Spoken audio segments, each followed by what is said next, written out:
Chapter 1. In the late summer of that year we lived in a house in a village that looked across the river and the plain to the mountains.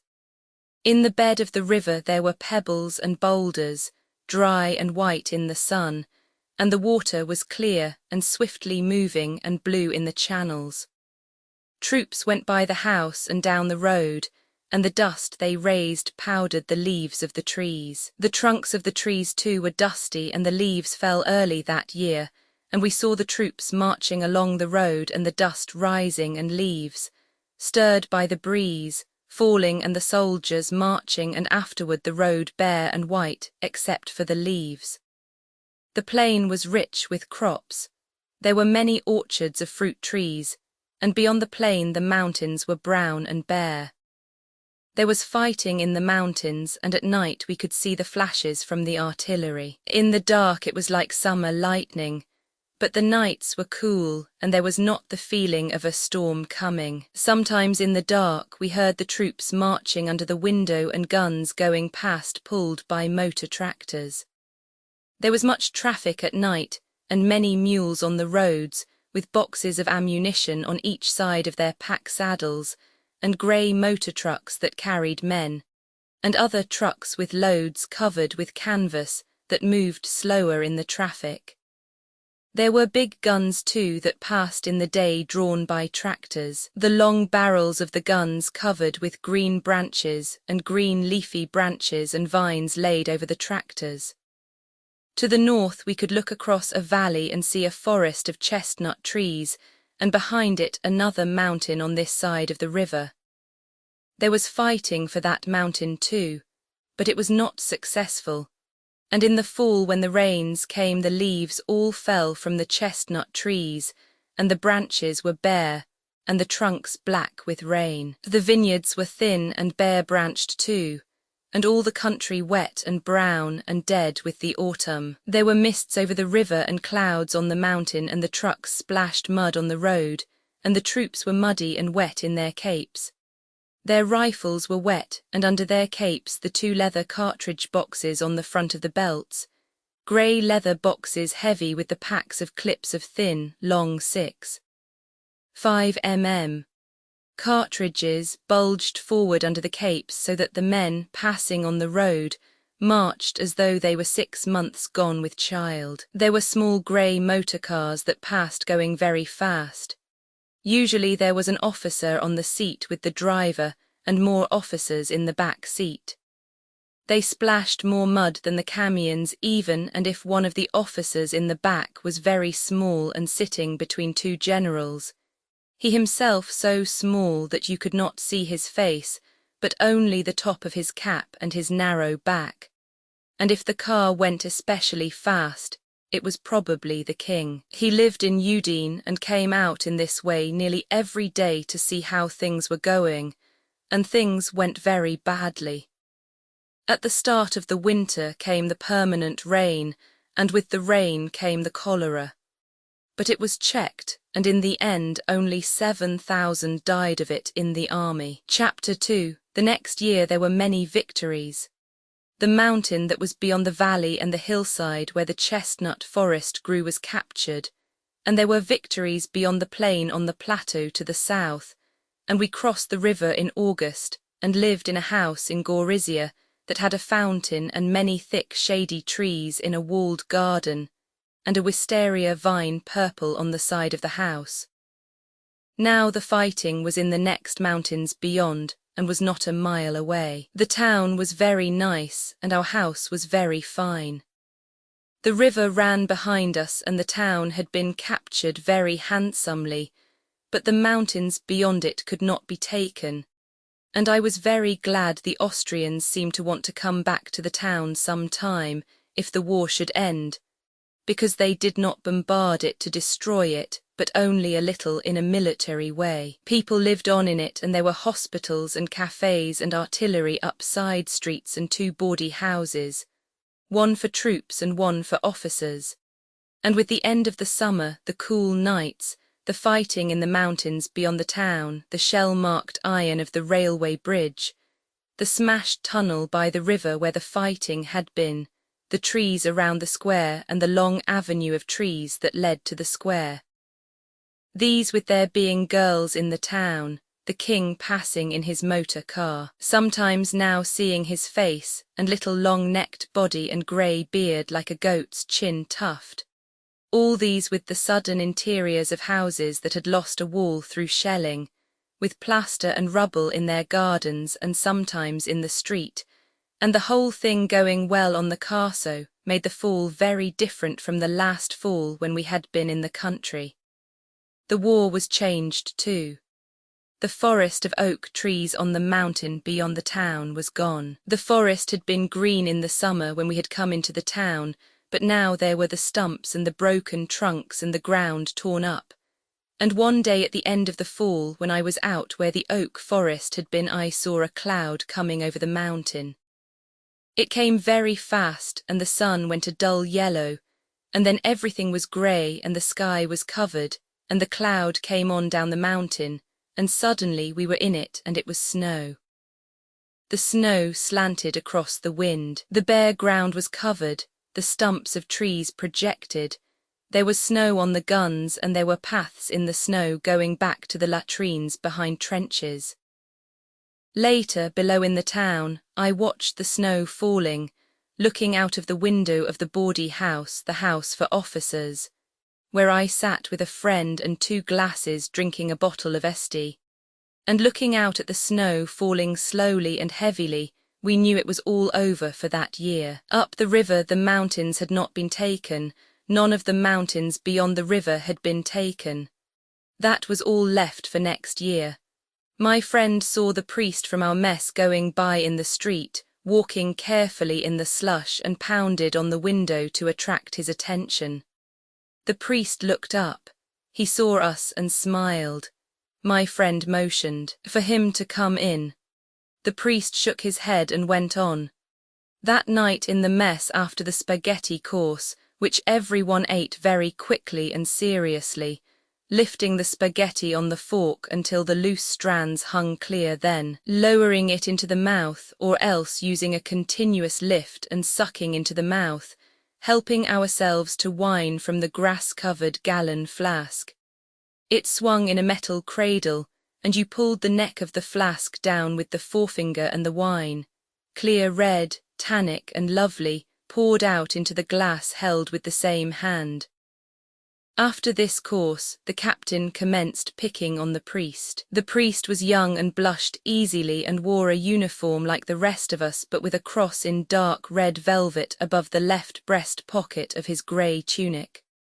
The captain spoke pidgin Italian for my doubtful benefit, in order that I might understand perfectly that nothing should be lost. Priest today with girls, the captain said, looking at the priest and at me. The priest smiled and blushed and shook his head. This captain baited him often. Not true? Asked the captain. Today I see priest with girls. No, said the priest. The other officers were amused at the baiting. Priest not with girls, went on the captain. Priest never with girls, he explained to me. He took my glass and filled it, looking at my eyes all the time but not losing sight of the priest. Priest every night 5 against 1. Everyone at the table laughed. You understand, priest every night 5 against 1. He made a gesture and laughed loudly. The priest accepted it as a joke. The Pope wants the Austrians to win the war, the major said. He loves Franz Joseph, that's where the money comes from. I am an atheist. Did you ever read The Black Pig? Asked the lieutenant. I will get you a copy, it was that which shook my faith. It is a filthy and vile book, said the priest. You do not really like it. It is very valuable, said the lieutenant. It tells you about those priests. You will like it, he said to me. I smiled at the priest and he smiled back across the candle light. Don't you read it, he said. I will get it for you, said the lieutenant. All thinking men are atheists, the major said. I do not believe in the Freemasons, however. I believe in the Freemasons, the lieutenant said. It is a noble organization. Someone came in and as the door opened I could see the snow falling. There will be no more offensive now that the snow has come, I said. Certainly not, said the Major. You should go on leave. You should go to Rome, Naples, Sicily. He should visit Amalfi, said the lieutenant. I will write you cards to my family in Amalfi. They will love you like a son. He should go to Palermo. He ought to go to Capri.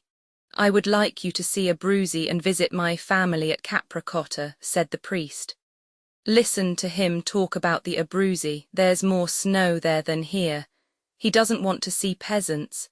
Let him go to centers of culture and civilization. He should have fine girls. I will give you the addresses of places in Naples, beautiful young girls accompanied by their mothers.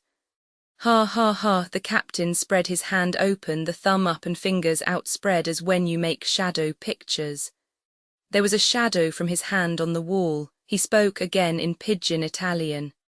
You go away like this, he pointed to the thumb, and come back like this. He touched the little finger. Everyone laughed. Look, said the captain. He spread the hand again. Again the candle light made its shadows on the wall. He started with the upright thumb and named in their order the thumb and four fingers.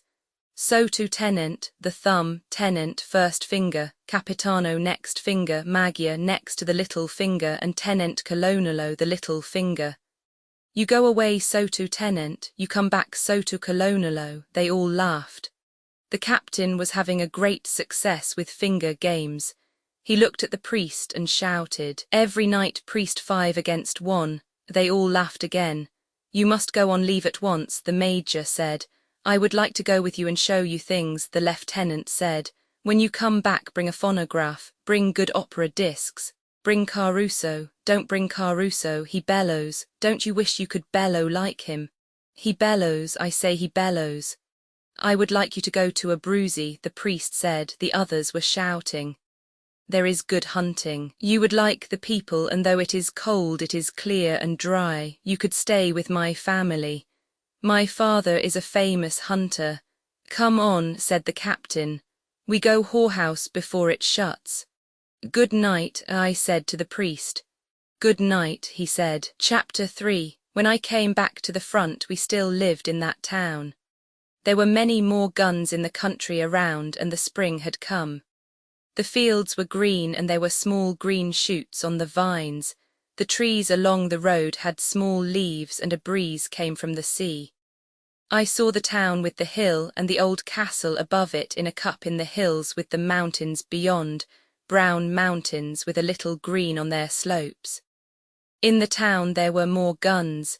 There were some new hospitals. You met British men and sometimes women on the street, and a few more houses had been hit by shell fire. It was warm and like the spring, and I walked down the alleyway of trees, warmed from the sun on the wall, and found we still lived in the same house and that it all looked the same as when I had left it. The door was open. There was a soldier sitting on a bench outside in the sun. An ambulance was waiting by the side door, and inside the door as I went in, there was the smell of marble floors and hospital. It was all as I had left it, except that now it was spring. I looked in the door of the big room and saw the Major sitting at his desk, the window open and the sunlight coming into the room. He did not see me, and I did not know whether to go in and report or go upstairs first and clean up. I decided to go on upstairs. The room I shared with the Lieutenant Rinaldi looked out on the courtyard. The window was open, my bed was made up with blankets and my things hung on the wall, the gas mask in an oblong tin can, the steel helmet on the same peg. At the foot of the bed was my flat trunk, and my winter boots, the leather shiny with oil, were on the trunk. My Austrian sniper's rifle with its blued octagon barrel, and the lovely dark walnut, cheek-fitted Schutzen stock, hung over the two beds. The telescope that fitted it was, I remembered, locked in the trunk. The Lieutenant Rinaldi lay asleep on the other bed. He woke when he heard me in the room and sat up. Sire, he said, what kind of time did you have? Magnificent. We shook hands and he put his arm around my neck and kissed me. Orf, I said, You're dirty, he said. You ought to wash. Where did you go and what did you do? Tell me everything at once. I went everywhere. Milan, Florence, Rome, Naples, Villa San Giovanni, Messina, Taormina. You talk like a timetable. Did you have any beautiful adventures? Yes. Where? Milano, Firenze, Roma, Napoli. That's enough. Tell me really what was the best. In Milano. That was because it was first. Where did you meet her? In the Cova. Where did you go? How did you feel? Tell me everything at once. Did you stay all night? Yes. That's nothing. Here now we have beautiful girls. You new girls never been to the front before. Wonderful. You don't believe me. We will go now this afternoon and see. And in the town we have beautiful English girls. I am now in love with Miss Barclay. I will take you to call. I will probably marry Miss Barclay. I have to get washed and report. Doesn't anybody work now? Since you are gone we have nothing but frostbites, chilblains, jaundice, gonorrhea, self-inflicted wounds, pneumonia and hard and soft chancres. Every week someone gets wounded by rock fragments. There are a few real wounded. Next week the war starts again. Perhaps it starts again, they say so. Do you think I would do right to marry Miss Barclay after the war? Of course. Absolutely, I said and poured the basin full of water. Tonight you will tell me everything, said Rinaldi.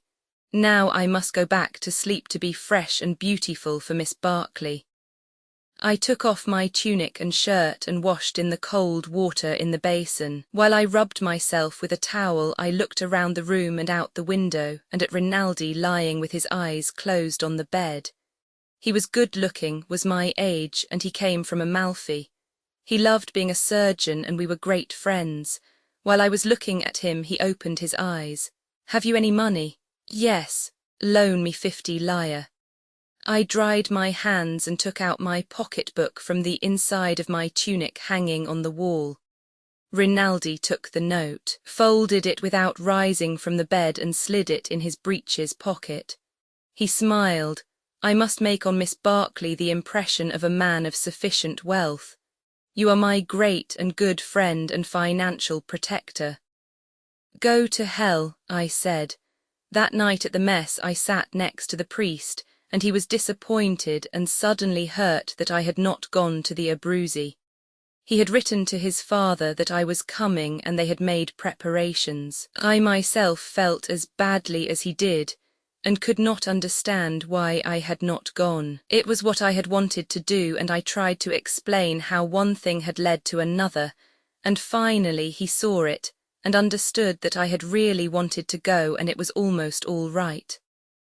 I had drunk much wine and afterward coffee and Strega, and I explained, winefully, how we did not do the things we wanted to do. We never did such things.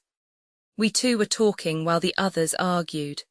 I had wanted to go to Abruzzi. I had gone to no place where the roads were frozen and hard as iron, where it was clear cold and dry, and the snow was dry and powdery and hair tracks in the snow.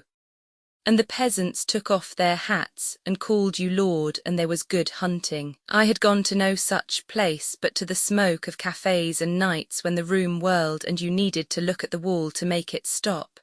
Nights in bed, drunk, when you knew that that was all there was. And the strange excitement of waking and not knowing who it was with you.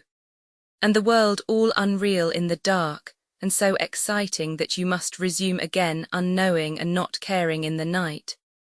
Sure that this was all and all and all and not caring. Suddenly to care very much and to sleep to wake with it sometimes morning, and all that had been there gone and everything sharp and hard and clear, and sometimes a dispute about the cost. Sometimes still pleasant and fond and warm and breakfast and lunch. Sometimes all niceness gone and glad to get out on the street, but always another day starting and then another night. I tried to tell about the night and the difference between the night and the day, and how the night was better unless the day was very clean and cold, and I could not tell it, as I cannot tell it now. But if you have had it you know. He had not had it, but he understood that I had really wanted to go to the Abruzzi but had not gone, and we were still friends, with many tastes alike, but with the difference between us. He had always known what I did not know and what, when I learned it, I was always able to forget, but I did not know that then, although I learned it later. In the meantime we were all at the mess, the meal was finished and the argument went on. We two stopped talking and the captain shouted, "Priest not happy without girls." "I am happy," said the priest. "Priest not happy. Priest wants Austrians to win the war," the captain said. The others listened. The priest shook his head. "No," he said, "priest wants us never to attack." "Don't you want us never to attack?"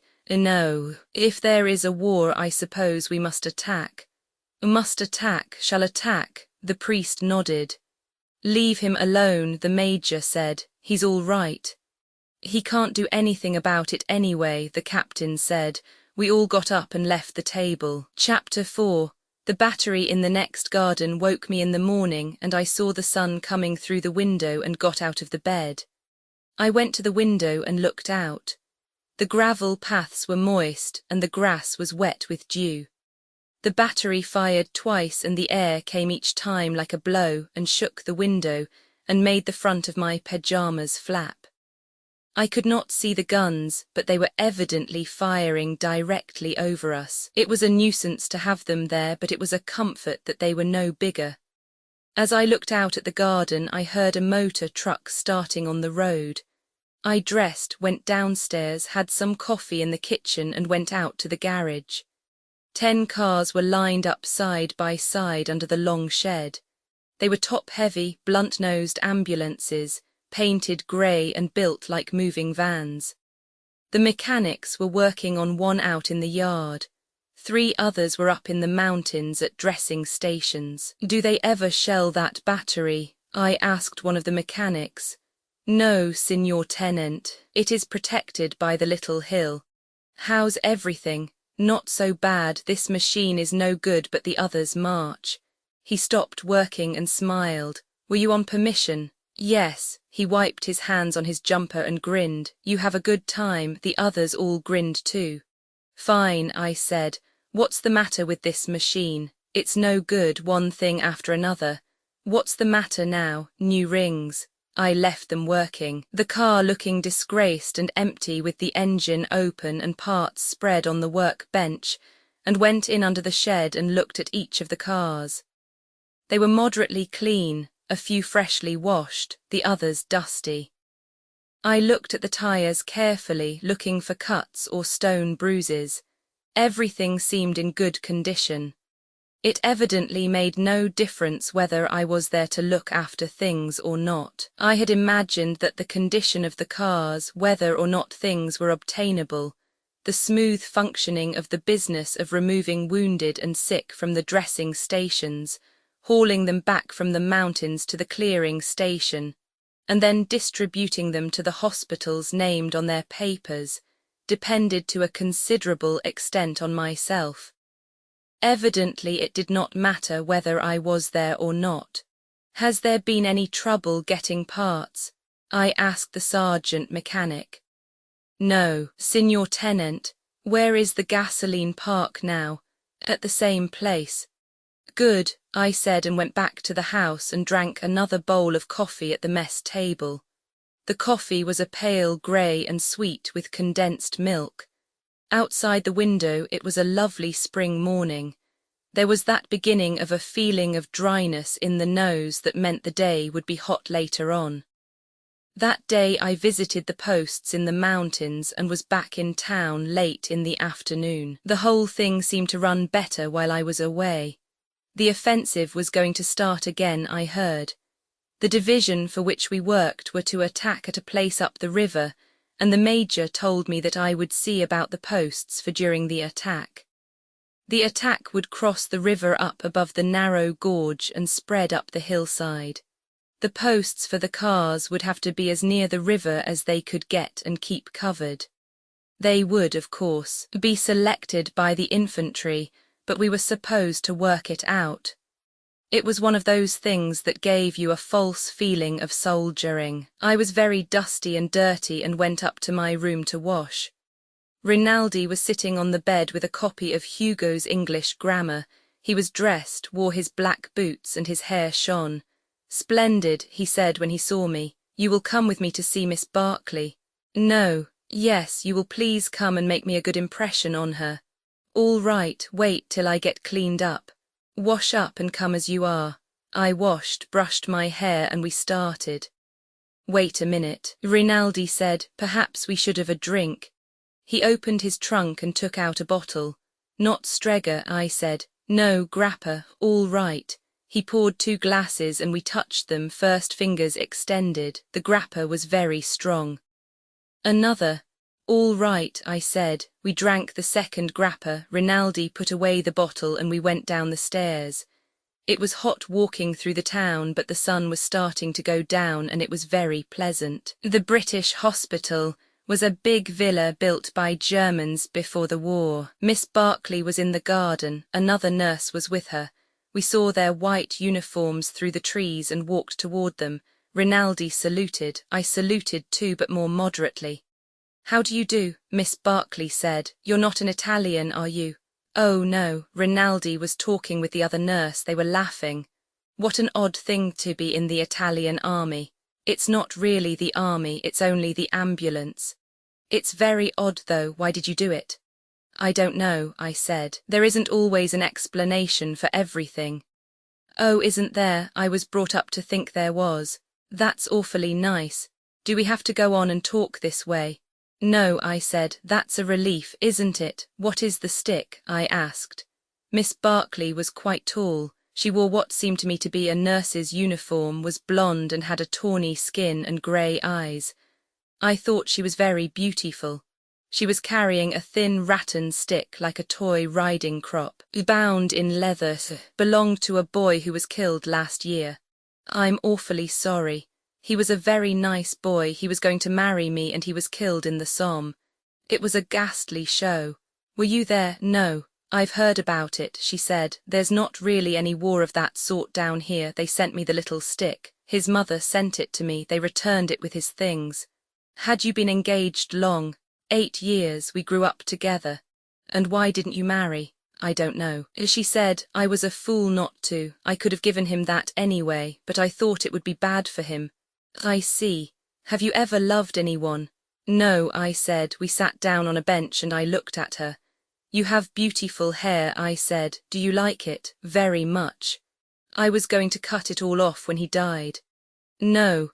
I wanted to do something for him. You see, I didn't care about the other thing and he could have had it all. He could have had anything he wanted if I would have known. I would have married him or anything. I know all about it now. But then he wanted to go to war and I didn't know. I did not say anything. I didn't know about anything then. I thought it would be worse for him. I thought perhaps he couldn't stand it, and then of course he was killed and that was the end of it." "I don't know." "Oh yes," she said, "that's the end of it." We looked at Rinaldi talking with the other nurse. "What is her name?" "Ferguson, Helen Ferguson. Your friend is a doctor, isn't he?" "Yes, he's very good." "That's splendid. You rarely find anyone any good this close to the front. This is close to the front, isn't it?" "Quite. It's a silly front," she said, "but it's very beautiful. Are they going to have an offensive?" "Yes." "Then we'll have to work. There's no work now." "Have you done nursing long?" "Since the end of 15. I started when he did. I remember having a silly idea he might come to the hospital where I was. With a sabre cut, I suppose, and a bandage around his head, or shot through the shoulder, something picturesque." "This is the picturesque front," I said. "Yes," she said. "People can't realize what France is like. If they did, it couldn't all go on. He didn't have a sabre cut. They blew him all to bits." I didn't say anything. "Do you suppose it will always go on?" "No." "What's to stop it? It will crack somewhere. We'll crack in France. They can't go on doing things like the Somme and not crack." "They won't crack here," I said. "You think not?" "No, they did very well last summer." "They may crack," she said. "Anybody may crack, the Germans too." "No," she said, "I think not." We went over toward Rinaldi and Miss Ferguson. "You love Italy?" Rinaldi asked Miss Ferguson in English. "Quite well." "No understand." Rinaldi shook his head. Abbastanza bene, I translated. He shook his head. That is not good, you love England. Not too well, I'm Scotch, you see. Rinaldi looked at me blankly. She's Scotch, so she loves Scotland better than England, I said in Italian.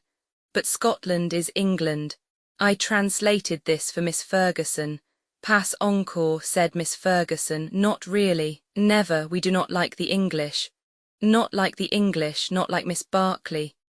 Oh, that's different, you mustn't take everything so literally. After a while we said good night and left. Walking home Rinaldi said, Miss Barclay prefers you to me, that is very clear, but the little Scotch one is very nice. Very, I said, I had not noticed her. You like her? No, said Rinaldi. Chapter 5. The next afternoon I went to call on Miss Barclay again. She was not in the garden, and I went to the side door of the villa where the ambulances drove up. Inside I saw the head nurse, who said Miss Barclay was on duty. There's a war on, you know. I said I knew. You're the American in the Italian army, she asked. Yes, ma'am. How did you happen to do that? Why didn't you join up with us? I don't know, I said. Could I join now? I'm afraid not now. Tell me, why did you join up with the Italians? I was in Italy, I said, and I spoke Italian. Oh, she said, I'm learning it. It's a beautiful language. Somebody said you should be able to learn it in 2 weeks. Oh, I'll not learn it in 2 weeks. I've studied it for months now. You may come and see her after 7 o'clock if you wish. She'll be off then, but don't bring a lot of Italians. Not even for the beautiful language. No, nor for the beautiful uniforms. Good evening, I said. Arrivederci, tenent. Arrivederla. I saluted and went out. It was impossible to salute foreigners as an Italian without embarrassment. The Italian salute never seemed made for export. The day had been hot. I had been up the river to the bridgehead at Plava. It was there that the offensive was to begin.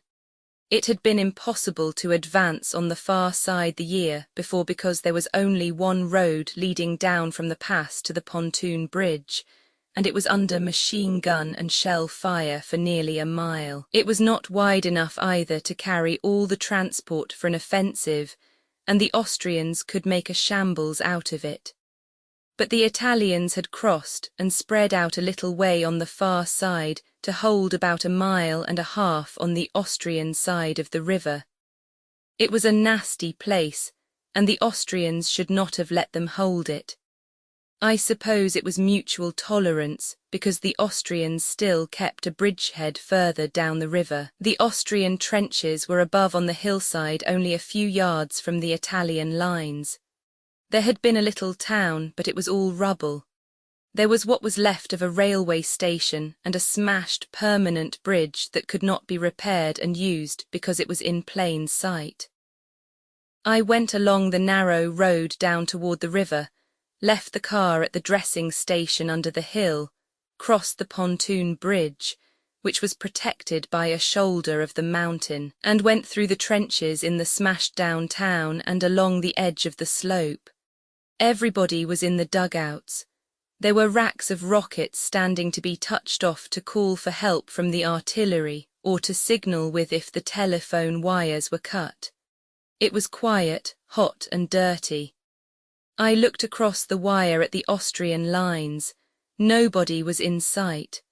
I had a drink with a captain that I knew in one of the dugouts and went back across the bridge. A new wide road was being finished that would go over the mountain and zigzag down to the bridge. When this road was finished, the offensive would start. It came down through the forest in sharp turns. The system was to bring everything down the new road and take the empty trucks, carts and loaded ambulances and all returning traffic up the old narrow road. The dressing station was on the Austrian side of the river under the edge of the hill, and stretcher-bearers would bring the wounded back across the pontoon bridge. It would be the same when the offensive started. As far as I could make out, the last mile or so of the new road where it started to level out would be able to be shelled steadily by the Austrians. It looked as though it might be a mess, but I found a place where the cars would be sheltered after they had passed that last bad-looking bit, and could wait for the wounded to be brought across the pontoon bridge. I would have liked to drive over the new road, but it was not yet finished. It looked wide and well made with a good grade, and the turns looked very impressive where you could see them through openings in the forest on the mountain side. The cars would be all right with their good metal-to-metal brakes, and anyway, coming down, they would not be loaded. I drove back up the narrow road. 2 carabinieri held the car up. A shell had fallen, and while we waited, 3 others fell up the road. They were 77s and came with a wishing rush of air, a hard, bright burst and flash, and then grey smoke that blew across the road. The carabinieri waved us to go on. Passing where the shells had landed, I avoided the small broken places and smelled the high explosive and the smell of blasted clay and stone and freshly shattered flint. I drove back to Gorizia and our villa, and as I said, went to call on Miss Barclay, who was on duty. At dinner I ate very quickly and left for the villa where the British had their hospital. It was really very large and beautiful, and there were fine trees in the grounds. Miss Barclay was sitting on a bench in the garden. Miss Ferguson was with her. They seemed glad to see me, and in a little while Miss Ferguson excused herself and went away.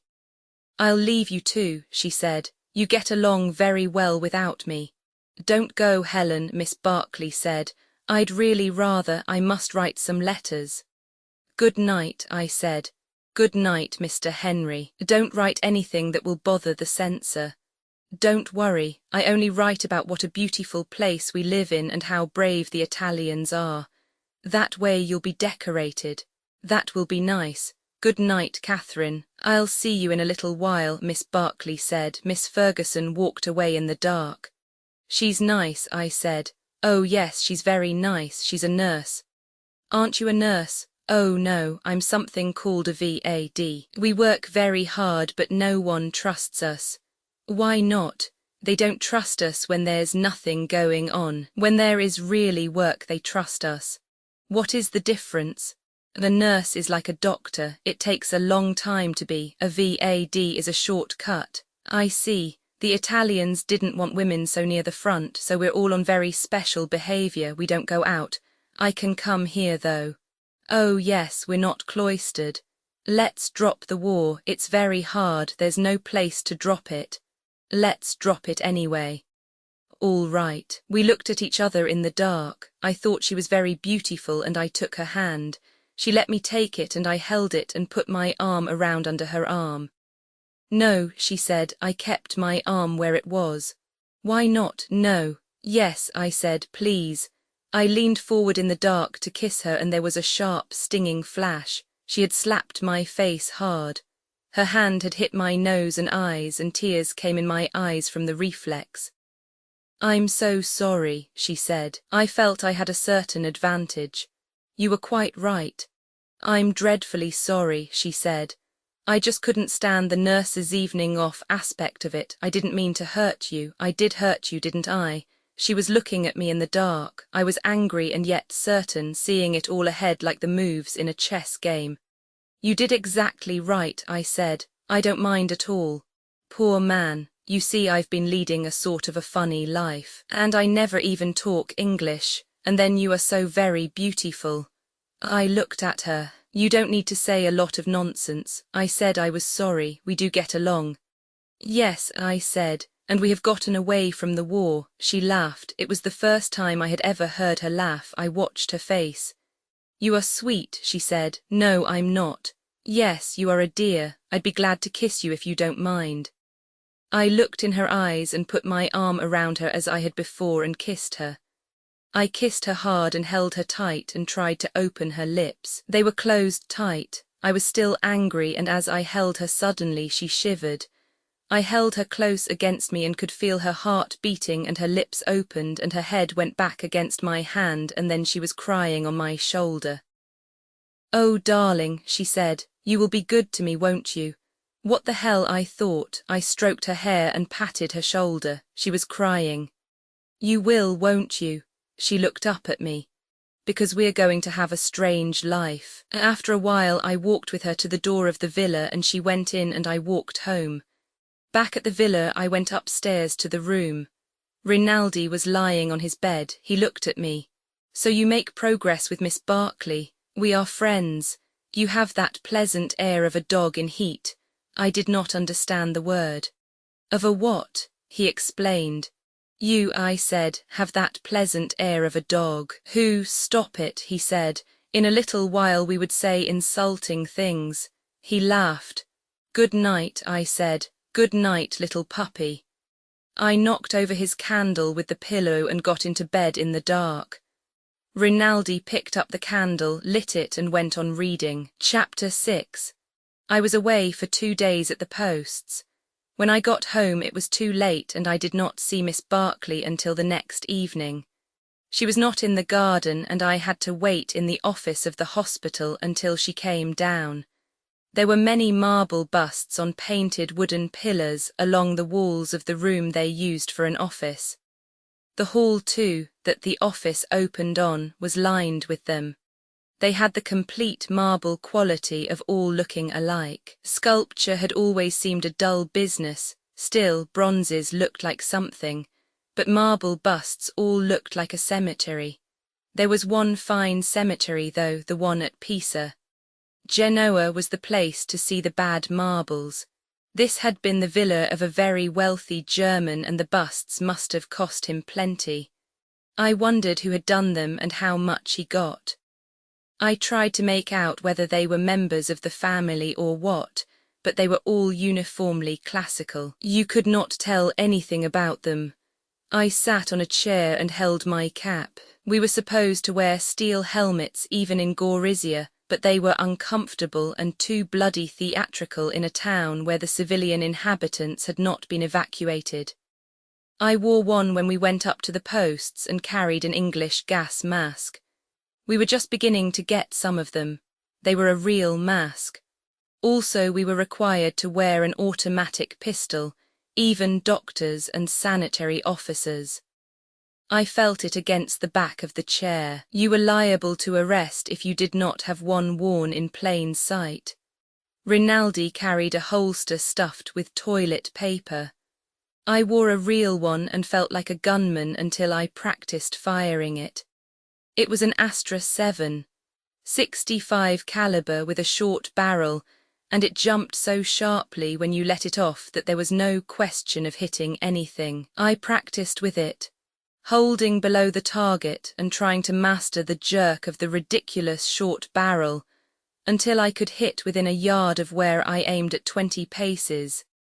And then the ridiculousness of carrying a pistol at all came over me, and I soon forgot it, and carried it flopping against the small of my back with no feeling at all except a vague sort of shame. When I met English-speaking people, I sat now in the chair, and an orderly of some sort looked at me disapprovingly from behind a desk while I looked at the marble floor, the pillars with the marble busts and the frescoes on the wall and waited for Miss Barkley. The frescoes were not bad. Any frescoes were good when they started to peel and flake off. I saw Catherine Barkley coming down the hall and stood up. She did not seem tall walking toward me, but she looked very lovely. "Good evening, Mr. Henry," she said. "How do you do?" I said. The orderly was listening behind the desk. "Shall we sit here or go out in the garden?" "Let's go out, it's much cooler." I walked behind her out into the garden, the orderly looking after us. When we were out on the gravel drive, she said, "Where have you been?" "I've been out on post." "You couldn't have sent me a note?" "No," I said, "not very well. I thought I was coming back." "You ought to have let me know, darling." We were off the driveway, walking under the trees. I took her hands, then stopped and kissed her. "Isn't there anywhere we can go?" "No," she said, "we have to just walk here. You've been away a long time. This is the 3rd day, but I'm back now." She looked at me. "And you do love me?" "Yes, you did say you loved me, didn't you?" "Yes," I lied, "I love you." I had not said it before. "And you call me Catherine?" "Catherine." We walked on away and were stopped under a tree. Say, I've come back to Catherine in the night. I've come back to Catherine in the night. Oh, darling, you have come back, haven't you? Yes, I love you so and it's been awful, you won't go away. No, I'll always come back.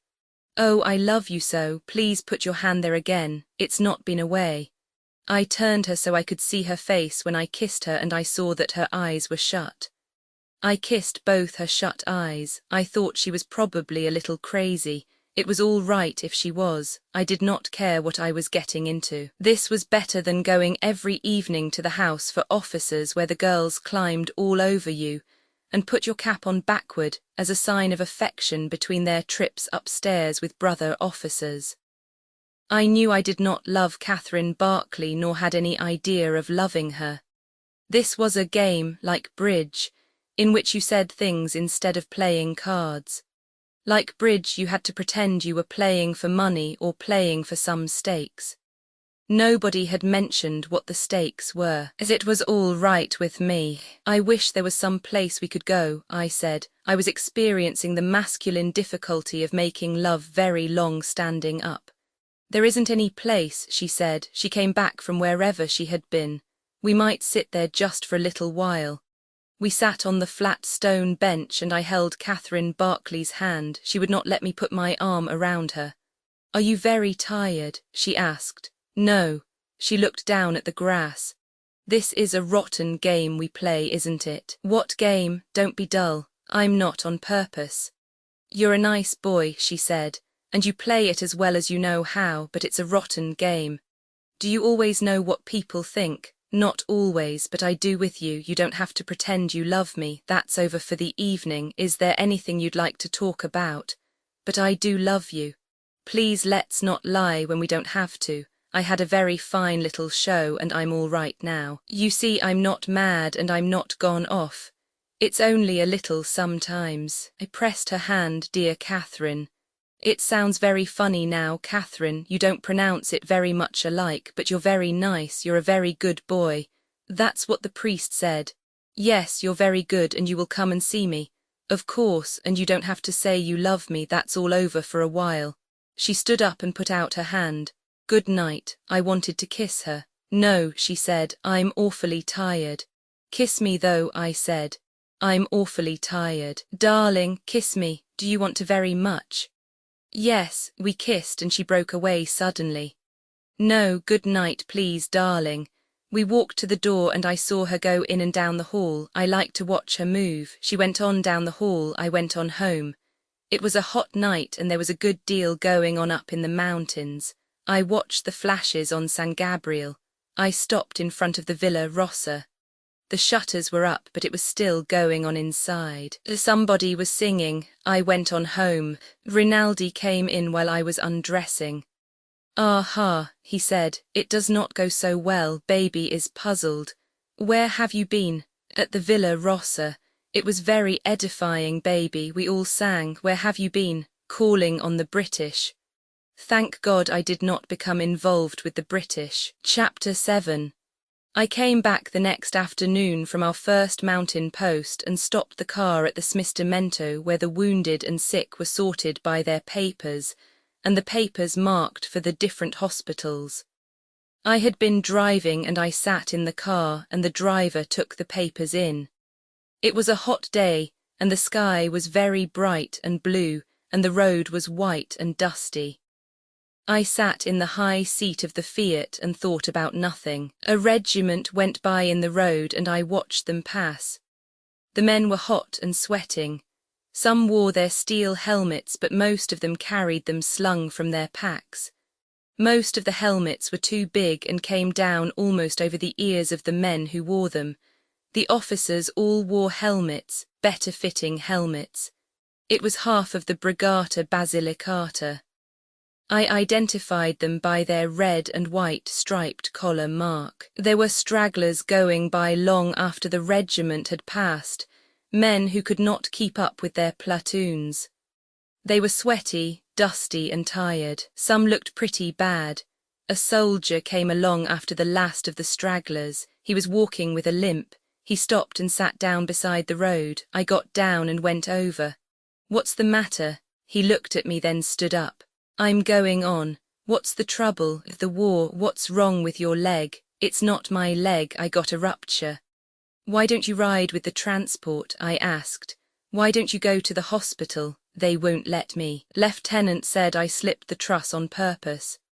Let me feel it. It's way out. Which side is it on? Here, I felt it. Cough, I said. I'm afraid it will make it bigger. It's twice as big as it was this morning. Sit down, I said. As soon as I get the papers on these wounded, I'll take you along the road and drop you with your medical officers. He'll say I did it on purpose. They can't do anything, I said. It's not a wound. You've had it before, haven't you? But I lost the truss. They'll send you to a hospital. Can't I stay here, Tenant? No, I haven't any papers for you. The driver came out of the door with the papers for the wounded in the car. 4 for 105, 2 for 132, he said. They were hospitals beyond the river. You drive, I said. I helped the soldier with the rupture up on the seat with us. You speak English, he asked. Sure. How you like this goddamn war? Rotten. I say it's rotten. Jesus Christ, I say it's rotten. Were you in the States? Sure, in Pittsburgh. I knew you was an American. Don't I talk Italian good enough? I knew you was an American all right. Another American, said the driver in Italian, looking at the hernia man. Listen, Lieutenant, do you have to take me to that regiment? Yes, because the captain doctor knew I had this rupture. I threw away the goddamn truss so it would get bad and I wouldn't have to go to the line again. I see. Couldn't you take me no place else? If it was closer to the front I could take you to a first medical post, but back here you've got to have papers. If I go back they'll make me get operated on and then they'll put me in the line all the time. I thought it over. You wouldn't want to go in the line all the time, would you? He asked. No. Jesus Christ, ain't this a goddamn war? Listen, I said. You get out and fall down by the road and get a bump on your head and I'll pick you up on our way back and take you to a hospital. We'll stop by the road here, Aldo. We stopped at the side of the road. I helped him down. I'll be right here, Lieutenant, he said. So long, I said. We went on and passed the regiment about a mile ahead, then crossed the river, cloudy with snow water and running fast through the spiles of the bridge, to ride along the road across the plain and deliver the wounded at the 2 hospitals. I drove coming back and went fast with the empty car to find the man from Pittsburgh. First we passed the regiment, hotter and slower than ever, then the stragglers. Then we saw a horse ambulance stopped by the road. 2 men were lifting the hernia man to put him in. They had come back for him. He shook his head at me. His helmet was off and his forehead was bleeding below the hair line. His nose was skinned, and there was dust on the bloody patch and dust in his hair. Look at the bump, Lieutenant, he shouted. Nothing to do, they come back for me. When I got back to the villa it was 5 o'clock and I went out where we washed the cars to take a shower. Then I made out my report in my room, sitting in my trousers and an undershirt in front of the open window. In 2 days the offensive was to start and I would go with the cars to Plava. It was a long time since I had written to the States and I knew I should write, but I had let it go so long that it was almost impossible to write now. There was nothing to write about. I sent a couple of Army Zona de Guerra postcards, crossing out everything except I am well. That should handle them. Those postcards would be very fine in America, strange and mysterious. This was a strange and mysterious war zone, but I supposed it was quite well run and grim compared to other wars with the Austrians. The Austrian army was created to give Napoleon victories. Any Napoleon. I wished we had a Napoleon, but instead we had Il Generale Cadorna, fat and prosperous, and Vittorio Emanuele, the tiny man with the long thin neck and the goat beard. Over on the right they had the Duke of Aosta. Maybe he was too good-looking to be a great general, but he looked like a man. Lots of them would have liked him to be king. He looked like a king. He was the king's uncle and commanded the Third Army. We were in the Second Army. There were some British batteries up with the Third Army. I had met 2 gunners from that lot in Milan. They were very nice and we had a big evening. They were big and shy and embarrassed and very appreciative together of anything that happened. I wish that I was with the British. It would have been much simpler. Still, I would probably have been killed, not in this ambulance business. Yes, even in the ambulance business. British ambulance drivers were killed sometimes.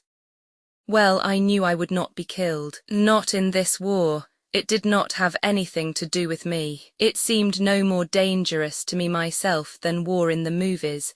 I wished to God it was over though. Maybe it would finish this summer. Maybe the Austrians would crack. They had always cracked in other wars. What was the matter with this war? Everybody said the French were through. Rinaldi said that the French had mutinied and troops marched on Paris. I asked him what happened and he said, oh, they stopped them. I wanted to go to Austria without war. I wanted to go to the Black Forest. I wanted to go to the Harz Mountains. Where were the Harz Mountains anyway? They were fighting in the Carpathians. I did not want to go there anyway. It might be good though. I could go to Spain if there was no war. The sun was going down and the day was cooling off. After supper I would go and see Catherine Barclay. I wished she were here now. I wished I were in Milan with her. I would like to eat at the Cova, and then walk down the Via Manzoni in the hot evening, and cross over and turn off along the canal, and go to the hotel with Catherine Barclay. Maybe she would. Maybe she would pretend that I was her boy that was killed, and we would go in the front door, and the porter would take off his cap. And I would stop at the concierge's desk and ask for the key, and she would stand by the elevator. And then we would get in the elevator, and it would go up very slowly, clicking at all the floors. And then our floor and the boy would open the door and stand there, and she would step out, and I would step out, and we would walk down the hall, and I would put the key in the door and open it and go in, and then take down the telephone, and ask them to send a bottle of Capri Bianca in a silver bucket full of ice. And you would hear the ice against the pail coming down the corridor, and the boy would knock, and I would say, leave it outside the door please, because we would not wear any clothes because it was so hot and the window open, and the swallows flying over the roofs of the houses. And when it was dark afterward, and you went to the window, very small bats hunting over the houses and close down over the trees, and we would drink the Capri and the door locked, and it hot, and only a sheet and the whole night, and we would both love each other all night in the hot night in Milan. That was how it ought to be. I would eat quickly and go and see Catherine Barclay. They talked too much at the mess, and I drank wine because tonight we were not all brothers, unless I drank a little and talked with the priest about Archbishop Ireland, who was, it seemed, a noble man and with whose injustice, the injustices he had received and in which I participated as an American, and of which I had never heard, I feigned acquaintance. It would have been impolite not to have known something of them when I had listened to such a splendid explanation of their causes, which were, after all, it seemed, misunderstandings. I thought he had a fine name, and he came from Minnesota, which made a lovely name. Ireland of Minnesota, Ireland of Wisconsin, Ireland of Michigan. What made it pretty was that it sounded like Ireland. No, that wasn't it. There was more to it than that. Yes, father, that is true, father. Perhaps, father. No, father, well, maybe yes, father. You know more about it than I do, father. The priest was good but dull. The officers were not good but dull. The king was good but dull. The wine was bad but not dull. It took the enamel off your teeth and left it on the roof of your mouth. And the priest was locked up, Rocker said, because they found the 3% bonds on his person. It was in France, of course. Here they would never have arrested him. He denied all knowledge of the 5% bonds. This took place at Béziers. I was there and reading of it in the paper, went to the jail and asked to see the priest. It was quite evident he had stolen the bonds. I don't believe a word of this, Rinaldi said. Just as you like, Rocca said. But I am telling it for our priest here. It is very informative. He is a priest, he will appreciate it. The priest smiled. Go on, he said. I am listening. Of course some of the bonds were not accounted for, but the priest had all of the 3% bonds and several local obligations. I forget exactly what they were. So I went to the jail, now this is the point of the story, and I stood outside his cell and I said as though I were going to confession, bless me, Father, for you have sinned. There was great laughter from everybody. And what did he say? Asked the priest. Rocca ignored this and went on to explain the joke to me. You see the point, don't you? It seemed it was a very funny joke if you understood it properly. They poured me more wine and I told the story about the English private soldier who was placed under the shower bath. Then the major told the story of the 11 Czechoslovaks and the Hungarian corporal. After some more wine I told the story of the jockey who found the penny. The major said there was an Italian story, something like that about the duchess who could not sleep at night. At this point, the priest left and I told the story about the travelling salesman who arrived at 5 o'clock in the morning at Marseille when the Mistral was blowing. The major said he had heard a report that I could drink. I denied this. He said it was true and by the corpse of Bacchus we would test whether it was true or not. Not Bacchus, I said. Not Bacchus. Yes, Bacchus, he said. I should drink cup for cup and glass for glass with Bassi Filippo Vincenza. Bassi said no, that was no test because he had already drunk twice as much as I. I said that was a foul lie and Bacchus or no Bacchus Filippo Vincenza Bassi or Bassi Filippo Vicenza had never touched a drop all evening, and what was his name anyway? He said was my name Federico Enrico or Enrico Federico. I said let the best man win, Bacchus barred, and the major started us with red wine in mugs. Halfway through the wine I did not want any more. I remembered where I was going. Bassi wins, I said. He's a better man than I am. I have to go. He does really, said Rinaldi. He has a rendezvous, I know all about it. I have to go. Another night, said Bassi. Another night when you feel stronger. He slapped me on the shoulder. There were lighted candles on the table. All the officers were very happy. Good night, gentlemen, I said. Rinaldi went out with me. We stood outside the door on the patch and he said, you'd better not go up there drunk. I'm not drunk, Rinnin, really. You'd better chew some coffee. Nonsense. I'll get some, baby. You walk up and down. He came back with a handful of roasted coffee beans. Chew those, baby, and God be with you. Bacchus, I said, I'll walk down with you. I'm perfectly all right. We walked along together through the town and I chewed the coffee. At the gate of the driveway that led up to the British villa, Rinaldi said good night. Good night, I said. Why don't you come in? He shook his head. No, he said, I like the simpler pleasures. Thank you for the coffee beans. Nothing, baby, nothing. I started down the driveway. The outlines of the cypresses that lined it were sharp and clear. I looked back and saw Rinaldi standing watching me and waved to him. I sat in the reception hall of the villa waiting for Catherine Barclay to come down. Someone was coming down the hallway. I stood up, but it was not Catherine, it was Miss Ferguson. Hello, she said.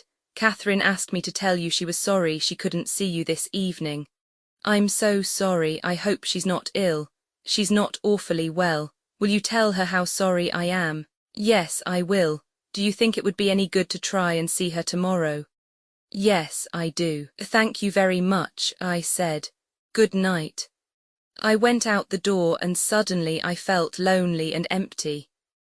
I had treated seeing Catherine very lightly.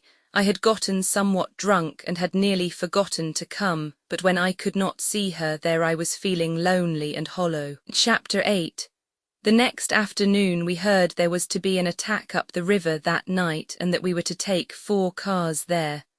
Nobody knew anything about it, although they all spoke with great positiveness and strategical knowledge. I was riding in the first car, and as we passed the entry to the British hospital, I told the driver to stop. The other cars pulled up. I got out and told the driver to go on and that if we had not caught up to them at the junction of the road to Corman's to wait there. I hurried up the driveway and inside the reception hall I asked for Miss Barclay. She's on duty. Could I see her just for a moment? They sent an orderly to see and she came back with him. I stopped to ask if you were better. They told me you were on duty, so I asked to see you. I'm quite well, she said. I think the heat knocked me over yesterday. I have to go. I'll just step out the door a minute. And you're all right? I asked outside. Yes, darling. Coming tonight? No, I'm leaving now for a show up above Plava. A show? I don't think it's anything. And you'll be back tomorrow. She was unclasping something from her neck. She put it in my hand. It's a Saint Anthony, she said, and come tomorrow night. You're not a Catholic, are you? No, but they say a Saint Anthony's very useful. I'll take care of him for you. Goodbye. No, she said, not goodbye. All right, be a good boy and be careful. No, you can't kiss me here, you can't. All right. I looked back and saw her standing on the steps. She waved and I kissed my hand and held it out. She waved again and then I was out of the driveway and climbing up into the seat of the ambulance and we started. The Saint Anthony was in a little white metal capsule. I opened the capsule and spilled him out into my hand. Saint Anthony? Asked the driver. Yes, I have one. His right hand left the wheel and opened a button on his tunic and pulled it out from under his shirt. See, I put my Saint Anthony back in the capsule, spilled the thin gold chain together and put it all in my breast pocket. You don't wear him? No, it's better to wear him, that's what it's for. All right, I said. I undid the clasp of the gold chain and put it around my neck and clasped it. The saint hung down on the outside of my uniform and I undid the throat of my tunic, unbuttoned the shirt collar and dropped him in under the shirt. I felt him in his metal box against my chest while we drove. Then I forgot about him. After I was wounded, I never found him. Someone probably got it at one of the dressing stations. We drove fast when we were over the bridge, and soon we saw the dust of the other cars ahead down the road. The road curved, and we saw the 3 cars looking quite small, the dust rising from the wheels and going off through the trees. We caught them and passed them and turned off on a road that climbed up into the hills. Driving in convoy is not unpleasant if you are the first car, and I settled back in the seat and watched the country. We were in the foothills on the near side of the river, and as the road mounted there were the high mountains off to the north with snow still on the tops. I looked back and saw the 3 cars all climbing, spaced by the interval of their dust. We passed a long column of loaded mules, the drivers walking along beside the mules wearing red fezzes. They were Bersaglieri. Beyond the mule train the road was empty and we climbed through the hills and then went down over the shoulder of a long hill into a river valley. There were trees along both sides of the road and through the right line of trees I saw the river, the water clear, fast and shallow. The river was low and there were stretches of sand and pebbles with a narrow channel of water, and sometimes the water spread like a sheen over the pebbly bed. Close to the bank I saw deep pools, the water blue like the sky. I saw arched stone bridges over the river where tracks turned off from the road, and we passed stone farmhouses with pear trees candelabraed against their south walls and low stone walls in the fields. The road went up the valley a long way, and then we turned off and commenced to climb into the hills again. The road climbed steeply going up and back and forth through chestnut woods to level finally along a ridge. I could look down through the woods and see, far below, with the sun on it, the line of the river that separated the two armies. We went along the rough new military road that followed the crest of the ridge, and I looked to the north at the two ranges of mountains, green and dark to the snow line, and then white and lovely in the sun. Then, as the road mounted along the ridge, I saw a third range of mountains, higher snow mountains that looked chalky white and furrowed, with strange plains. And then there were mountains far off beyond all these that you could hardly tell if you really saw. Those were all the Austrians' mountains, and we had nothing like them. Ahead there was a rounded turn-off in the road to the right, and looking down I could see the road dropping through the trees. There were troops on this road and motor trucks and mules with mountain guns, and as we went down, keeping to the side, I could see the river far down below, the line of ties and rails running along it, the old bridge where the railway crossed to the other side and across, under a hill beyond the river, the broken houses of the little town that was to be taken. It was nearly dark when we came down and turned onto the main road that ran beside the river. Chapter 9. The road was crowded and there were screens of cornstalk and straw matting on both sides and matting over the top, so that it was like the entrance at a circus or a native village.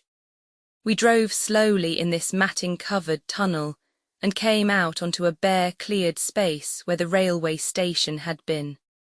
The road here was below the level of the river bank, and all along the side of the sunken road there were holes dug in the bank with infantry in them. The sun was going down, and looking up along the bank as we drove, I saw the Austrian observation balloons above the hills on the other side dark against the sunset.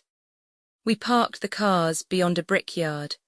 The ovens and some deep holes had been equipped as dressing stations. There were 3 doctors that I knew. I talked with the major and learned that when it should start and our cars should be loaded, we would drive them back along the screened road and up to the main road along the ridge where there would be a post and other cars to clear them. He hoped the road would not jam. It was a one-road show. The road was screened because it was in sight of the Austrians across the river. Here at the brickyard we were sheltered from rifle or machine gun fire by the river bank. There was one smashed bridge across the river. They were going to put over another bridge when the bombardment started, and some troops were to cross at the shallows up above at the bend of the river. The major was a little man with upturned moustaches.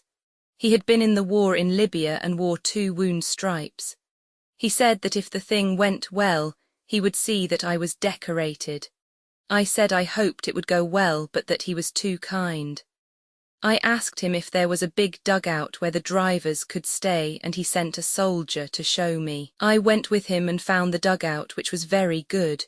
The drivers were pleased with it, and I left them there. The major asked me to have a drink with him and 2 other officers.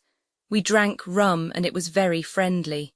Outside it was getting dark. I asked what time the attack was to be and they said as soon as it was dark. I went back to the drivers. They were sitting in the dugout talking, and when I came in they stopped. I gave them each a package of cigarettes, Macedonias, loosely packed cigarettes that spilled tobacco and needed to have the ends twisted before you smoked them. Manera lit his lighter and passed it around.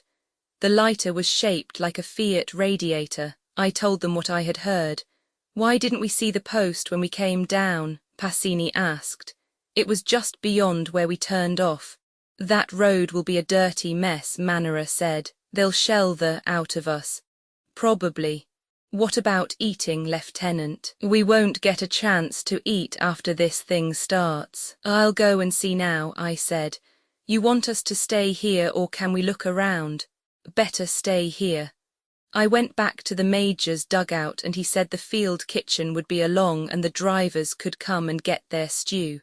He would loan the mess tins if they did not have them. I said I thought they had them. I went back and told the drivers I would get them as soon as the food came. Manera said he hoped it would come before the bombardment started. They were silent until I went out. They were all mechanics and hated the war. I went out to look at the cars and see what was going on and then came back and sat down in the dugout with the 4 drivers. We sat on the ground with our backs against the wall and smoked. Outside it was nearly dark. The earth of the dugout was warm and dry and I let my shoulders back against the wall, sitting on the small of my back and relaxed. "Who goes to the attack?" asked Gavuzzi. "Bersaglieri." "All Bersaglieri?" "I think so. There aren't enough troops here for a real attack. It is probably to draw attention from where the real attack will be. Do the men know that who attack?" "I don't think so." "Of course they don't," Manera said. "They wouldn't attack if they did." "Yes, they would," Passini said. "Bersaglieri are fools." "They are brave and have good discipline," I said. "They are big through the chest by measurement and healthy, but they are still fools." "The Granatieri are tall," Manera said. This was a joke. They all laughed. "Were you there, Tenent, when they wouldn't attack and they shot every 10th man?" "No. It is true, they lined them up afterward and took every 10th man. Carabinieri shot them." "Carabinieri," said Passini and spat on the floor, "but those grenadiers all over 6 feet, they wouldn't attack." "If everybody would not attack the war would be over," Manera said. "It wasn't that way with the Granatieri. They were afraid. The officers all came from such good families. Some of the officers went alone. The sergeant shot 2 officers who would not get out. Some troops went out. Those that went out were not lined up when they took the 10th men. One of those shot by the Carabinieri is from my town," Passini said. "He was a big, smart, tall boy to be in the Granatieri, always in Rome, always with the girls, always with the Carabinieri."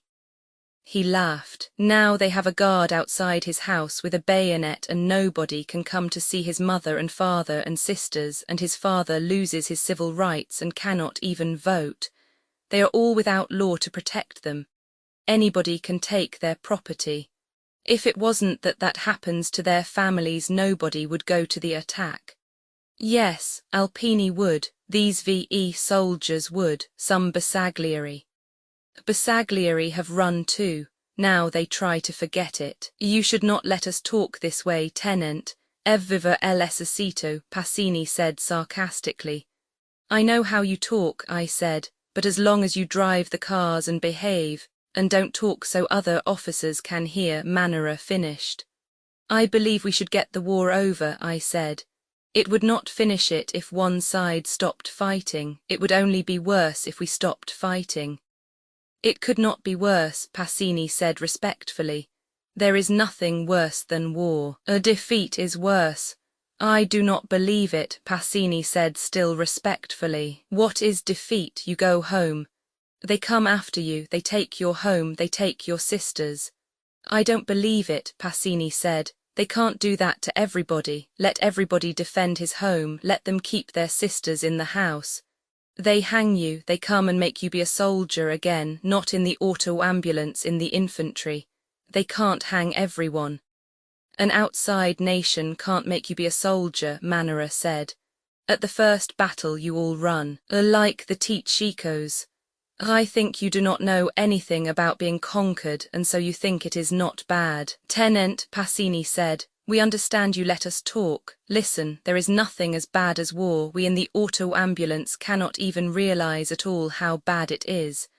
When people realize how bad it is, they cannot do anything to stop it because they go crazy. There are some people who never realize. There are people who are afraid of their officers. It is with them that war is made. I know it is bad, but we must finish it." "It doesn't finish. There is no finish to a war." "Yes, there is." Passini shook his head. "War is not won by victory. What if we take San Gabriel? What if we take the Carso and Monfalcone and Trieste? Where are we then? Did you see all the far mountains today? Do you think we could take all them too, only if the Austrians stop fighting? One side must stop fighting. Why don't we stop fighting? If they come down into Italy, they will get tired and go away. They have their own country. But no, instead there is a war. You're an orator. We think, we read, we are not peasants. We are mechanics, but even the peasants know better than to believe in a war. Everybody hates this war. There is a class that controls a country that is stupid and does not realize anything and never can. That is why we have this war. Also, they make money out of it. Most of them don't, said Passini. They are too stupid, they do it for nothing, for stupidity. We must shut up, said Manera. We talk too much even for the tenant. He likes it, said Passini. We will convert him. But now we will shut up, Manera said. Do we eat yet, tenant? Gavuzzi asked. I will go and see, I said. Gordini stood up and went outside with me. Is there anything I can do, tenant? Can I help in any way? He was the quietest one of the four. Come with me if you want, I said, and we'll see.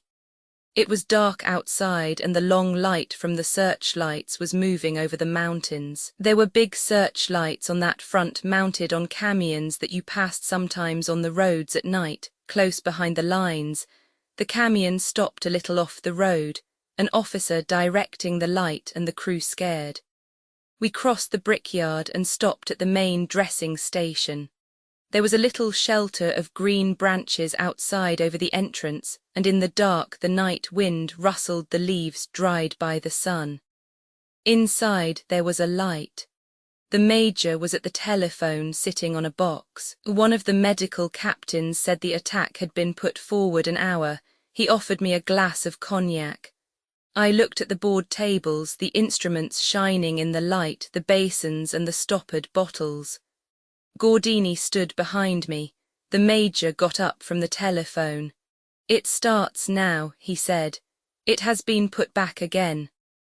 I looked outside. It was dark and the Austrian searchlights were moving on the mountains behind us. It was quiet for a moment still, then from all the guns behind us the bombardment started. Savoyer, said the major. About the soup, major, I said. He did not hear me. I repeated it. It hasn't come up. A big shell came in and burst outside in the brickyard. Another burst, and in the noise you could hear the smaller noise of the brick and dirt raining down. What is there to eat? We have a little pasta asciutta, the major said. I'll take what you can give me. The major spoke to an orderly who went out of sight in the back and came back with a metal basin of cold cooked macaroni. I handed it to Gordini. Have you any cheese? The major spoke grudgingly to the orderly who ducked back into the hole again and came out with a quarter of a white cheese. Thank you very much, I said. You'd better not go out. Outside something was set down beside the entrance. One of the two men who had carried it looked in. Bring him in, said the major. What's the matter with you? Do you want us to come outside and get him? The two stretcher-bearers picked up the man under the arms and by the legs and brought him in. Slit the tunic, the major said. He held a forceps with some gauze in the end. The two captains took off their coats. Get out of here, the major said to the two stretcher-bearers. Come on, I said to Gordini.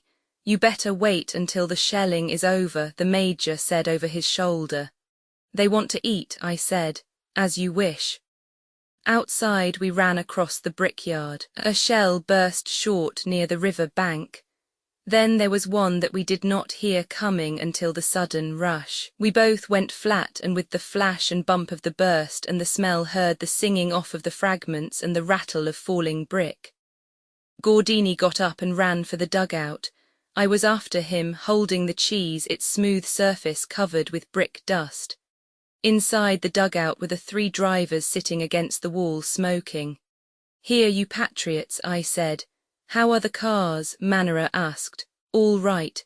Did they scare you, tenant? You're damned right, I said. I took out my knife, opened it, wiped off the blade and pared off the dirty outside surface of the cheese. Gavuzzi handed me the basin of macaroni. Start in to eat, tenant. No, I said. Put it on the floor, we'll all eat. There are no forks. What the hell, I said in English. I cut the cheese into pieces and laid them on the macaroni. Sit down to it, I said. They sat down and waited. I put thumb and fingers into the macaroni and lifted, a mass loosened. Lift it high, tenant. I lifted it to arm's length and the strands cleared. I lowered it into the mouth, sucked and snapped in the ends and chewed, then took a bite of cheese, chewed, and then a drink of the wine. It tasted of rusty metal. I handed the canteen back to Passini. It's rotten, he said. It's been in there too long. I had it in the car. They were all eating, holding their chins close over the basin, tipping their heads back, sucking in the ends. I took another mouthful and some cheese and a rinse of wine. Something landed outside that shook the earth. 420 or Minenwerfer, Gavuzzi said. There aren't any 420s in the mountains, I said. They have big Skoda guns, I've seen the holes. 305s. We went on eating, there was a cough, a noise like a railway engine starting and then an explosion that shook the earth again. This isn't a deep dugout, Passini said. That was a big trench mortar. Yes, sir. I ate the end of my piece of cheese and took a swallow of wine. Through the other noise I heard a cough, then came the chut-chut-chut-chut. Then there was a flash, as when a blast furnace door is swung open, and a roar that started white and went red and on in a rushing wind. I tried to breathe, but my breath would not come, and I felt myself rush bodily out of myself and out and out and out, and all the time bodily in the wind. I went out swiftly, all of myself, and I knew I was dead and that it had all been a mistake to think you just died.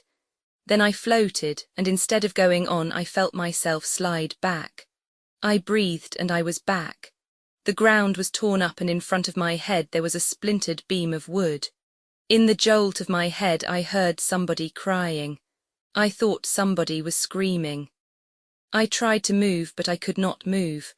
I heard the machine guns and rifles firing across the river and all along the river. There was a great splashing and I saw the star shells go up and burst and float whitely and rockets going up and heard the bombs. All this in a moment. And then I heard close to me someone saying, "Mamma mia, oh mamma mia." I pulled and twisted and got my legs loose finally and turned around and touched him. It was Passini, and when I touched him he screamed. His legs were toward me and I saw in the dark and the light that they were both smashed above the knee. One leg was gone and the other was held by tendons and part of the trouser, and the stump twitched and jerked as though it were not connected. He bit his arm and moaned, "Oh mamma mia," then, "Dot salve Maria, Dot salve Maria. Oh Jesus, shoot me, Christ, shoot me, mamma mia, oh purest lovely Mary, shoot me, stop it, stop it. Stop it, oh Jesus, lovely Mary, stop it. Oh, then choking, mamma mia. Then he was quiet, biting his arm, the stump of his leg twitching. Porta feriti, I shouted, holding my hands cupped. Porta feriti. I tried to get closer to Passini to try to put a tourniquet on the legs, but I could not move. I tried again and my legs moved a little. I could pull backward along with my arms and elbows. Passini was quiet now. I sat beside him, undid my tunic and tried to rip the tail of my shirt. It would not rip and I bit the edge of the cloth to start it. Then I thought of his puttees. I had on wool stockings but Passini wore puttees. All the drivers wore puttees but Passini had only one leg. I unwound the putty, and while I was doing it I saw there was no need to try and make a tourniquet because he was dead already. I made sure he was dead. There were 3 others to locate. I sat up straight, and as I did so something inside my head moved like the weights on a doll's eyes, and it hit me inside in back of my eyeballs. My legs felt warm and wet, and my shoes were wet and warm inside. So I knew that I was hit and leaned over and put my hand on my knee. My knee wasn't there. My hand went in and my knee was down on my shin. I wiped my hand on my shirt and another floating light came very slowly down and I looked at my leg and was very afraid. "Oh God," I said, "get me out of here." I knew, however, that there had been 3 others. There were 4 drivers. Passini was dead, that left 3. Someone took hold of me under the arms and somebody else lifted my legs. There are 3 others, I said. One is dead. It's Manara. We went for a stretcher, but there wasn't any. How are you, Tenant? Where is Gordini and Gavuzzi? Gordini's at the post getting bandaged. Gavuzzi has your legs. Hold on to my neck, Tenant. Are you badly hit? In the leg. How is Gordini? He's all right. It was a big trench mortar shell. Passini's dead. Yes, he's dead. A shell fell close and they both dropped to the ground and dropped me. I'm sorry, Tenant, said Manara. Hang on to my neck. If you drop me again, it was because we were scared. Are you unwounded? We are both wounded a little. Can Gordini drive? I don't think so. They dropped me once more before we reached the post. You sons of bitches, I said. I am sorry, Tenant, Manara said. We won't drop you again. Outside the post a great many of us lay on the ground in the dark. They carried wounded in and brought them out. I could see the light come out from the dressing station when the curtain opened and they brought someone in or out. The dead were off to one side. The doctors were working with their sleeves up to their shoulders and were red as butchers. There were not enough stretchers. Some of the wounded were noisy, but most were quiet. The wind blew the leaves in the bower over the door of the dressing station and the night was getting cold.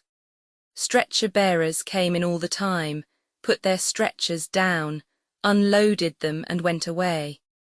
As soon as I got to the dressing station, Manara brought a medical sergeant out and he put bandages on both my legs. He said there was so much dirt blown into the wound that there had not been much hemorrhage. They would take me as soon as possible. He went back inside. Gordini could not drive, Manara said. His shoulder was smashed and his head was hurt.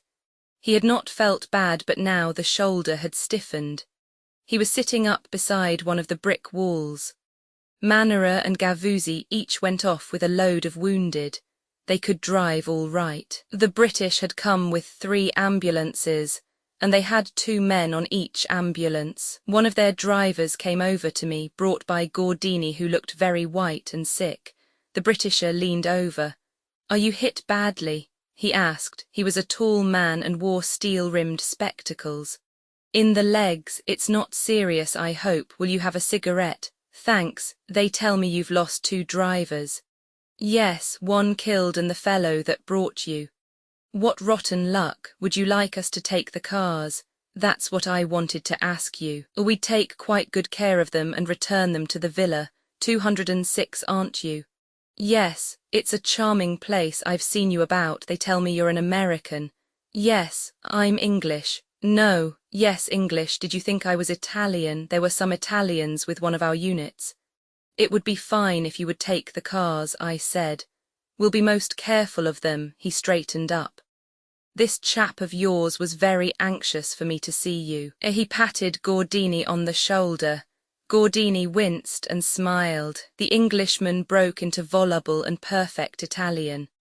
Now everything is arranged. I've seen your tenant. We will take over the 2 cars. You won't worry now. He broke off. I must do something about getting you out of here. I'll see the medical wallers. We'll take you back with us. He walked across to the dressing station, stepping carefully among the wounded. I saw the blanket open, the light came out and he went in. He will look after you, Tenant, Gordini said. How are you? Franco. I am all right. He sat down beside me.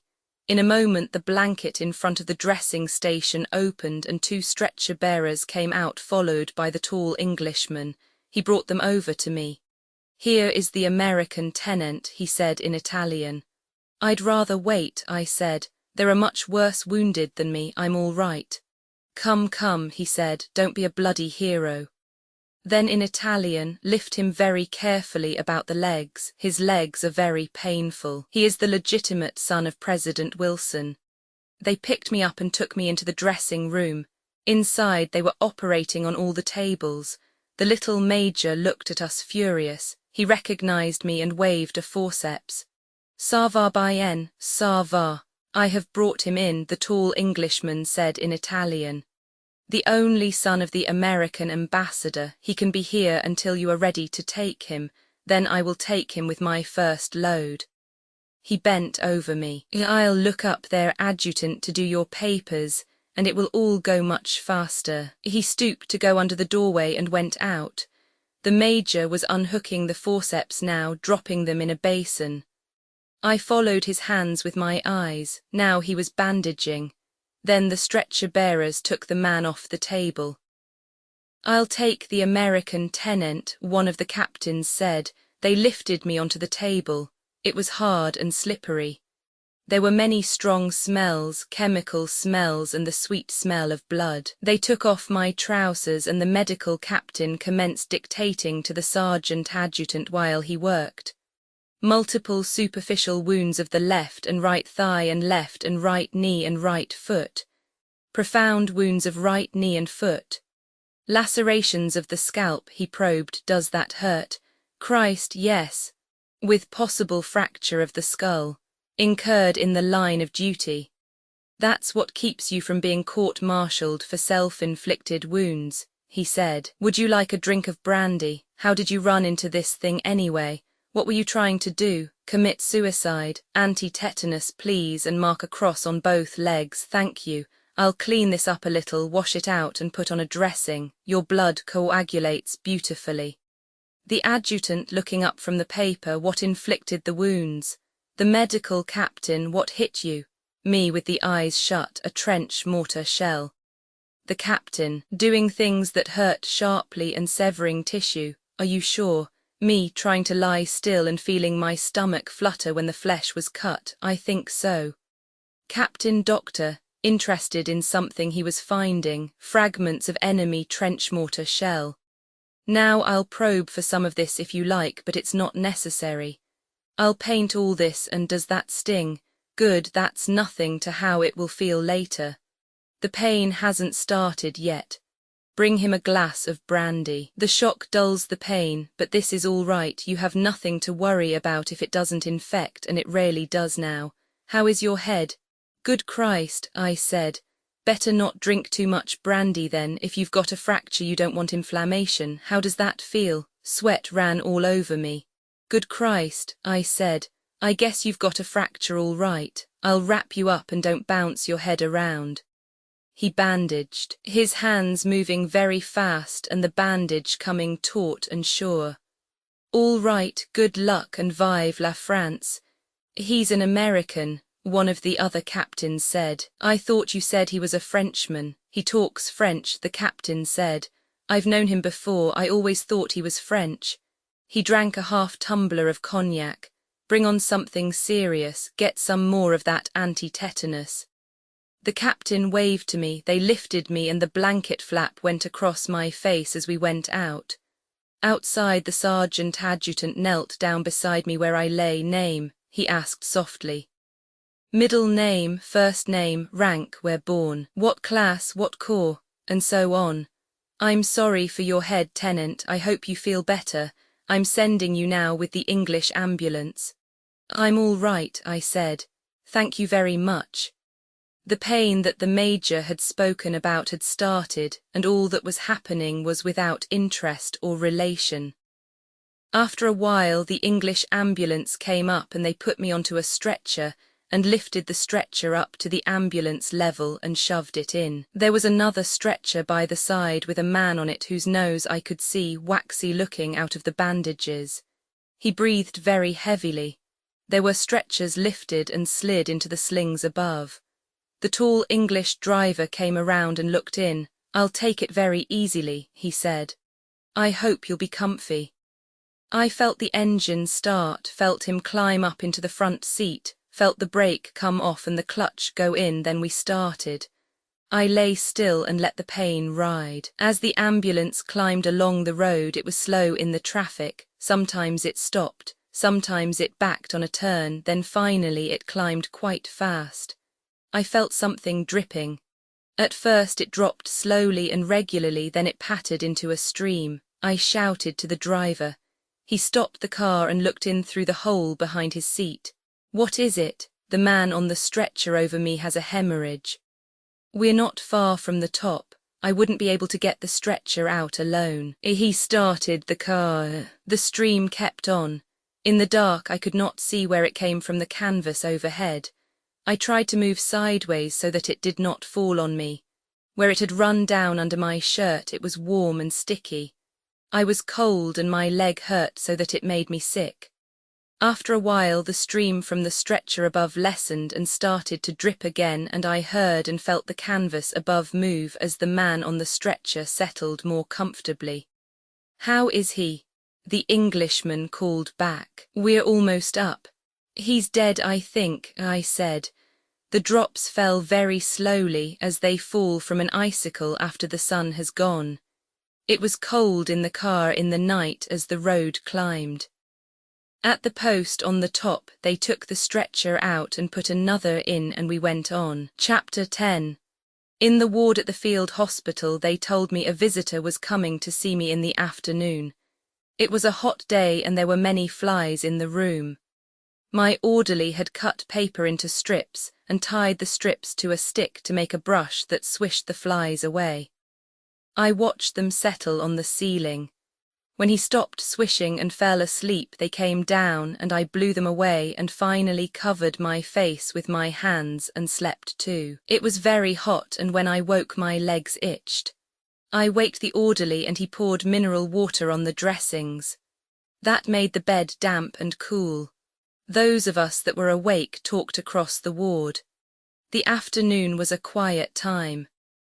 In the morning they came to each bed in turn, 3 men nurses and a doctor, and picked you up out of bed and carried you into the dressing room so that the beds could be made, while we were having our wounds dressed. It was not a pleasant trip to the dressing room, and I did not know until later that beds could be made with men in them. My orderly had finished pouring water and the bed felt cool and lovely, and I was telling him where to scratch on the soles of my feet against the itching when one of the doctors brought in Rinaldi. He came in very fast and bent down over the bed and kissed me. I saw he wore gloves. "How are you, baby? How do you feel? I bring you this." It was a bottle of cognac. The orderly brought a chair and he sat down. "And good news, you will be decorated. They want to get you the Medaglia d'Argento, but perhaps they can get only the bronze." "What for?" "Because you are gravely wounded. They say if you can prove you did any heroic act you can get the silver. Otherwise it will be the bronze. Tell me exactly what happened. Did you do any heroic act?" "No," I said. "I was blown up while we were eating cheese." "Be serious. You must have done something heroic either before or after. Remember carefully." "I did not. Didn't you carry anybody on your back?" "Gordini says you carried several people on your back, but the medical major at the first post declares it is impossible. He has to sign the proposition for the citation." "I didn't carry anybody. I couldn't move." "That doesn't matter," said Rinaldi. He took off his gloves. "I think we can get you the silver. Didn't you refuse to be medically aided before the others?" "Not very firmly." "That doesn't matter. Look how you are wounded. Look at your valorous conduct in asking to go always to the first line. Besides, the operation was successful. Did they cross the river all right?" "Enormously. They take nearly 1,000 prisoners. It's in the bulletin. Didn't you see it?" "No." "I'll bring it to you. It is a successful coup de main." "How is everything?" "Splendid. We are all splendid. Everybody is proud of you. Tell me just exactly how it happened." "I am positive you will get the silver. Go on, tell me all about it." He paused and thought. "Maybe you will get an English medal too. There was an English there. I'll go and see him and ask if he will recommend you. He ought to be able to do something. Do you suffer much? Have a drink." "Orderly, go get a corkscrew." "Oh, you should see what I did in the removal of 3 meters of small intestine, and better now than ever. It is one for the Lancet. You do me a translation and I will send it to the Lancet. Every day I am better. Poor dear baby, how do you feel? Where is that damn corkscrew? You are so brave and quiet, I forget you are suffering." He slapped his gloves on the edge of the bed. "Here is the corkscrew, Signor Tenant," the orderly said. "Open the bottle, bring a glass, drink that baby. How is your poor head? I looked at your papers, you haven't any fracture. That major at the first post was a hog butcher. I would take you and never hurt you. I never hurt anybody. I learn how to do it. Every day I learn to do things smoother and better. You must forgive me for talking so much, baby. I am very moved to see you badly wounded. There, drink that, it's good. It cost 15 lire. It ought to be good. 5 stars. After I leave here I'll go see that English and he'll get you an English medal. They don't give them like that. You are so modest. I will send the liaison officer. He can handle the English. Have you seen Miss Barclay? I will bring her here. I will go now and bring her here. Don't go, I said. Tell me about Gorizia. How are the girls? There are no girls. For 2 weeks now they haven't changed them. I don't go there any more. It is disgraceful. They aren't girls. They are old war comrades. You don't go at all. I just go to see if there is anything new. I stop by. They all ask for you. It is a disgrace that they should stay so long that they become friends. Maybe girls don't want to go to the front any more. Of course they do. They have plenty of girls. It is just bad administration. They are keeping them for the pleasure of dugout hiders in the rear. Poor Rinaldi, I said. All alone at the war with no new girls. Rinaldi poured himself another glass of the cognac. I don't think it will hurt you, baby. You take it. I drank the cognac and felt it warm all the way down. Rinaldi poured another glass. He was quieter now. He held up the glass. To your valorous wounds, to the silver medal. Tell me, baby, when you lie here all the time in the hot weather, don't you get excited? Sometimes. I can't imagine lying like that. I would go crazy. You are crazy. I wish you were back. No one to come in at night from adventures. No one to make fun of. No one to lend me money. No blood brother and roommate. Why do you get yourself wounded? You can make fun of the priest. That priest, it isn't me that makes fun of him. It is the captain. I like him. If you must have a priest, have that priest. He's coming to see you. He makes big preparations. I like him. Oh, I knew it. Sometimes I think you and he are a little that way, you know. No, you don't. Yes, I do sometimes. A little that way, like the number of the 1st Regiment of the Brigata Ancona. Oh, go to hell.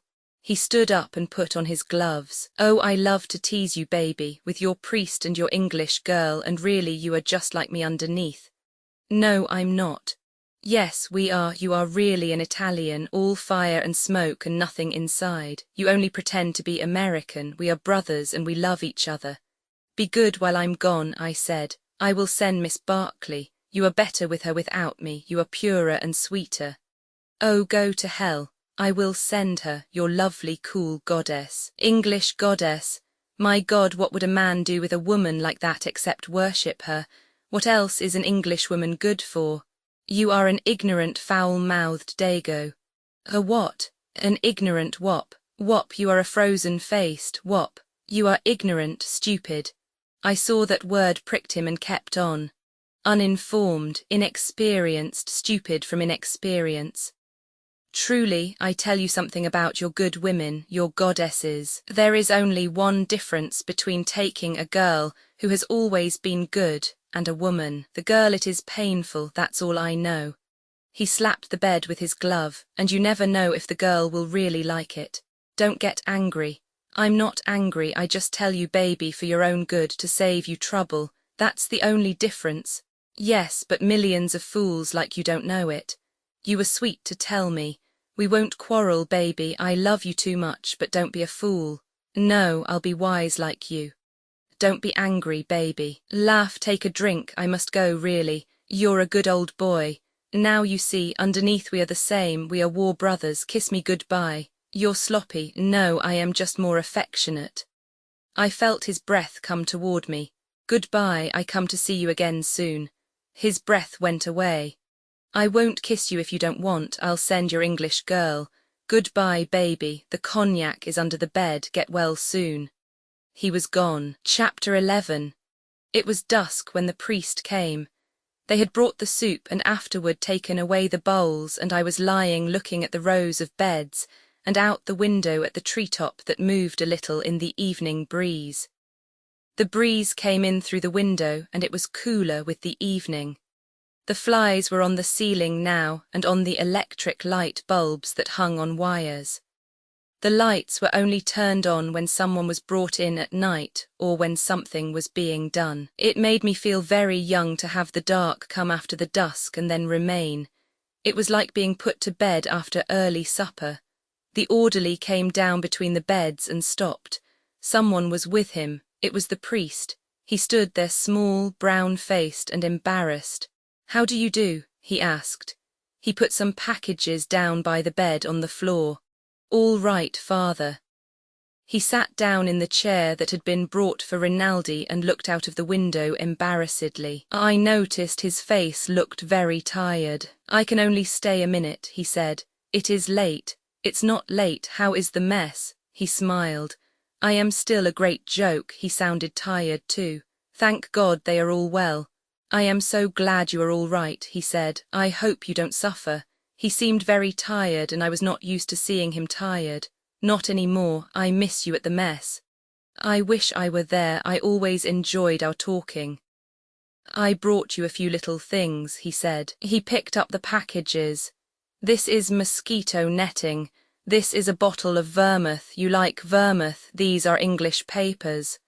Please open them." He was pleased and undid them.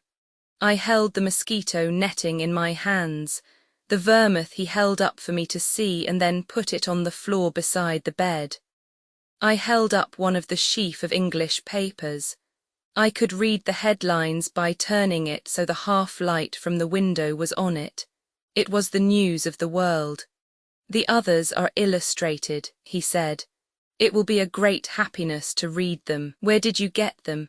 "I sent for them to Mester. I will have more."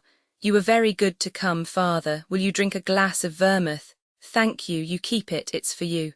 "No, drink a glass." "All right, I will bring you more then." The orderly brought the glasses and opened the bottle. He broke off the cork and the end had to be shoved down into the bottle.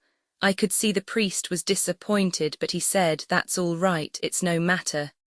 "Here's to your health, Father." "To your better health." Afterward he held the glass in his hand and we looked at one another.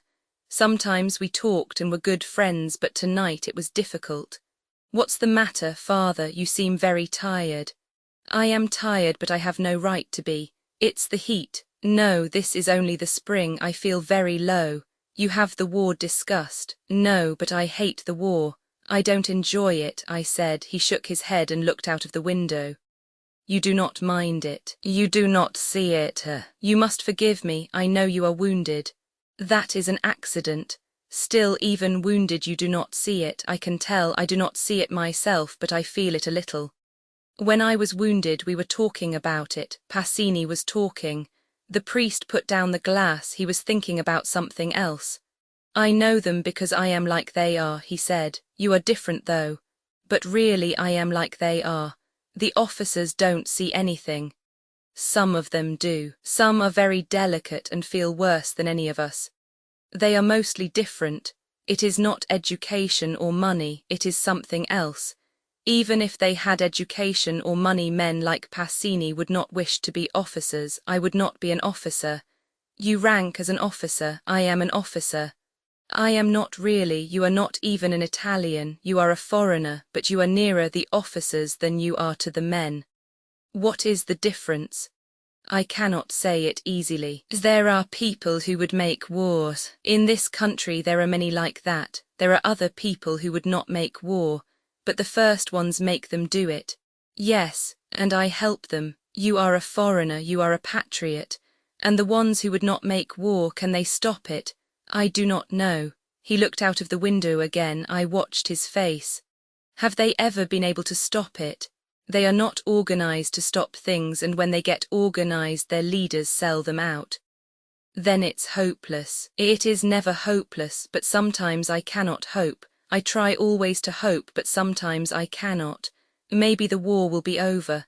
"I hope so." "What will you do then?" "If it is possible, I will return to the Abruzzi." His brown face was suddenly very happy. "You love the Abruzzi?" "Yes, I love it very much." "You ought to go there then. I would be too happy if I could live there and love God and serve Him." And be respected, I said. Yes, and be respected. Why not? No reason not. You should be respected.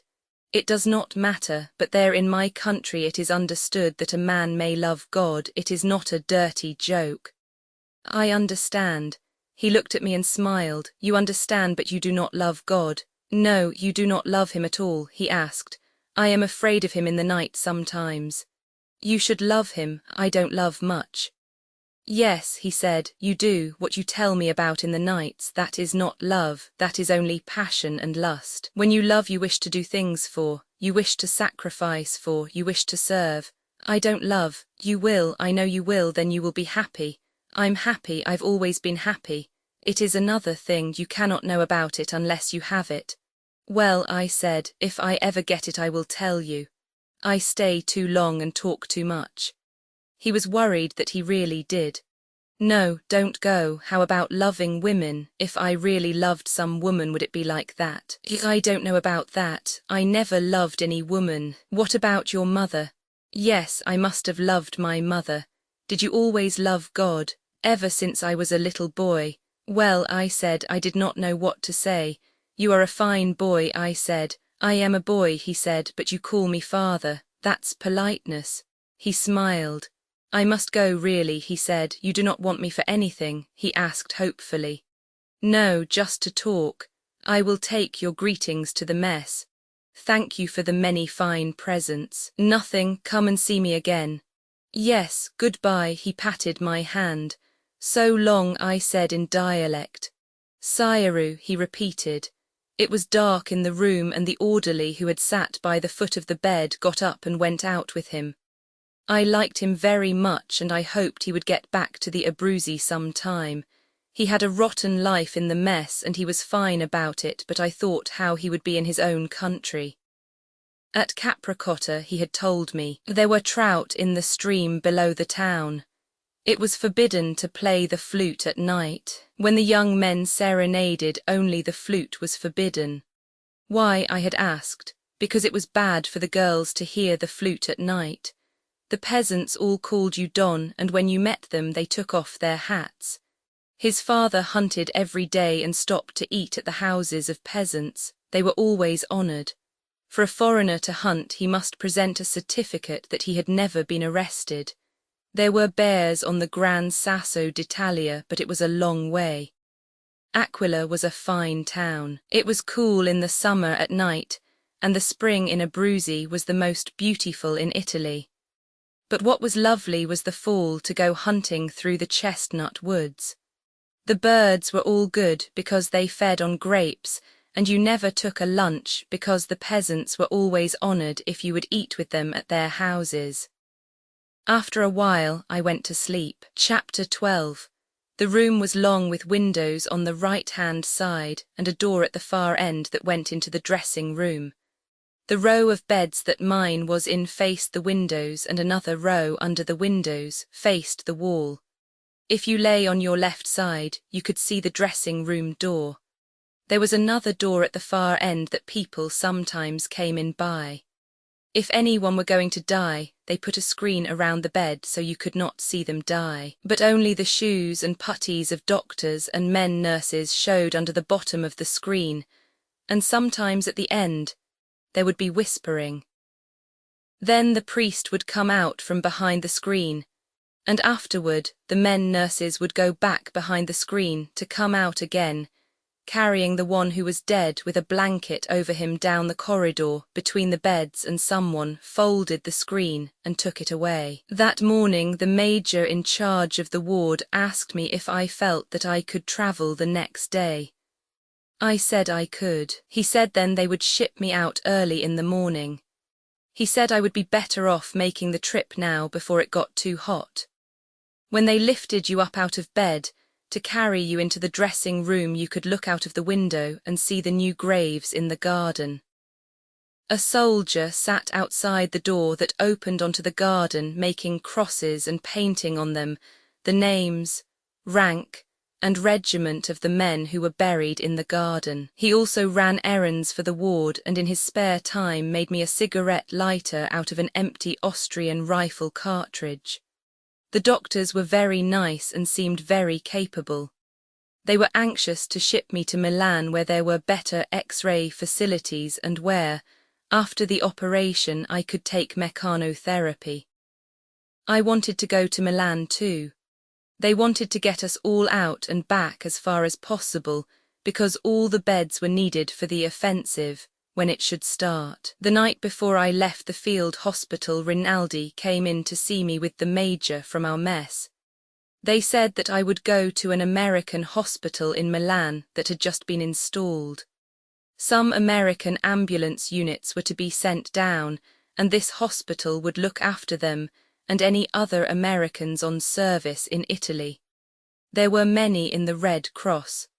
The States had declared war on Germany, but not on Austria. The Italians were sure America would declare war on Austria too, and they were very excited about any Americans coming down, even the Red Cross. They asked me if I thought President Wilson would declare war on Austria, and I said it was only a matter of days. I did not know what we had against Austria, but it seemed logical that they should declare war on her if they did on Germany. They asked me if we would declare war on Turkey. I said that was doubtful. Turkey, I said, was our national bird, but the joke translated so badly, and they were so puzzled and suspicious that I said yes, we would probably declare war on Turkey. And on Bulgaria, we had drunk several glasses of brandy, and I said yes, by God, on Bulgaria too, and on Japan. But they said Japan is an ally of England. You can't trust the bloody English. The Japanese want Hawaii, I said. Where is Hawaii? It is in the Pacific Ocean. Why do the Japanese want it? They don't really want it, I said. That is all talk. The Japanese are a wonderful little people, fond of dancing and light wines. Like the French, said the major. We will get Nice and Savoy from the French. We will get Corsica and all the Adriatic coastline, Rinaldi said. Italy will return to the splendors of Rome, said the major. I don't like Rome, I said. It is hot and full of fleas. You don't like Rome? Yes, I love Rome. Rome is the mother of nations. I will never forget Romulus suckling the Tiber. What? Nothing. Let's all go to Rome. Let's go to Rome tonight and never come back. Rome is a beautiful city, said the major. The mother and father of nations, I said. Roma is feminine, said Rinaldi. It cannot be the Father. Who is the Father then? The Holy Ghost. Don't blaspheme.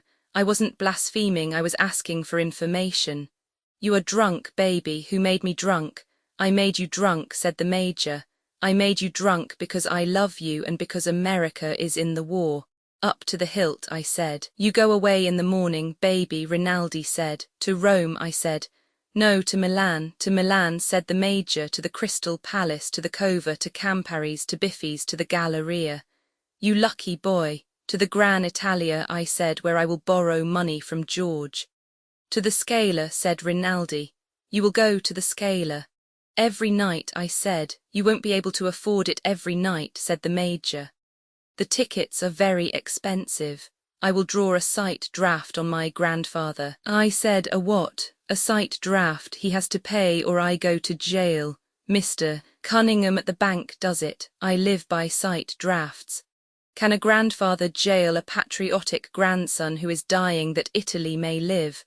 Live the American Garibaldi, said Rinaldi. Viva the sight drafts, I said. We must be quiet, said the major. Already we have been asked many times to be quiet. Do you go tomorrow, really, Federico? He goes to the American hospital, I tell you, Rinaldi said, to the beautiful nurses, not the nurses with beards of the field hospital. Yes, yes, said the major, I know he goes to the American hospital. I don't mind their beards, I said. If any man wants to raise a beard, let him. Why don't you raise a beard, Signor Maggia? It could not go in a gas mask. Yes, it could. Anything can go in a gas mask. I vomited into a gas mask. Don't be so loud, baby, Rinaldi said. We all know you have been at the front.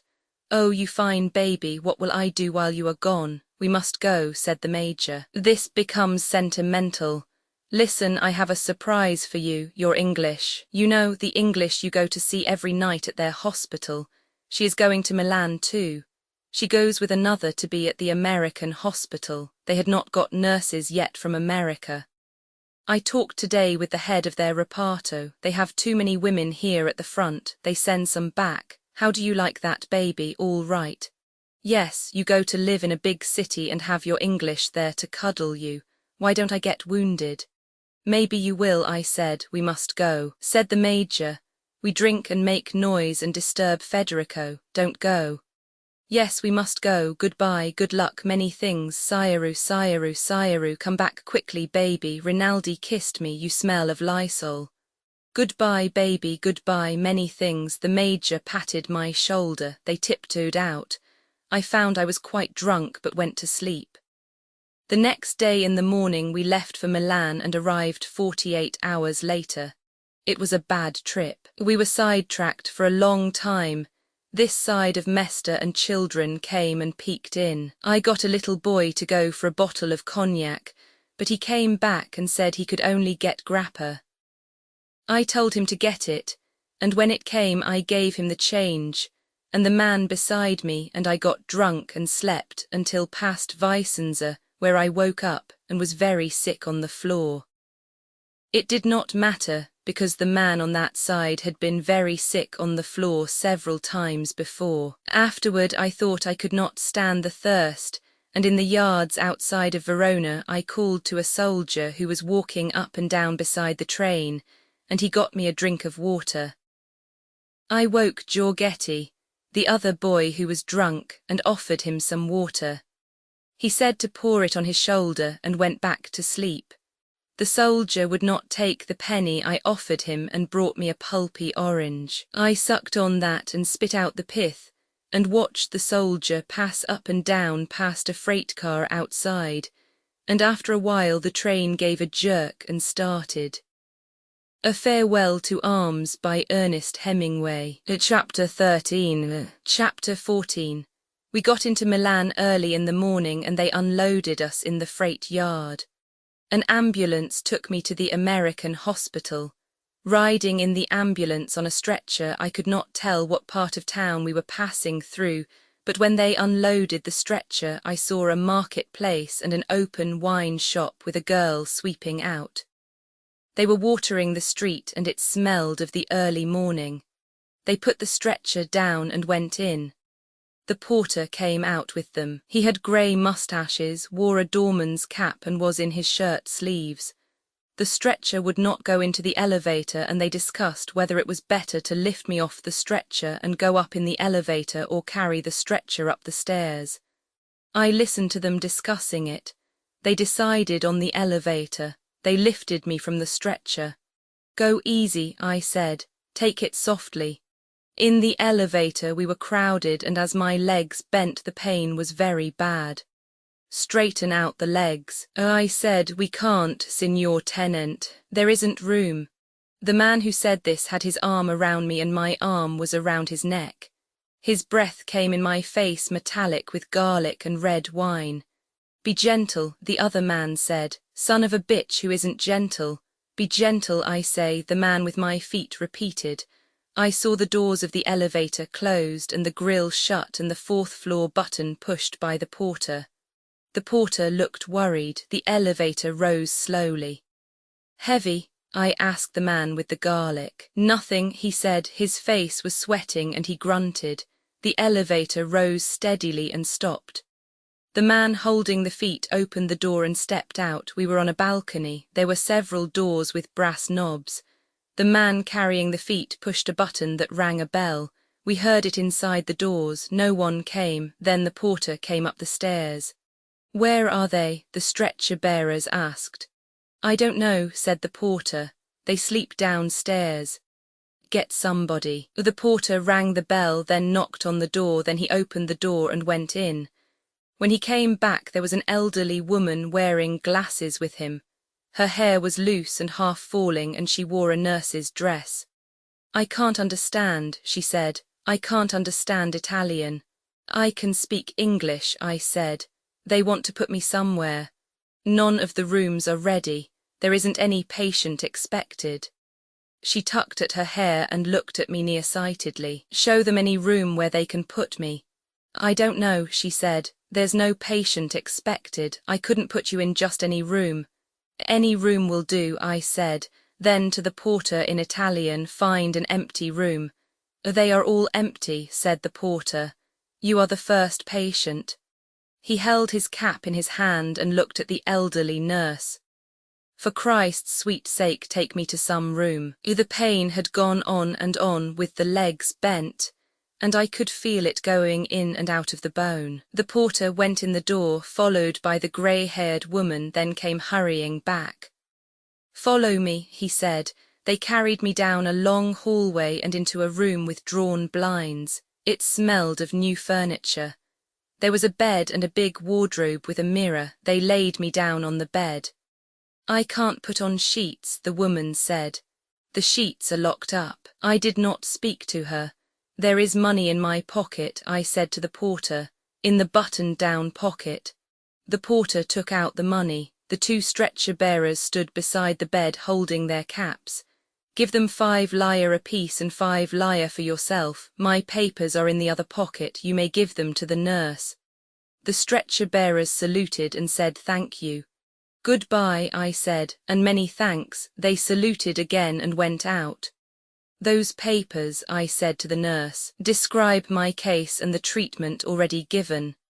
The woman picked them up and looked at them through her glasses. There were 3 papers and they were folded. I don't know what to do, she said. I can't read Italian. I can't do anything without the doctor's orders.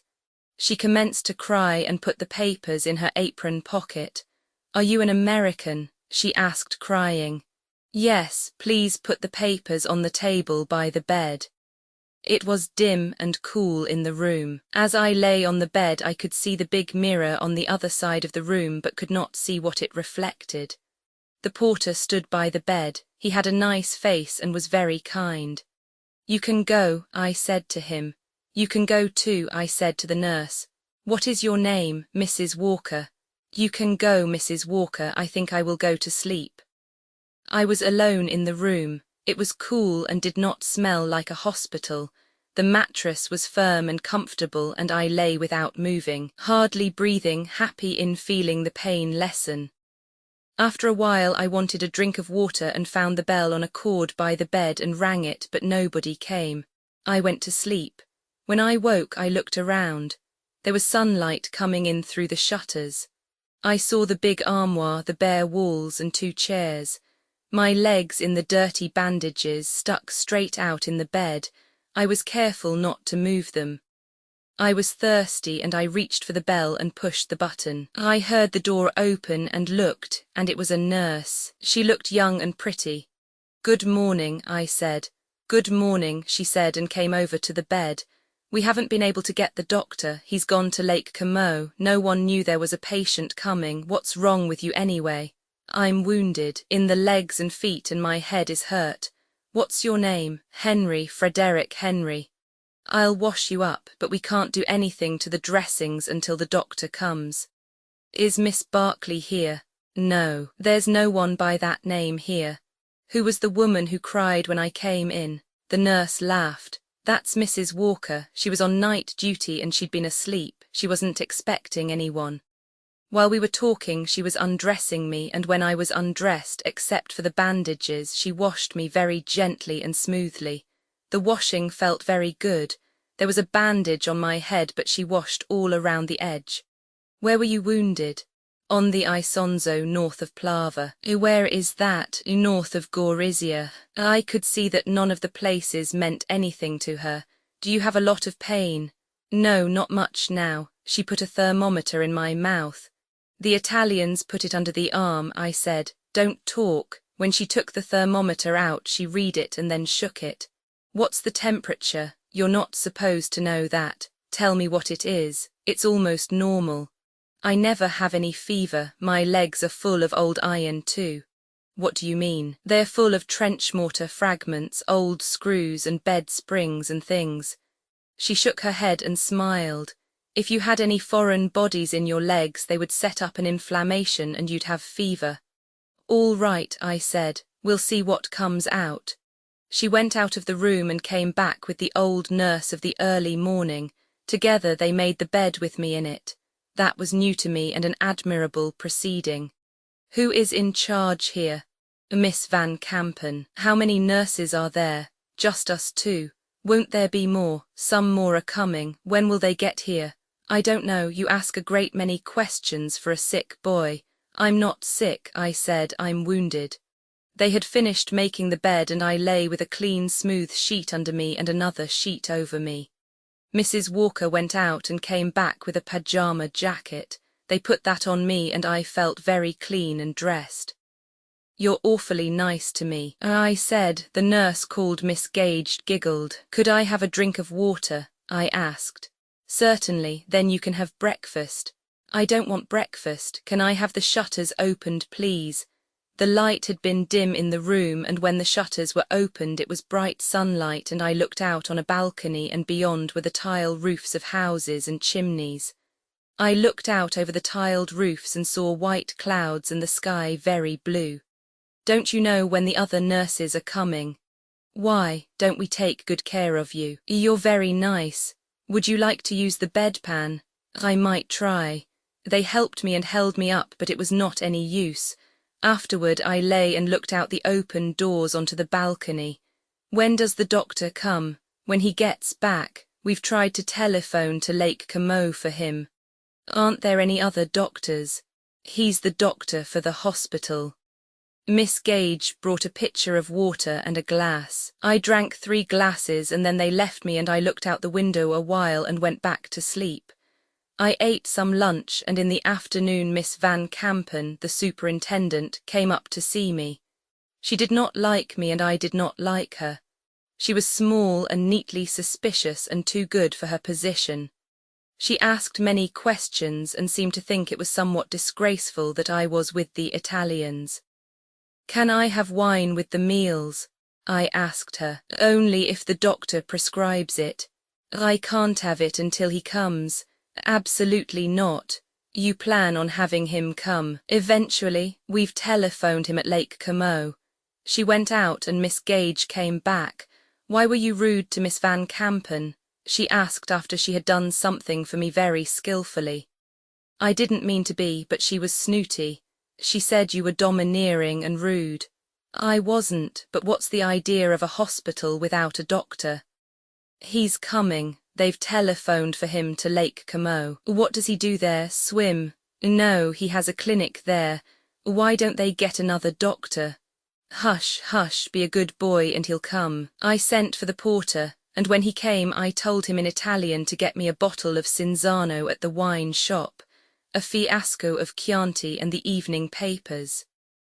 He went away and brought them wrapped in newspaper, unwrapped them, and when I asked him to, drew the corks and put the wine and vermouth under the bed. They left me alone and I lay in bed and read the papers a while, the news from the front, and the list of dead officers with their decorations, and then reached down and brought up the bottle of Cinzano, and held it straight up on my stomach, the cool glass against my stomach, and took little drinks making rings on my stomach from holding the bottle there between drinks, and watched it get dark outside over the roofs of the town. The swallows circled around, and I watched them and the night hawks flying above the roofs and drank the Cinzano. Miss Gage brought up a glass with some eggnog in it. I lowered the vermouth bottle to the other side of the bed when she came in. Miss Van Kampen had some sherry put in this, she said. You shouldn't be rude to her. She's not young and this hospital is a big responsibility for her. Mrs. Walker's too old and she's no use to her. She's a splendid woman, I said. Thank her very much. I'm going to bring your supper right away. That's all right, I said. I'm not hungry. When she brought the tray and put it on the bed table, I thanked her and ate a little of the supper. Afterward it was dark outside and I could see the beams of the searchlights moving in the sky. I watched for a while and then went to sleep. I slept heavily, except once I woke sweating and scared, and then went back to sleep trying to stay outside of my dream. I woke for good long before it was light and heard roosters crowing and stayed on awake until it began to be light. I was tired, and once it was really light I went back to sleep again. Chapter 15. It was bright sunlight in the room when I woke. I thought I was back at the front and stretched out in bed. My legs hurt me and I looked down at them still in the dirty bandages and seeing them knew where I was. I reached up for the bell cord and pushed the button. I heard it buzz down the hall and then someone coming on rubber soles along the hall. It was Miss Gage and she looked a little older in the bright sunlight and not so pretty. "Good morning," she said. "Did you have a good night?" "Yes, thanks very much," I said. "Can I have a barber? I came in to see you and you were asleep with this in the bed with you."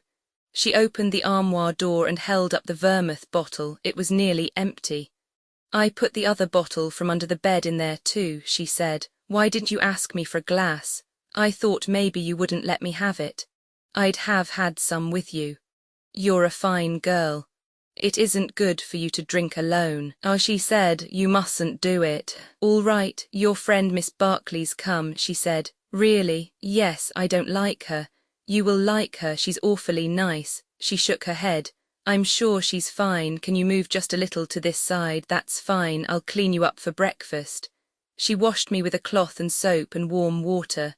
"Hold your shoulder up," she said. "That's fine. Can I have the barber before breakfast? I'll send the porter for him." She went out and came back. "He's gone for him," she said, and dipped the cloth she held in the basin of water. The barber came with the porter. He was a man of about 50 with an upturned mustache. Miss Gage was finished with me and went out, and the barber lathered my face and shaved. He was very solemn and refrained from talking. "What's the matter? Don't you know any news?" I asked. "What news?" "Any news? What's happened in the town?" "It is time of war," he said. "The enemy's ears are everywhere." I looked up at him. "Please hold your face still," he said, and went on shaving. "I will tell nothing. What's the matter with you?" I asked. "I am an Italian. I will not communicate with the enemy." I let it go at that. If he was crazy, the sooner I could get out from under the razor the better. Once I tried to get a good look at him. "Beware," he said. "The razor is sharp." I paid him when it was over and tipped him half a lira. He returned the coins. "I will not. I am not at the front. But I am an Italian. Get the hell out of here." "With your permission," he said, and wrapped his razors in newspaper.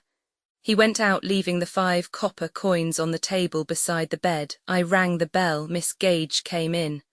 "Would you ask the porter to come, please?" "All right." The porter came in. He was trying to keep from laughing.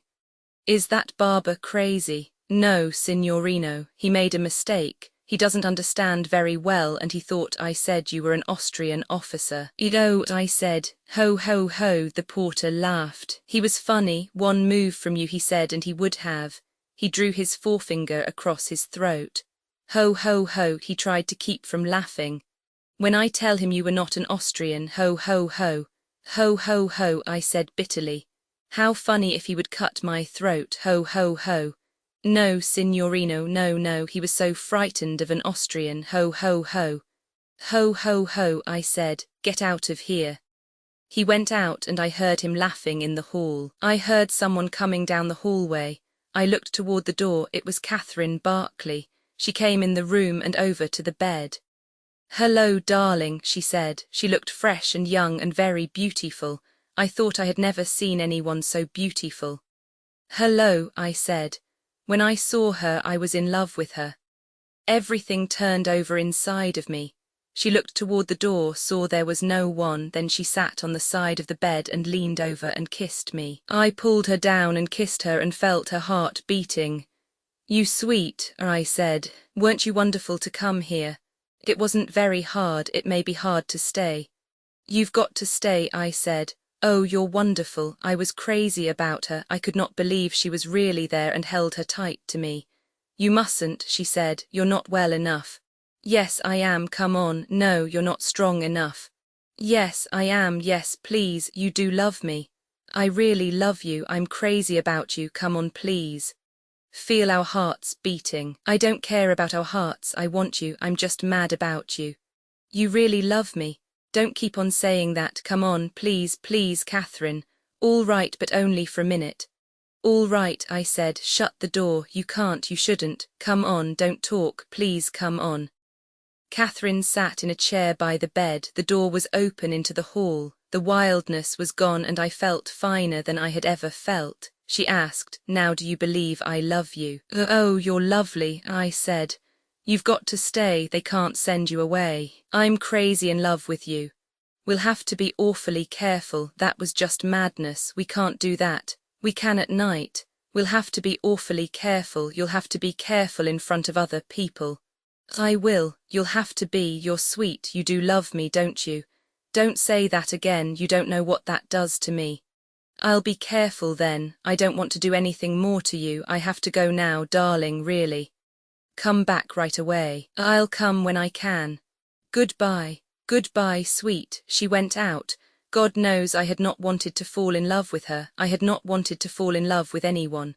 But God knows I had, and I lay on the bed in the room of the hospital in Milan and all sorts of things went through my head, but I felt wonderful, and finally Miss Gage came in. The doctor's coming, she said. He telephoned from Lake Como. When does he get here? He'll be here this afternoon. Chapter 16. Nothing happened until afternoon. The doctor was a thin, quiet little man who seemed disturbed by the war. He took out a number of small steel splinters from my thighs with delicate and refined distaste. He used a local anesthetic called something or other snow, which froze the tissue and avoided pain until the probe, the scalpel or the forceps, got below the frozen portion. The anesthetized area was clearly defined by the patient, and after a time the doctor's fragile delicacy was exhausted, and he said it would be better to have an X-ray. Probing was unsatisfactory, he said. The X-ray was taken at the Ospedal Magia, and the doctor who did it was excitable, efficient and cheerful. It was arranged by holding up the shoulders that the patient should see personally some of the larger foreign bodies through the machine.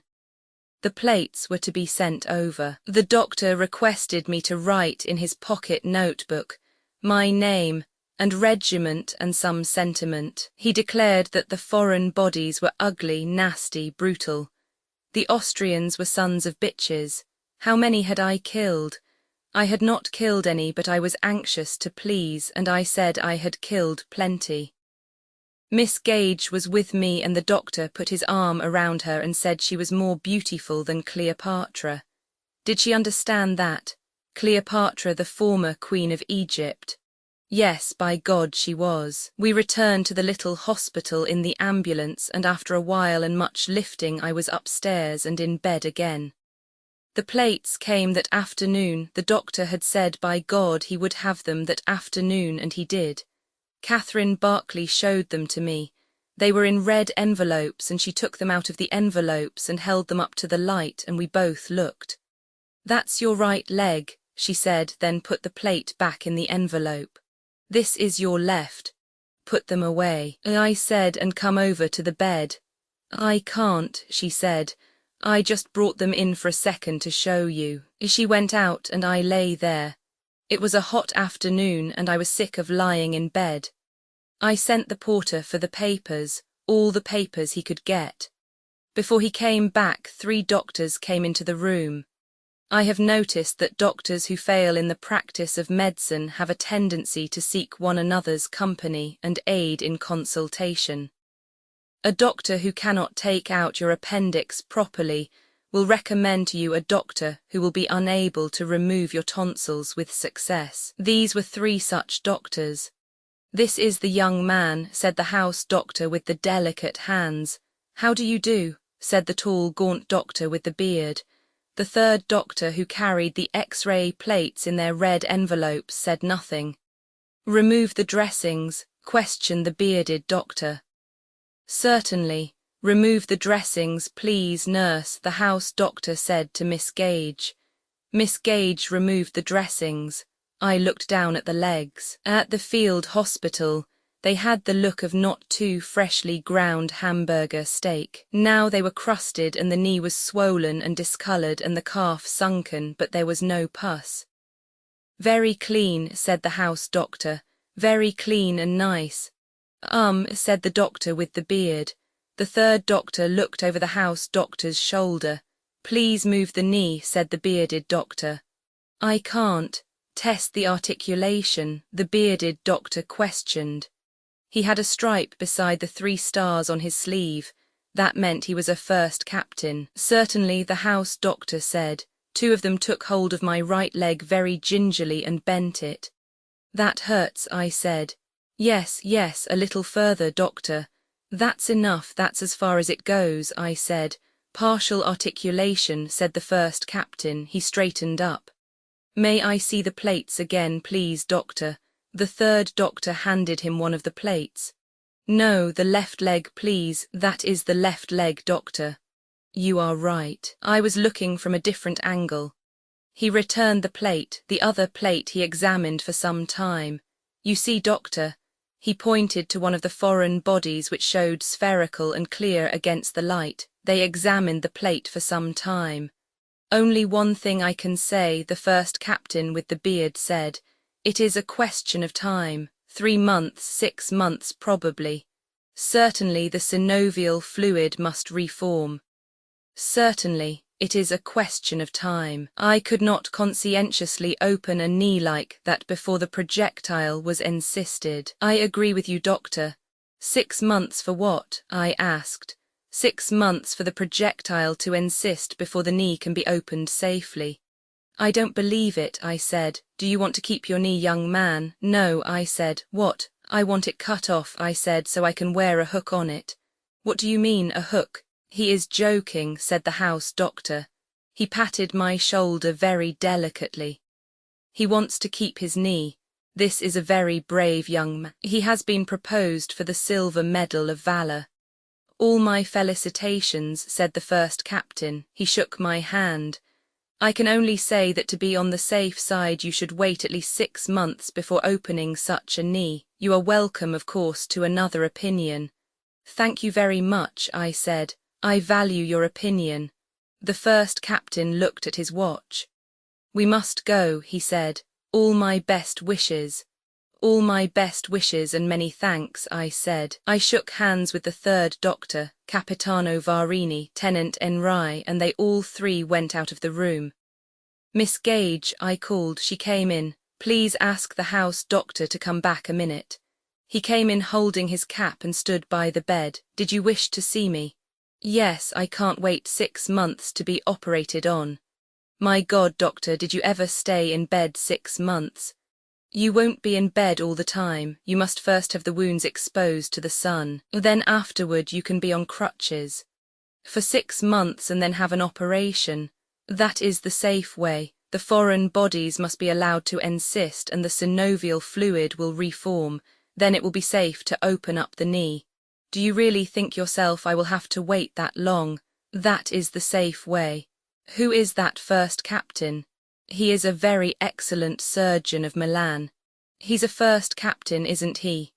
"Yes, but he is an excellent surgeon. I don't want my leg fooled with by a first captain. If he was any good he would be made a major. I know what a first captain is, doctor." "He is an excellent surgeon and I would rather have his judgment than any surgeon I know." "Could another surgeon see it?" "Certainly if you wish, but I would take Dr. Varella's opinion myself." "Could you ask another surgeon to come and see it?" "I will ask Valentini to come." "Who is he?" "He is a surgeon of the Ospedal Magia." "Good, I appreciate it very much. You understand." "Doctor, I couldn't stay in bed 6 months." "You would not be in bed. You would first take a sun cure, then you could have light exercise. Then when it was encysted we would operate." "But I can't wait 6 months." The doctor spread his delicate fingers on the cap he held and smiled. "You are in such a hurry to get back to the front." "Why not? It is very beautiful," he said. "You are a noble young man." He stooped over and kissed me very delicately on the forehead. "I will send for Valentini. Do not worry and excite yourself, be a good boy." Will you have a drink? I asked. No thank you, I never drink alcohol, just have one. I rang for the porter to bring glasses. No, no thank you, they are waiting for me. Goodbye, I said. Goodbye. 2 hours later Dr. Valentini came into the room. He was in a great hurry and the points of his moustache stood straight up. He was a major, his face was tanned and he laughed all the time. How did you do it? This rotten thing, he asked. Let me see the plates. Yes, yes, that's it. You look healthy as a goat. Who's the pretty girl? Is she your girl? I thought so. Isn't this a bloody war? How does that feel? You are a fine boy. I'll make you better than new. Does that hurt? You bet it hurts. How they love to hurt you, these doctors. What have they done for you so far? Can't that girl talk Italian? She should learn. What a lovely girl. I could teach her. I will be a patient here myself. No, but I will do all your maternity work free. Does she understand that? She will make you a fine boy. A fine blonde like she is. That's fine. That's all right. What a lovely girl. Ask her if she eats supper with me. No, I won't take her away from you. Thank you. Thank you very much, miss. That's all. That's all I want to know. He patted me on the shoulder. Leave the dressings off. Will you have a drink, Dr. Valentini? A drink, certainly. I will have 10 drinks. Where are they? In the armoire. Miss Barclay will get the bottle. Cheerio. Cheerio to you, miss. What a lovely girl. I will bring you better cognac than that. He wiped his moustache. When do you think it can be operated on? Tomorrow morning, not before. Your stomach must be emptied. You must be washed out. I will see the old lady downstairs and leave instructions. Goodbye, I see you tomorrow. I'll bring you better cognac than that. You are very comfortable here. Goodbye until tomorrow. Get a good sleep. I'll see you early. He waved from the doorway. His moustaches went straight up. His brown face was smiling. There was a star in a box on his sleeve because he was a major. Chapter 17. That night a bat flew into the room through the open door that led onto the balcony and through which we watched the night over the roofs of the town.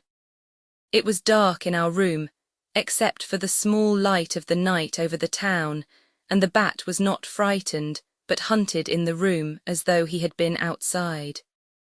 We lay and watched him, and I do not think he saw us because we lay so still. After he went out, we saw a searchlight come on and watched the beam move across the sky, and then go off, and it was dark again. A breeze came in the night, and we heard the men of the anti-aircraft gun on the next roof talking. It was cool, and they were putting on their capes. I worried in the night about someone coming up, but Catherine said they were all asleep. Once in the night we went to sleep, and when I woke she was not there, but I heard her coming along the hall and the door opened, and she came back to the bed and said it was all right. She had been downstairs and they were all asleep. She had been outside Miss Van Kampen's door and heard her breathing in her sleep. She brought crackers and we ate them and drank some vermouth. We were very hungry, but she said that would all have to be gotten out of me in the morning. I went to sleep again in the morning when it was light, and when I was awake I found she was gone again. She came in looking fresh and lovely and sat on the bed, and the sun rose while I had the thermometer in my mouth, and we smelled the dew on the roofs and then the coffee of the men at the gun on the next roof. I wish we could go for a walk, Catherine said. I'd wheel you if we had a chair. How would I get into the chair? We'd do it. We could go out to the park and have breakfast outdoors. I looked out the open doorway. What we'll really do, she said, is get you ready for your friend Dr. Valentini. I thought he was grand. I didn't like him as much as you did, but I imagine he's very good. Come back to bed, Catherine, please, I said. I can't. Didn't we have a lovely night? And can you be on night duty tonight? I probably will, but you won't want me. Yes, I will. No, you won't. You've never been operated on. You don't know how you'll be. I'll be all right. You'll be sick and I won't be anything to you. Come back then now. No, she said. I have to do the chart, darling, and fix you up. You don't really love me or you'd come back again. You're such a silly boy. She kissed me, That's all right for the chart. Your temperature's always normal. You've such a lovely temperature. You've got a lovely everything. Oh no, you have the lovely temperature. I'm awfully proud of your temperature. Maybe all our children will have fine temperatures. Our children will probably have beastly temperatures. What do you have to do to get me ready for Valentini? Not much, but quite unpleasant. I wish you didn't have to do it. I don't want anyone else to touch you. I'm silly. I get furious if they touch you. Even Ferguson, especially Ferguson and Gage and the other, what's her name? Walker. That's it, they've too many nurses here now. There must be some more patients or they'll send us away. They have 4 nurses now. Perhaps there'll be some. They need that many nurses. It's quite a big hospital. I hope some will come. What would I do if they sent me away? They will unless there are more patients. I'd go too. Don't be silly. You can't go yet, but get well quickly, darling, and we will go somewhere. And then what? Maybe the war will be over. It can't always go on. I'll get well, I said. Valentini will fix me. He should with those mustaches, and darling, when you're going under the ether, just think about something else, not us, because people get very blabby under an anesthetic. What should I think about? Anything but us. Think about your people, or even any other girl. No, say your prayers then. That ought to create a splendid impression. Maybe I won't talk, that's true. Often people don't talk. I won't talk. Don't brag, darling, please don't brag. You're so sweet and you don't have to brag. I won't talk a word. Now you're bragging, darling, you know you don't need to brag.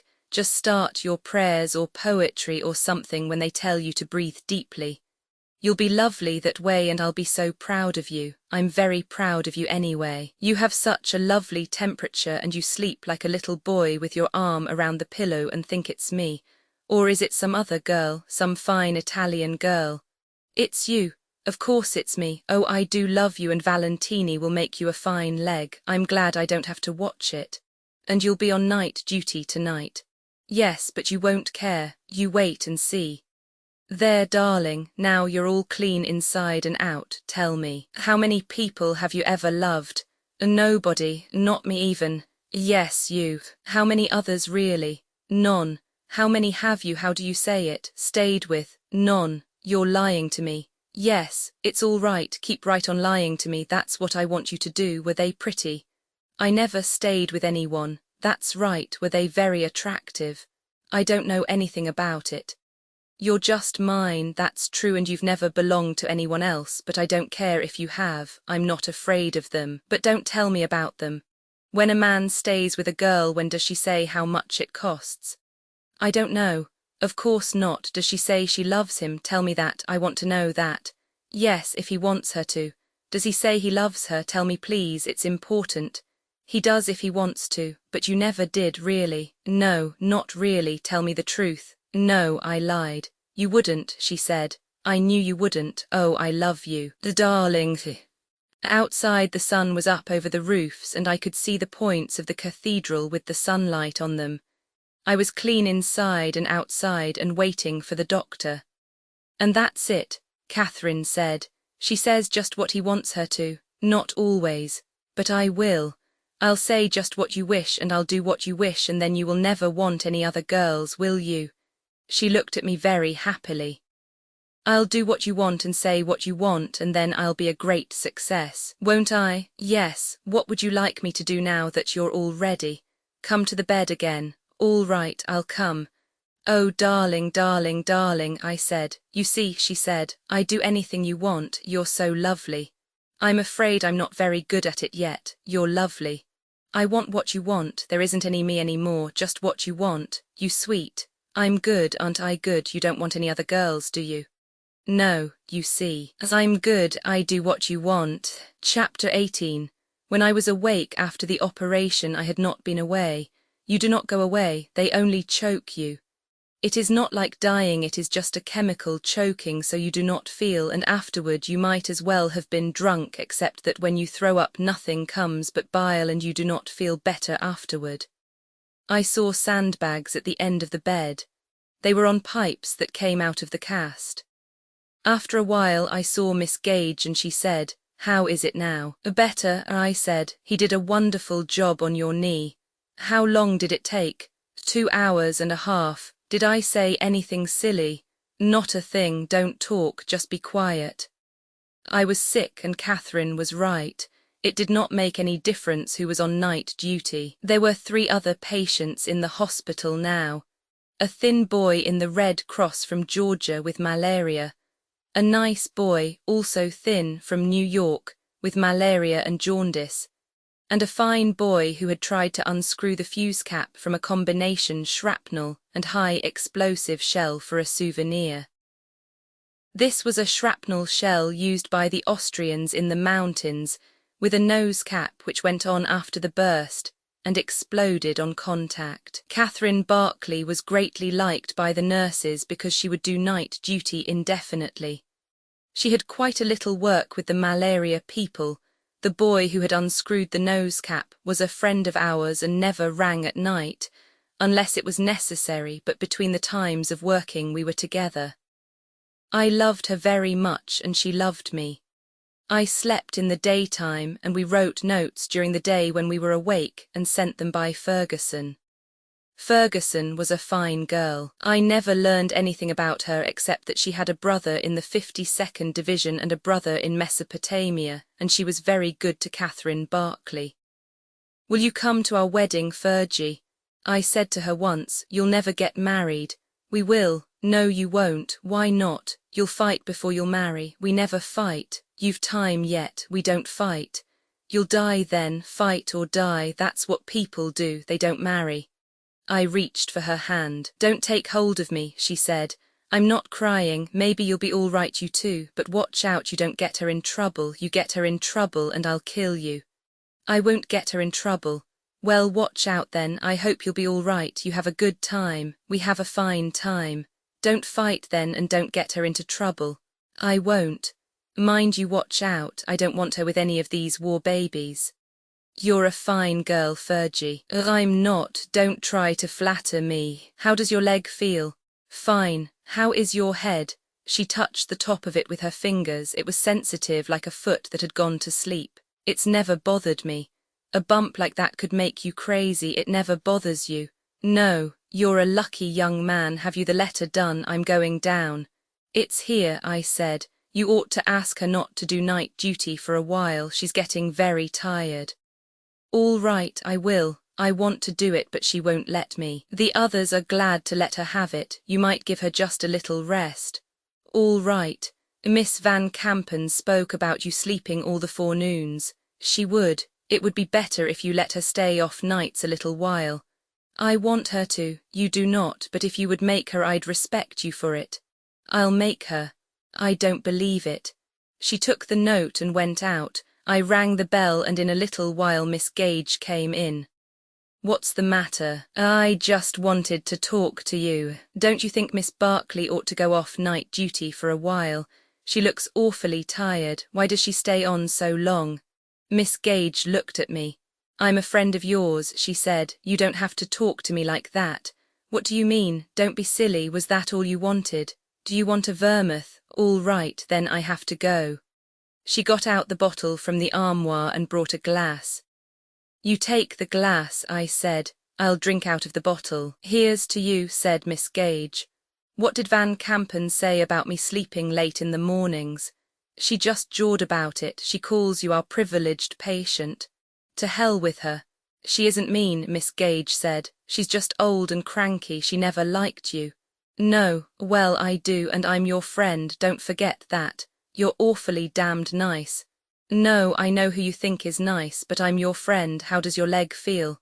"Fine. I'll bring some cold mineral water to pour over it. It must itch under the cast. It's hot outside." "You're awful nice. Does it itch much?" "No, it's fine. I'll fix those sandbags better." She leaned over. "I'm your friend." "I know you are. No, you don't, but you will some day." Catherine Barclay took 3 nights off night duty and then she came back on again. It was as though we met again after each of us had been away on a long journey. Chapter 19. We had a lovely time that summer. When I could go out, we rode in a carriage in the park. I remember the carriage, the horse going slowly, and up ahead the back of the driver with his varnished high hat, and Catherine Barclay sitting beside me. If we let our hands touch, just the side of my hand touching hers, we were excited. Afterward, when I could get around on crutches, we went to dinner at Biffy's or the Gran Italia, and sat at the tables outside on the floor of the Galleria. The waiters came in and out, and there were people going by and candles with shades on the tablecloths, and after we decided that we liked the Gran Italia best, George, the head waiter, saved us a table. He was a fine waiter, and we let him order the meal while we looked at the people, and the great Galleria in the dusk and each other. We drank dry white Capri iced in a bucket. Although we tried many of the other wines, Fresa, Barbara, and the sweet white wines, they had no wine waiter because of the war, and George would smile ashamedly when I asked about wines like Fresa. If you imagine a country that makes a wine because it tastes like strawberries, he said. Why shouldn't it? Catherine asked. It sounds splendid. You try it, lady, said George, if you want to, but let me bring a little bottle of Margaux for the tenant. I'll try it too, George. Sir, I can't recommend you to. It doesn't even taste like strawberries. It might, said Catherine. It would be wonderful if it did. I'll bring it, said George, and when the lady is satisfied, I'll take it away. It was not much of a wine, as he said it did not even taste like strawberries. We went back to Capri. One evening I was short of money and George loaned me 100 lire. That's all right, tenant, he said. I know how it is, I know how a man gets short. If you or the lady need money, I've always got money. After dinner we walked through the Galleria, past the other restaurants and the shops with their steel shutters down, and stopped at the little place where they sold sandwiches. Ham and lettuce sandwiches and anchovy sandwiches made of very tiny brown glazed rolls, and only about as long as your finger. They were to eat in the night when we were hungry. Then we got into an open carriage outside the Galleria in front of the cathedral and rode to the hospital. At the door of the hospital, the porter came out to help with the crutches. I paid the driver, and then we rode upstairs in the elevator. Catherine got off at the lower floor where the nurses lived, and I went on up and went down the hall on crutches to my room. Sometimes I undressed and got into bed, and sometimes I sat out on the balcony with my leg up on another chair and watched the swallows over the roofs and waited for Catherine. When she came upstairs, it was as though she had been away on a long trip, and I went along the hall with her on the crutches and carried the basins and waited outside the doors, or went in with her, it depending on whether they were friends of ours or not. And when she had done all there was to be done, we sat out on the balcony outside my room. Afterward I went to bed, and when they were all asleep and she was sure they would not call, she came in. I loved to take her hair down, and she sat on the bed and kept very still, except suddenly she would dip down to kiss me while I was doing it, and I would take out the pins and lay them on the sheet, and it would be loose, and I would watch her while she kept very still, and then take out the last 2 pins, and it would all come down, and she would drop her head, and we would both be inside of it. And it was the feeling of inside a tent or behind a falls. She had wonderfully beautiful hair, and I would lie sometimes and watch her twisting it up in the light that came in the open door, and it shone even in the night as water shines sometimes just before it is really daylight. She had a lovely face and body and lovely smooth skin too.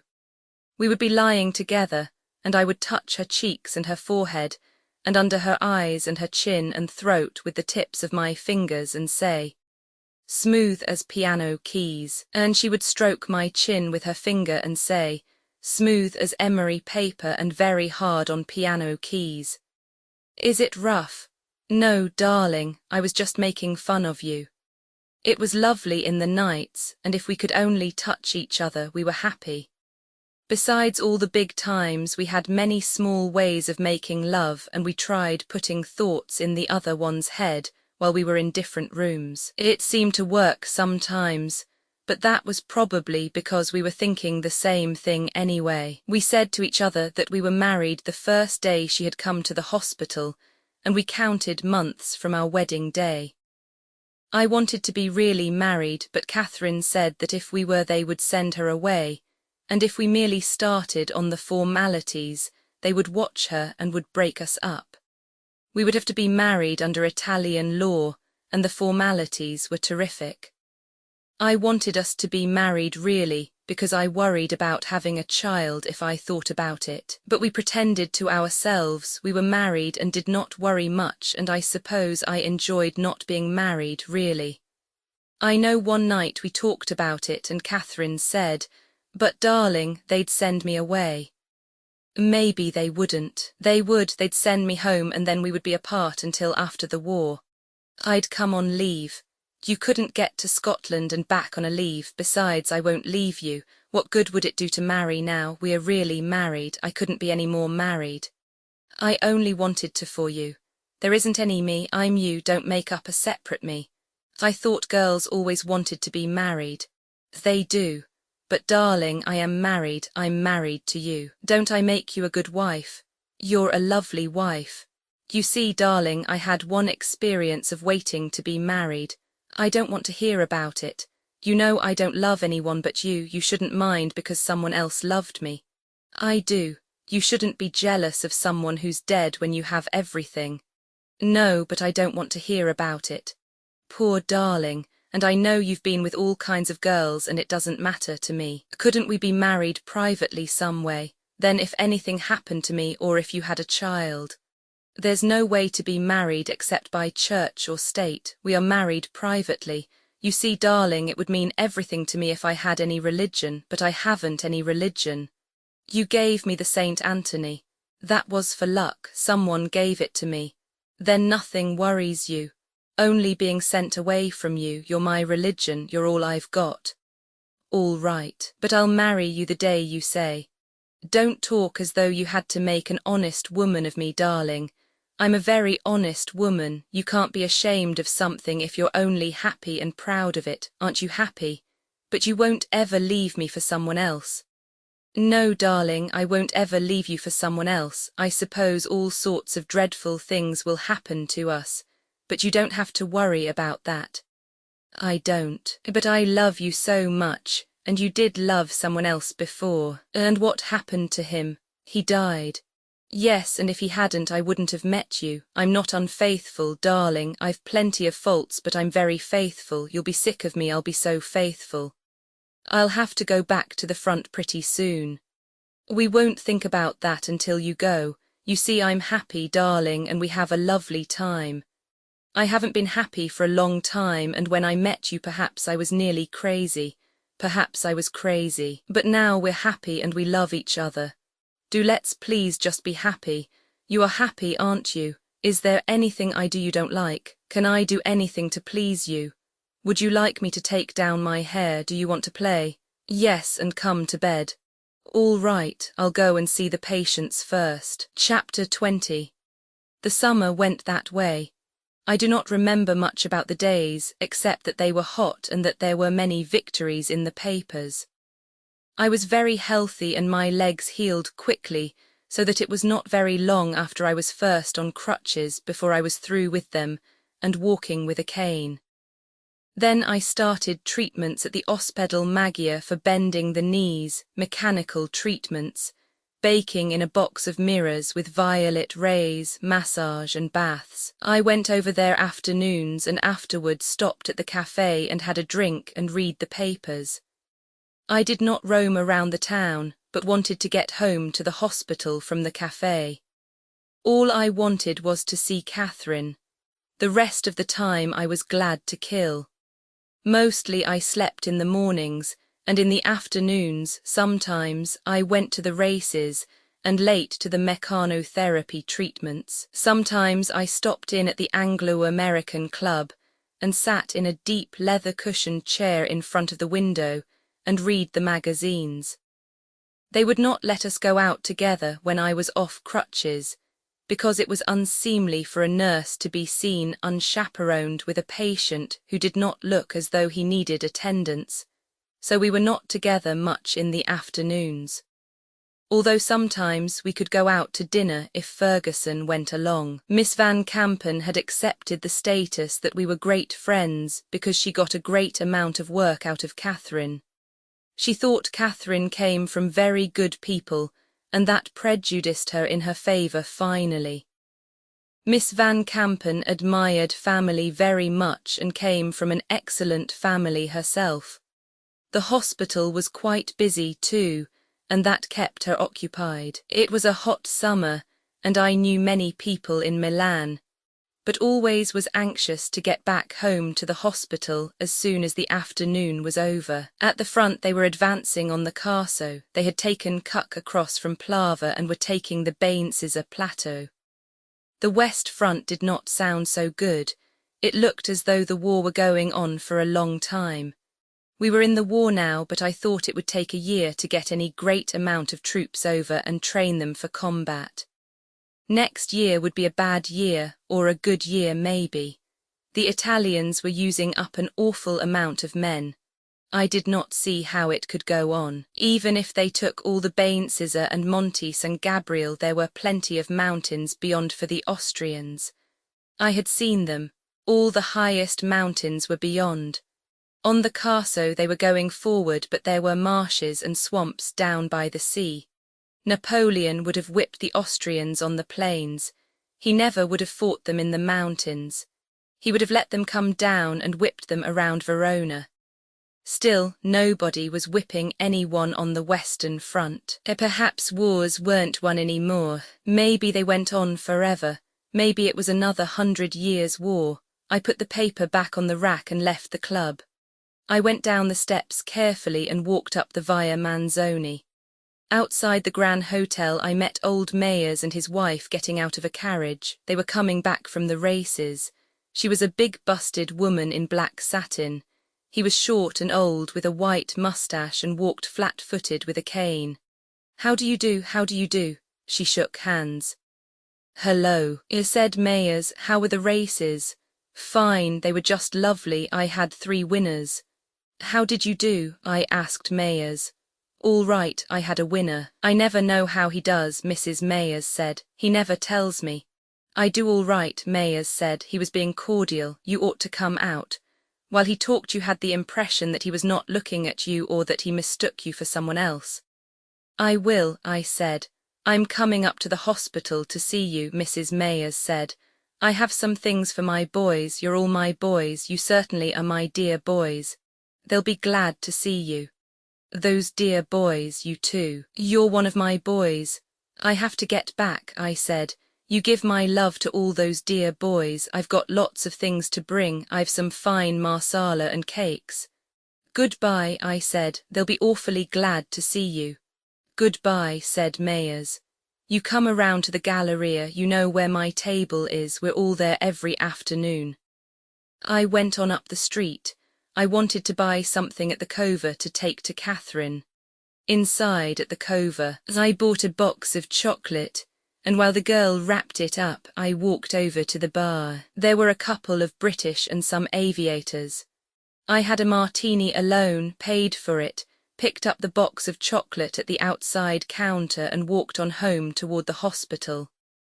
Outside the little bar up the street from the Scala there were some people I knew, a vice-consul, 2 fellows who studied singing, and Etta Morti, an Italian from San Francisco who was in the Italian army. I had a drink with them. One of the singers was named Ralph Simmons, and he was singing under the name of Enrico del Credo. I never knew how well he could sing, but he was always on the point of something very big happening.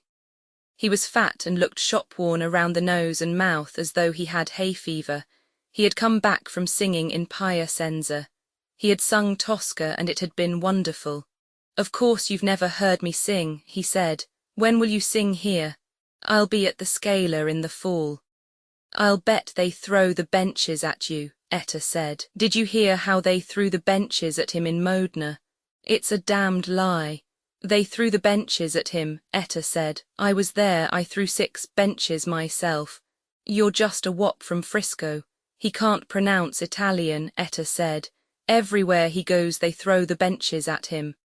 Piacenza's the toughest house to sing in the north of Italy, the other tenor said. Believe me, that's a tough little house to sing. This tenor's name was Edgar Saunders, and he sang under the name of Edoardo Giovanni. I'd like to be there to see them throw the benches at you, Etta said. You can't sing Italian. He's a nut, said Edgar Saunders. All he knows how to say is throw benches. That's all they know how to do when you two sing, Etta said. Then when you go to America you'll tell about your triumphs at the Scala. They wouldn't let you get by the first note at the Scala. I'll sing at the Scala, Simmons said. I'm going to sing Tosca in October. We'll go, won't we, Mac? Etta said to the vice-consul. They'll need somebody to protect them. Maybe the American army will be there to protect them, the vice-consul said. Do you want another drink, Simmons? You want a drink, Saunders? All right, said Saunders. I hear you're going to get the silver medal, Etta said to me. What kind of citation you going to get? I don't know, I'm going to get it. You're going to get it. Oh boy, the girls at the Cova will think you're fine then. They'll all think you killed 200 Austrians or captured a whole trench by yourself.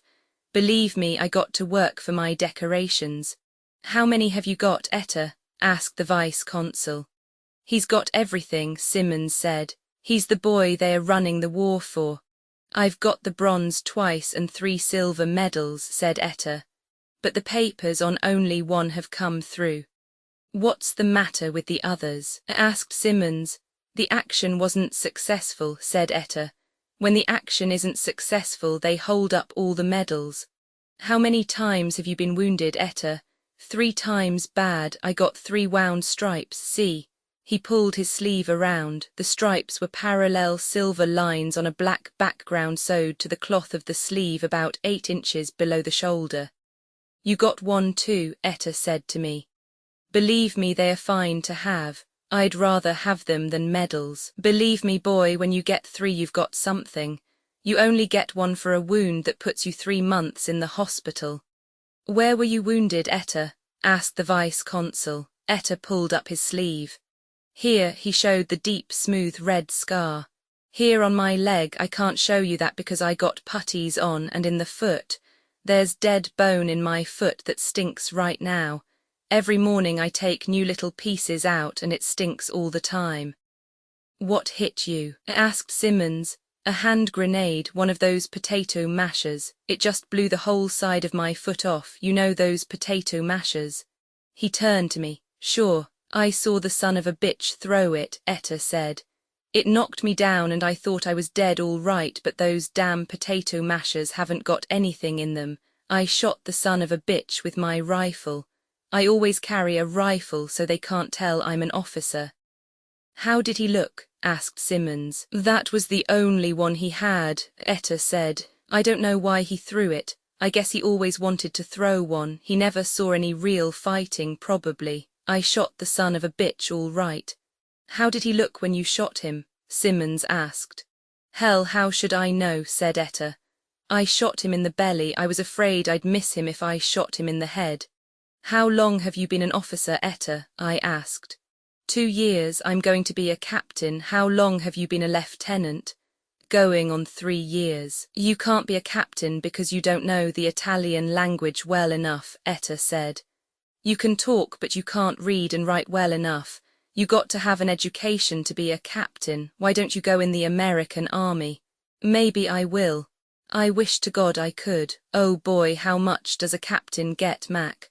I don't know exactly. Around $250, I think. Jesus Christ, what I could do with $250. You better get in the American army quick, Fred. See if you can't get me in. All right. I can command a company in Italian. I could learn it in English easy. You'd be a general, said Simmons. No, I don't know enough to be a general. A general's got to know a hell of a lot. You guys think there ain't anything to war. You ain't got brains enough to be a second-class corporal. Thank God I don't have to be, Simmons said. Maybe you will if they round up all you slackers. Oh boy, I'd like to have you two in my platoon. Mac too, I'd make you my orderly, Mac. You're a great boy, Etta, Mac said, but I'm afraid you're a militarist. I'll be a colonel before the war's over, Etta said, if they don't kill you. They won't kill me. He touched the stars at his collar with his thumb and forefinger. See me do that, we always touch our stars if anybody mentions getting killed. Let's go, Sim, said Saunders, standing up. All right, so long, I said, I have to go too. It was 5:45 by the clock inside the bar. Sayaru Etta, Sayaru Fred, said Etta. That's pretty fine, you're going to get the silver medal. I don't know I'll get it. You'll get it all right, Fred, I heard you were going to get it all right. Well, so long, I said, keep out of trouble, Etta. Don't worry about me, I don't drink and I don't run around. I'm no boozer and whorehound, I know what's good for me. So long, I said, I'm glad you're going to be promoted captain. I don't have to wait to be promoted. I'm going to be a captain for merit of war, you know, 3 stars with the crossed swords and crown above, that's me. Good luck when you going back to the front, pretty soon. Well, I'll see you around, so long, don't take any bad nickels. I walked on down a back street that led to a crosscut to the hospital. Etta was 23. He had been brought up by an uncle in San Francisco and was visiting his father and mother in Torino when war was declared. He had a sister who had been sent to America with him at the same time to live with the uncle who would graduate from normal school this year. He was a legitimate hero who bored everyone he met. Catherine could not stand him. We have heroes too, she said, but usually, darling, they are much quieter. I don't mind him. I wouldn't mind him if he wasn't so conceited and didn't bore me and bore me and bore me. He bores me. You're sweet to say so, darling, but you don't need to. You can picture him at the front and you know he's useful, but he's so much the type of boy I don't care for. I know. You're awfully sweet to know, and I try and like him, but he's a dreadful, dreadful boy, really. He said this afternoon he was going to be a captain. I'm glad, said Catherine, that should please him. Wouldn't you like me to have some more exalted rank? No, darling, I only want you to have enough rank so that we're admitted to the better restaurants. That's just the rank I have. You have a splendid rank. I don't want you to have any more rank. It might go to your head. Oh, darling, I'm awfully glad you're not conceited. I'd have married you even if you were conceited, but it's very restful to have a husband who's not conceited. We were talking softly out on the balcony. The moon was supposed to rise, but there was a mist over the town and it did not come up, and in a little while it started to drizzle and we came in. Outside the mist turned to rain, and in a little while it was raining hard and we heard it drumming on the roof. I got up and stood at the door to see if it was raining in, but it wasn't, so I left the door open. Who else did you see? Catherine asked. Mr. and Mrs. Mayers. They're a strange lot. He's supposed to have been in the penitentiary at home. They let him out to die, and he lived happily in Milan forever after. I don't know how happily. Happily enough after jail, I should think. She's bringing some things here. She brings splendid things. Were you her dear boy? One of them. You are all her dear boys, Catherine said. She prefers the dear boys. Listen to it rain. It's raining hard, and you'll always love me, won't you? Yes, and the rain won't make any difference. No, that's good, because I'm afraid of the rain. Why? I was sleepy. Outside the rain was falling steadily. I don't know, darling. I've always been afraid of the rain. I like it. I like to walk in it, but it's very hard on loving. I'll love you always. I'll love you in the rain and in the snow and in the hail and what else is there? I don't know, I guess I'm sleepy. Go to sleep, darling, and I'll love you no matter how it is. You're not really afraid of the rain, are you? Not when I'm with you. Why are you afraid of it? I don't know. Tell me. Don't make me. Tell me. No, tell me. All right, I'm afraid of the rain because sometimes I see me dead in it. No, and sometimes I see you dead in it. That's more likely. No, it's not, darling, because I can keep you safe. I know I can, but nobody can help themselves. Please stop it. I don't want you to get Scotch and crazy tonight. We won't be together much longer. No, but I am Scotch and crazy, but I'll stop it. It's all nonsense. Yes, it's all nonsense. It's all nonsense. It's only nonsense. I'm not afraid of the rain. I'm not afraid of the rain. Oh God, I wish I wasn't. She was crying. I comforted her and she stopped crying, but outside it kept on raining. Chapter 21. One day in the afternoon we went to the races. Ferguson went too, and Crowell Rogers, the boy who had been wounded in the eyes by the explosion of the shell nose cap. The girls dressed to go after lunch, while Crowell and I sat on the bed in his room and read the past performances of the horses and the predictions in the racing paper. Crowell's head was bandaged and he did not care much about these races but read the racing paper constantly and kept track of all the horses for something to do. He said the horses were a terrible lot, but they were all the horses we had. Old Mayers liked him and gave him tips. Mayers won on nearly every race but disliked to give tips because it brought down the prices. The racing was very crooked. Men who had been ruled off the turf everywhere else were racing in Italy. Mayer's information was good, but I hated to ask him because sometimes he did not answer, and always you could see it hurt him to tell you. But he felt obligated to tell us for some reason, and he hated less to tell Crowell. Crowell's eyes had been hurt, one was hurt badly, and Mayers had trouble with his eyes and so he liked Crowell.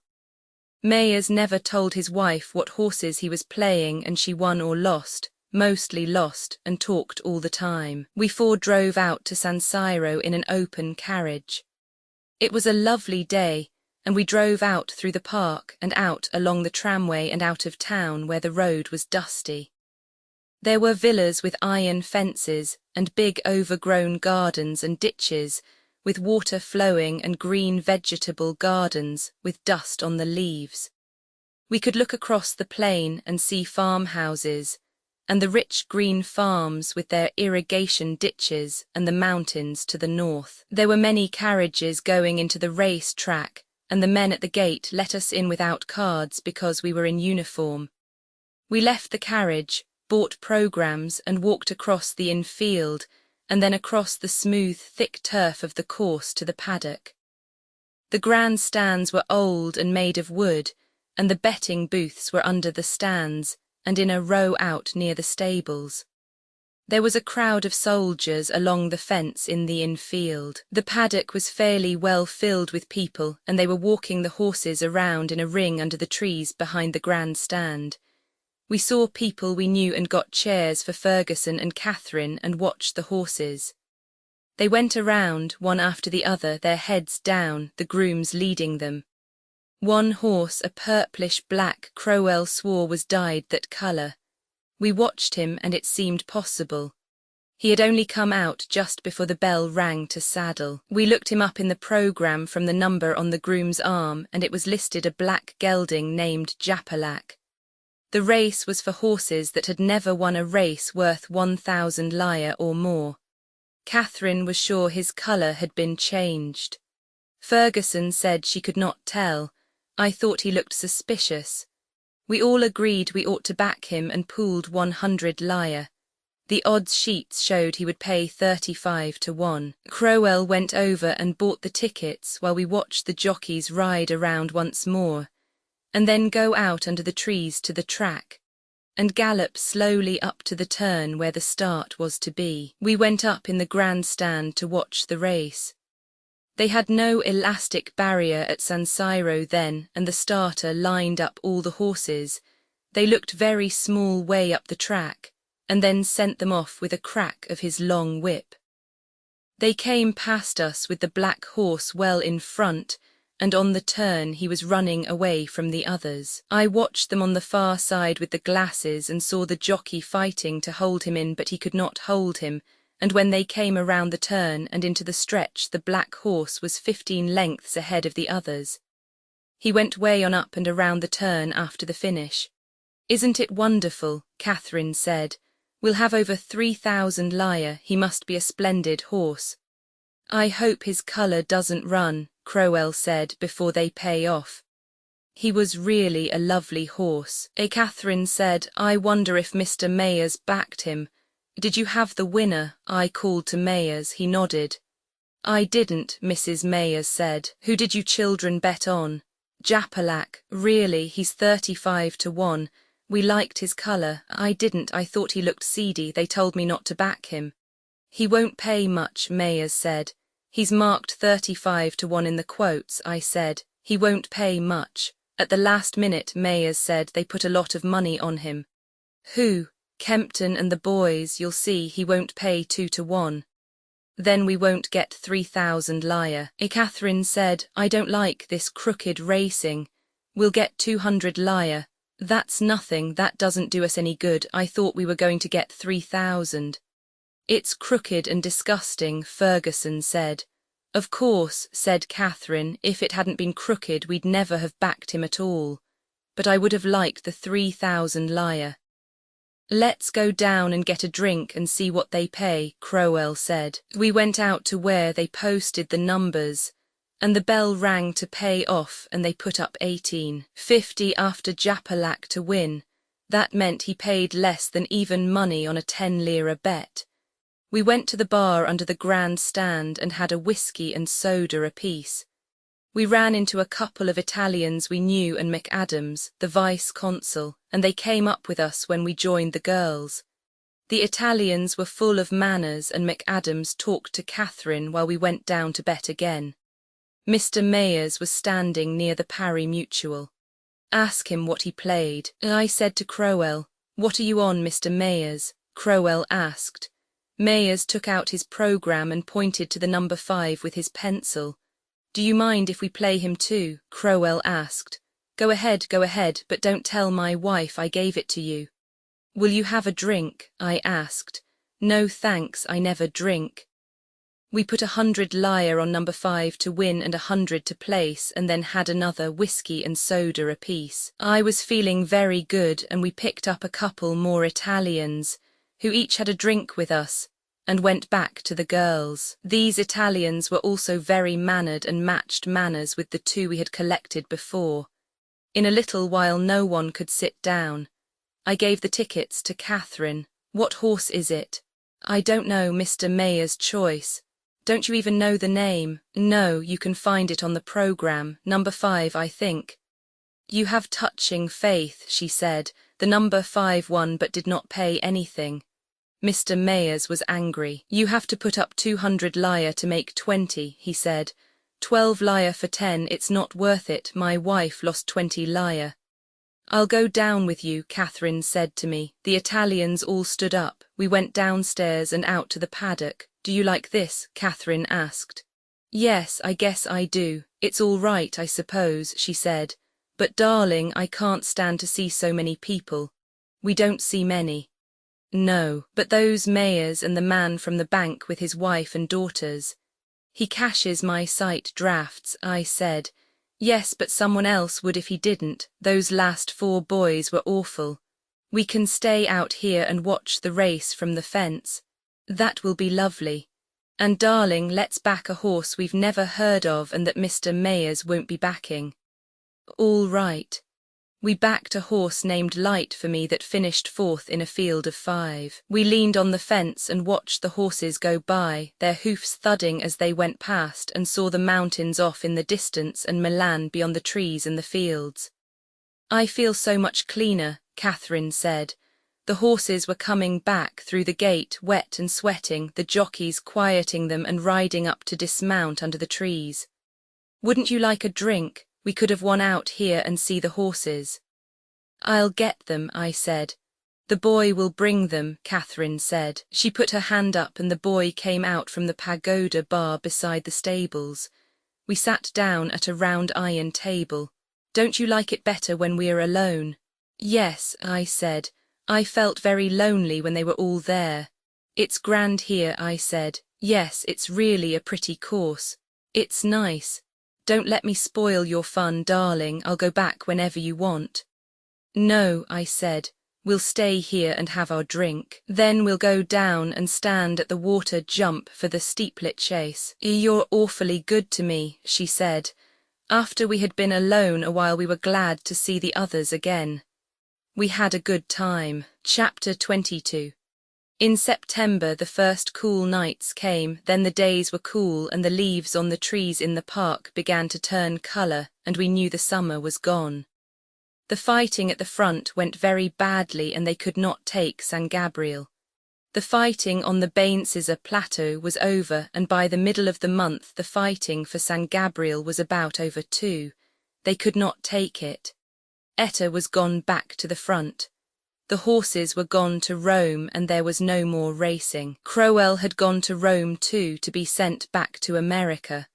There were riots twice in the town against the war and bad rioting in Turin. A British major at the club told me the Italians had lost 150,000 men on the Baincisa plateau and on San Gabriel.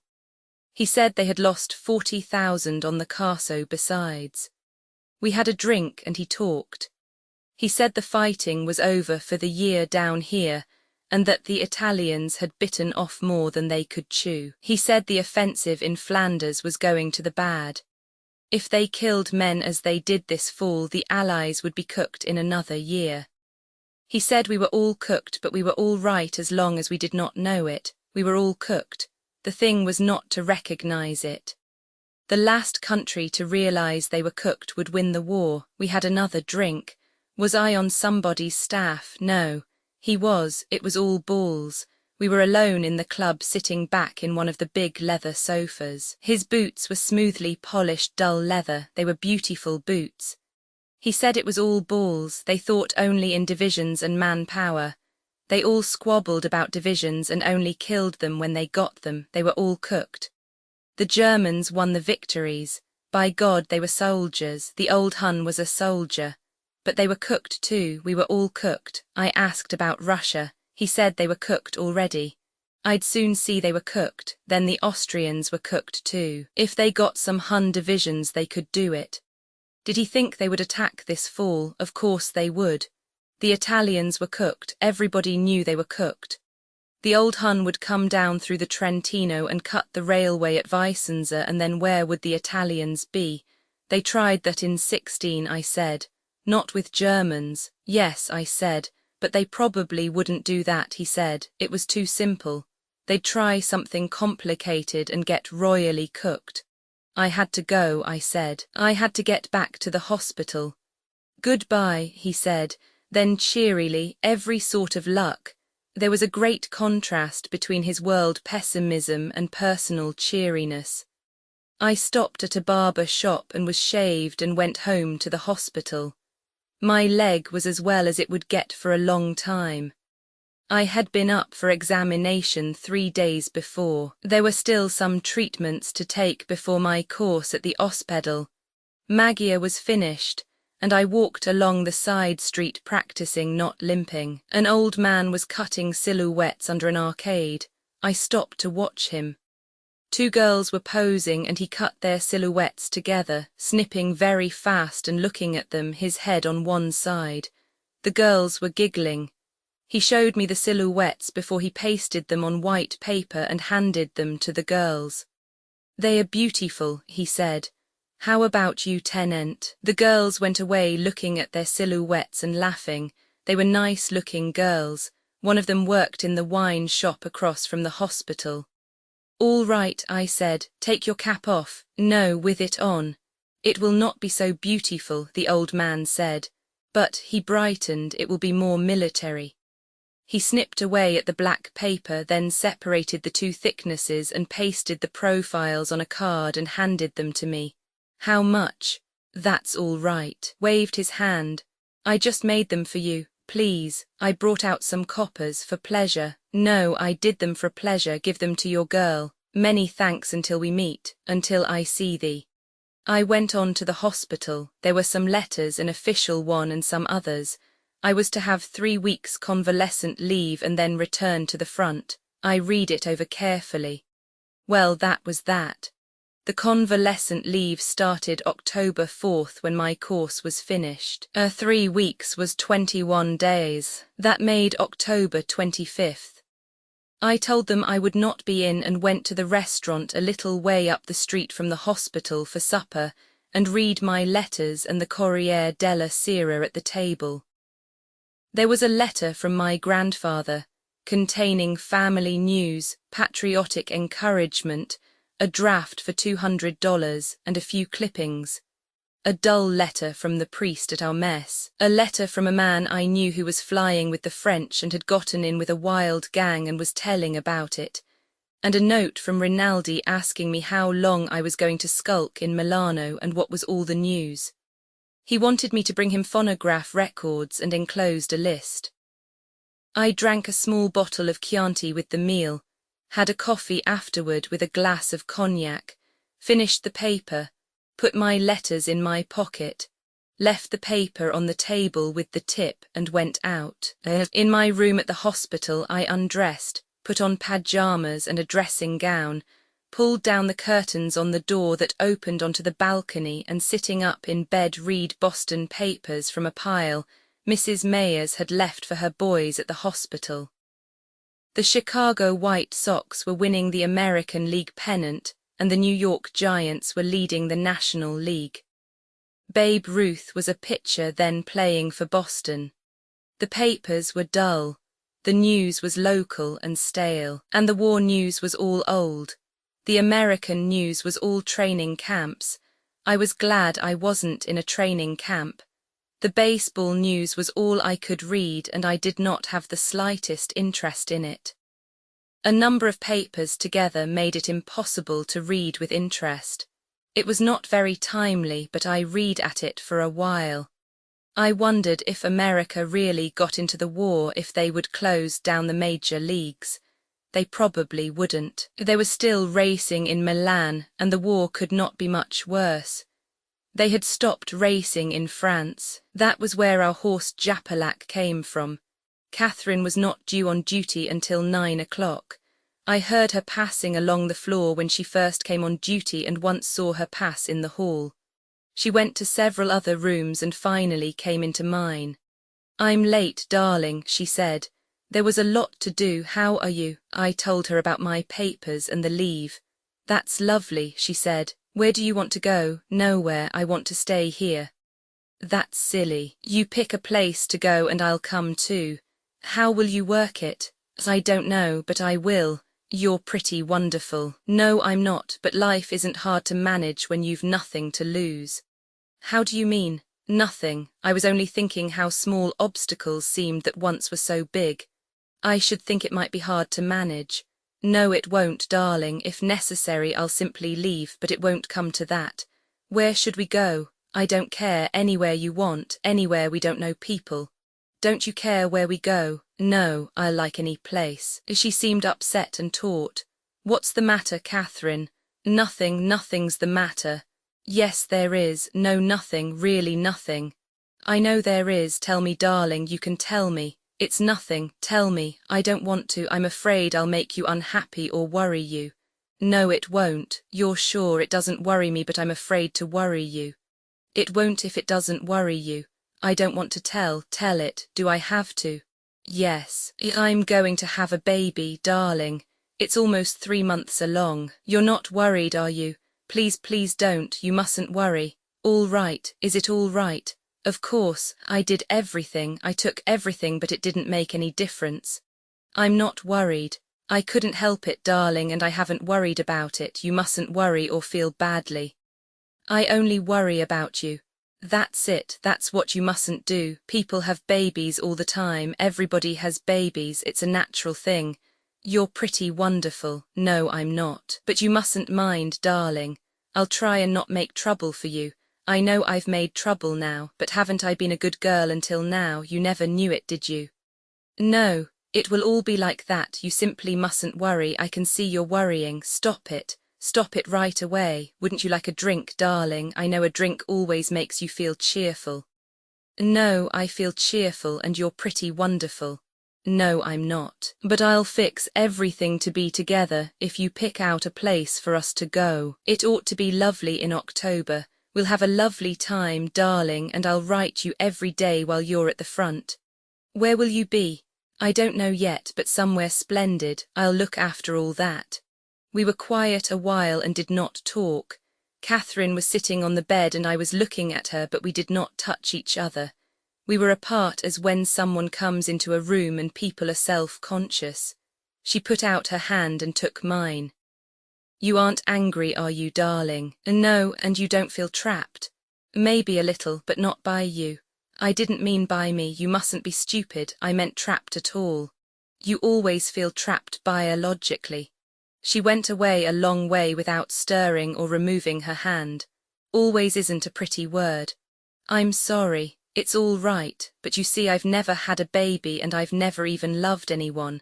And I've tried to be the way you wanted, and then you talk about always. I could cut off my tongue, I offered. Oh, darling, she came back from wherever she had been. You mustn't mind me. We were both together again and the self-consciousness was gone. We really are the same one and we mustn't misunderstand on purpose. We won't, but people do. They love each other and they misunderstand on purpose and they fight, and then suddenly they aren't the same one. We won't fight. We mustn't, because there's only us two and in the world there's all the rest of them. If anything comes between us we are gone and then they have us. They won't get us, I said, because you're too brave. Nothing ever happens to the brave. They die, of course, but only once. I don't know who said that. The coward dies 1,000 deaths, the brave but one. Of course, who said it? I don't know. He was probably a coward, she said. He knew a great deal about cowards, but nothing about the brave. The brave dies perhaps 2,000 deaths if he's intelligent. He simply doesn't mention them. I don't know, it's hard to see inside the head of the brave. Yes, that's how they keep that way. You're an authority. You're right, darling, that was deserved. You're brave. No, she said, but I would like to be. I'm not, I said. I know where I stand. I've been out long enough to know. I'm like a ball player that bats 230 and knows he's no better. What is a ball player that bats 230? It's awfully impressive. It's not, it means a mediocre hitter in baseball, but still a hitter, she prodded me. I guess we're both conceited, I said, but you are brave. No, but I hope to be.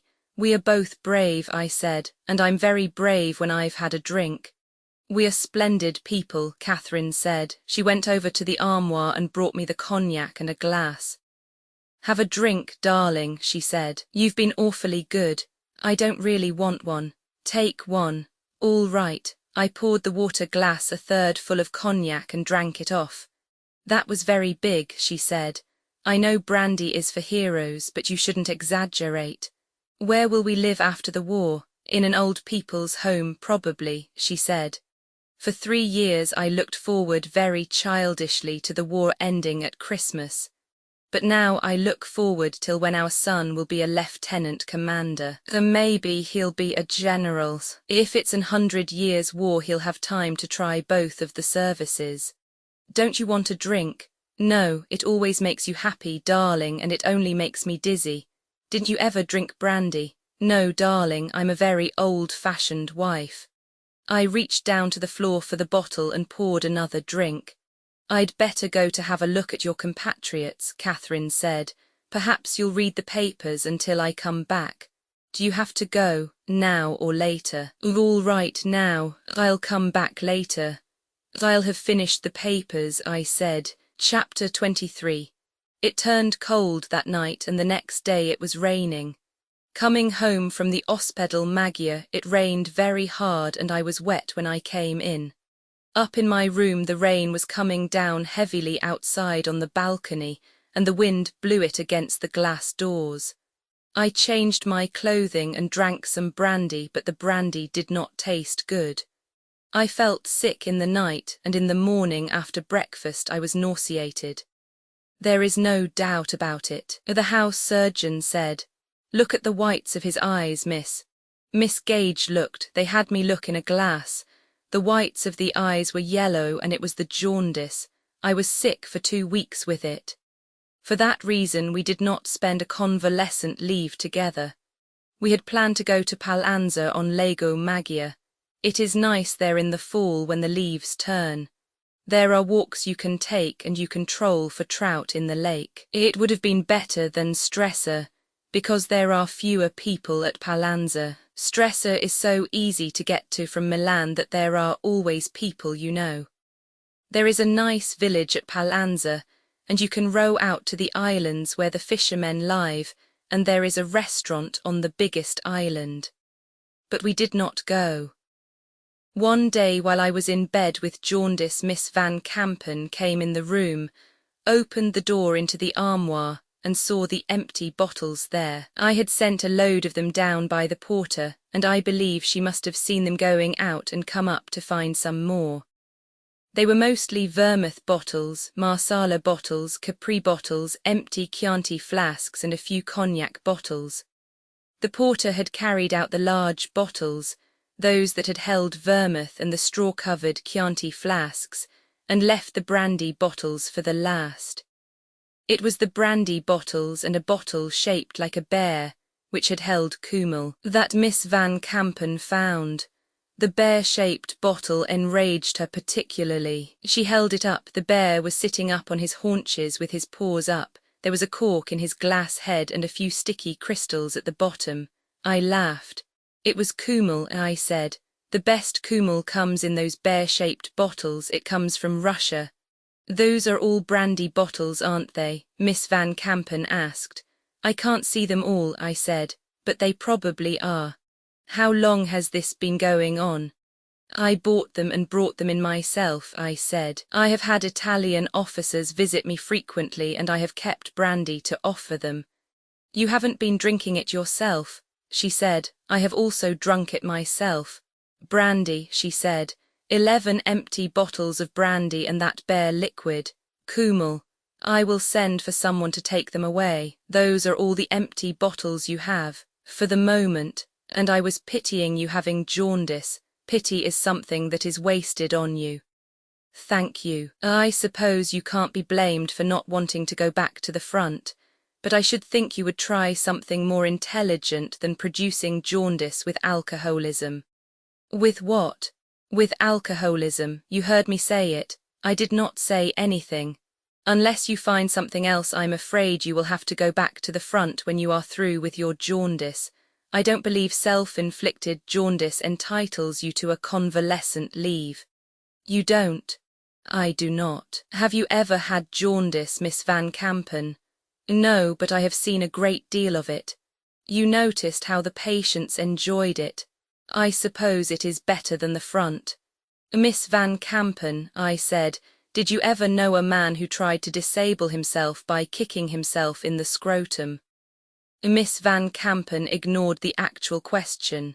She had to ignore it or leave the room. She was not ready to leave because she had disliked me for a long time, and she was now cashing in. I have known many men to escape the front through self-inflicted wounds. That wasn't the question. I have seen self-inflicted wounds also. I asked you if you had ever known a man who had tried to disable himself by kicking himself in the scrotum. Because that is the nearest sensation to jaundice, and it is a sensation that I believe few women have ever experienced. That was why I asked you if you had ever had the jaundice, Miss Van Kampen, because Miss Van Kampen left the room. Later Miss Gage came in. What did you say to Van Kampen? She was furious. We were comparing sensations. I was going to suggest that she had never experienced childbirth. You're a fool, Gage said. She's after your scalp. She has my scalp, I said. She's lost me my leave and she might try and get me court-martialed. She's mean enough. She never liked you, Gage said. What's it about? She says I've drunk myself into jaundice so as not to go back to the front. Pooh, said Gage. I'll swear you've never taken a drink. Everybody will swear you've never taken a drink. She found the bottles. I've told you 100 times to clear out those bottles. Where are they now? In the armoire. Have you a suitcase? No, put them in that rucksack. Miss Gage packed the bottles in the rucksack. I'll give them to the porter, she said. She started for the door. Just a minute, Miss Van Campen said. I'll take those bottles. She had the porter with her. Carry them, please, she said. I want to show them to the doctor when I make my report. She went down the hall. The porter carried the sack. He knew what was in it. Nothing happened except that I lost my leave. Chapter 24. The night I was to return to the front, I sent the porter down to hold a seat for me on the train when it came from Turin. The train was to leave at midnight. It was made up at Turin and reached Milan about 10:30 at night and lay in the station until time to leave. You had to be there when it came in to get a seat. The porter took a friend with him, a machine gunner on leave who worked in a tailor shop, and was sure that between them they could hold a place. I gave them money for platform tickets and had them take my baggage. There was a big rucksack and 2 musettes. I said goodbye at the hospital at about 5 o'clock and went out. The porter had my baggage in his lodge and I told him I would be at the station a little before midnight. His wife called me Signorino and cried. She wiped her eyes and shook hands and then cried again. I patted her on the back and she cried once more. She had done my mending and was a very short, dumpy, happy-faced woman with white hair. When she cried, her whole face went to pieces. I went down to the corner where there was a wine shop and waited inside looking out the window. It was dark outside and cold and misty. I paid for my coffee and grappa and I watched the people going by in the light from the window. I saw Catherine and knocked on the window. She looked, saw me and smiled and I went out to meet her. She was wearing a dark blue cape and a soft felt hat. We walked along together, along the sidewalk past the wine shops, then across the market square and up the street and through the archway to the cathedral square. There were streetcar tracks and beyond them was the cathedral. It was white and wet in the mist. We crossed the tram tracks. On our left were the shops, their windows lighted, and the entrance to the Galleria. There was a fog in the square, and when we came close to the front of the cathedral it was very big and the stone was wet. Would you like to go in? No, Catherine said. We walked along. There was a soldier standing with his girl in the shadow of one of the stone buttresses ahead of us and we passed them. They were standing tight up against the stone and he had put his cape around her. They are like us, I said. Nobody is like us, Catherine said. She did not mean it happily. I wish they had some place to go. It mightn't do them any good. I don't know, everybody ought to have some place to go. They have the cathedral, Catherine said. We were past it now. We crossed the far end of the square and looked back at the cathedral. It was fine in the mist. We were standing in front of the leather goods shop. There were riding boots, a rucksack and ski boots in the window. Each article was set apart as an exhibit, the rucksack in the center, the riding boots on one side and the ski boots on the other. The leather was dark and oiled smooth as a used saddle. The electric light made high lights on the dull oiled leather. We'll ski some time. In 2 months there will be skiing at Muren, Catherine said. Let's go there. All right, she said. We went on past other windows and turned down a side street. I've never been this way. This is the way I go to the hospital, I said. It was a narrow street and we kept on the right-hand side. There were many people passing in the fog. There were shops and all the windows were lighted. We looked in a window at a pile of cheeses. I stopped in front of an armourer's shop. Come in a minute, I have to buy a gun. What sort of gun? A pistol. We went in and I unbuttoned my belt and laid it with the empty holster on the counter. 2 women were behind the counter. The women brought out several pistols. It must fit this, I said, opening the holster. It was a grey leather holster and I had bought it second-hand to wear in the town. Have they good pistols? Catherine asked. They are all about the same. Can I try this one? I asked the woman. I have no place now to shoot, she said, but it is very good. You will not make a mistake with it. I snapped it and pulled back the action. The spring was rather strong, but it worked smoothly. I sighted it and snapped it again. It is used, the woman said. It belonged to an officer who was an excellent shot. Did you sell it to him? Yes. How did you get it back? From his orderly. Maybe you have mine, I said. How much is this? 50 lire. It is very cheap. All right. I want 2 extra clips and a box of cartridges. She brought them from under the counter. Have you any need for a sword? She asked. I have some used swords very cheap. I'm going to the front, I said. Oh yes, then you won't need a sword, she said. I paid for the cartridges and the pistol, filled the magazine and put it in place, put the pistol in my empty holster, filled the extra clips with cartridges and put them in the leather slots on the holster and then buckled on my belt. The pistol felt heavy on the belt. Still, I thought it was better to have a regulation pistol. You could always get shells. Now we are fully armed, I said. That was the one thing I had to remember to do. Someone got my other one going to the hospital. I hope it's a good pistol, Catherine said. Was there anything else? The woman asked.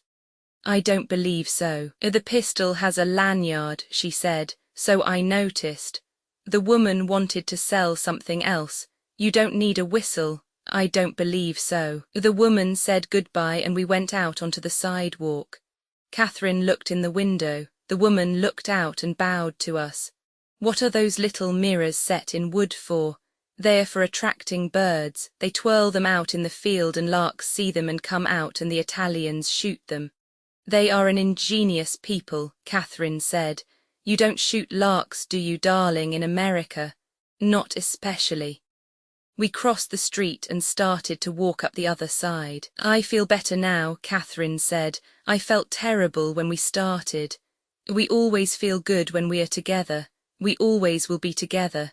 Yes, except that I'm going away at midnight. Don't think about it, darling. We walked on up the street. The fog made the lights yellow. Aren't you tired? Catherine asked. How about you? I'm all right. It's fun to walk, but let's not do it too long. No. We turned down a side street where there were no lights and walked in the street. I stopped and kissed Catherine. While I kissed her, I felt her hand on my shoulder. She had pulled my cape around her so it covered both of us. We were standing in the street against a high wall. Let's go someplace, I said. Good, said Catherine. We walked on along the street until it came out onto a wider street that was beside a canal. On the other side was a brick wall and buildings. Ahead down the street I saw a streetcar cross a bridge. We can get a cab up at the bridge, I said. We stood on the bridge in the fog waiting for a carriage. Several streetcars passed, full of people going home. Then a carriage came along, but there was someone in it. The fog was turning to rain. We could walk or take a tram, Catherine said. One will be along, I said. They go by here. Here one comes, she said. The driver stopped his horse and lowered the metal sign on his meter. The top of the carriage was up and there were drops of water on the driver's coat. His varnished hat was shining in the wet. We sat back in the seat together and the top of the carriage made it dark. Where did you tell him to go? To the station. There's a hotel across from the station where we can go. We can go the way we are without luggage. Yes, I said. It was a long ride to the station up side streets in the rain. Won't we have dinner? Catherine asked. I'm afraid I'll be hungry. We'll have it in our room. So I haven't anything to wear. I haven't even a nightgown. We'll get one, I said and called to the driver. Go to the Via Manzoni and up that.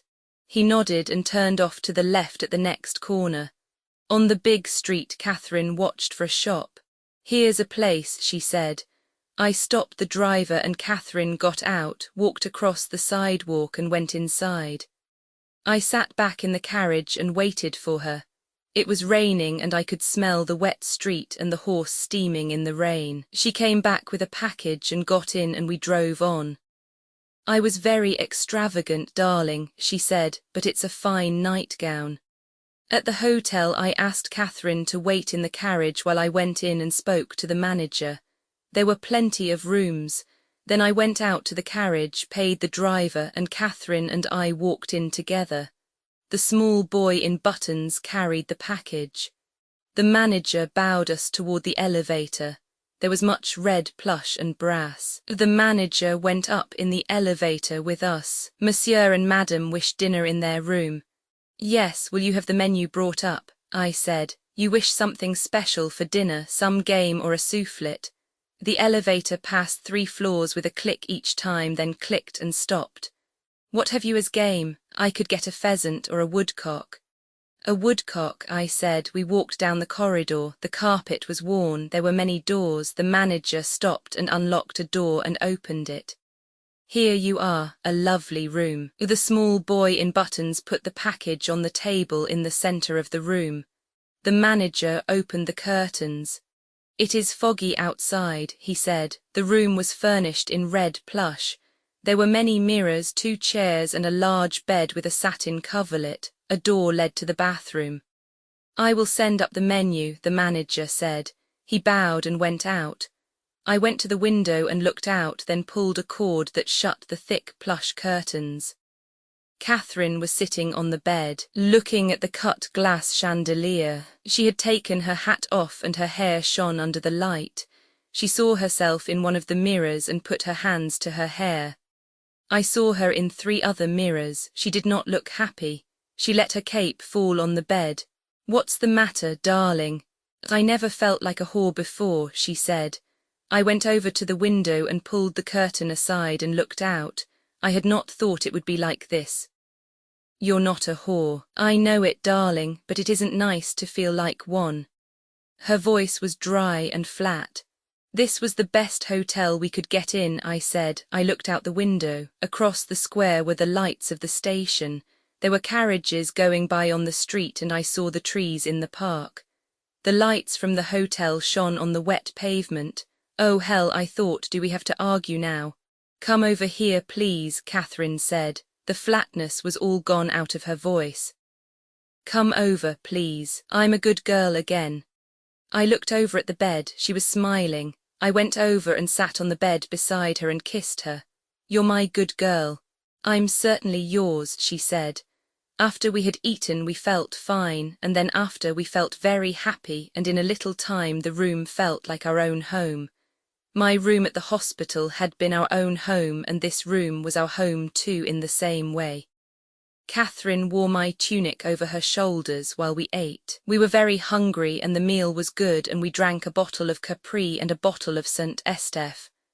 I drank most of it, but Catherine drank some and it made her feel splendid. For dinner we had a woodcock with soufflé potatoes and purée de marron, a salad and zabaione for dessert. It's a fine room, Catherine said. It's a lovely room. We should have stayed here all the time we've been in Milan. It's a funny room, but it's nice.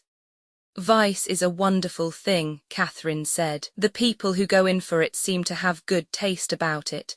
The red plush is really fine, it's just the thing, and the mirrors are very attractive. You're a lovely girl. I don't know how a room like this would be for waking up in the morning, but it's really a splendid room.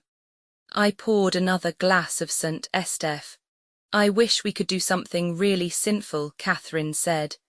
Everything we do seems so innocent and simple. I can't believe we do anything wrong. You're a grand girl, so I only feel hungry. I get terribly hungry. You're a fine, simple girl, I said. I am a simple girl. No one ever understood it except you. Once when I first met you, I spent an afternoon thinking how we would go to the Hotel Caveur together and how it would be. That was awfully cheeky of you. This isn't the Caveur, is it? No, they wouldn't have taken us in there. They'll take us in some time, but that's how we differ, darling. I never thought about anything. Didn't you ever at all? A little, she said. Oh, you're a lovely girl. I poured another glass of wine. I'm a very simple girl, Catherine said. I didn't think so at first. I thought you were a crazy girl. I was a little crazy, but I wasn't crazy in any complicated manner. I didn't confuse you, did I, darling? Wine is a grand thing, I said. It makes you forget all the bad. It's lovely, said Catherine, but it's given my father gout very badly. Have you a father? Yes, I said Catherine, he has gout, you won't ever have to meet him. Haven't you a father? No, I said, a stepfather. Will I like him?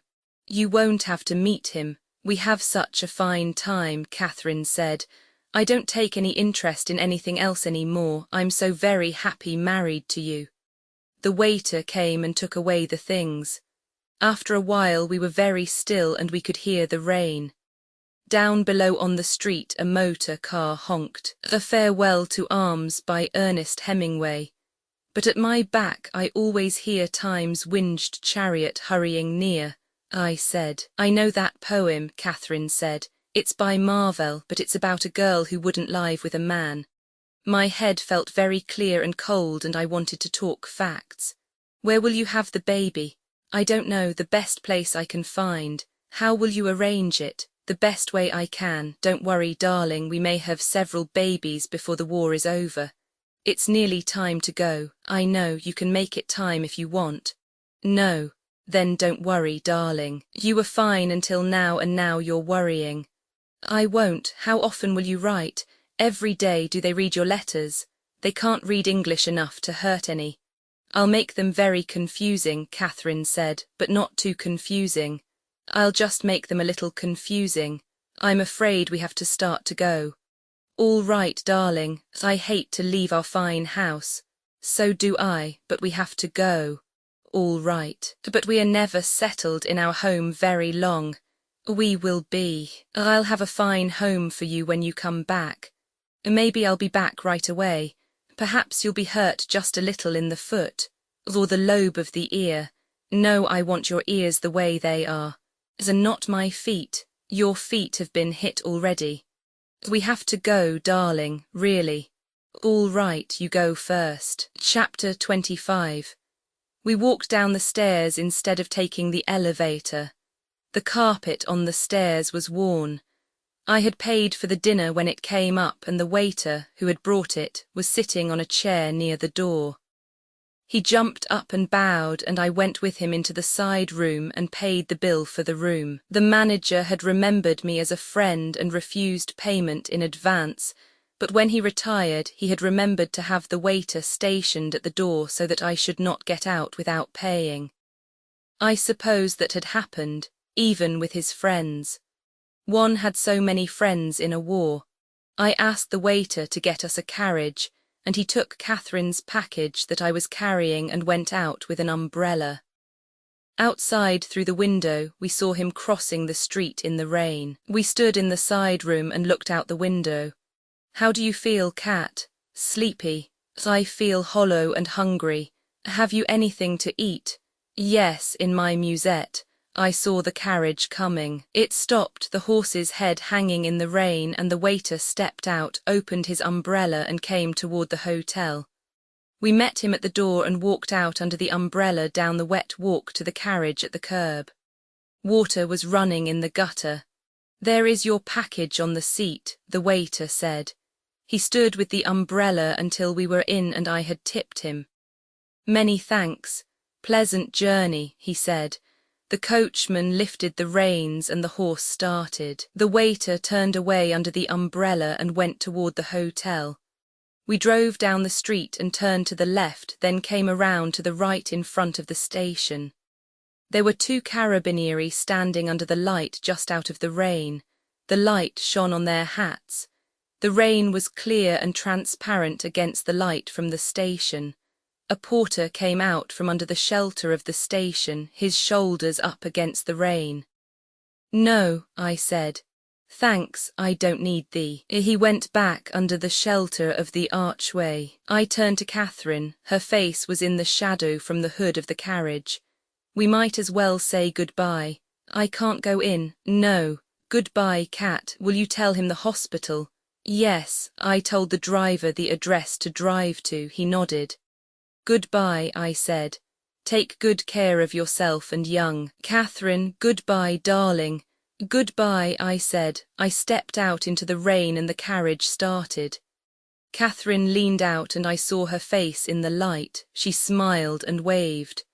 The carriage went up the street. Catherine pointed in toward the archway. I looked, there were only the 2 carabinieri and the archway. I realized she meant for me to get in out of the rain.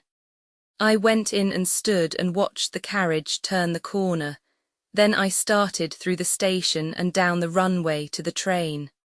The porter was on the platform looking for me. I followed him into the train, crowding past people and along the aisle and in through a door to where the machine gunner sat in the corner of a full compartment. My rucksack and musettes were above his head on the luggage rack.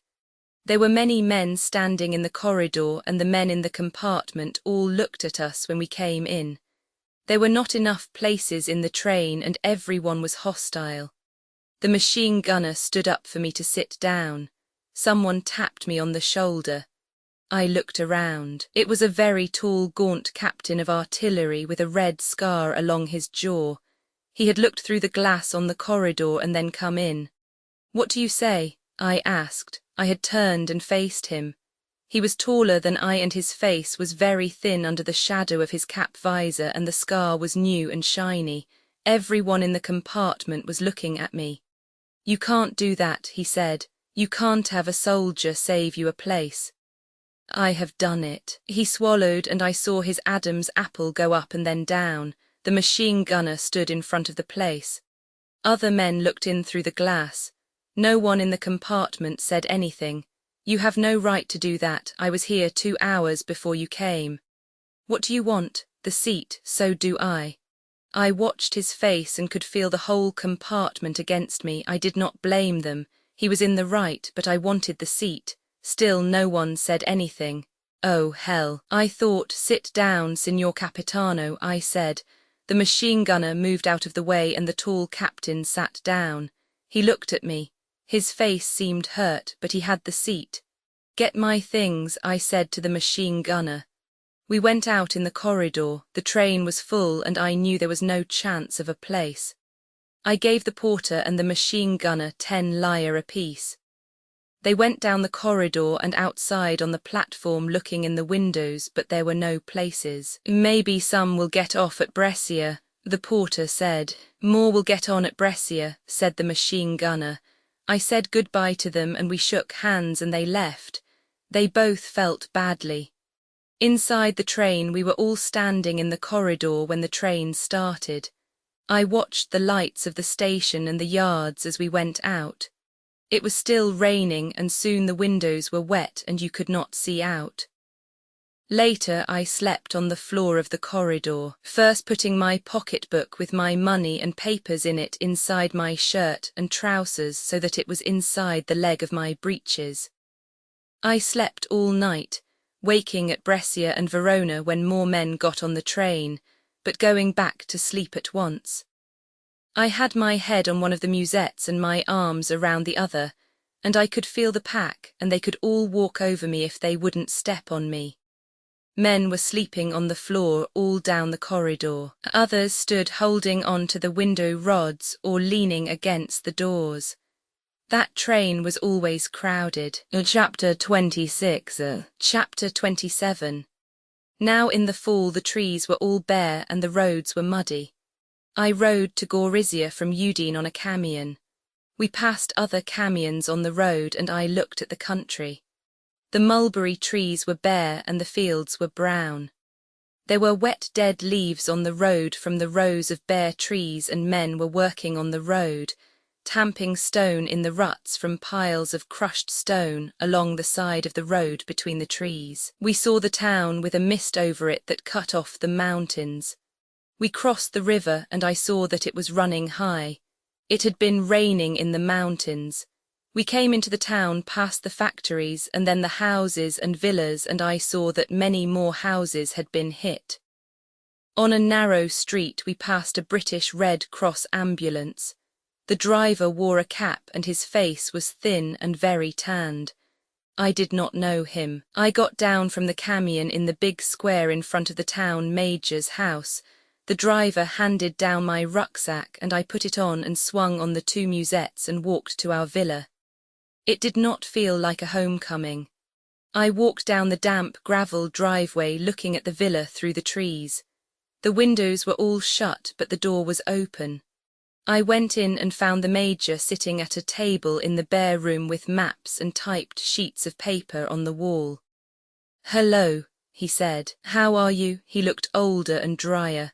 "I'm good," I said. "How is everything?" "It's all over," he said. "Take off your kit and sit down." I put my pack and the 2 musettes on the floor and my cap on the pack. I brought the other chair over from the wall and sat down by the desk.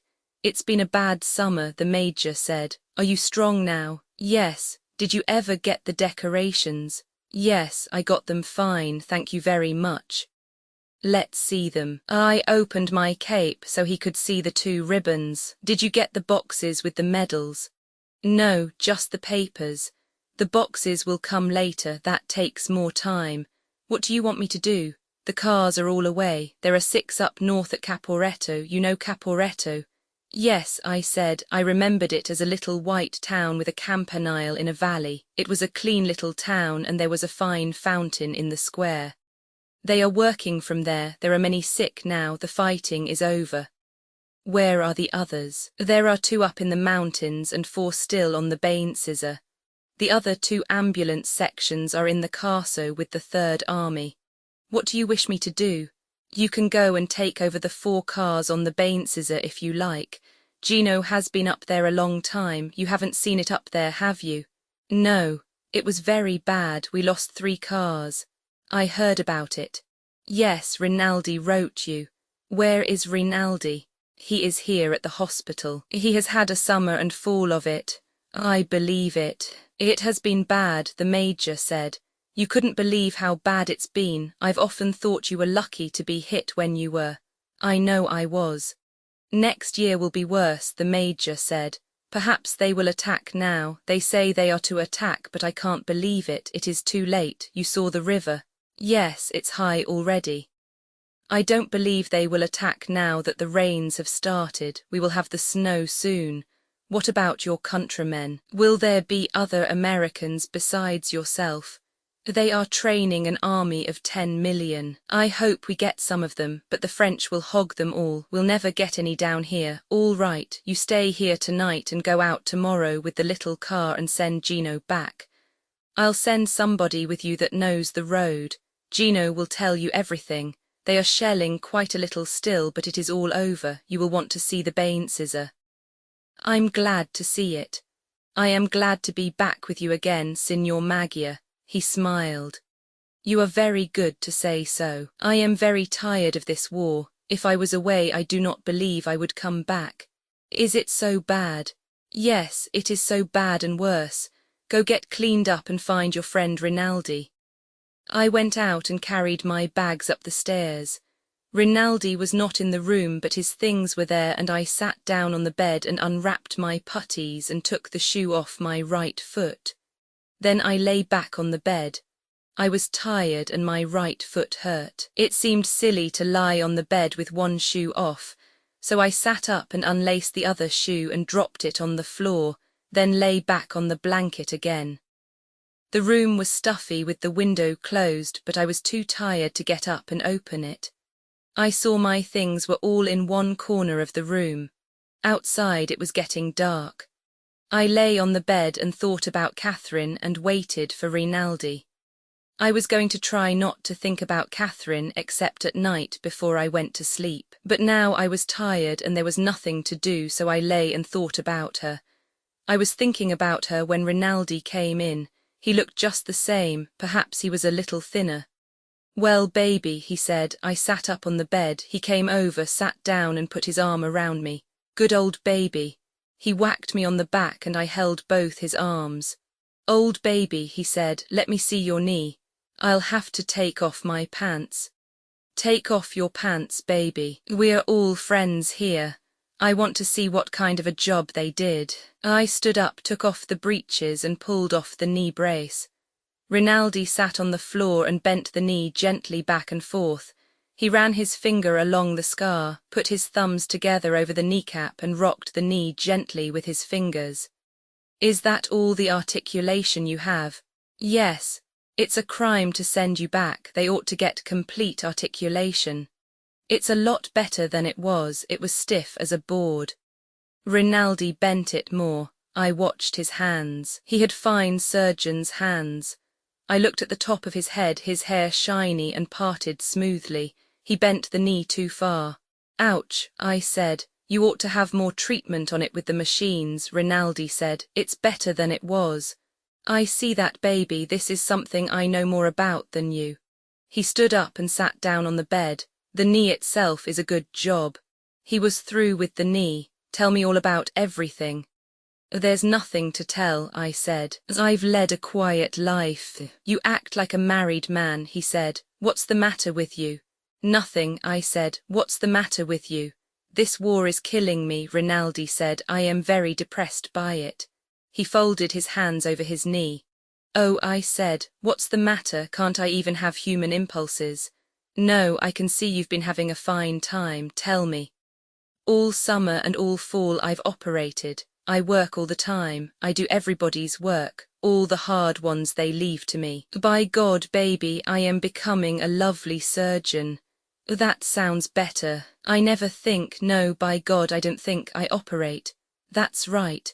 But now, baby, it's all over. I don't operate now and I feel like hell. This is a terrible war, baby. You believe me when I say it. Now you cheer me up. Did you bring the phonograph records? Yes. They were wrapped in paper in a cardboard box in my rucksack. I was too tired to get them out. Don't you feel good yourself, baby? I feel like hell. This war is terrible. Rinaldi said, come on, we'll both get drunk and be cheerful, then we'll go get the ashes dragged, then we'll feel fine. I've had the jaundice, I said, and I can't get drunk. Oh, baby, how you've come back to me. You come back serious and with a liver. I tell you this war is a bad thing. Why did we make it anyway? We'll have a drink. I don't want to get drunk, but we'll have a drink. Rinaldi went across the room to the washstand and brought back 2 glasses and a bottle of cognac. It's Austrian cognac, he said. 7 stars. It's all they captured on San Gabriel. Were you up there? No, I haven't been anywhere. I've been here all the time operating. Look, baby, this is your old toothbrushing glass. I kept it all the time to remind me of you. To remind you to brush your teeth. No, I have my own too. I kept this to remind me of you trying to brush away the Villa Rossa from your teeth in the morning, swearing and eating aspirin and cursing harlots. Every time I see that glass I think of you trying to clean your conscience with a toothbrush. He came over to the bed. Kiss me once and tell me you're not serious. I never kiss you, you're an ape. I know you are the fine, good Anglo-Saxon boy. I know you are the remorse boy, I know. I will wait till I see the Anglo-Saxon brushing away harlotry with a toothbrush. Put some cognac in the glass. We touched glasses and drank. Rinaldi laughed at me. So I will get you drunk and take out your liver and put you in a good Italian liver and make you a man again. I held the glass for some more cognac. It was dark outside now. Holding the glass of cognac, I went over and opened the window. The rain had stopped falling. It was colder outside and there was a mist in the trees. Don't throw the cognac out the window, Rinaldi said. If you can't drink it, give it to me. Go something yourself, I said. I was glad to see Rinaldi again. He had spent 2 years teasing me and I had always liked it. We understood each other very well. You married? He asked from the bed. I was standing against the wall by the window. Not yet. Are you in love? Yes. With that English girl? Yes. Poor baby, is she good to you? Of course. I mean, is she good to you practically speaking? Shut up. I will. You will see I am a man of extreme delicacy. Does she? Rinnin, I said, please shut up. If you want to be my friend, shut up. I don't want to be your friend, baby. I am your friend. Then shut up. All right. I went over to the bed and sat down beside Rinaldi. He was holding his glass and looking at the floor. You see how it is, Rinnin. Oh yes, all my life I encounter sacred subjects, but very few with you. I suppose you must have them too. He looked at the floor. You haven't any? No, not any. No. I can say this about your mother and that about your sister. And that about your sister, Rinaldi said swiftly. We both laughed. The old Superman, I said. I am jealous maybe, Rinaldi said. No, you're not. I don't mean like that, I mean something else. Have you any married friends? Yes, I said. I haven't, Rinaldi said. Not if they love each other. Why not? They don't like me. Why not? I am the snake of reason. You're getting it mixed. The apple was reason. No, it was. The snake, he was more cheerful. You are better when you don't think so deeply, I said. I love you, baby, he said. You puncture me when I become a great Italian thinker, but I know many things I can't say. I know more than you. Yes, you do, but you will have a better time. Even with remorse you will have a better time. I don't think so. Oh yes, that is true. Already I am only happy when I am working. He looked at the floor again. You'll get over that. No, I only like 2 other things. One is bad for my work and the other is over in half an hour or 15 minutes, sometimes less. Sometimes a good deal less. Perhaps I have improved, baby, you do not know, but there are only the 2 things in my work.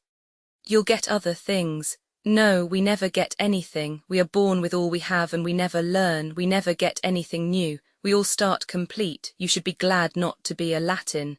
There's no such thing as a Latin. That is Latin thinking. You are so proud of your defects. Rinaldi looked up and laughed. We'll stop, baby. I am tired from thinking so much. He had looked tired when he came in. It's nearly time to eat. I'm glad you're back. You are my best friend and my war brother. When do the war brothers eat? I asked. Right away. We'll drink once more for your liver's sake, like St. Paul. You are inaccurate. That was wine in the stomach. Take a little wine for your stomach's sake. Whatever you have in the bottle, I said, for any sake you mention. To your girl, Rinaldi said. He held out his glass. All right. I'll never say a dirty thing about her. Don't strain yourself. He drank off the cognac. I am pure, he said. I am like you, baby. I will get an English girl too. As a matter of fact, I knew your girl first, but she was a little tall for me. A tall girl for a sister, he quoted. You have a lovely pure mind, I said. Haven't I? That's why they call me Rinaldo Purissimo. Rinaldo Sporkissimo. Come on, baby, we'll go down to eat while my mind is still pure. I washed, combed my hair, and we went down the stairs. Rinaldi was a little drunk. In the room where we ate, the meal was not quite ready. I'll go get the bottle, Rinaldi said. He went off up the stairs. I sat at the table and he came back with the bottle and poured us each a half tumbler of cognac. Too much, I said, and held up the glass and sighted at the lamp on the table. Not for an empty stomach. It is a wonderful thing. It burns out the stomach completely. Nothing is worse for you. All right, self-destruction day by day, Rinaldi said. It ruins the stomach and makes the hand shake. Just the thing for a surgeon. You recommend it? Heartily, I use no other. Drink it down, baby, and look forward to being sick. I drank half the glass. In the hall I could hear the orderly calling, "Soup, soup is ready." The major came in, nodded to us and sat down. He seemed very small at table. Is this all we are? He asked. The orderly put the soup bowl down and he ladled out a plate full. We are all, Rinaldi said. Unless the priest comes. If he knew Federico was here, he would be here. Where is he? I asked. He's at 307, the major said. He was busy with his soup. He wiped his mouth, wiping his upturned grey moustache carefully. He will come, I think. I called them and left word to tell him you were here. I miss the noise of the mess, I said. Yes, it's quiet, the major said. I will be noisy, said Rinaldi. Drink some wine. Enrico, said the major. He filled my glass. The spaghetti came in and we were all busy. We were finishing the spaghetti when the priest came in. He was the same as ever, small and brown and compact looking. I stood up and we shook hands. He put his hand on my shoulder. I came as soon as I heard, he said. Sit down, the major said. You're late. Good evening, priest, Rinaldi said, using the English word. They had taken that up from the priest-baiting captain, who spoke a little English.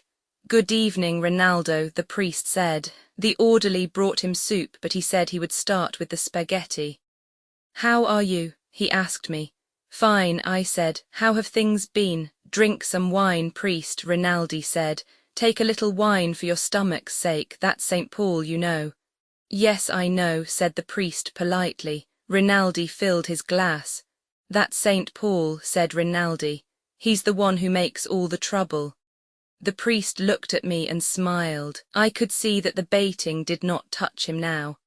That's St. Paul, Rinaldi said.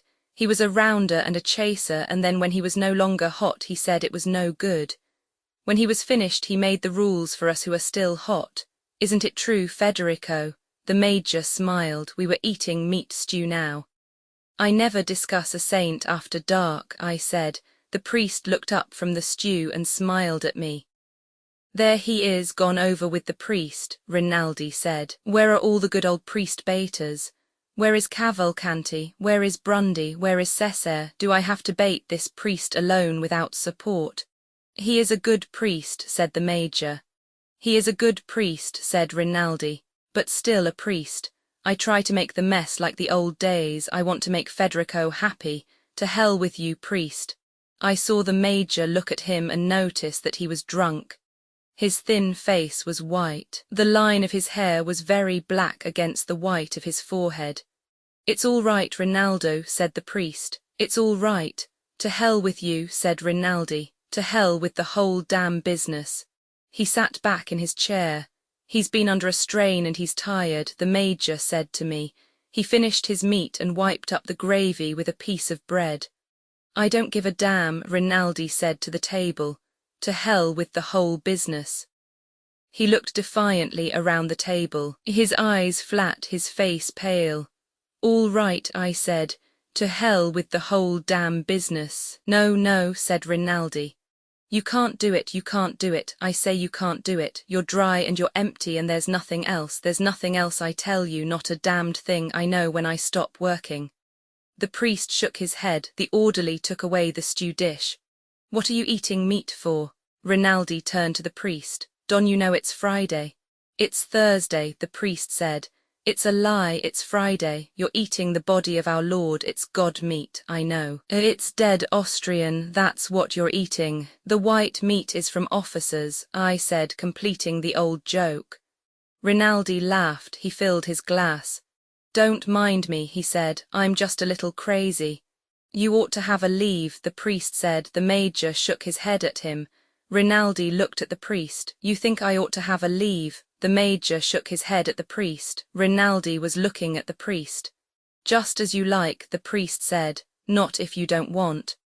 To hell with you, Rinaldi said. They try to get rid of me. Every night they try to get rid of me.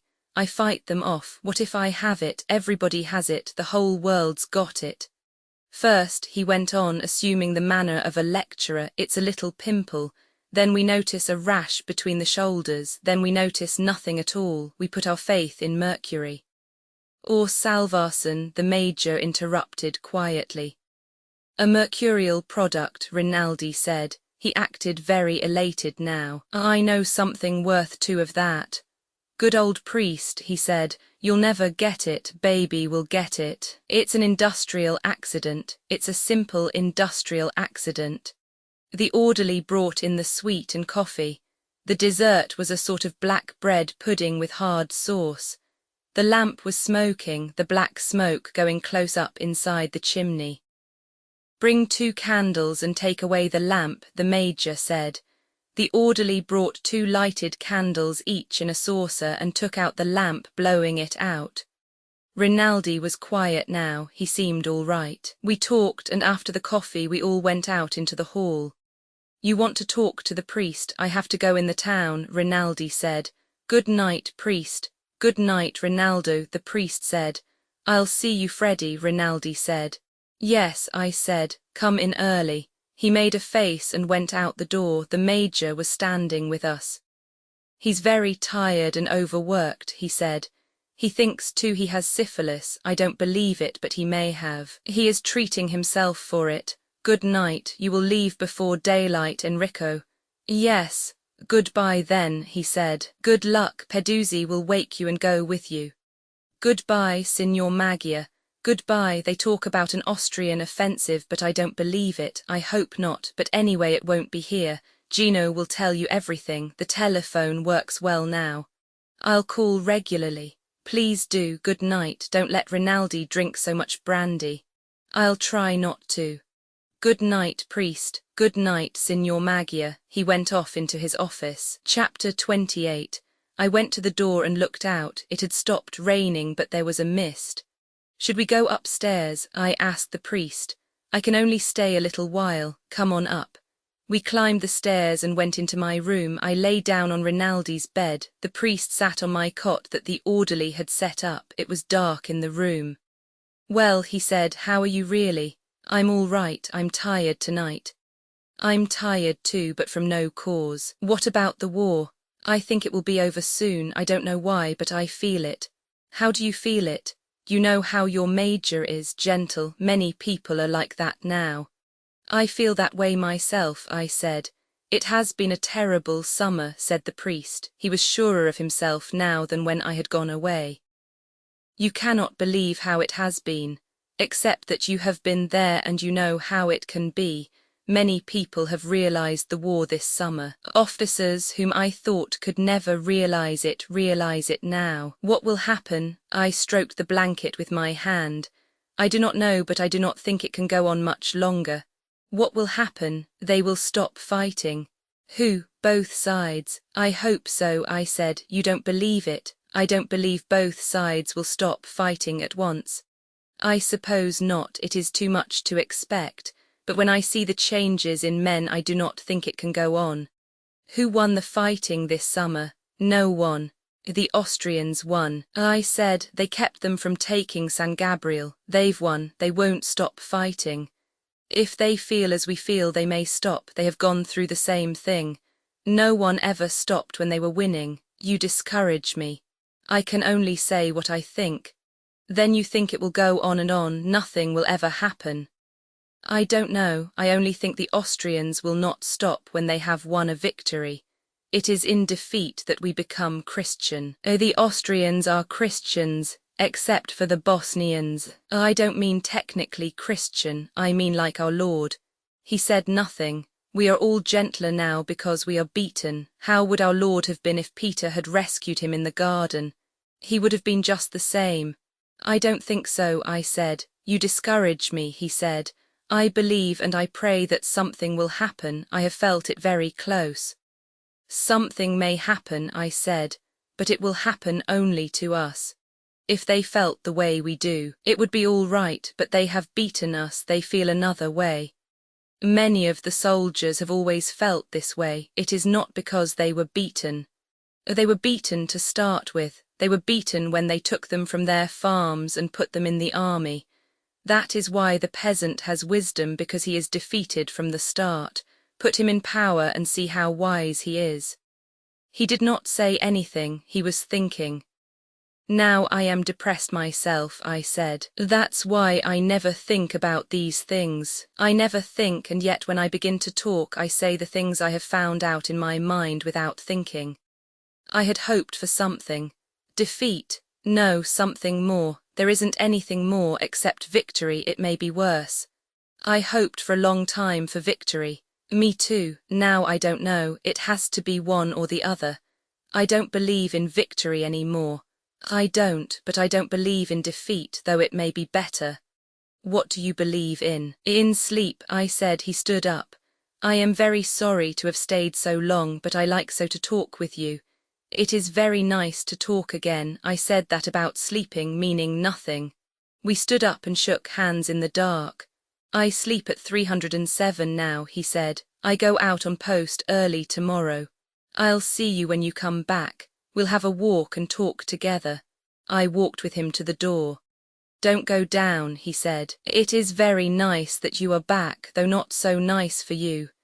He put his hand on my shoulder. It's all right for me, I said. Good night. Good night, Sayaru. Sayaru, I said. I was deadly sleepy. Chapter 29.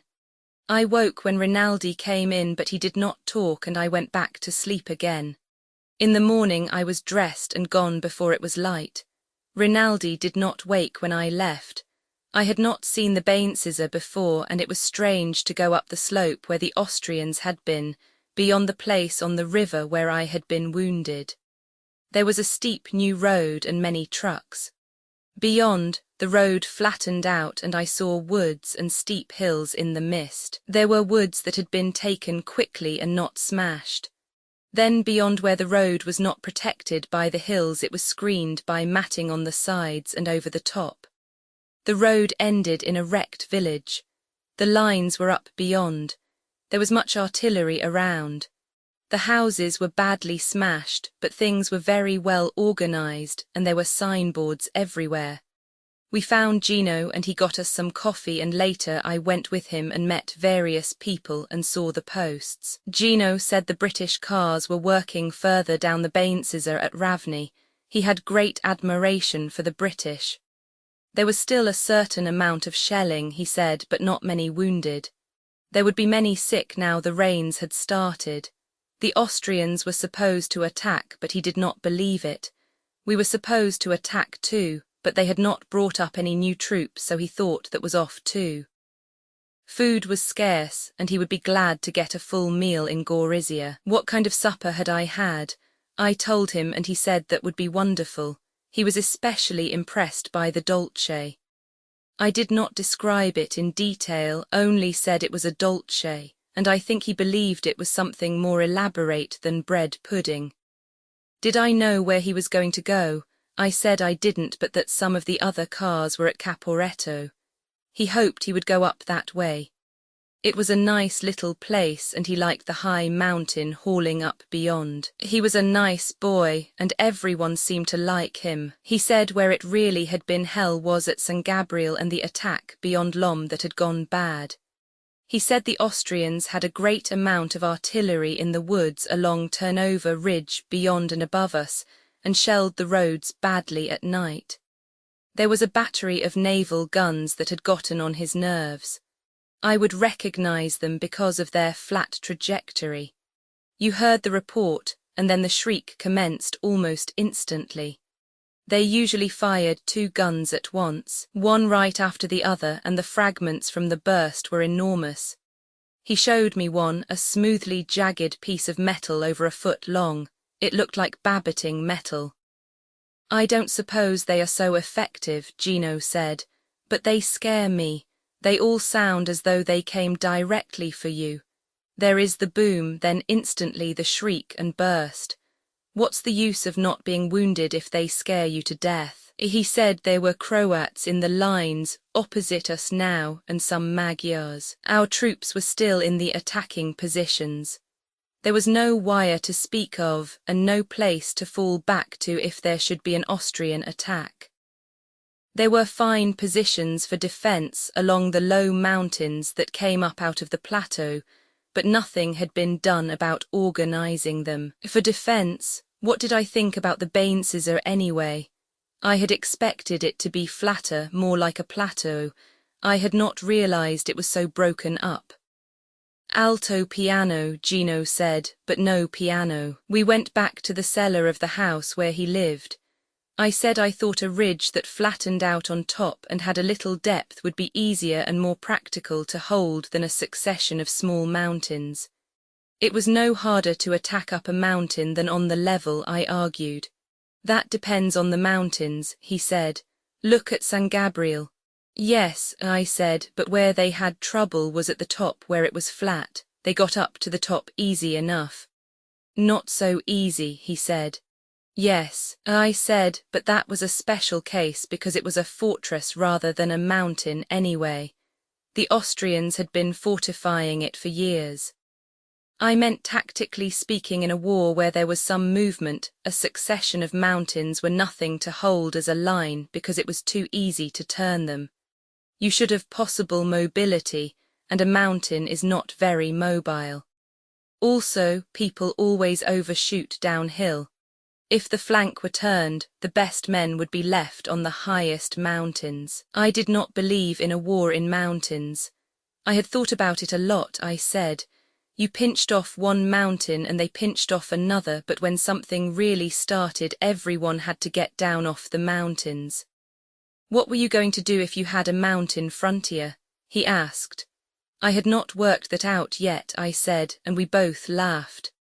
But, I said, in the old days the Austrians were always whipped in the quadrilateral around Verona. They let them come down onto the plain and whipped them there.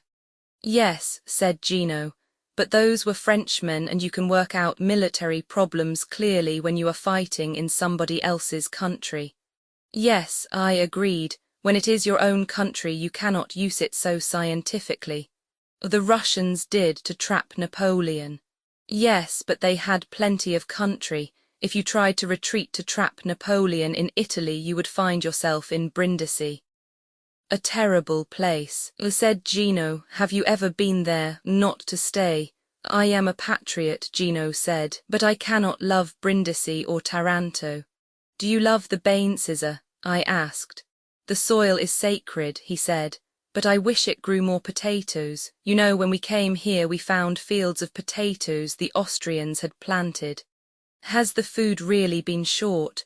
I myself have never had enough to eat, but I am a big eater and I have not starved. The mess is average. The regiments in the line get pretty good food, but those in support don't get so much. Something is wrong somewhere. There should be plenty of food. The dogfish are selling it somewhere else. Yes, they give the battalions in the front line as much as they can, but the ones in back are very short. They have eaten all the Austrians' potatoes and chestnuts from the woods. They ought to feed them better. We are big eaters. I am sure there is plenty of food. It is very bad for the soldiers to be short of food. Have you ever noticed the difference it makes in the way you think? Yes, I said. It can't win a war, but it can lose one. We won't talk about losing. There is enough talk about losing. What has been done this summer cannot have been done in vain. I did not say anything. I was always embarrassed by the words sacred, glorious and sacrifice and the expression in vain. We had heard them, sometimes standing in the rain almost out of earshot, so that only the shouted words came through, and had read them, on proclamations that were slapped up by bill posters over other proclamations, now for a long time, and I had seen nothing sacred, and the things that were glorious had no glory, and the sacrifices were like the stockyards at Chicago if nothing was done with the meat except to bury it. There were many words that you could not stand to hear, and finally only the names of places had dignity. Certain numbers were the same way and certain dates, and these with the names of the places were all you could say, and have them mean anything. Abstract words such as glory, honor, courage, or hallow were obscene beside the concrete names of villages, the numbers of roads, the names of rivers, the numbers of regiments and the dates. Gino was a patriot, so he said things that separated us sometimes, but he was also a fine boy and I understood his being a patriot. He was born one. He left with Peduzzi in the car to go back to Gorizia. It stormed all that day. The wind drove down the rain and everywhere there was standing water and mud. The plaster of the broken houses was grey and wet. Late in the afternoon the rain stopped, and from out number 2 post I saw the bare wet autumn country with clouds over the tops of the hills, and the straw screening over the roads wet and dripping. The sun came out once before it went down and shone on the bare woods beyond the ridge. There were many Austrian guns in the woods on that ridge, but only a few fired. I watched the sudden round puffs of shrapnel smoke in the sky above a broken farmhouse near where the line was, soft puffs with a yellow-white flash in the centre. You saw the flash, then heard the crack, then saw the smoke ball distort and thin in the wind. There were many iron shrapnel balls in the rubble of the houses and on the road beside the broken house where the post was, but they did not shell near the post that afternoon. We loaded 2 cars and drove down the road that was screened with wet mats, and the last of the sun came through in the breaks between the strips of mattings. Before we were out on the clear road behind the hill, the sun was down. We went on down the clear road, and as it turned a corner into the open and went into the square arched tunnel of matting, the rain started again. The wind rose in the night, and at 3 o'clock in the morning, with the rain coming in sheets, there was a bombardment, and the Croatians came over across the mountain meadows and through patches of woods and into the front line. They fought in the dark in the rain, and a counter-attack of scared men from the second line drove them back. There was much shelling, and many rockets in the rain, and machine gun and rifle fire all along the line. They did not come again, and it was quieter, and between the gusts of wind and rain, we could hear the sound of a great bombardment far to the north. The wounded were coming into the post, some were carried on stretchers, some walking, and some were brought on the backs of men that came across the field. They were wet to the skin, and all were scared. We filled 2 cars with stretcher cases as they came up from the cellar of the post, and as I shut the door of the second car and fastened it, I felt the rain on my face turn to snow. The flakes were coming heavy and fast in the rain. When daylight came, the storm was still blowing, but the snow had stopped. It had melted as it fell on the wet ground, and now it was raining again. There was another attack just after daylight, but it was unsuccessful. We expected an attack all day, but it did not come until the sun was going down. The bombardment started to the south, below the long wooded ridge where the Austrian guns were concentrated. We expected a bombardment, but it did not come. It was getting dark. Guns were firing from the field behind the village, and the shells going away. It had a comfortable sound. We heard that the attack to the south had been unsuccessful. They did not attack that night, but we heard that they had broken through to the north. In the night, word came that we were to prepare to retreat. The captain at the post told me this. He had it from the brigade. A little while later he came from the telephone and said it was a lie. The brigade had received orders that the line of the Bainsizzer should be held no matter what happened. I asked about the breakthrough, and he said that he had heard at the brigade that the Austrians had broken through the 27th Army Corps up toward Caporetto. There had been a great battle in the north all day. If those bastards let them through, we are cooked, he said. It's Germans that are attacking, one of the medical officers said. The word Germans was something to be frightened of. We did not want to have anything to do with the Germans. There are 15 divisions of Germans. The medical officer said, they have broken through and we will be cut off. At the brigade they say this line is to be held. They say they have not broken through badly and that we will hold a line across the mountains from Monte Maggia. Where do they hear this? From the division. The word that we were to retreat came from the division. We work under the Army Corps, I said, but here I work under you.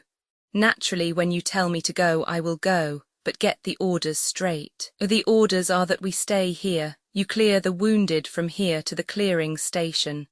Sometimes we clear from the clearing station to the field hospitals too, I said. Tell me, I have never seen a retreat. If there is a retreat, how are all the wounded evacuated? They are not. They take as many as they can and leave the rest. What will I take in the cars? Hospital equipment. All right, I said. The next night the retreat started. We heard that Germans and Austrians had broken through in the north and were coming down the mountain valleys toward Cividale and Udine. The retreat was orderly, wet and sullen. In the night, going slowly along the crowded roads, we passed troops marching under the rain, guns, horses pulling wagons, mules, motor trucks, all moving away from the front. There was no more disorder than in an advance. That night we helped empty the field hospitals that had been set up in the least ruined villages of the plateau, taking the wounded down to Plava on the river bed. And the next day hauled all day in the rain to evacuate the hospitals and clearing station at Plava. It rained steadily, and the army of the Bainsizzer moved down off the plateau in the October rain, and across the river where the great victories had commenced in the spring of that year. We came into Gorizia in the middle of the next day. The rain had stopped and the town was nearly empty. As we came up the street, they were loading the girls from the soldiers' whorehouse into a truck. There were 7 girls and they had on their hats and coats and carried small suitcases. 2 of them were crying. Of the others, one smiled at us and put out her tongue and fluttered it up and down. She had thick, full lips and black eyes. I stopped the car and went over and spoke to the matron. The girls from the officer's house had left early that morning, she said. Where were they going? To Conegliano, she said. The truck started. The girl with thick lips put out her tongue again at us. The matron waved. The 2 girls kept on crying. The others looked interestedly out at the town. I got back in the car. We ought to go with them, Bonello said. That would be a good trip.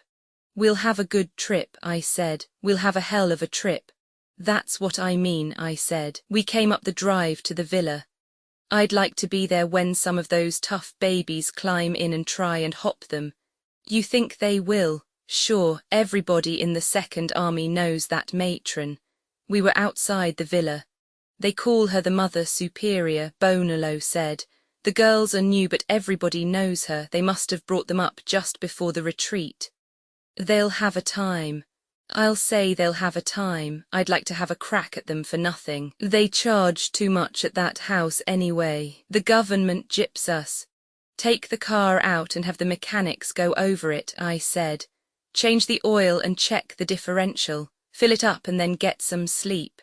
Yes, Signor Tenant. The villa was empty. Rinaldi was gone with the hospital. The major was gone taking hospital personnel in the staff car. There was a note on the window for me to fill the cars with the material piled in the hall and to proceed to Pordenone. The mechanics were gone already. I went out back to the garage. The other 2 cars came in while I was there and their drivers got down. It was starting to rain again.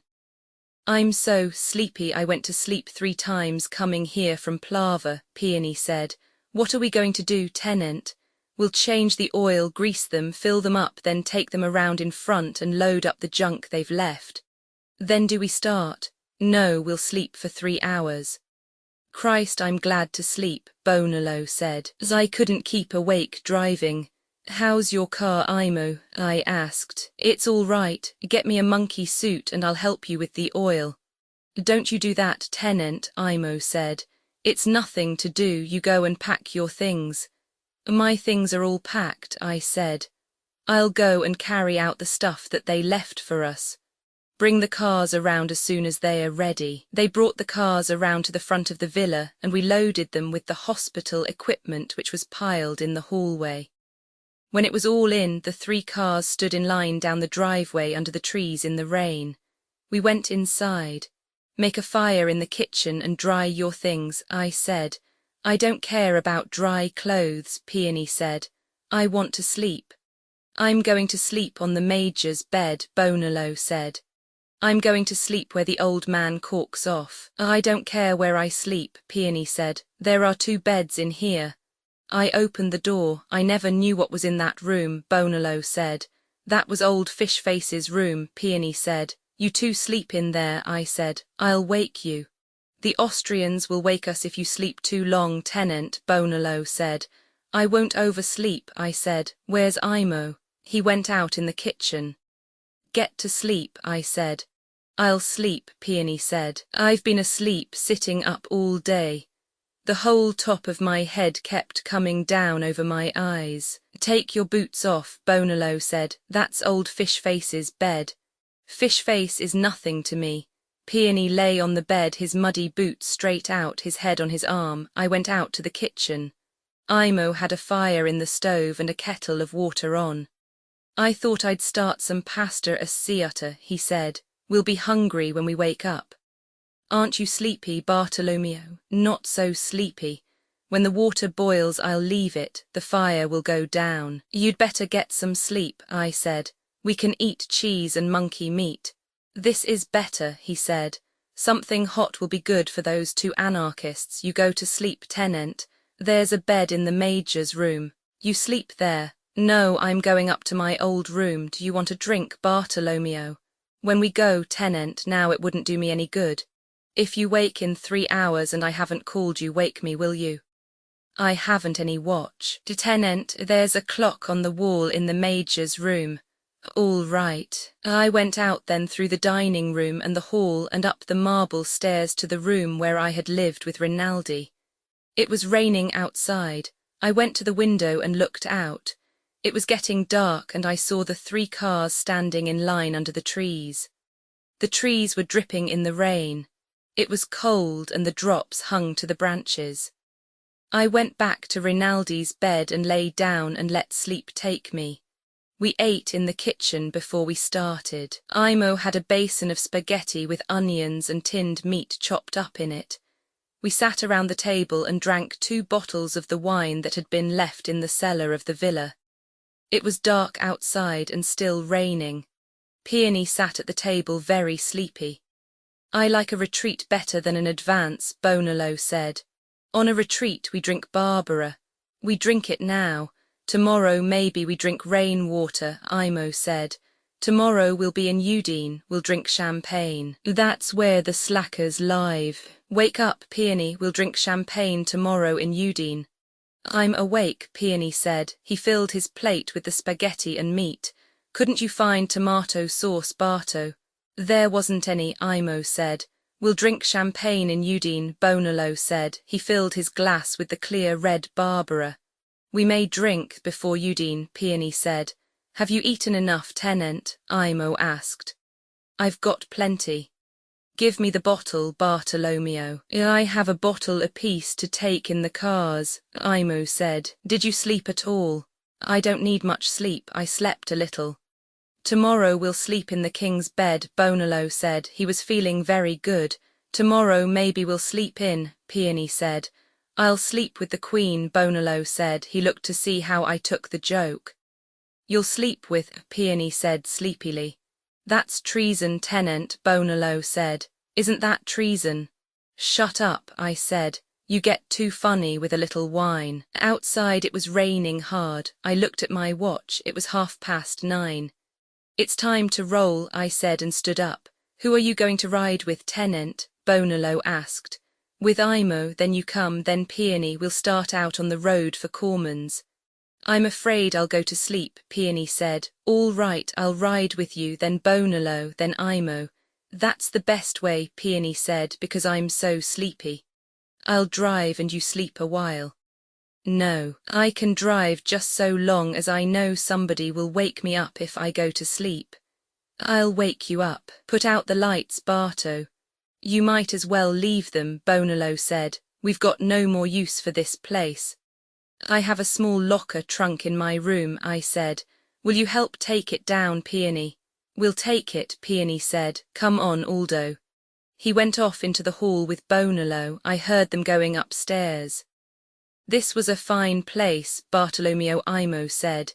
He put 2 bottles of wine and half a cheese into his haversack. There won't be a place like this again. Where will they retreat to, tenant? Beyond the Tagliamento, they say. The hospital and the sector are to be at Pordenone. This is a better town than Pordenone. I don't know Pordenone, I said. I've just been through there. It's not much of a place, Imo said. Chapter 30. As we moved out through the town, it was empty in the rain and the dark, except for columns of troops and guns that were going through the main street. There were many trucks too and some carts going through on other streets and converging on the main road. When we were out past the tanneries onto the main road, the troops, the motor trucks, the horse-drawn carts and the guns were in one wide, slow-moving column. We moved slowly but steadily in the rain, the radiator cap of our car almost against the tailboard of a truck that was loaded high, the load covered with wet canvas. Then the truck stopped. The whole column was stopped. It started again and we went a little farther, then stopped. I got out and walked ahead, going between the trucks and carts and under the wet necks of the horses. The block was farther ahead. I left the road, crossed the ditch on a footboard and walked along the field beyond the ditch. I could see the stalled column between the trees in the rain as I went forward across from it in the field. I went about a mile. The column did not move, although on the other side beyond the stalled vehicles I could see the troops moving. I went back to the cars. This block might extend as far as Udine. Peony was asleep over the wheel. I climbed up beside him and went to sleep too. Several hours later I heard the truck ahead of us grinding into gear. I woke Peony and we started, moving a few yards, then stopping, then going on again. It was still raining. The column stalled again in the night and did not start. I got down and went back to see Imo and Bonolo. Bonolo had 2 sergeants of engineers on the seat of his car with him. They stiffened when I came up. They were left to do something to a bridge, Bonolo said. They can't find their unit, so I gave them a ride. With the Sir Lieutenant's permission. With permission, I said. The lieutenant is an American, Bonolo said. He'll give anybody a ride. One of the sergeants smiled. The other asked Bonolo if I was an Italian from North or South America. He's not an Italian, he's North American English. The sergeants were polite but did not believe it. I left them and went back to Imo. He had 2 girls on the seat with him and was sitting back in the corner and smoking. Barto, I said. He laughed. Talk to them, Tenant, he said. I can't understand them, hey. He put his hand on the girl's thigh and squeezed it in a friendly way. The girl drew her shawl tight around her and pushed his hand away. Hey, he said, tell the tenant your name and what you're doing here. The girl looked at me fiercely. The other girl kept her eyes down. The girl who looked at me said something in a dialect I could not understand a word of. She was plump and dark and looked about 16. Saw Ella? I asked and pointed at the other girl. She nodded her head and smiled. All right, I said and patted her knee. I felt her stiffen away when I touched her. The sister never looked up. She looked perhaps a year younger. Imo put his hand on the elder girl's thigh and she pushed it away. He laughed at her. Good man, he pointed at himself. Good man, he pointed at me. Don't you worry. The girl looked at him fiercely. The pair of them were like 2 wild birds. What does she ride with me for if she doesn't like me? Imo asked. They got right up in the car the minute I motioned to them. He turned to the girl. Don't worry, he said. No danger of using the vulgar word. No place for I could see she understood the word and that was all. Her eyes looked at him very scared. She pulled the shawl tight. Car all full, Imo said. No danger of no place for. Every time he said the word the girl stiffened a little. Then sitting stiffly and looking at him she began to cry. I saw her lips working and then tears came down her plump cheeks. Her sister, not looking up, took her hand and they sat there together. The older one who had been so fierce began to sob. I guess I scared her, Imo said. I didn't mean to scare her. Bartolomeo brought out his knapsack and cut off 2 pieces of cheese. Here, he said. Stop crying. The older girl shook her head and still cried. But the younger girl took the cheese and commenced to eat. After a while the younger girl gave her sister the 2nd piece of cheese and they both ate. The older sister still sobbed a little. She'll be all right after a while, Imo said. An idea came to him. Virgin, he asked the girl next to him. She nodded her head vigorously. Virgin too. He pointed to the sister. Both the girls nodded their heads and the elder said something in dialect. That's all right, Bartolomeo said. That's all right. Both the girls seemed cheered. I left them sitting together with Imo sitting back in the corner and went back to Peony's car. The column of vehicles did not move, but the troops kept passing alongside. It was still raining hard, and I thought some of the stops in the movement of the column might be from cars with wet wiring. More likely they were from horses or men going to sleep. Still, traffic could tie up in cities when everyone was awake. It was the combination of horse and motor vehicles. They did not help each other any. The peasants' carts did not help much either. Those were a couple of fine girls with Barto. A retreat was no place for two virgins, real virgins, probably very religious. If there were no war, we would probably all be in bed. In bed I lay me down my head, bed and board, stiff as a board in bed. Catherine was in bed now between two sheets over her and under her. Which side did she sleep on? Maybe she wasn't asleep. Maybe she was lying thinking about me. Blow, blow, ye western wind. Well, it blew, and it wasn't the small rain but the big rain down that rained. It rained all night. You knew it rained down that rained. Look at it. Christ, that my love were in my arms and I in my bed again, that my love Catherine, that my sweet love Catherine down might rain. Blow her again to me. Well, we were in it, everyone was caught in it, and the small rain would not quiet it. Good night, Catherine, I said out loud. I hope you sleep well. If it's too uncomfortable, darling, lie on the other side, I said. I'll get you some cold water. In a little while it will be morning and then it won't be so bad. I'm sorry he makes you so uncomfortable. Try and go to sleep, sweet. I was asleep all the time, she said. You've been talking in your sleep. Are you all right? Are you really there? Of course I'm here. I wouldn't go away. This doesn't make any difference between us. You're so lovely and sweet. You wouldn't go away in the night, would you? Of course I wouldn't go away. I'm always here. I come whenever you want me. Peony said, they've started again.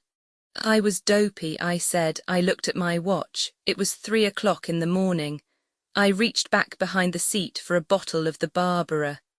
You talked out loud, Peony said.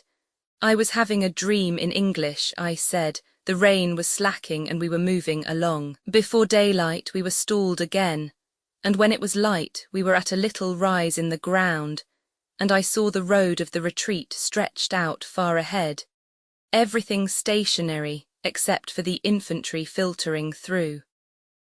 We started to move again, but seeing the rate of progress in the daylight, I knew we were going to have to get off that main road some way and go across country, if we ever hoped to reach Udine. In the night many peasants had joined the column from the roads of the country, and in the column there were carts loaded with household goods. There were mirrors projecting up between mattresses, and chickens and ducks tied to carts. There was a sewing machine on the cart ahead of us in the rain. They had saved the most valuable things. On some carts the women sat huddled from the rain, and others walked beside the carts, keeping as close to them as they could.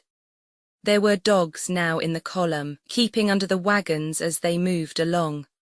The road was muddy, the ditches at the side were high with water, and beyond the trees that lined the road, the fields looked too wet and too soggy to try to cross. I got down from the car and worked up the road away, looking for a place where I could see ahead to find a side road we could take across country.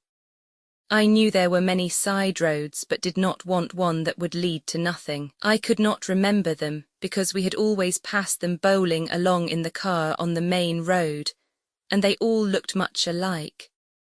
Now I knew we must find one if we hoped to get through. No one knew where the Austrians were nor how things were going, but I was certain that if the rain should stop, and planes come over and get to work on that column, that it would be all over. All that was needed was for a few men to leave their trucks or a few horses be killed to tie up completely the movement on the road. The rain was not falling so heavily now, and I thought it might clear. I went ahead along the edge of the road, and when there was a small road that led off to the north between two fields with a hedge of trees on both sides, I thought that we had better take it, and hurried back to the cars. I told Peony to turn off and went back to tell Bonolo and Imo. If it leads nowhere we can turn around and cut back in, I said. What about these? Bonolo asked. His 2 sergeants were beside him on the seat. They were unshaven but still military looking in the early morning. They'll be good to push, I said. I went back to Imo and told him we were going to try it across country. What about my virgin family? Imo asked. The 2 girls were asleep. They won't be very useful, I said. You ought to have someone that could push. They could go back in the car, Imo said. There's room in the car. All right if you want them, I said. Pick up somebody with a wide back to push. A Basaglieri, Imo smiled. They have the widest backs, they measure them. How do you feel, Tenant? Fine, how are you? Fine, but very hungry. There ought to be something up that road and we will stop and eat. How's your leg, Tenant? Fine, I said. Standing on the step and looking up ahead, I could see Peony's car pulling out onto the little side road and starting up it, his car showing through the hedge of bare branches. Bonolo turned off and followed him, and then Peony worked his way out and we followed the 2 ambulances ahead along the narrow road between hedges. It led to a farmhouse. We found Peony and Bonolo stopped in the farmyard. The house was low and long with a trellis with a grapevine over the door. There was a well in the yard and Peony was getting up water to fill his radiator. So much going in low gear had boiled it out. The farmhouse was deserted. I looked back down the road. The farmhouse was on a slight elevation above the plain, and we could see over the country and saw the road, the hedges, the fields and the line of trees along the main road where the retreat was passing. The 2 sergeants were looking through the house. The girls were awake and looking at the courtyard, the well and the 2 big ambulances in front of the farmhouse with 3 drivers at the well. One of the sergeants came out with a clock in his hand. Put it back, I said. He looked at me, went in the house and came back without the clock. Where's your partner? I asked. He's gone to the latrine. He got up on the seat of the ambulance. He was afraid we would leave him. What about breakfast, Tenant? Bonolo asked. We could eat something. It wouldn't take very long. Do you think this road going down on the other side will lead to anything? Sure. All right, let's eat. Peony and Bonolo went in the house. Come on, Imo said to the girls. He held his hand to help them down. The older sister shook her head. They were not going into any deserted house. They looked after us. They are difficult, Imo said. We went into the farmhouse together. It was large and dark, an abandoned feeling. Bonolo and Peony were in the kitchen. There's not much to eat, Peony said. They've cleaned it out. Bonolo sliced a big white cheese on the heavy kitchen table. Where was the cheese? In the cellar. Peony found wine too and apples. That's a good breakfast. Peony was taking the wooden cork out of a big wicker-covered wine jug. He tipped it and poured a copper pan full. It smells. All right, he said. Find some beakers, Barto. The 2 sergeants came in. Have some cheese, sergeants, Bonolo said. We should go, one of the sergeants said, eating his cheese and drinking a cup of wine. We'll go, don't worry, Bonolo said. An army travels on its stomach, I said. What? Asked the sergeant. It's better to eat. Yes, but time is precious. I believe the bastards have eaten already, Peony said. The sergeants looked at him. They hated the lot of us. You know the road? One of them asked me. No, I said. They looked at each other. We would do best to start, the first one said. We are starting, I said. I drank another cup of the red wine. It tasted very good after the cheese and apple. Bring the cheese, I said, and went out. Bonolo came out carrying the great jug of wine. That's too big, I said. He looked at it regretfully. I guess it is, he said. Give me the canteens to fill. He filled the canteens and some of the wine ran out on the stone paving of the courtyard. Then he picked up the wine jug and put it just inside the door. The Austrians can find it without breaking the door down, he said. We'll roll, I said. Peony and I will go ahead. The 2 engineers were already on the seat beside Bonolo. The girls were eating cheese and apples. Imo was smoking. We started off down the narrow road. I looked back at the 2 cars coming and the farmhouse. It was a fine, low, solid stone house and the ironwork of the well was very good. Ahead of us the road was narrow and muddy and there was a high hedge on either side. Behind, the cars were following closely. Chapter 31. At noon we were stuck in a muddy road about, as nearly as we could figure, 10 kilometers from Udine. The rain had stopped during the forenoon, and 3 times we had heard planes coming, seen them pass overhead, watched them go far to the left, and heard them bombing on the main highroad. We had worked through a network of secondary roads and had taken many roads that were blind, but had always, by backing up and finding another road, gotten closer to Udine. Now Imo's car, in backing so that we might get out of a blind road, had gotten into the soft earth at the side, and the wheels, spinning, had dug deeper and deeper until the car rested on its differential. The thing to do now was to dig out in front of the wheels, put in brush so that the chains could grip, and then push until the car was on the road. We were all down on the road around the car. The 2 sergeants looked at the car and examined the wheels. Then they started off down the road without a word. I went after them. "Come on," I said, "cut some brush." "We have to go," one said. "Get busy," I said, "and cut brush." "We have to go," one said. The other said nothing. They were in a hurry to start. They would not look at me. "I order you to come back to the car and cut brush," I said. The one sergeant turned. "We have to go on. In a little while you will be cut off. You can't order us. You're not our officer." "I order you to cut brush," I said. They turned and started down the road. "Halt," I said. They kept on down the muddy road, the hedge on either side. "I order you to halt," I called. They went a little faster. I opened up my holster, took the pistol, aimed at the one who had talked the most, and fired. I missed, and they both started to run. I shot 3 times and dropped one. The other went through the hedge and was out of sight. I fired at him through the hedge as he ran across the field. The pistol clicked empty, and I put in another clip. I saw it was too far to shoot at the second sergeant. He was far across the field running, his head held low. I commenced to reload the empty clip. Bonello came up. "Let me go finish him," he said. I handed him the pistol, and he walked down to where the sergeant of engineers lay face down across the road. Bonello leaned over, put the pistol against the man's head and pulled the trigger. The pistol did not fire. "You have to cock it," I said. He cocked it and fired twice. He took hold of the sergeant's legs and pulled him to the side of the road so he lay beside the hedge. He came back and handed me the pistol.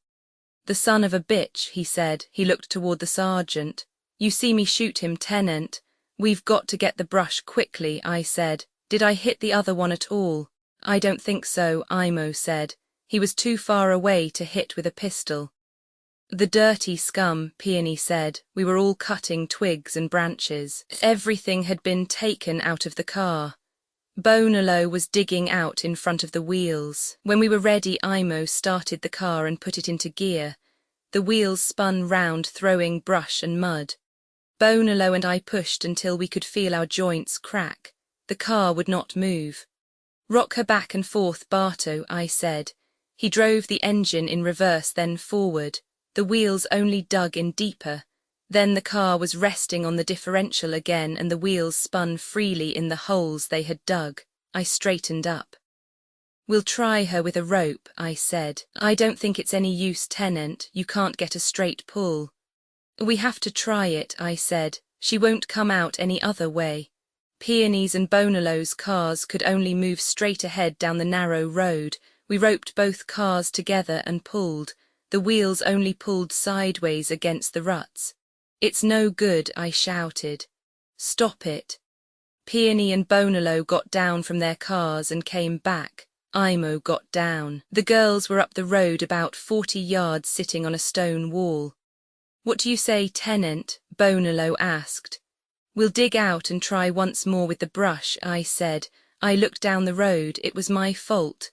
I had led them up here. The sun was almost out from behind the clouds, and the body of the sergeant lay beside the hedge. "We'll put his coat and cape under," I said. Bonello went to get them. I cut brush, and Imo and Peony dug out in front and between the wheels. I cut the cape, then ripped it in two, and laid it under the wheel in the mud, then piled brush for the wheels to catch. We were ready to start, and Imo got up on the seat and started the car. The wheels spun and we pushed and pushed, but it wasn't any use. It's Ed, I said. Is there anything you want in the car, Barto? Imo climbed up with Bonolo, carrying the cheese and 2 bottles of wine and his cape. Bonolo, sitting behind the wheel, was looking through the pockets of the sergeant's coat. Better throw the coat away, I said. What about Barto's virgins? They can get in the back. Peony said, I don't think we are going far. I opened the back door of the ambulance. Come on, I said, get in. The 2 girls climbed in and sat in the corner. They seemed to have taken no notice of the shooting. I looked back up the road. The sergeant lay in his dirty, long-sleeved underwear.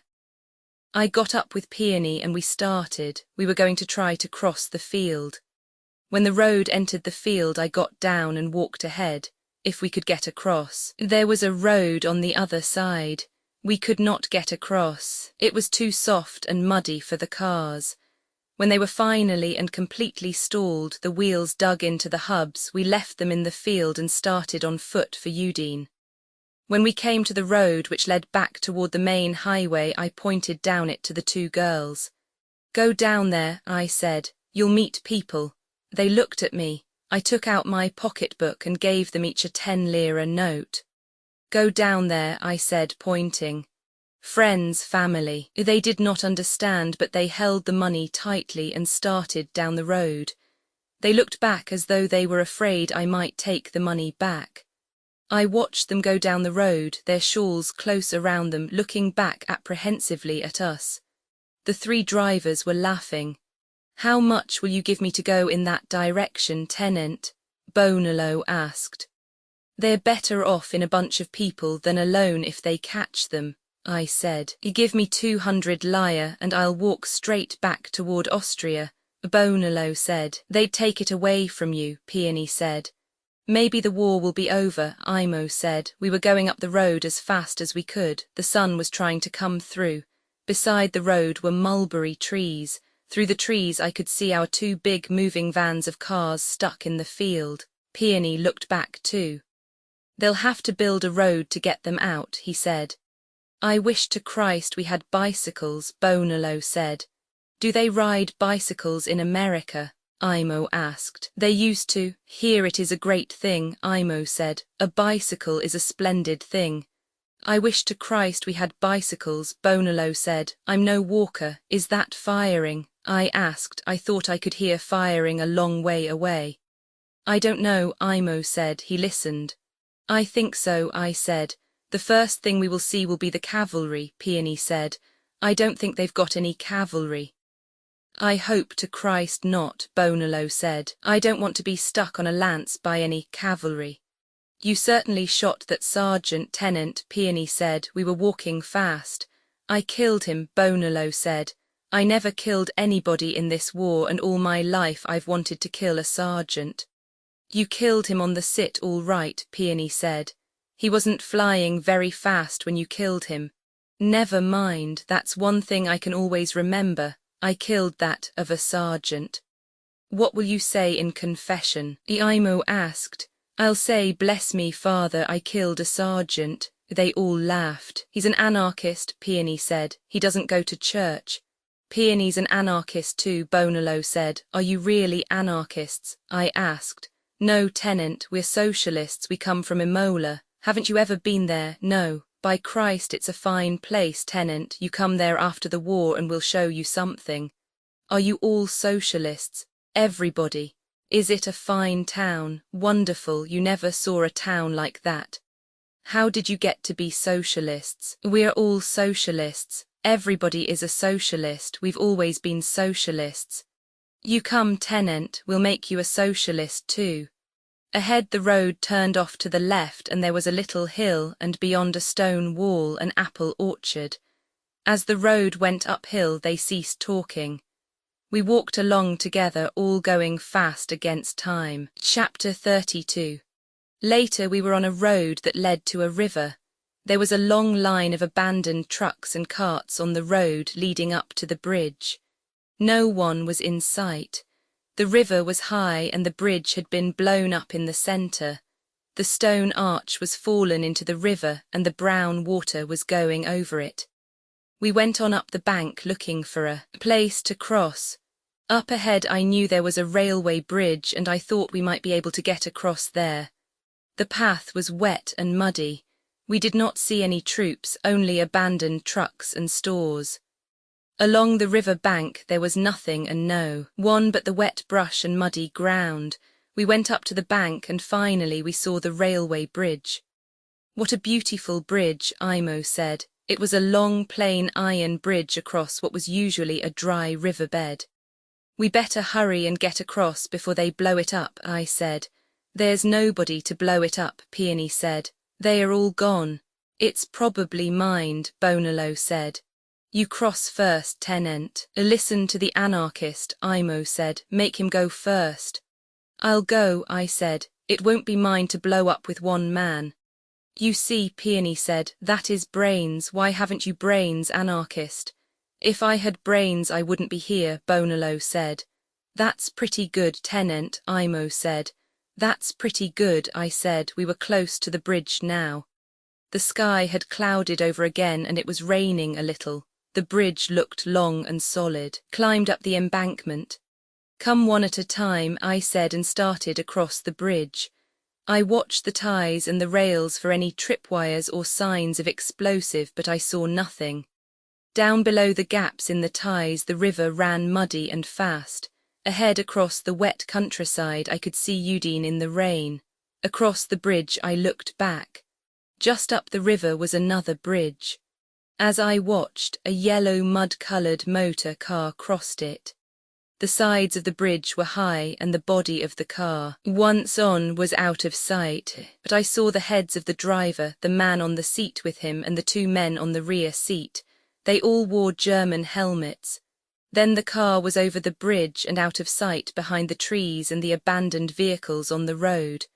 I waved to Imo who was crossing and to the others to come on. I climbed down and crouched beside the railway embankment.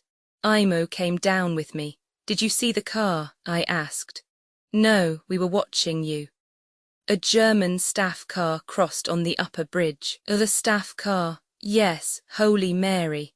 The others came and we all crouched in the mud behind the embankment looking across the rails at the bridge, the line of trees, the ditch and the road. Do you think we're cut off then, Tenent? I don't know. All I know is a German staff car went along that road. You don't feel funny, Tenent. You haven't got strange feelings in the head. Don't be funny, Bonalo. What about a drink? Peony asked. As if we are cut off, we might as well have a drink. He unhooked his canteen and uncorked it. Look, look, Imo said and pointed toward the road. Along the top of the stone bridge we could see German helmets moving. They were bent forward and moved smoothly, almost supernaturally, along. As they came off the bridge we saw them. They were bicycle troops. I saw the faces of the first two. They were ruddy and healthy looking. Their helmets came low down over their foreheads and the side of their faces. Their carbines were clipped to the frame of the bicycles. Stick bombs hung handled down from their belts. Their helmets and their grey uniforms were wet and they rode easily, looking ahead and to both sides. There were two, then four in line, then two, then almost a dozen, then another dozen, then one alone. They did not talk, but we could not have heard them because of the noise from the river. They were gone out of sight up the road. Holy Mary, Imo said. They were Germans, Peony said. Those weren't Austrians. Why isn't there somebody here to stop them? I said. Why haven't they blown the bridge up? Why aren't there machine guns along this embankment? You tell us, Tenent, Bonalo said. I was very angry. The whole bloody thing is crazy. Down below they blow up a little bridge. Here they leave a bridge on the main road. Where is everybody? Don't they try and stop them at all? You tell us, Tenent, Bonalo said. I shut up. It was none of my business. All I had to do was to get to Pordenone with 3 ambulances. I had failed at that. All I had to do now was get to Pordenone. I probably could not even get to Udine. The hell I couldn't. The thing to do was to be calm and not get shot or captured. Didn't you have a canteen open? I asked Peony. He handed it to me. I took a long drink. We might as well start, I said. There's no hurry though, do you want to eat something? This is no place to stay, Bonalo said. All right, we'll start. Should we keep on this side, out of sight? We'll be better off on top, they may come along this bridge too. We don't want them on top of us before we see them. We walked along the railroad track. On both sides of us stretched the wet plain. Ahead across the plain was the hill of Udine. The roofs fell away from the castle on the hill. We could see the campanile and the clock tower. There were many mulberry trees in the fields. Ahead I saw a place where the rails were torn up. The ties had been dug out too and thrown down the embankment. Down, down, Imo said. We dropped down beside the embankment. There was another group of bicyclists passing along the road. I looked over the edge and saw them go on. They saw us but they went on, Imo said. We'll get killed up there, Tenant, Bonalo said. They don't want us, I said. They are after something else. We're in more danger if they should come on us suddenly. I'd rather walk here out of sight, Bonalo said. All right, we'll walk along the tracks. Do you think we can get through? Imo asked. Sure, there aren't very many of them yet. We'll go through in the dark. What was that staff car doing? Christ knows, I said. We kept on up the tracks. Bonalo tired of walking in the mud of the embankment and came up with the rest of us. The railway moved south away from the highway now, and we could not see what passed along the road. A short bridge over a canal was blown up, but we climbed across on what was left of the span. We heard firing ahead of us. We came up on the railway beyond the canal. It went on straight toward the town across the low fields. We could see the line of the other railway ahead of us. To the north was the main road where we had seen the cyclists. To the south, there was a small branch road across the fields with thick trees on each side. I thought we had better cut to the south and work around the town, that way and across country toward Campoformio and the main road to the Tagliamento. We could avoid the main line of the retreat by keeping to the secondary roads beyond Udine. I knew there were plenty of side roads across the plain. I started down the embankment. Come on, I said. We would make for the side road and work to the south of the town. We all started down the embankment. A shot was fired at us from the side road.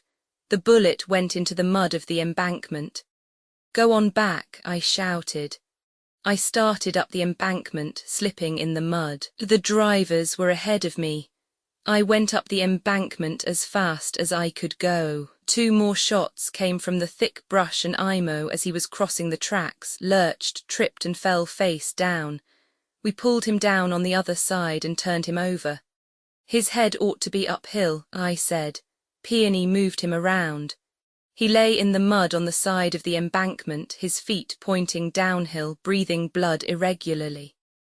The 3 of us squatted over him in the rain. He was hit low in the back of the neck, and the bullet had ranged upward and come out under the right eye. He died while I was stopping up the 2 holes. Peony laid his head down, wiped at his face with a piece of the emergency dressing, then let it alone. He said. They weren't Germans, I said. There can't be any Germans over there. Italians, Peony said, using the word as an epithet, Italiani. Bonalo said nothing. He was sitting beside Imo, not looking at him. Peony picked up Imo's cap where it had rolled down the embankment and put it over his face. He took out his canteen. Do you want a drink? Peony handed Bonalo the canteen. No, Bonalo said. He turned to me. That might have happened to us any time on the railway tracks. No, I said. It was because we started across the field. Bonalo shook his head. Imo's dead, he said. Who's dead next, Tenant? Where do we go now? Those were Italians that shot, I said. They weren't Germans. I suppose if they were Germans they'd have killed all of us, Bonalo said. We are in more danger from Italians than Germans, I said.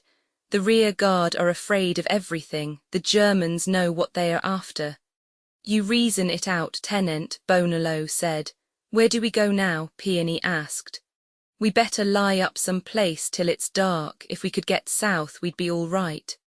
They'd have to shoot us all to prove they were right the first time, Bonalo said. I'm not going to try them. We'll find a place to lie up as near to Udine as we can get, and then go through when it's dark. Let's go then, Bonolo said. We went down the north side of the embankment. I looked back.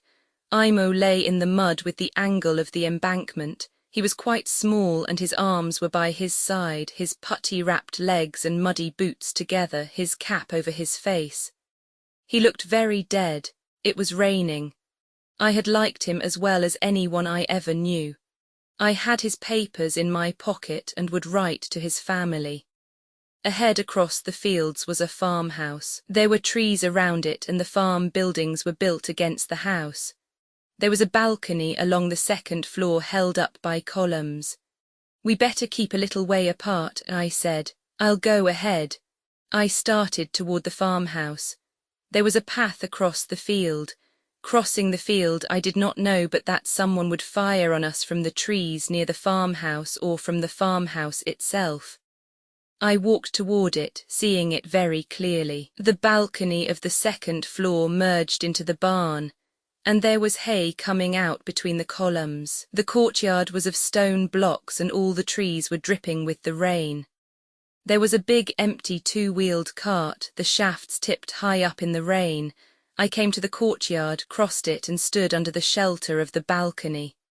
The door of the house was open and I went in. Bonolo and Peony came in after me. It was dark inside. I went back to the kitchen. There were ashes of a fire on the big open hearth. The pots hung over the ashes, but they were empty. I looked around, but I could not find anything to eat. We ought to lie up in the barn, I said. Do you think you could find anything to eat, Peony, and bring it up there? I'll look, Peony said. I'll look too, Bonolo said. All right, I said. I'll go up and look at the barn. I found a stone stairway that went up from the stable underneath. The stable smelt dry and pleasant in the rain. The cattle were all gone, probably driven off when they left. The barn was half full of hay. There were 2 windows in the roof. One was blocked with boards, the other was a narrow dormer window on the north side. There was a chute so that hay might be pitched down to the cattle. Beams crossed the opening down into the main floor where the hay carts drove in when the hay was hauled in to be pitched up. I heard the rain on the roof and smelled the hay, and when I went down, the clean smell of dried dung in the stable. We could pry a board loose and see out of the south window down into the courtyard. The other window looked out on the field toward the north. We could get out of either window onto the roof and down, or go down the hay chute if the stairs were impractical. It was a big barn and we could hide in the hay if we heard anyone. It seemed like a good place. I was sure we could have gotten through to the south if they had not fired on us. It was impossible that there were Germans there. They were coming from the north and down the road from Cividale. They could not have come through from the south. The Italians were even more dangerous. They were frightened and firing on anything they saw. Last night on the retreat we had heard that there had been many Germans in Italian uniforms mixing with the retreat in the north. I did not believe it. That was one of those things you always heard in the war. It was one of the things the enemy always did to you. You did not know anyone who went over in German uniform to confuse them. Maybe they did, but it sounded difficult. I did not believe the Germans did it. I did not believe they had to. There was no need to confuse our retreat. The size of the army and the fewness of the roads did that. Nobody gave any orders, let alone Germans. Still, they would shoot us for Germans. They shot Imo.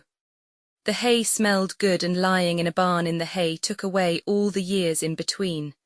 We had lain in hay and talked and shot sparrows with an air rifle when they perched in the triangle cut high up in the wall of the barn. The barn was gone now, and 1 year they had cut the hemlock woods and there were only stumps, dried treetops, branches and fireweed where the woods had been. You could not go back. If you did not go forward, what happened? You never got back to Milan, and if you got back to Milan, what happened? I listened to the firing to the north toward Udine. I could hear machine gun firing. There was no shelling, that was something. They must have gotten some troops along the road. I looked down in the half-light of the hay barn and saw Peony standing on the hauling floor. He had a long sausage, a jar of something and 2 bottles of wine under his arm. "Come up," I said, "there is the ladder." Then I realized that I should help him with the things and went down. I was vague in the head from lying in the hay. I had been nearly asleep. "Where's Bonalo?" I asked. "I'll tell you," Peony said. We went up the ladder. Up on the hay we set the things down. Peony took out his knife with the corkscrew and drew the cork on a wine bottle. "They have sealing wax on it," he said. "It must be good." He smiled. "Where's Bonalo?" I asked. Peony looked at me. "He went away, Tenant. He said he wanted to be a prisoner." I did not say anything. He was afraid we would get killed. I held the bottle of wine and did not say anything.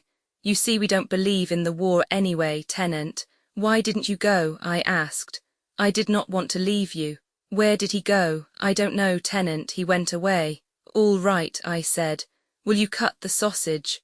Peony looked at me in the half-light. "I cut it while we were talking," he said. We sat in the hay and ate the sausage and drank the wine. It must have been wine they had saved for a wedding. It was so old that it was losing its colour. "You look out of this window, Luigi," I said. "I'll go look out the other window." We had each been drinking out of one of the bottles, and I took my bottle with me and went over and lay flat on the hay and looked out the narrow window at the wet country. I do not know what I expected to see, but I did not see anything except the fields and the bare mulberry trees and the rain falling. I drank the wine and it did not make me feel good. They had kept it too long and it had gone to pieces and lost its quality and colour. I watched it get dark outside. The darkness came very quickly. It would be a black night with the rain. When it was dark, there was no use watching any more, so I went over to Peony. He was lying asleep and I did not wake him but sat down beside him for a while. He was a big man and he slept heavily. After a while I woke him and we started. That was a very strange night. I do not know what I had expected. Death perhaps, and shooting in the dark and running, but nothing happened. We waited, lying flat beyond the ditch along the main road while a German battalion passed. Then when they were gone we crossed the road and went on to the north. We were very close to Germans twice in the rain, but they did not see us. We got past the town to the north without seeing any Italians, then after a while came on the main channels of the retreat and walked all night toward the Tagliamento. I had not realized how gigantic the retreat was. The whole country was moving as well as the army. We walked all night, making better time than the vehicles.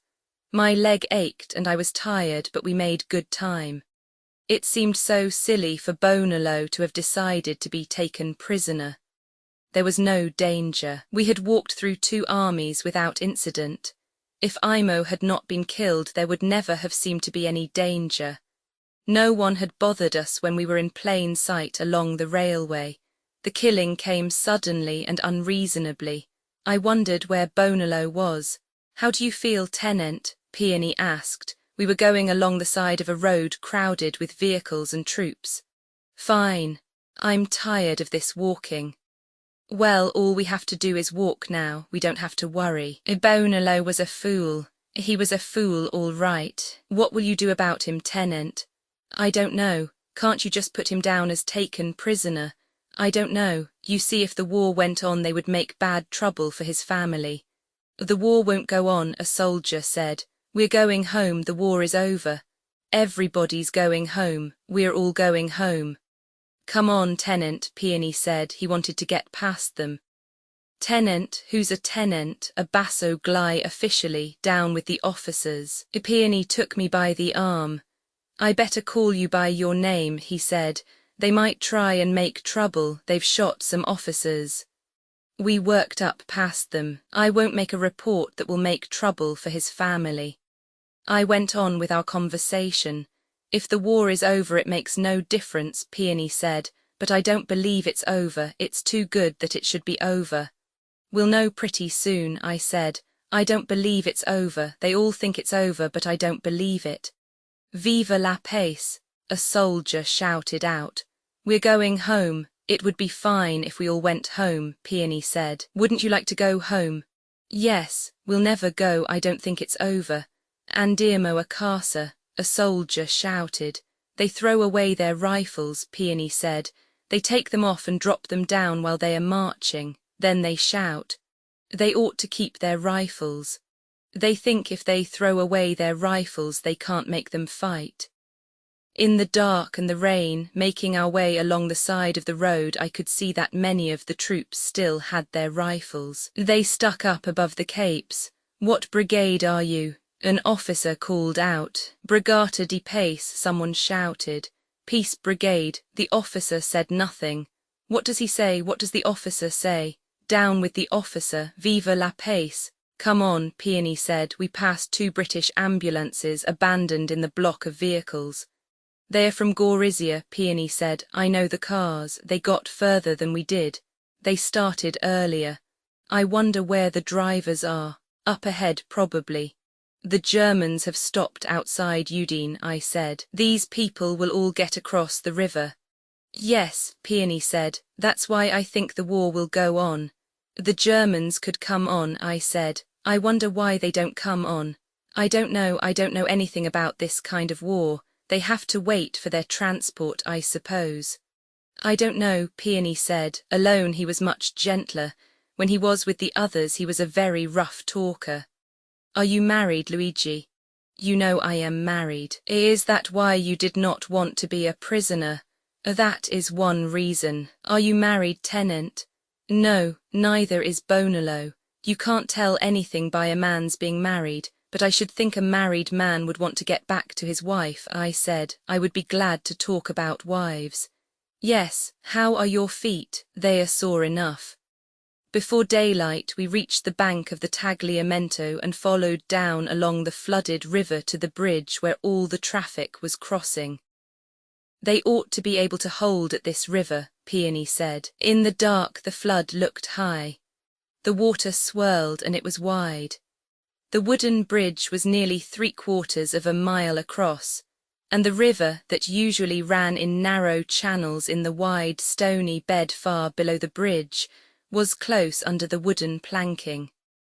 We went along the bank and then worked our way into the crowd that were crossing the bridge. Crossing slowly in the rain a few feet above the flood, pressed tight in the crowd, the box of an artillery caisson just ahead, I looked over the side and watched the river. Now that we could not go our own pace, I felt very tired. There was no exhilaration in crossing the bridge. I wondered what it would be like if a plane bombed it in the daytime. Peony, I said. Here I am, Tenant. He was a little ahead in the jam. No one was talking. They were all trying to get across as soon as they could, thinking only of that. We were almost across. At the far end of the bridge there were officers and carabinieri standing on both sides, flashing lights. I saw them silhouetted against the sky line. As we came close to them, I saw one of the officers point to a man in the column. A carabiniere went in after him and came out holding the man by the arm. He took him away from the road. We came almost opposite them. The officers were scrutinizing everyone in the column, sometimes speaking to each other, going forward to flash a light in someone's face. They took someone else out just before we came opposite. I saw the man. He was a lieutenant colonel. I saw the stars in the box on his sleeve as they flashed a light on him. His hair was grey and he was short and fat. The carabiniere pulled him in behind the line of officers. As we came opposite, I saw 1 or 2 of them look at me. Then one pointed at me and spoke to a carabiniere. I saw the carabiniere start for me, come through the edge of the column toward me, then felt him take me by the collar. "What's the matter with you?" I said and hit him in the face. I saw his face under the hat, upturned mustaches and blood coming down his cheek. Another one dove in toward us. "What's the matter with you?" I said. He did not answer. He was watching a chance to grab me. I put my arm behind me to loosen my pistol. Don't you know you can't touch an officer? The other one grabbed me from behind and pulled my arm up so that it twisted in the socket. I turned with him and the other one grabbed me around the neck. I kicked his shins and got my left knee into his groin. Shoot him if he resists, I heard someone say. What's the meaning of this?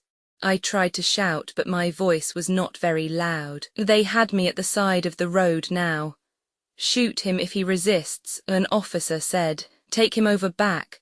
Who are you? You'll find out. Who are you? Battle police, another officer said. Why don't you ask me to step over instead of having one of these airplanes grab me? They did not answer, they did not have to answer, they were battle police. Take him back there with the others, the first officer said. You see, he speaks Italian with an accent. So do you, I said. Take him back with the others, the first officer said. They took me down behind the line of officers below the road toward a group of people in a field by the river bank. As we walked toward them, shots were fired. I saw flashes of the rifles and heard the reports. We came up to the group. There were 4 officers standing together, with a man in front of them with a carabiniere on each side of him. A group of men were standing guarded by carabinieri. 4 other carabinieri stood near the questioning officers, leaning on their carbines. They were wide-hatted carabinieri, the 2 who had me shoved me in with the group waiting to be questioned. I looked at the man the officers were questioning. He was the fat, grey-haired little lieutenant colonel they had taken out of the column. The questioners had all the efficiency, coldness, and command of themselves of Italians who are firing and are not being fired on. Your brigade, he told them. Regiment, he told them. Why are you not with your regiment? He told them. Do you not know that an officer should be with his troops? He did, that was all. Another officer spoke. It is you and such as you that have let the barbarians onto the sacred soil of the fatherland. I beg your pardon, said the lieutenant colonel. It is because of treachery such as yours that we have lost the fruits of victory. Have you ever been in a retreat? The lieutenant colonel asked. Italy should never retreat. We stood there in the rain and listened to this. We were facing the officers and the prisoner stood in front and a little to one side of us. If you are going to shoot me, the lieutenant colonel said, please shoot me at once without further questioning. The questioning is stupid. He made the sign of the cross. The officers spoke together. One wrote something on a pad of paper. Abandoned his troops ordered to be shot, he said. 2 carabinieri took the lieutenant colonel to the river bank. He walked in the rain. An old man with his hat off, a carabiniere on either side. I did not watch them shoot him, but I heard the shots. They were questioning someone else. This officer too was separated from his troops. He was not allowed to make an explanation. He cried when they read the sentence from the pad of paper, and they were questioning another when they shot him. They made a point of being intent on questioning the next man while the man who had been questioned before was being shot. In this way there was obviously nothing they could do about it. I did not know whether I should wait to be questioned or make a break now. I was obviously a German in Italian uniform. I saw how their minds worked, if they had minds and if they worked. They were all young men and they were saving their country. The Second Army was being reformed beyond the Tagliamento. They were executing officers of the rank of major and above who were separated from their troops. They were also dealing summarily with German agitators in Italian uniform. They wore steel helmets. Only 2 of us had steel helmets. Some of the carabinieri had them. The other carabinieri wore the wide hat. Airplanes we called them. We stood in the rain and were taken out one at a time to be questioned and shot. So far they had shot everyone they had questioned. The questioners had that beautiful detachment and devotion to stern justice of men dealing in death without being in any danger of it. They were questioning a full colonel of a line regiment. 3 more officers had just been put in with us. Where was his regiment? I looked at the carabinieri. They were looking at the newcomers, the others were looking at the colonel. I ducked down, pushed between two men and ran for the river, my head down. I tripped at the edge and went in with a splash. The water was very cold and I stayed under as long as I could. I could feel the current swirl me and I stayed under until I thought I could never come up. The minute I came up I took a breath and went down again. It was easy to stay under with so much clothing and my boots. When I came up the second time I saw a piece of timber ahead of me and reached it and held on with one hand. I kept my head behind it and did not even look over it. I did not want to see the bank. There were shots when I ran and shots when I came up the first time. I heard them when I was almost above water. There were no shots now. The piece of timber swung in the current and I held it with one hand. I looked at the bank. It seemed to be going by very fast. There was much wood in the stream. The water was very cold. We passed the brush of an island above the water. I held onto the timber with both hands and let it take me along. The shore was out of sight now. Chapter 33. You do not know how long you are in a river when the current moves swiftly. It seems a long time and it may be very short. The water was cold and in flood and many things passed that had been floated off the banks when the river rose. I was lucky to have a heavy timber to hold on to, and I lay in the icy water with my chin on the wood, holding as easily as I could with both hands. I was afraid of cramps and I hoped we would move toward the shore. We went down the river in a long curve. It was beginning to be light enough so I could see the bushes along the shoreline. There was a brush island ahead and the current moved toward the shore. I wondered if I should take off my boots and clothes and try to swim ashore but decided not to. I had never thought of anything but that I would reach the shore some way and I would be in a bad position if I landed barefoot. I had to get to Mester some way. I watched the shore come close, then swing away, then come closer again. We were floating more slowly. The shore was very close now. I could see twigs on the willow bush. The timber swung slowly so that the bank was behind me and I knew we were in an eddy. We went slowly around. As I saw the bank again, very close now, I tried holding with one arm and kicking and swimming the timber toward the bank with the other, but I did not bring it any closer. I was afraid we would move out of the eddy and holding with one hand. I drew up my feet so they were against the side of the timber and shoved hard toward the bank. I could see the brush, but even with my momentum and swimming as hard as I could, the current was taking me away. I thought then I would drown because of my boots, but I thrashed and fought through the water. And when I looked up the bank was coming toward me, and I kept thrashing and swimming in a heavy-footed panic until I reached it. I hung to the willow branch and did not have strength to pull myself up, but I knew I would not drown now. It had never occurred to me on the timber that I might drown. I felt hollow and sick in my stomach and chest from the effort, and I held to the branches and waited. When the sick feeling was gone, I pulled into the willow bushes and rested again, my arms around some brush, holding tight with my hands to the branches. Then I crawled out, pushed on through the willows and onto the bank. It was half daylight and I saw no one. I lay flat on the bank and heard the river and the rain. After a while I got up and started along the bank. I knew there was no bridge across the river until Latisana. I thought I might be opposite San Vito. I began to think out what I should do. Ahead there was a ditch running into the river. I went toward it. So far I had seen no one and I sat down by some bushes along the bank of the ditch and took off my shoes and emptied them of water.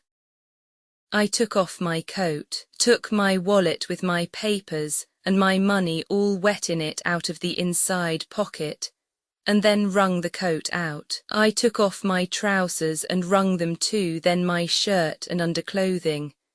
I slapped and rubbed myself and then dressed again. I had lost my cap. Before I put on my coat, I cut the cloth stars off my sleeves and put them in the inside pocket with my money. My money was wet but was all right. I counted it. There were 3,000 and some lire. My clothes felt wet and clammy, and I slapped my arms to keep the circulation going. I had woven underwear, and I did not think I would catch cold if I kept moving. They had taken my pistol at the road, and I put the holster under my coat. I had no cape, and it was cold in the rain. I started up the bank of the canal. It was daylight, and the country was wet, low and dismal looking.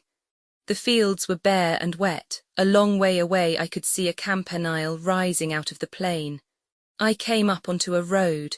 Ahead I saw some troops coming down the road. I limped along the side of the road, and they passed me and paid no attention to me. They were a machine gun detachment going up toward the river. I went on down the road. That day I crossed the Venetian plain. It is a low-level country, and under the rain it is even flatter. Toward the sea there are salt marshes and very few roads. The roads all go along the river mouths to the sea, and to cross the country you must go along the paths beside the canals. I was working across the country from the north to the south, and had crossed 2 railway lines and many roads, and finally I came out at the end of a path onto a railway line where it ran beside a marsh. It was the main line from Venice to Trieste, with a high solid embankment, a solid roadbed and double track. Down the tracks away was a flag station, and I could see soldiers on guard. Up the line there was a bridge over a stream that flowed into the marsh. I could see a guard too at the bridge. Crossing the fields to the north I had seen a train pass on this railroad, visible a long way across the flat plain, and I thought a train might come from Portogruaro. I watched the guards and lay down on the embankment so that I could see both ways along the track. The guard at the bridge walked away up the line toward where I lay, then turned and went back toward the bridge. I lay and was hungry and waited for the train. The one I had seen was so long that the engine moved it very slowly, and I was sure I could get aboard it. After I had almost given up hoping for one, I saw a train coming. The engine, coming straight on, grew larger slowly. I looked at the guard at the bridge. He was walking on the near side of the bridge, but on the other side of the tracks. That would put him out of sight when the train passed. I watched the engine come nearer. It was working hard. I could see there were many cars. I knew there would be guards on the train, and I tried to see where they were, but keeping out of sight I could not. The engine was almost to where I was lying. When it came opposite, working and puffing even on the level, and I saw the engineer pass, I stood up and stepped up close to the passing cars. If the guards were watching, I was a less suspicious object standing beside the track. Several closed freight cars passed. Then I saw a low open car of the sort they call gondolas coming, covered with canvas. I stood until it had almost passed, then jumped and caught the rear handrods and pulled up. I crawled down between the gondola and the shelter of the high freight car behind. I did not think anyone had seen me. I was holding to the handrods and crouching low, my feet on the coupling. We were almost opposite the bridge. I remembered the guard. As we passed him, he looked at me. He was a boy, and his helmet was too big for him. I stared at him contemptuously, and he looked away. He thought I had something to do with the train. We were past. I saw him still looking uncomfortable, watching the other cars pass, and I stooped to see how the canvas was fastened. It had grommets and was laced down at the edge with cord. I took out my knife, cut the cord, and put my arm under. There were hard bulges under the canvas that tightened in the rain. I looked up and ahead. There was a guard on the freight car ahead, but he was looking forward. I let go of the handrails and ducked under the canvas. My forehead hit something that gave me a violent bump, and I felt blood on my face, but I crawled on in and lay flat. Then I turned around and fastened down the canvas. I was in under the canvas with guns. They smelled cleanly of oil and grease. I lay and listened to the rain on the canvas and the clicking of the car over the rails. There was a little light came through and I lay and looked at the guns. They had their canvas jackets on. I thought they must have been sent ahead from the Third Army. The bump on my forehead was swollen and I stopped the bleeding by lying still and letting it coagulate, then picked away the dried blood except over the cut. It was nothing. I had no handkerchief, but feeling with my fingers I washed away where the dried blood had been, with rain water that dripped from the canvas, and wiped it clean with the sleeve of my coat. I did not want to look conspicuous. I knew I would have to get out before they got to Mester because they would be taking care of these guns. They had no guns to lose or forget about. I was terrifically hungry. Chapter 34. Lying on the floor of the flat car with the guns beside me under the canvas, I was wet, cold, and very hungry. Finally, I rolled over and lay flat on my stomach with my head on my arms. My knee was stiff, but it had been very satisfactory. Valentini had done a fine job. I had done half the retreat on foot and swum part of the Tagliamento with his knee. It was his knee all right. The other knee was mine. The doctors did things to you and then it was not your body any more. The head was mine and the inside of the belly. It was very hungry in there. I could feel it turn over on itself. The head was mine, but not to use, not to think with, only to remember and not too much remember. I could remember Catherine, but I knew I would get crazy if I thought about her when I was not sure yet I would see her. So I would not think about her, only about her a little, only about her with the car going slowly and clickingly, and some light through the canvas and my lying with Catherine on the floor of the car. Hard as the floor of the car to lie not thinking, only feeling, having been away too long, the clothes wet, and the floor moving only a little each time, and lonesome inside and alone, with wet clothing and hard floor for a wife. You did not love the floor of a flat car nor guns with canvas jackets, and the smell of Vaselined metal, or a canvas that rain leaked through, although it is very fine under a canvas and pleasant with guns. But you loved someone else whom now you knew was not even to be pretended there, you seeing now very clearly and coldly, not so coldly as clearly and emptily. You saw emptily, lying on your stomach, having been present when one army moved back and another came forward. You had lost your cars and your men as a floorwalker loses the stock of his department in a fire. There was, however, no insurance. You were out of it now. You had no more obligation. If they shot floorwalkers after a fire in the department store because they spoke with an accent they had always had, then certainly the floorwalkers would not be expected to return when the store opened again for business. They might seek other employment, if there was any other employment and the police did not get them. Anger was washed away in the river along with any obligation, although that ceased when the carabiniere put his hands on my collar. I would like to have had the uniform off, although I did not care much about the outward forms. I had taken off the stars, but that was for convenience. It was no point of honour. I was not against them, I was through. I wished them all the luck. There were the good ones and the brave ones and the calm ones and the sensible ones, and they deserved it. But it was not my show any more, and I wished this bloody train would get to Mester and I would eat and stop thinking. I would have to stop. Peony would tell them they had shot me. They went through the pockets and took the papers of the people they shot. They would not have my papers. They might call me drowned. I wondered what they would hear in the States. Dead from wounds and other causes. Good Christ, I was hungry. I wondered what had become of the priest at the mess and Rinaldi.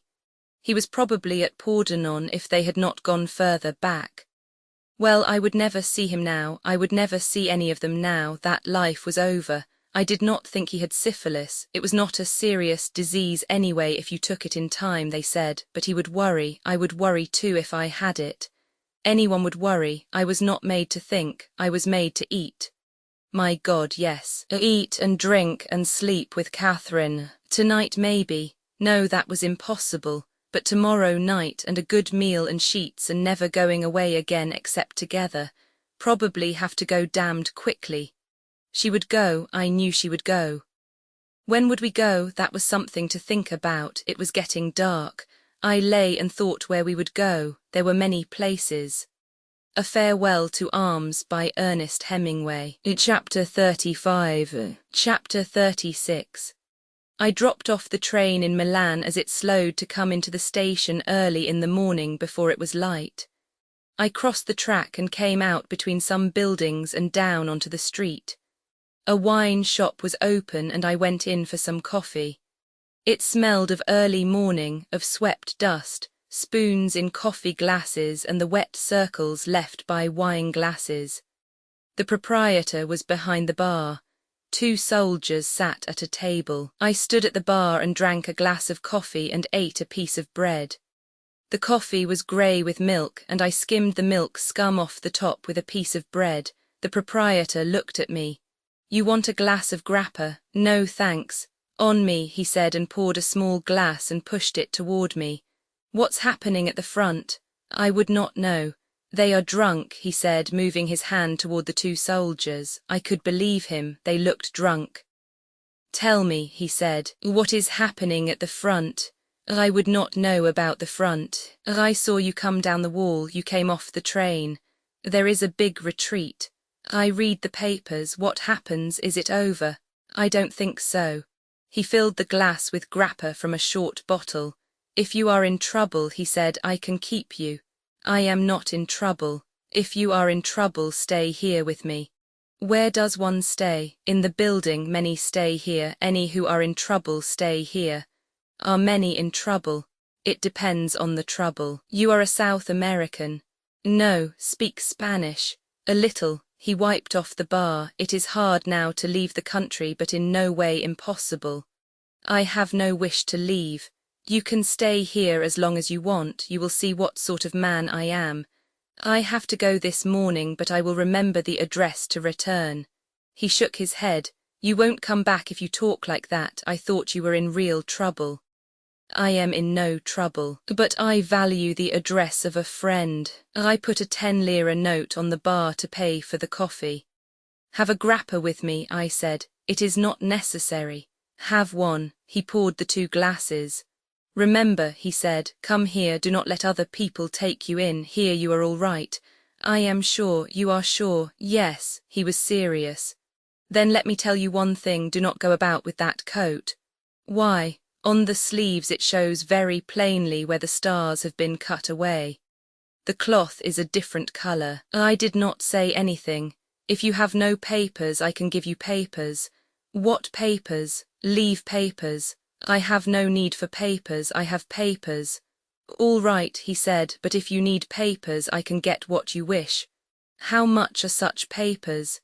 It depends on what they are, the price is reasonable. I don't need any now. He shrugged his shoulders.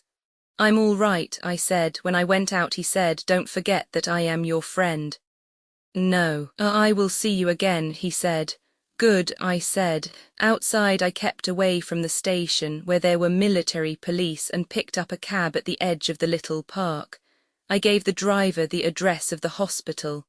At the hospital I went to the porter's lodge. His wife embraced me. He shook my hand. You are back, you are safe. Yes. Have you had breakfast? Yes. How are you, tenant, how are you? The wife asked. Fine. Won't you have breakfast with us? No, thank you. Tell me, is Miss Barclay here at the hospital now? Miss Barclay, the English lady nurse.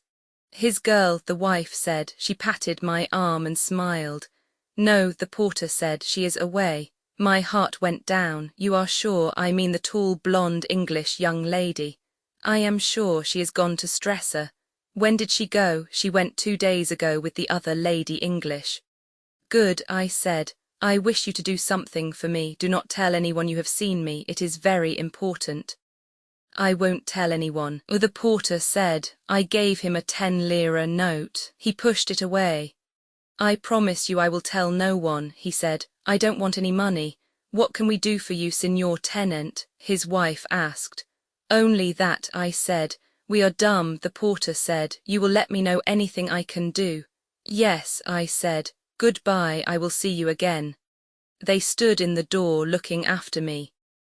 I got into the cab and gave the driver the address of Simmons, one of the men I knew who was studying singing. Simmons lived a long way out in the town toward the Porta Magenta.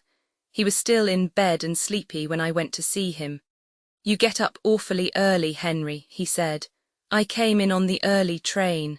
What's all this retreat? Were you at the front? Will you have a cigarette? They are in that box on the table."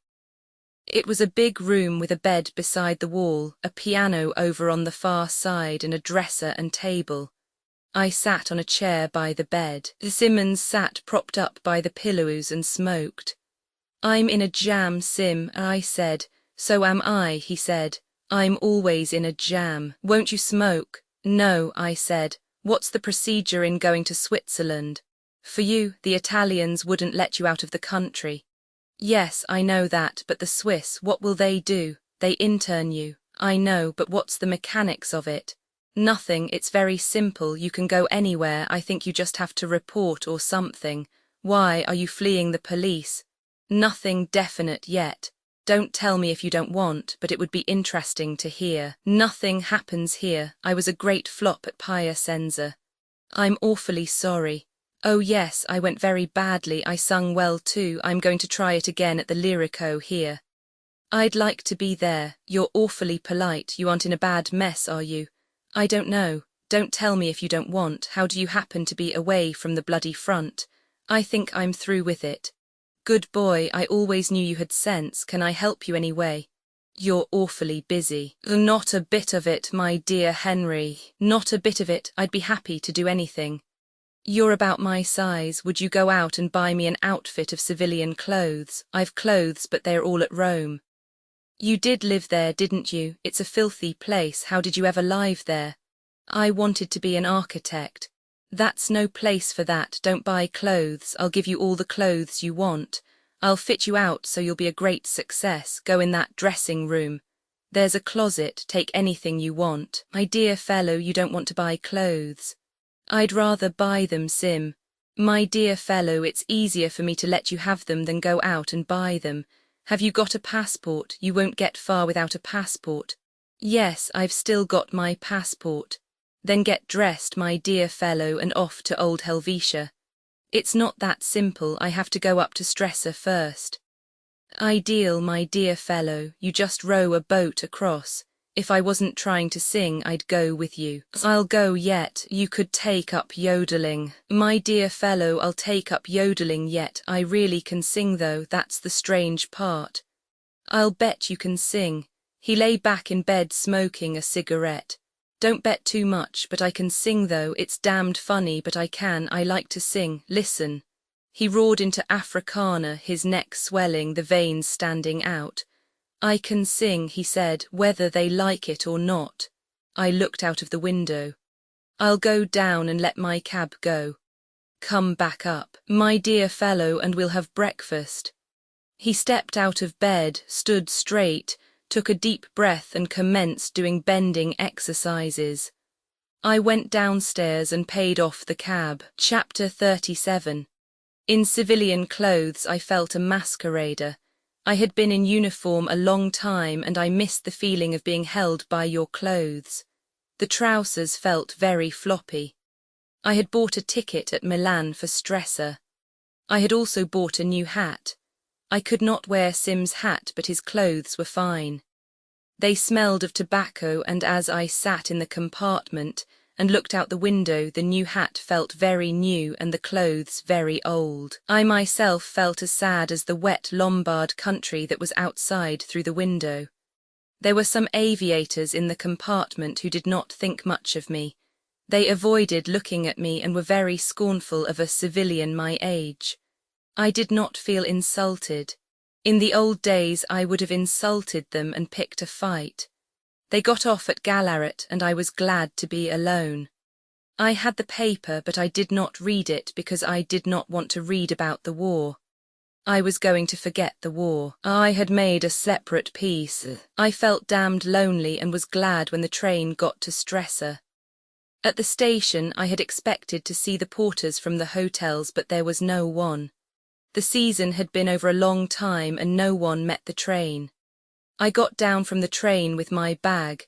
It was Sim's bag, and very light to carry, being empty except for 2 shirts, and stood under the roof of the station in the rain while the train went on.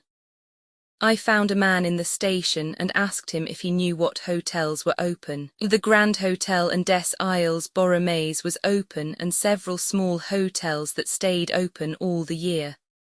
I started in the rain for the Isles Borromeus carrying my bag. I saw a carriage coming down the street and signalled to the driver. It was better to arrive in a carriage. We drove up to the carriage entrance of the big hotel, and the concierge came out with an umbrella and was very polite. I took a good room. It was very big and light and looked out on the lake. The clouds were down over the lake, but it would be beautiful with the sunlight. I was expecting my wife, I said. There was a big double bed, a letto matrimoniale with a satin coverlet. The hotel was very luxurious. I went down the long halls, down the wide stairs, through the rooms to the bar. I knew the barman and sat on a high stool and ate salted almonds and potato chips. The martini felt cool and clean.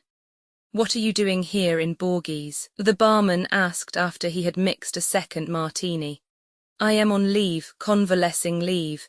There is no one here. I don't know why they keep the hotel open." "Have you been fishing?" "I've caught some beautiful pieces. Trolling this time of year you catch some beautiful pieces." "Did you ever get the tobacco I sent?" "Yes, didn't you get my card?" I laughed. I had not been able to get the tobacco. It was American pipe tobacco that he wanted. But my relatives had stopped sending it, or it was being held up. Anyway, it never came. "I'll get some somewhere," I said. "Tell me, have you seen 2 English girls in the town? They came here day before yesterday." "They are not at the hotel. They are nurses." "I have seen 2 nurses. Wait a minute, I will find out where they are." "One of them is my wife," I said. "I have come here to meet her." "The other is my wife."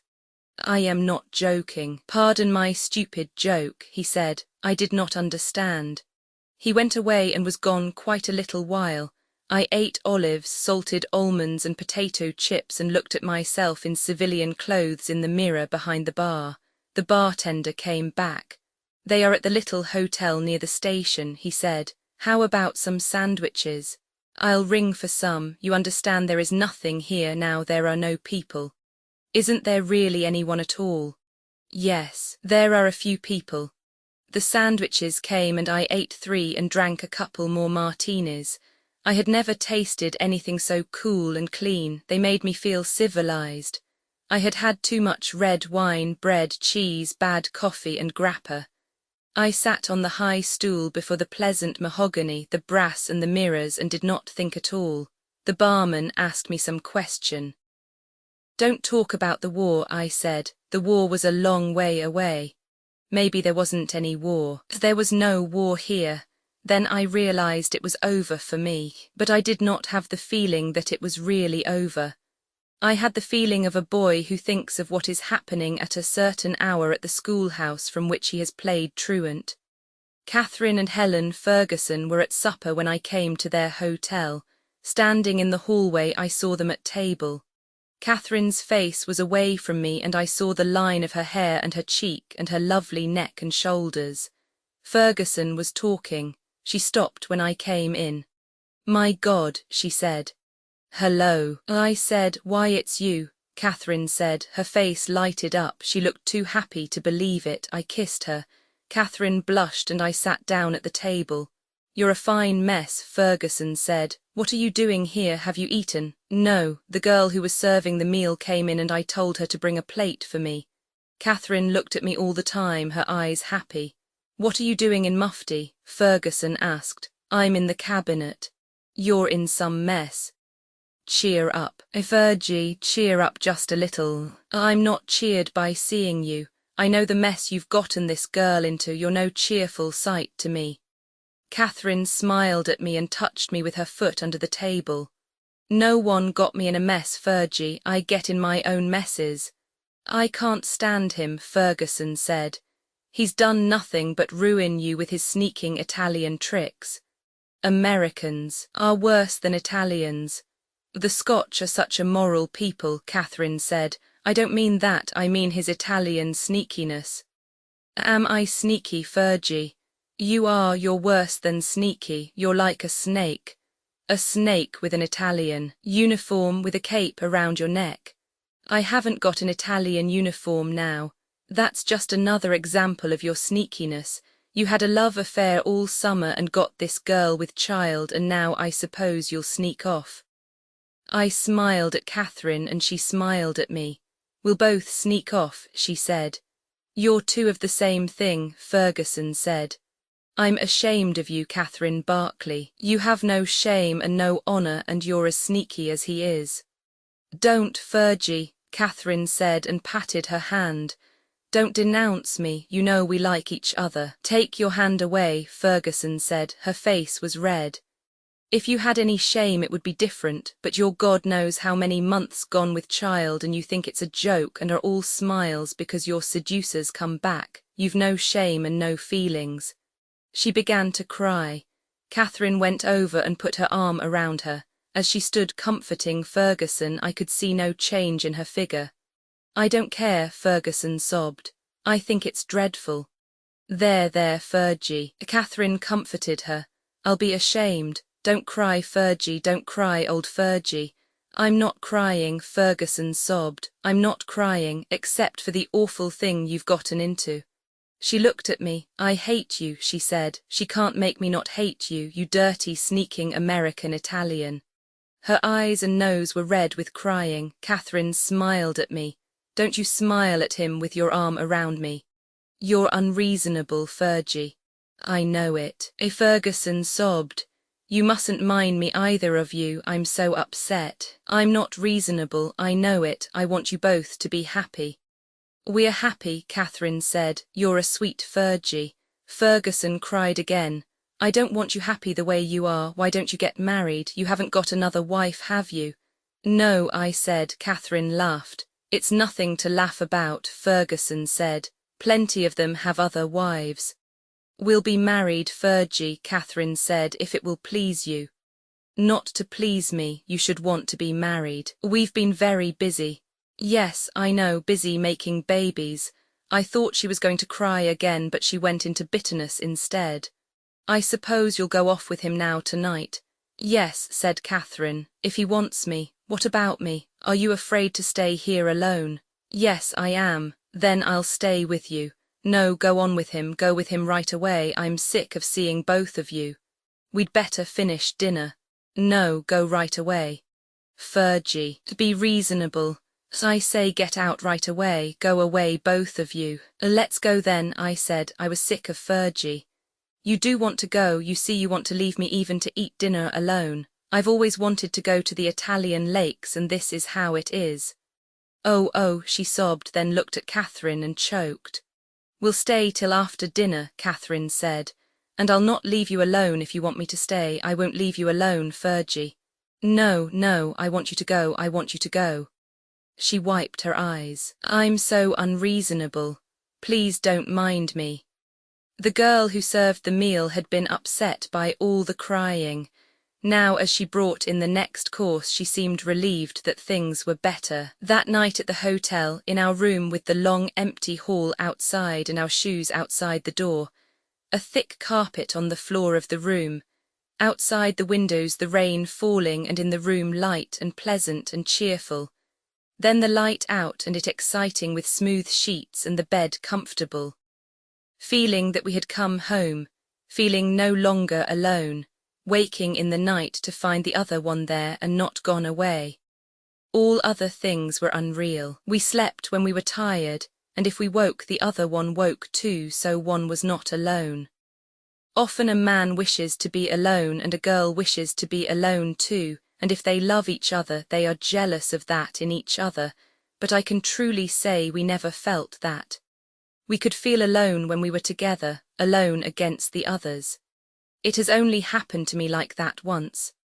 I have been alone while I was with many girls, and that is the way that you can be most lonely. But we were never lonely and never afraid when we were together. I know that the night is not the same as the day, that all things are different, that the things of the night cannot be explained in the day because they do not then exist, and the night can be a dreadful time for lonely people once their loneliness has started. But with Catherine there was almost no difference in the night, except that it was an even better time. If people bring so much courage to this world, the world has to kill them to break them, so of course it kills them. The world breaks every one and afterward many are strong at the broken places, but those that will not break it kills. It kills the very good and the very gentle and the very brave impartially. If you are none of these you can be sure it will kill you too, but there will be no special hurry. I remember waking in the morning. Catherine was asleep and the sunlight was coming in through the window. The rain had stopped and I stepped out of bed and across the floor to the window. Down below were the gardens, bare now but beautifully regular, the gravel paths, the trees, the stone wall by the lake and the lake in the sunlight with the mountains beyond. I stood at the window looking out, and when I turned away I saw Catherine was awake and watching me. "How are you, darling?" she said. "Isn't it a lovely day? How do you feel?" "I feel very well. We had a lovely night." "Do you want breakfast?" She wanted breakfast. So did I, and we had it in bed. The November sunlight coming in the window and the breakfast tray across my lap. "Don't you want the paper? You always wanted the paper in the hospital." "No," I said, "I don't want the paper now." "Was it so bad you don't want even to read about it?" "I don't want to read about it. I wish I had been with you so I would know about it too. I'll tell you about it if I ever get it straight in my head." "But won't they arrest you if they catch you out of uniform?" They'll probably shoot me." "Then we'll not stay here, we'll get out of the country." "I'd thought something of that."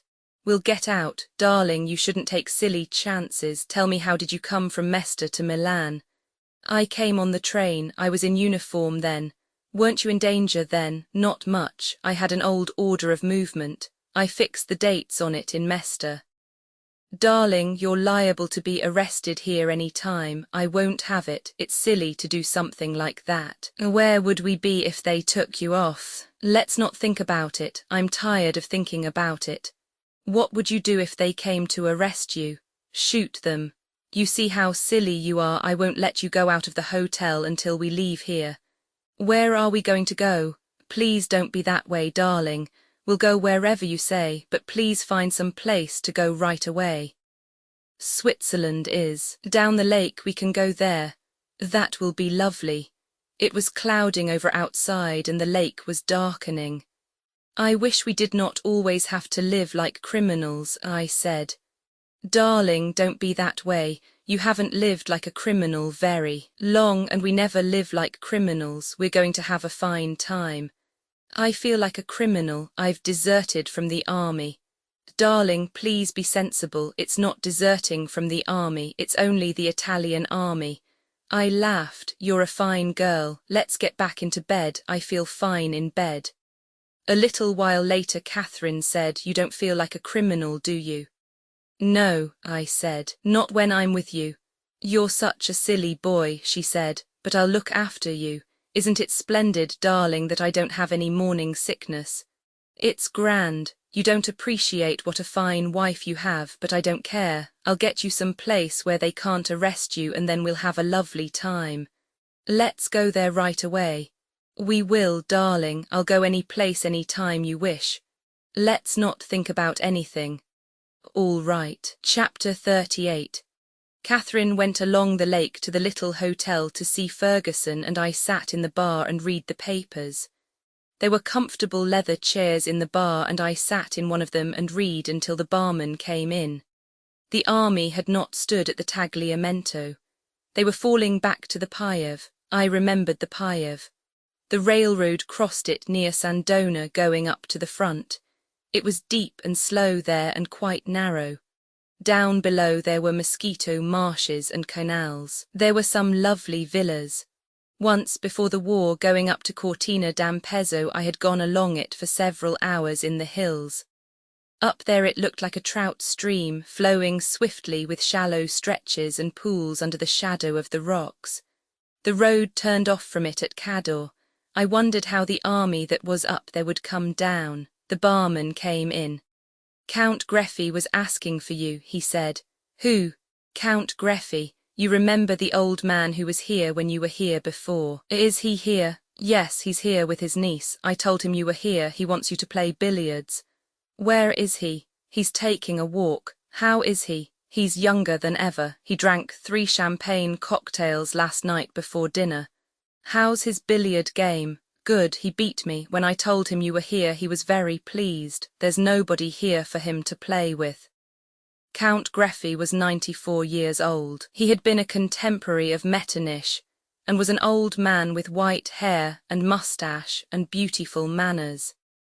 He had been in the diplomatic service of both Austria and Italy, and his birthday parties were the great social event of Milan. He was living to be 100 years old, and played a smoothly fluent game of billiards that contrasted with his own 94-year-old brittleness. I had met him when I had been at Stresa once before out of season, and while we played billiards we drank champagne. I thought it was a splendid custom, and he gave me 15 points in 100 and beat me. "Why didn't you tell me he was here?" "I forgot it. Who else is here?" "No one you know. There are only 6 people altogether." "What are you doing now?" "Nothing. Come on out fishing." "I could come for an hour." "Come on, bring the trolling line." The barman put on a coat and we went out. We went down and got a boat, and I rowed while the barman sat in the stern and let out the line with a spinner and a heavy sinker on the end to troll for lake trout. We rowed along the shore, the barman holding the line in his hand and giving it occasional jerks forward. Stresa looked very deserted from the lake. There were the long rows of bare trees, the big hotels and the closed villas. I rowed across to Isola Bella and went close to the walls, where the water deepened sharply, and you saw the rock walls slanting down in the clear water, and then up and along to the fisherman's island. The sun was under a cloud and the water was dark and smooth and very cold. We did not have a strike, though we saw some circles on the water from rising fish. I rowed up opposite the fisherman's island where there were boats drawn up and men were mending nets. "Should we get a drink?" "All right." I brought the boat up to the stone pier and the barman pulled in the line, coiling it on the bottom of the boat and hooking the spinner on the edge of the gunwale. I stepped out and tied the boat. We went into a little cafe, sat at a bare wooden table and ordered vermouth. "Are you tired from rowing?" "No." "I'll row back," he said. "I like to row. Maybe if you hold the line it will change the luck." "All right, tell me how goes the war."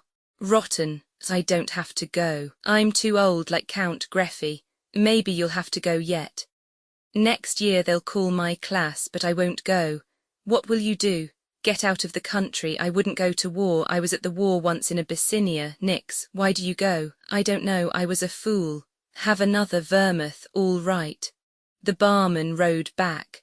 We trolled up the lake beyond Stresa and then down not far from shore. I held the taut line and felt the faint pulsing of the spinner revolving while I looked at the dark November water of the lake and the deserted shore. The barman rowed with long strokes, and on the forward thrust of the boat the line throbbed. Once I had a strike. The line hardened suddenly and jerked back. I pulled and felt the live weight of the trout, and then the line throbbed again. I had missed him. Did he feel big? Pretty big. Once when I was out trolling alone, I had the line in my teeth and one struck and nearly took my mouth out. "The best way is to have it over your leg," I said. "Then you feel it and don't lose your teeth." I put my hand in the water. It was very cold. We were almost opposite the hotel now. "I have to go in," the barman said, "to be there for 11 o'clock. El Hura du cocktail." "All right." I pulled in the line and wrapped it on a stick notched at each end. The barman put the boat in a little slip in the stone wall and locked it with a chain and padlock. "Any time you want it," he said. "I'll give you the key." "Thanks." We went up to the hotel and into the bar. I did not want another drink so early in the morning, so I went up to our room. The maid had just finished doing the room and Catherine was not back yet. I lay down on the bed and tried to keep from thinking. When Catherine came back, it was all right again. Ferguson was downstairs, she said. She was coming to lunch. "I knew you wouldn't mind," Catherine said. "No," I said. "What's the matter, darling?" "I don't know. I know you haven't anything to do. All you have is me and I go away." "That's true." "I'm sorry, darling. I know it must be a dreadful feeling to have nothing at all suddenly." "My life used to be full of everything," I said. "Now if you aren't with me I haven't a thing in the world. But I'll be with you. I was only gone for 2 hours. Isn't there anything you can do?" "I went fishing with the barman." "Wasn't it fun?" "Oh, yes. Don't think about me when I'm not here. That's the way I worked it at the front, but there was something to do then." "Othello with his occupation gone," she teased. "Othello was a nigger," I said. "Besides, I'm not jealous, I'm just so in love with you that there isn't anything else." "Will you be a good boy and be nice to Ferguson?" "I'm always nice to Ferguson unless she curses me." "Be nice to her. Think how much we have and she hasn't anything." "I don't think she wants what we have." "You don't know much, darling, for such a wise boy." "I'll be nice to her." "I know you will, you're so sweet." "She won't stay afterward, will she?" "No, I'll get rid of her, and then we'll come up here." "Of course, what do you think I want to do?" We went downstairs to have lunch with Ferguson. She was very impressed by the hotel and the splendor of the dining room. We had a good lunch with a couple of bottles of white Capri. Count Greffy came into the dining room and bowed to us. His niece, who looked a little like my grandmother, was with him. I told Catherine and Ferguson about him, and Ferguson was very impressed. The hotel was very big and grand and empty, but the food was good, the wine was very pleasant, and finally the wine made us all feel very well. Catherine had no need to feel any better. She was very happy. Ferguson became quite cheerful. I felt very well myself. After lunch, Ferguson went back to her hotel. She was going to lie down for a while after lunch, she said. Along late in the afternoon, someone knocked on our door. "Who is it? The Count Greffy wishes to know if you will play billiards with him." I looked at my watch. I had taken it off and it was under the pillow. "Do you have to go, darling?" Catherine whispered. "I think I'd better." The watch was 4:15. Out loud I said, "Tell the Count Greffy I will be in the billiard room at 5:00. At 4:45 I kissed Catherine goodbye and went into the bathroom to dress. Knotting my tie and looking in the glass, I looked strange to myself in the civilian clothes. I must remember to buy some more shirts and socks. "Will you be away a long time?" Catherine asked. She looked lovely in the bed. "Would you hand me the brush?" I watched her brushing her hair, holding her head so the weight of her hair all came on one side. It was dark outside and the light over the head of the bed shone on her hair and on her neck and shoulders. I went over and kissed her, and held her hand with the brush and her head sunk back on the pillow. I kissed her neck and shoulders. I felt faint with loving her so much. "I don't want to go away. I don't want you to go away." "I won't go then." "Yes, go, it's only for a little while and then you'll come back. We'll have dinner up here." "Hurry and come back." I found the Count Greffy in the billiard room. He was practicing strokes, looking very fragile under the light that came down above the billiard table. On a card table a little way beyond the light was a silver icing bucket with the necks and corks of 2 champagne bottles showing above the ice. The Count Greffy straightened up when I came toward the table and walked toward me. He put out his hand. "It is such a great pleasure that you are here. You were very kind to come to play with me. It was very nice of you to ask me. Are you quite well? They told me you were wounded on the Isonzo." I hope you are well again. I'm very well. Have you been well? Oh, I am always well, but I am getting old.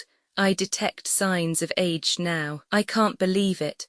Yes, do you want to know one? It is easier for me to talk Italian. I discipline myself, but I find when I am tired that it is so much easier to talk Italian, so I know I must be getting old. We could talk Italian. I am a little tired too.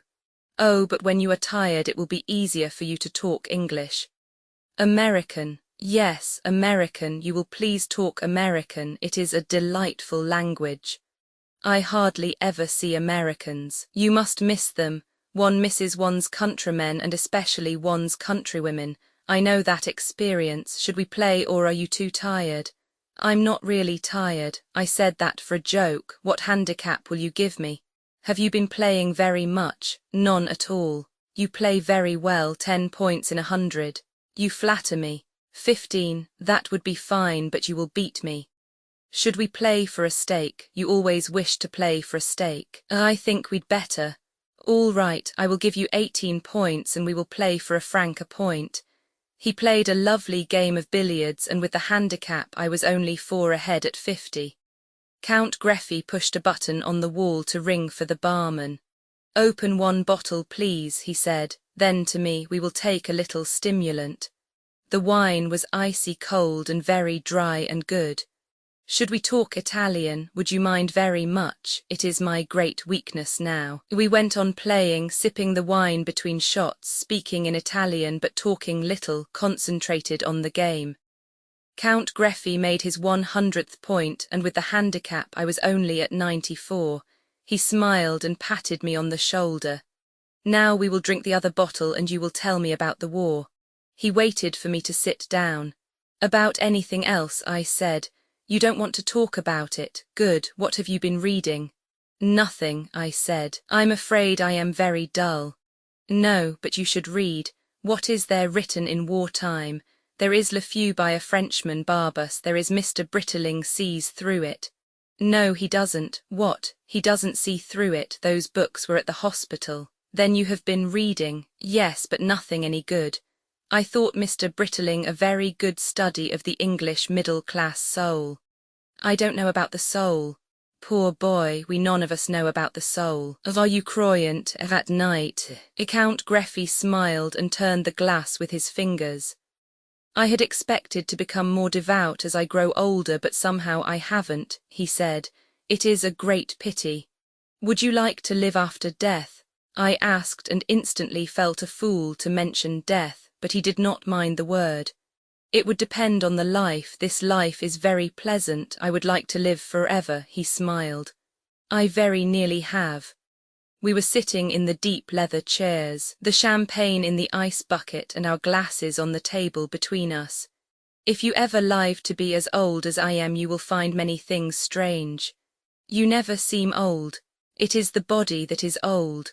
Sometimes I am afraid I will break off a finger as one breaks a stick of chalk, and the spirit is no older and not much wiser. You are wise. No, that is the great fallacy, the wisdom of old men. They do not grow wise, they grow careful. Perhaps that is wisdom. It is a very unattractive wisdom. What do you value most? Someone I love. With me it is the same. That is not wisdom. Do you value life? Yes, so do I, because it is all I have, and to give birthday parties, he laughed. You are probably wiser than I am. You do not give birthday parties. We both drank the wine. What do you think of the war really? I asked. I think it is stupid. Who will win it? Italy. Why? They are a younger nation. Do younger nations always win wars? They are apt to for a time. Then what happens? They become older nations. You said you were not wise. Dear boy, that is not wisdom, that is cynicism. It sounds very wise to me. It's not particularly. I could quote you the examples on the other side, but it is not bad. Have we finished the champagne? Almost. Should we drink some more? Then I must dress.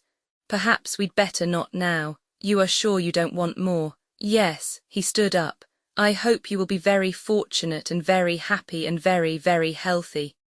Thank you, and I hope you will live forever. Thank you, I have. and if you ever become devout, pray for me if I am dead. I am asking several of my friends to do that. I had expected to become devout myself, but it has not come." I thought he smiled sadly, but I could not tell. He was so old and his face was very wrinkled, so that a smile used so many lines that all gradations were lost. "I might become very devout," I said. "Anyway, I will pray for you." I had always expected to become devout. All my family died very devout, but somehow it does not come. It's too early. Maybe it is too late. Perhaps I have outlived my religious feeling. My own comes only at night. Then too you are in love. Do not forget that is a religious feeling. You believe so, of course. He took a step toward the table. "You were very kind to play. It was a great pleasure. We will walk upstairs together." Chapter 39. That night there was a storm and I woke to hear the rain lashing the window panes. It was coming in the open window. Someone had knocked on the door. I went to the door very softly, not to disturb Catherine, and opened it. The barman stood there. He wore his overcoat and carried his wet hat. "Can I speak to you, tenant? What's the matter?" "It's a very serious matter." I looked around. The room was dark. I saw the water on the floor from the window. "Come in," I said. I took him by the arm into the bathroom, locked the door and put on the light. I sat down on the edge of the bathtub. "What's the matter, Emilio? Are you in trouble?" "No, you are tenant." "Yes, they are going to arrest you in the morning." "Yes, I came to tell you. I was out in the town and I heard them talking in a cafe." "I see." He stood there, his coat wet, holding his wet hat, and said nothing. "Why are they going to arrest me?" "For something about the war." "Do you know what?" "No, but I know that they know you were here before as an officer and now you are here out of uniform. After this retreat they arrest everybody." I thought a minute. "What time do they come to arrest me?" "In the morning. I don't know the time. What do you say to do?" He put his hat in the washbowl. It was very wet and had been dripping on the floor. If you have nothing to fear, an arrest is nothing. But it is always bad to be arrested, especially now. "I don't want to be arrested." "Then go to Switzerland." "How?" "In my boat." "There is a storm," I said. "The storm is over. It is rough, but you will be all right." "When should we go?" "Right away. They might come to arrest you early in the morning." "What about our bags?" "Get them packed. Get your lady dressed. I will take care of them." "Where will you be?" "I will wait here. I don't want anyone to see me outside in the hall." I opened the door, closed it, and went into the bedroom. Catherine was awake. "What is it, darling?" "It's all right, Cat," I said. "Would you like to get dressed right away and go in a boat to Switzerland?" "Would you?" "No," I said. "I'd like to go back to bed." "What is it about?" "The barman says they are going to arrest me in the morning." "Is the barman crazy?" "No." "Then please hurry, darling, and get dressed so we can start." She sat up on the side of the bed. She was still sleepy. "Is that the barman in the bathroom?" "Yes." "Then I won't wash. Please look the other way, darling, and I'll be dressed in just a minute." I saw her white back as she took off her nightgown, and then I looked away because she wanted me to. She was beginning to be a little big with the child, and she did not want me to see her. I dressed hearing the rain on the windows. I did not have much to put in my bag. "There's plenty of room in my bag, Cat, if you need any." "I'm almost packed," she said. "Darling, I'm awfully stupid, but why is the barman in the bathroom?" He's waiting to take our bags down. He's awfully nice." "He's an old friend," I said. "I nearly sent him some pipe tobacco once." I looked out the open window at the dark night. I could not see the lake, only the dark and the rain, but the wind was quieter. "I'm ready, darling," Catherine said. "All right." I went to the bathroom door. "Here are the bags, Emilio," I said. The barman took the 2 bags. "You're very good to help us," Catherine said. "That's nothing, lady," the barman said. "I'm glad to help you just so I don't get in trouble myself." "Listen," he said to me. "I'll take these out the servants' stairs and to the boat. You just go out as though you were going for a walk." It's a lovely night for a walk, Catherine said. It's a bad night, all right. I'm glad I've an umbrella, Catherine said. We walked down the hall and down the wide, thickly carpeted stairs. At the foot of the stairs by the door the porter sat behind his desk. He looked surprised at seeing us. "You're not going out, sir?" he said. "Yes," I said. "We're going to see the storm along the lake. Haven't you got an umbrella, sir?" "No," I said. "This coat sheds water." He looked at it doubtfully. "I'll get you an umbrella, sir," he said. He went away and came back with a big umbrella. "It is a little big, sir," he said. I gave him a 10-lira note. "Oh, you are too good, sir. Thank you very much," he said. He held the door open and we went out into the rain. He smiled at Catherine and she smiled at him. "Don't stay out in the storm," he said. "You will get wet, sir and lady." He was only the second porter and his English was still literally translated. "We'll be back," I said. We walked down the path under the giant umbrella and out through the dark, wet gardens to the road and across the road to the trellised pathway along the lake. The wind was blowing offshore now. It was a cold, wet November wind and I knew it was snowing in the mountains. We came along past the chained boats in the slips along the quay to where the barman's boat should be. The water was dark against the stone. The barman stepped out from beside the row of trees. "The bags are in the boat," he said. "I want to pay you for the boat," I said. "How much money have you?" "Not so much. You send me the money later, that will be all right." "How much?" "What you want." "Tell me how much. If you get through, send me 500 francs. You won't mind that if you get through." "All right. Here are sandwiches." He handed me a package. "Everything there was in the bar, it's all here. This is a bottle of brandy and a bottle of wine.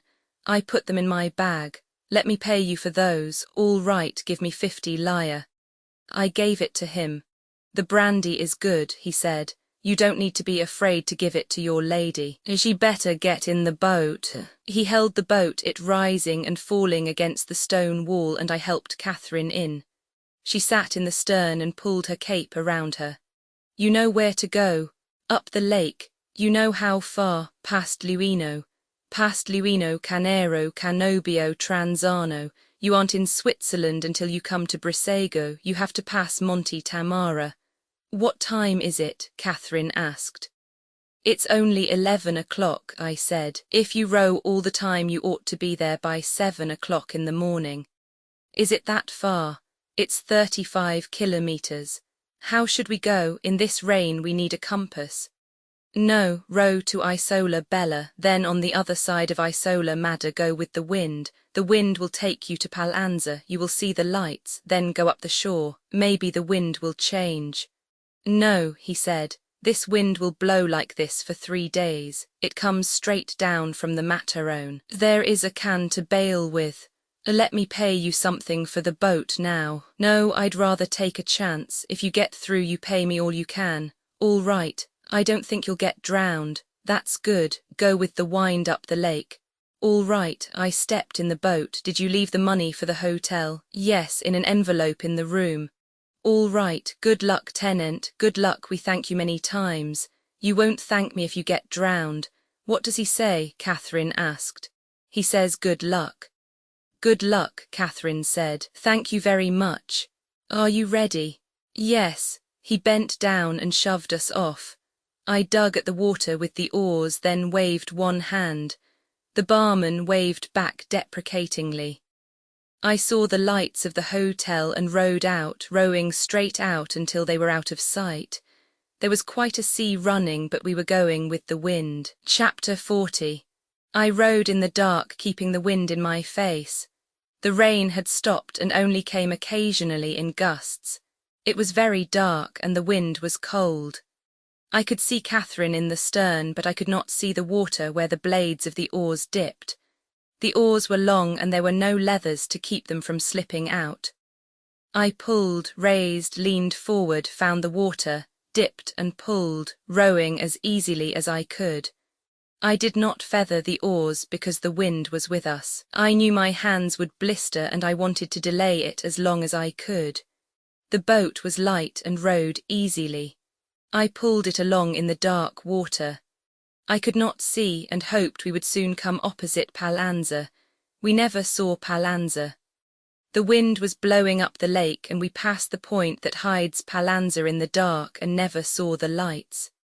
When we finally saw some lights much further up the lake and close to the shore, it was Intra. But for a long time we did not see any lights, nor did we see the shore, but rowed steadily in the dark, riding with the waves. Sometimes I missed the water with the oars in the dark as a wave lifted the boat. It was quite rough, but I kept on rowing until suddenly we were close ashore against a point of rock that rose beside us, the waves striking against it, rushing high up, then falling back. I pulled hard on the right oar and backed water with the other, and we went out into the lake again. The point was out of sight and we were going on up the lake. "We're across the lake," I said to Catherine. "Weren't we going to see Pallanza? We've missed it. How are you, darling?" "I'm fine. I could take the oars a while." "No, I'm fine. Poor Ferguson," Catherine said. "In the morning she'll come to the hotel and find we are gone." "I'm not worrying so much about that," I said, "as about getting into the Swiss part of the lake before it's daylight and the custom guards see us." "Is it a long way?" "It's 30-some kilometers from here. I rowed all night." Finally, my hands were so sore I could hardly close them over the oars. We were nearly smashed up on the shore several times. I kept fairly close to the shore because I was afraid of getting lost on the lake and losing time. Sometimes we were so close we could see a row of trees and the road along the shore with the mountains behind. The rain stopped and the wind drove the clouds so that the moon shone through, and looking back, I could see the long dark point of Castagnola and the lake with whitecaps, and beyond, the moon on the high snow mountains. Then the clouds came over the moon again, and the mountains and the lake were gone. But it was much lighter than it had been before, and we could see the shore. I could see it too clearly and pulled out where they would not see the boat if there were custom guards along the Pallanza road. When the moon came out again, we could see white villas on the shore on the slopes of the mountain and the white road where it showed through the trees. All the time I was rowing. The lake widened, and across it on the shore at the foot of the mountains on the other side, we saw a few lights that should be Luino.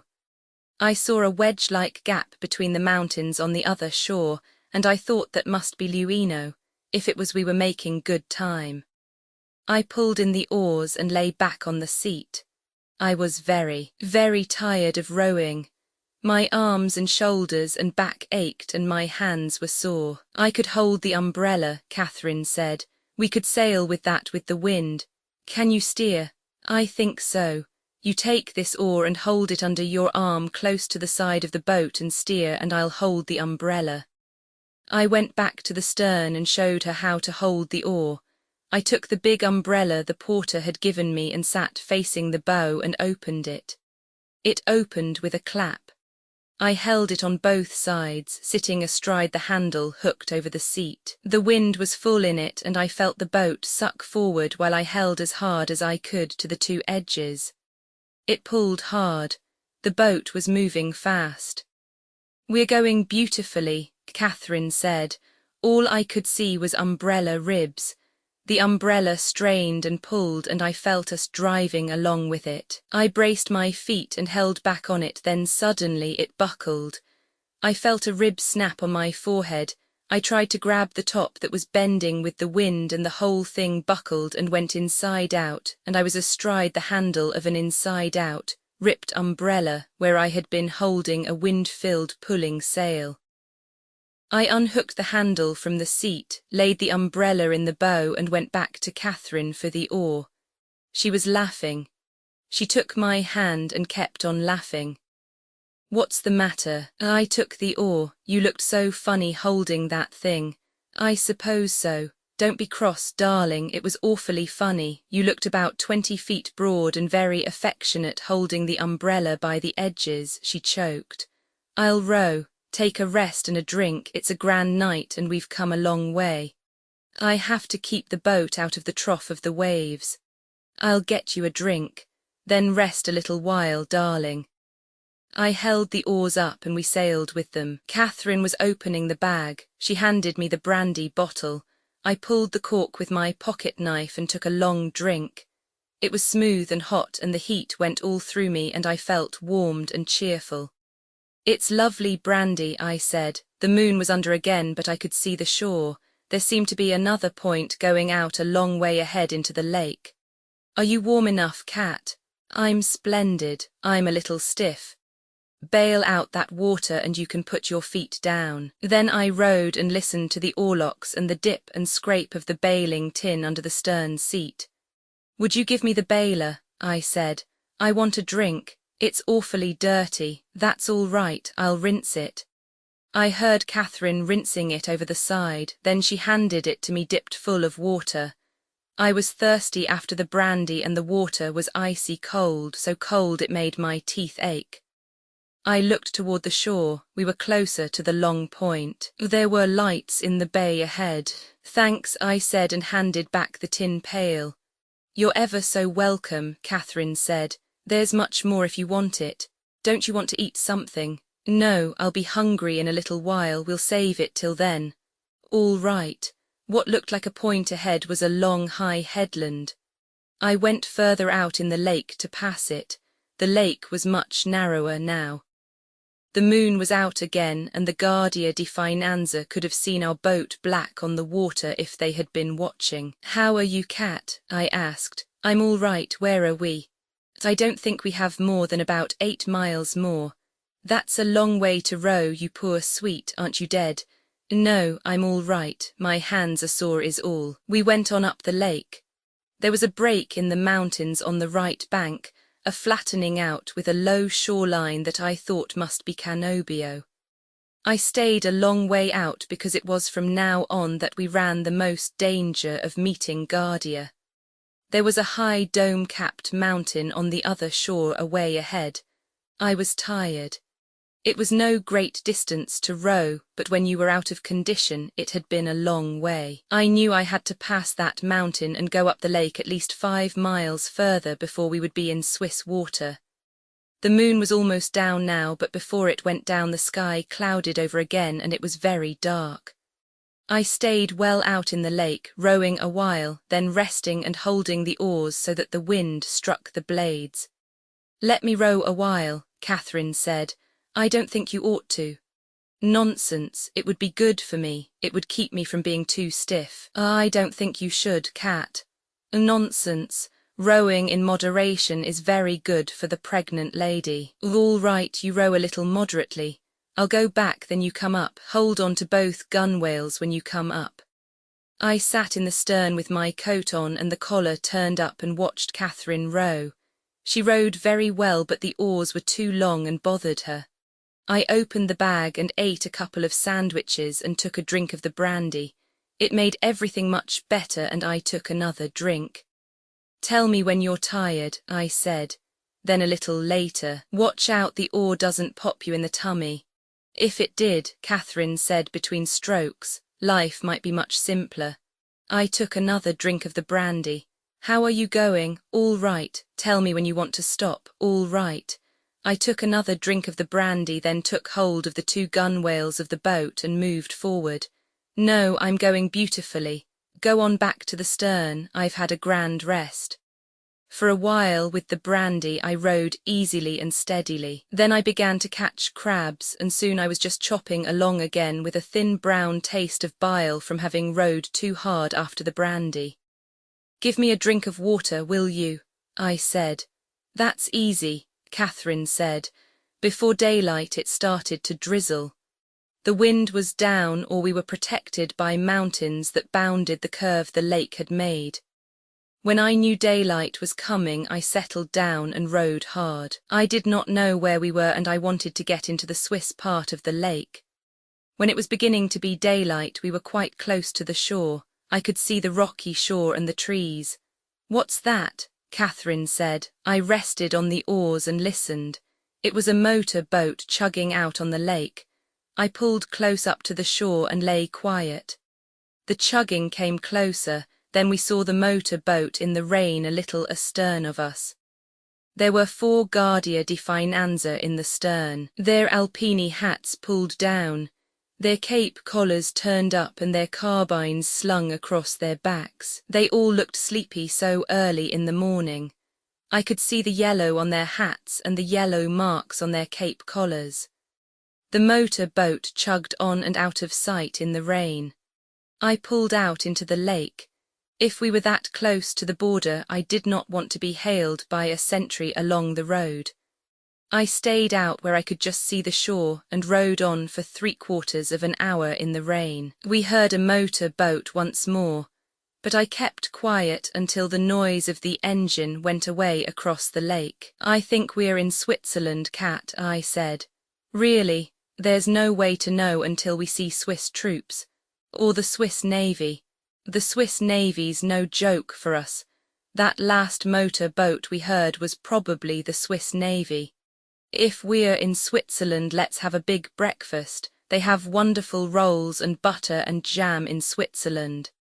It was clear daylight now and a fine rain was falling. The wind was still blowing outside up the lake, and we could see the tops of the white caps going away from us and up the lake. I was sure we were in Switzerland now. There were many houses back in the trees from the shore, and up the shore away was a village with stone houses, some villas on the hills and a church. I had been looking at the road that skirted the shore for guards, but did not see any. The road came quite close to the lake now, and I saw a soldier coming out of a cafe on the road. He wore a grey-green uniform and a helmet like the Germans. He had a healthy-looking face and a little toothbrush moustache. He looked at us. "Wave to him," I said to Catherine. She waved and the soldier smiled embarrassedly and gave a wave of his hand. I eased up rowing. We were passing the waterfront of the village. "We must be well inside the border," I said. "We want to be sure, darling. We don't want them to turn us back at the frontier." "The frontier is a long way back. I think this is the customs town. I'm pretty sure it's Brissago." "Won't there be Italians there? There are always both sides at a customs town." "Not in wartime. I don't think they let the Italians cross the frontier." It was a nice-looking little town. There were many fishing boats along the quay and nets were spread on racks. There was a fine November rain falling, but it looked cheerful and clean even with the rain. "Should we land then and have breakfast?" "All right." I pulled hard on the left oar and came in close, then straightened out when we were close to the quay and brought the boat alongside. I pulled in the oars, took hold of an iron ring, stepped up on the wet stone and was in Switzerland. I tied the boat and held my hand down to Catherine. "Come on up, Cat, it's a grand feeling. What about the bags? Leave them in the boat." Catherine stepped up and we were in Switzerland together. "What a lovely country," she said. "Isn't it grand? Let's go and have breakfast. Isn't it a grand country? I love the way it feels under my shoes. I'm so stiff I can't feel it very well, but it feels like a splendid country. Darling, do you realize we're here and out of that bloody place?" "I do, I really do. I've never realized anything before. Look at the houses. Isn't this a fine square? There's a place we can get breakfast. Isn't the rain fine? They never had rain like this in Italy. It's cheerful rain. And we are here, darling. Do you realize we are here?" We went inside the cafe and sat down at a clean wooden table. We were cockeyed, excited. A splendid, clean-looking woman with an apron came and asked us what we wanted. "Rolls and jam and coffee," Catherine said. "I'm sorry we haven't any rolls in wartime." "Bread then. I can make you some toast." "All right. I want some eggs fried too."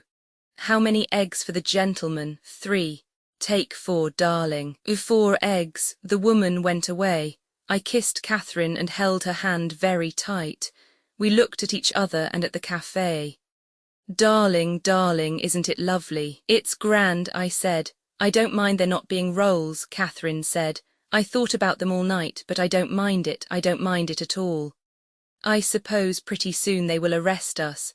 "Never mind, darling, we'll have breakfast first. You won't mind being arrested after breakfast.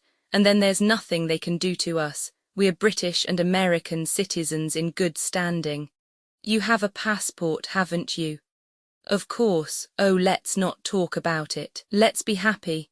I couldn't be any happier, I said. A fat grey cat with a tail that lifted like a plume crossed the floor to our table and curved against my leg to purr each time she rubbed. I reached down and stroked her. Catherine smiled at me very happily. Here comes the coffee, she said. They arrested us after breakfast. We took a little walk through the village, then went down to the quay to get our bags. A soldier was standing guard over the boat.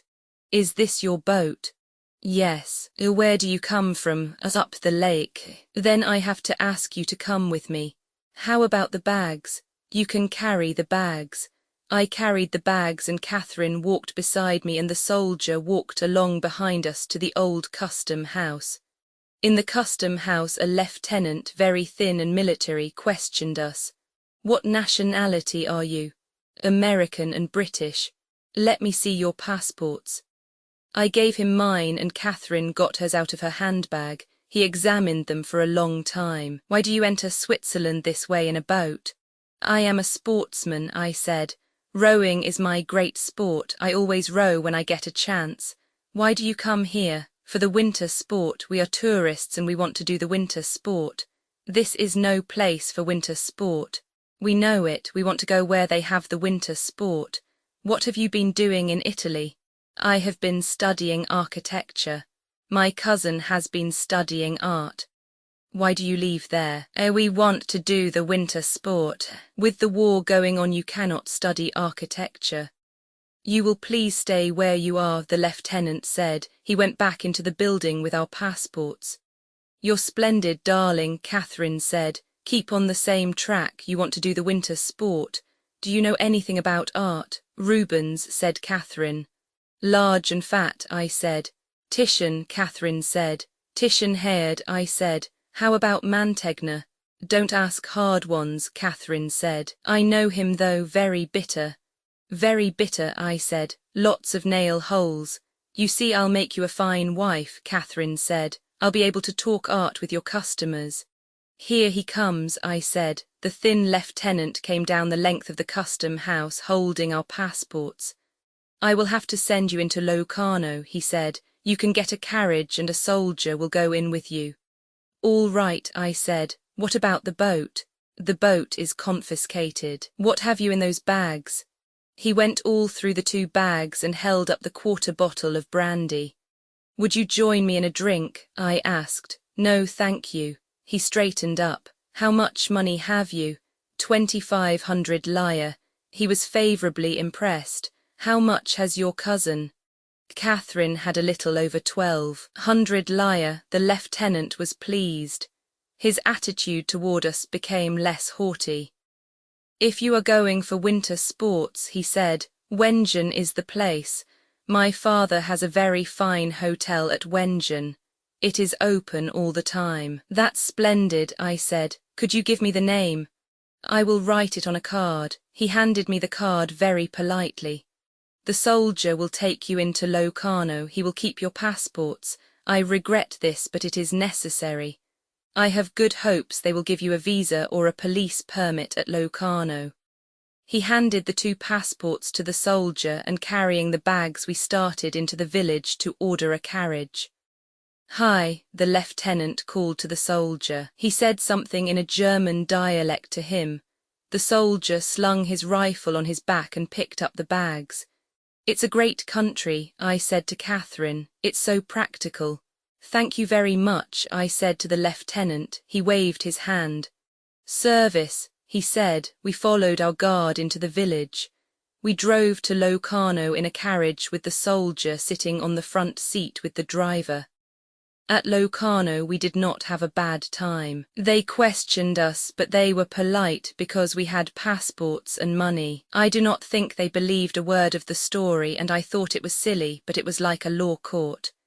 You did not want something reasonable, you wanted something technical and then stuck to it without explanations. But we had passports and we would spend the money, so they gave us provisional visas. At any time this visa might be withdrawn. We were to report to the police wherever we went. Could we go wherever we wanted? Yes, where did we want to go? Where do you want to go, Cat? Montreux. It is a very nice place, the official said. I think you will like that place. Here at Locarno is a very nice place, another official said. I am sure you would like it here very much at Locarno. Locarno is a very attractive place. We would like some place where there is winter sport. There is no winter sport at Montreux. I beg your pardon, the other official said. I come from Montreux. There is very certainly winter sport on the Montreux-Oberland-Bernois Railway. It would be false for you to deny that. I do not deny it. I simply said there is no winter sport at Montreux. I question that, the other official said. I question that statement. I hold to that statement. I question that statement. I myself have luged into the streets of Montreux. I have done it not once but several times. Luging is certainly winter sport. The other official turned to me. Is luging your idea of winter sport, sir? I tell you, you would be very comfortable here in Locarno. You would find the climate healthy, you would find the environs attractive, you would like it very much. The gentleman has expressed a wish to go to Montreux. What is luging? I asked. You see, he has never even heard of luging. That meant a great deal to the second official. He was pleased by that. Luging, said the first official, is tobogganing. I beg to differ, the other official shook his head. I must differ again. The toboggan is very different from the luge. The toboggan is constructed in Canada of flat laths. The luge is a common sled with runners. Accuracy means something. Couldn't we toboggan? I asked. Of course you could toboggan, the first official said. You could toboggan very well. Excellent Canadian toboggans are sold in Montreux. Ox Brothers sell toboggans, they import their own toboggans. Second official turned away. Tobogganing, he said, requires a special piste. You could not toboggan into the streets of Montreux. Where are you stopping here? We don't know, I said. We just drove in from Brissago. The carriage is outside. You make no mistake in going to Montreux, the first official said. You will find the climate delightful and beautiful. You will have no distance to go for winter sport. If you really want winter sport, the second official said, you will go to the Engadine or to Mouron. I must protest against your being advised to go to Montreux for the winter sport. At Les Avants above Montreux there is excellent winter sport of every sort. The champion of Montreux glared at his colleague. Gentlemen, I said, I am afraid we must go. My cousin is very tired. We will go tentatively to Montreux. I congratulate you, the first official shook my hand. I believe that you will regret leaving Locarno, the second official said. At any rate you will report to the police at Montreux. There will be no unpleasantness with the police, the first official assured me. You will find all the inhabitants extremely courteous and friendly. Thank you both very much, I said. We appreciate your advice very much. Goodbye, Catherine said. Thank you both very much. They bowed us to the door, the champion of Locarno a little coldly. We went down the steps and into the carriage. My God, darling, Catherine said, couldn't we have gotten away any sooner? I gave the name of a hotel one of the officials had recommended to the driver. He picked up the reins. You've forgotten the army, Catherine said. The soldier was standing by the carriage. I gave him a 10-lire note. I have no Swiss money yet, I said. He thanked me, saluted and went off. The carriage started and we drove to the hotel. How did you happen to pick out Montreux? I asked Catherine. Do you really want to go there? It was the first place I could think of, she said. It's not a bad place. We can find some place up in the mountains. Are you sleepy? I'm asleep right now. We'll get a good sleep. Poor cat, you had a long bad night. I had a lovely time, Catherine said, especially when you sailed with the umbrella. Can you realize we're in Switzerland? No, I'm afraid I'll wake up and it won't be true. I am too. It is true, isn't it, darling? I'm not just driving down to the Stazioni in Milan to see you off. I hope not. "Don't say that, it frightens me. Maybe that's where we are going." "I'm so groggy I don't know," I said. "Let me see your hands." I put them out. They were both blistered raw. "There's no hole in my side," I said. "Don't be sacrilegious." I felt very tired and vague in the head. The exhilaration was all gone. The carriage was going along the street. "Poor hands," Catherine said. "Don't touch them," I said. "By God, I don't know where we are. Where are we going, driver?" The driver stopped his horse. "To the Hotel Metropole. Don't you want to go there?" "Yes," I said. "It's all right, Cat. It's all right, darling. Don't be upset. We'll get a good sleep and you won't feel groggy tomorrow." "I get pretty groggy," I said. "It's like a comic opera today. Maybe I'm hungry." "You're just tired, darling. You'll be fine." The carriage pulled up before the hotel. Someone came out to take our bags. "I feel all right," I said. We were down on the pavement going into the hotel. "So I know you'll be all right. You're just tired. You've been up a long time. Anyhow, we are here." "Yes, we are really here." We followed the boy with the bags into the hotel. Chapter 41. Chapter 42. That fall the snow came very late. We lived in a brown wooden house in the pine trees on the side of the mountain, and at night there was frost, so that there was thin ice over the water in the 2 pitchers on the dresser in the morning. Mrs. Guttingen came into the room early in the morning to shut the windows, and started a fire in the tall porcelain stove. The pine wood crackled and sparked, and then the fire roared in the stove, and the second time Mrs. Guttingen came into the room, she brought big chunks of wood for the fire and a pitcher of hot water. When the room was warm, she brought in breakfast. Sitting up in bed eating breakfast, we could see the lake and the mountains across the lake on the French side. There was snow on the tops of the mountains and the lake was a grey steel blue.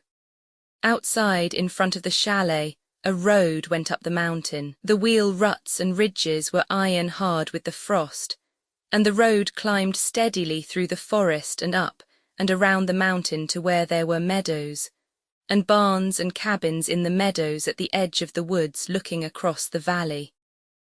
The valley was deep and there was a stream at the bottom that flowed down into the lake, and when the wind blew across the valley, you could hear the stream in the rocks. Sometimes we went off the road and on a path through the pine forest. The floor of the forest was soft to walk on. The frost did not harden it as it did the road. But we did not mind the hardness of the road because we had nails in the soles and heels of our boots, and the heel nails bit on the frozen ruts, and with nailed boots it was good walking on the road and invigorating. But it was lovely walking in the woods. In front of the house where we lived, the mountain went down steeply to the little plain along the lake, and we sat on the porch of the house in the sun, and saw the winding of the road down the mountain side, and the terraced vineyards on the side of the lower mountain. The vines all dead now for the winter and the fields divided by stone walls, and below the vineyards the houses of the town on the narrow plain along the lake shore. There was an island with 2 trees on the lake, and the trees looked like the double sails of a fishing boat.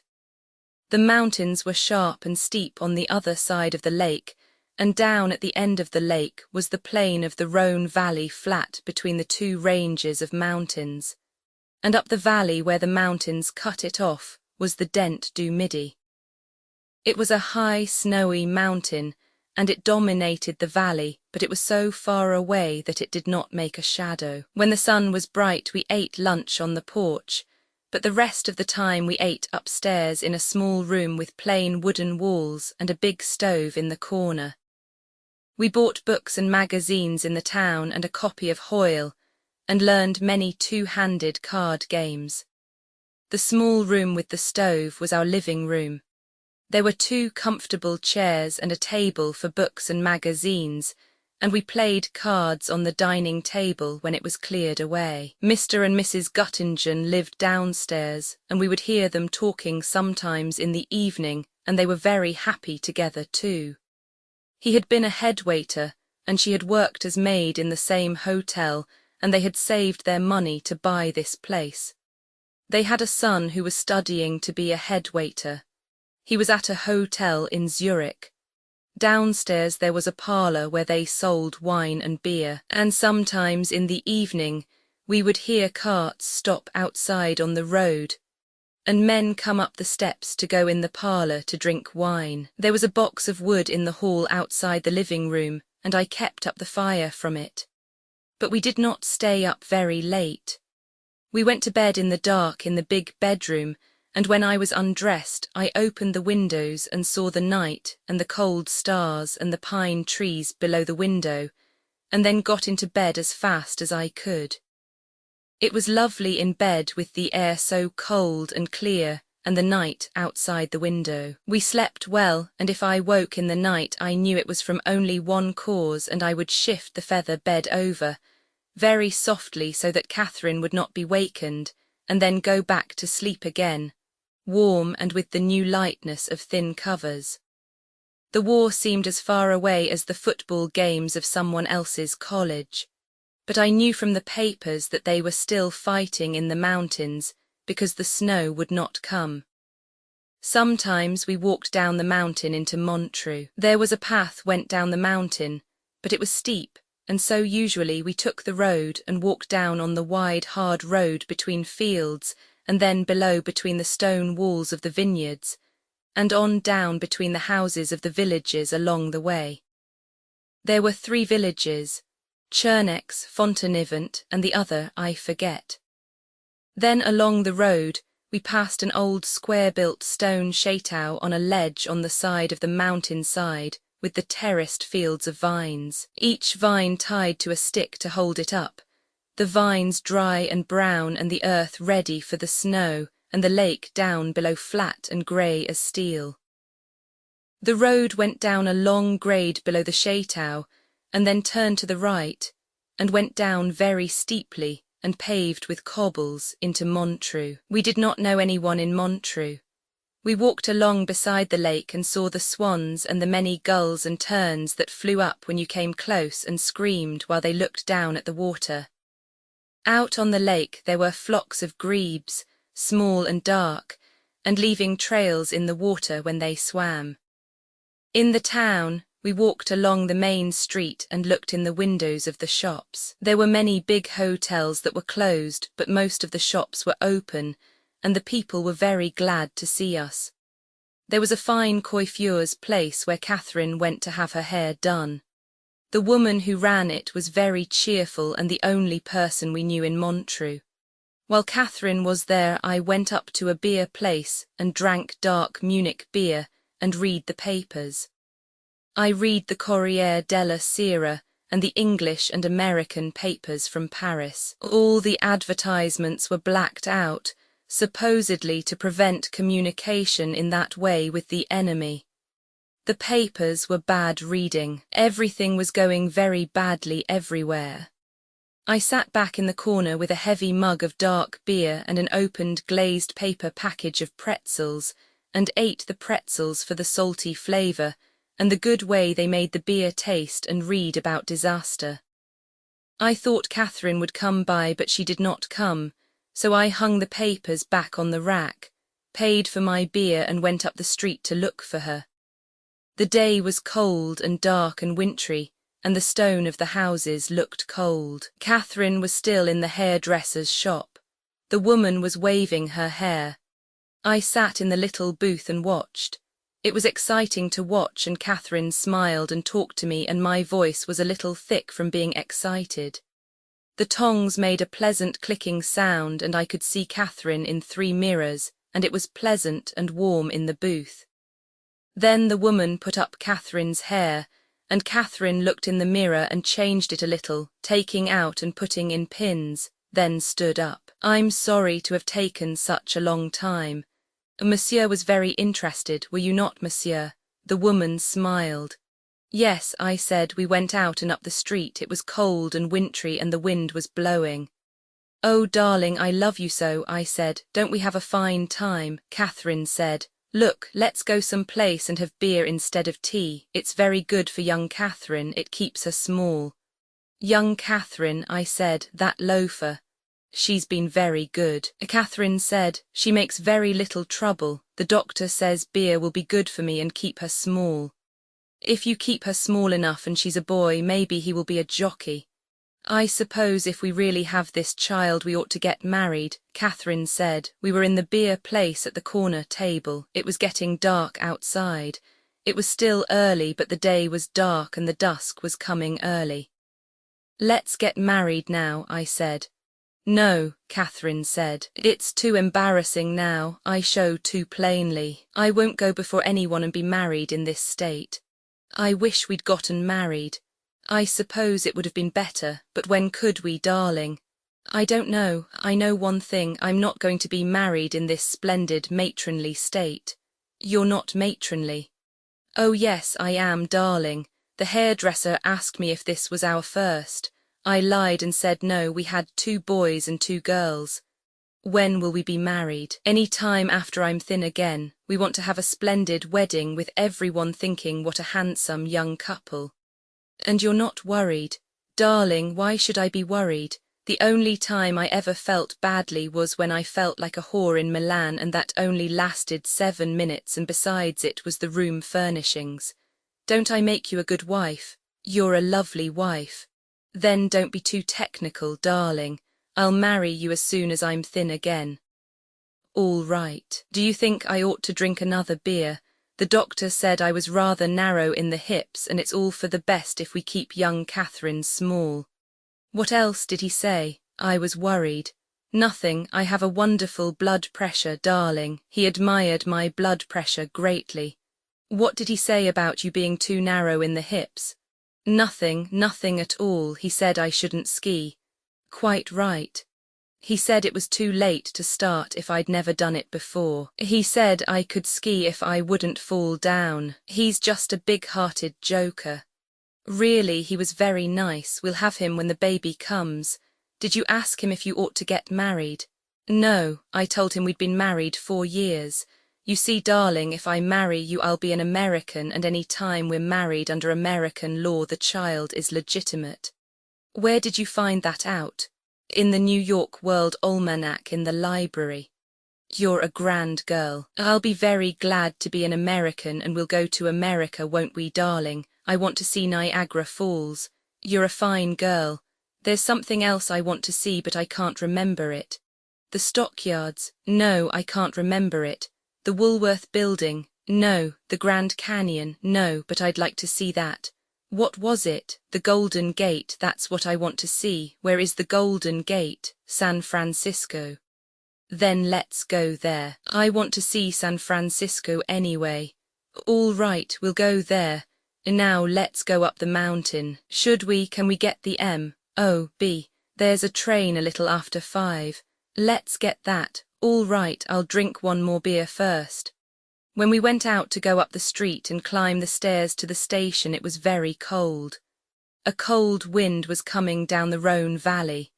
There were lights in the shop windows, and we climbed the steep stone stairway to the upper street, then up another stairs to the station. The electric train was there waiting, all the lights on. There was a dial that showed when it left. The clock hands pointed to 10 minutes after 5. I looked at the station clock. It was 5 minutes after.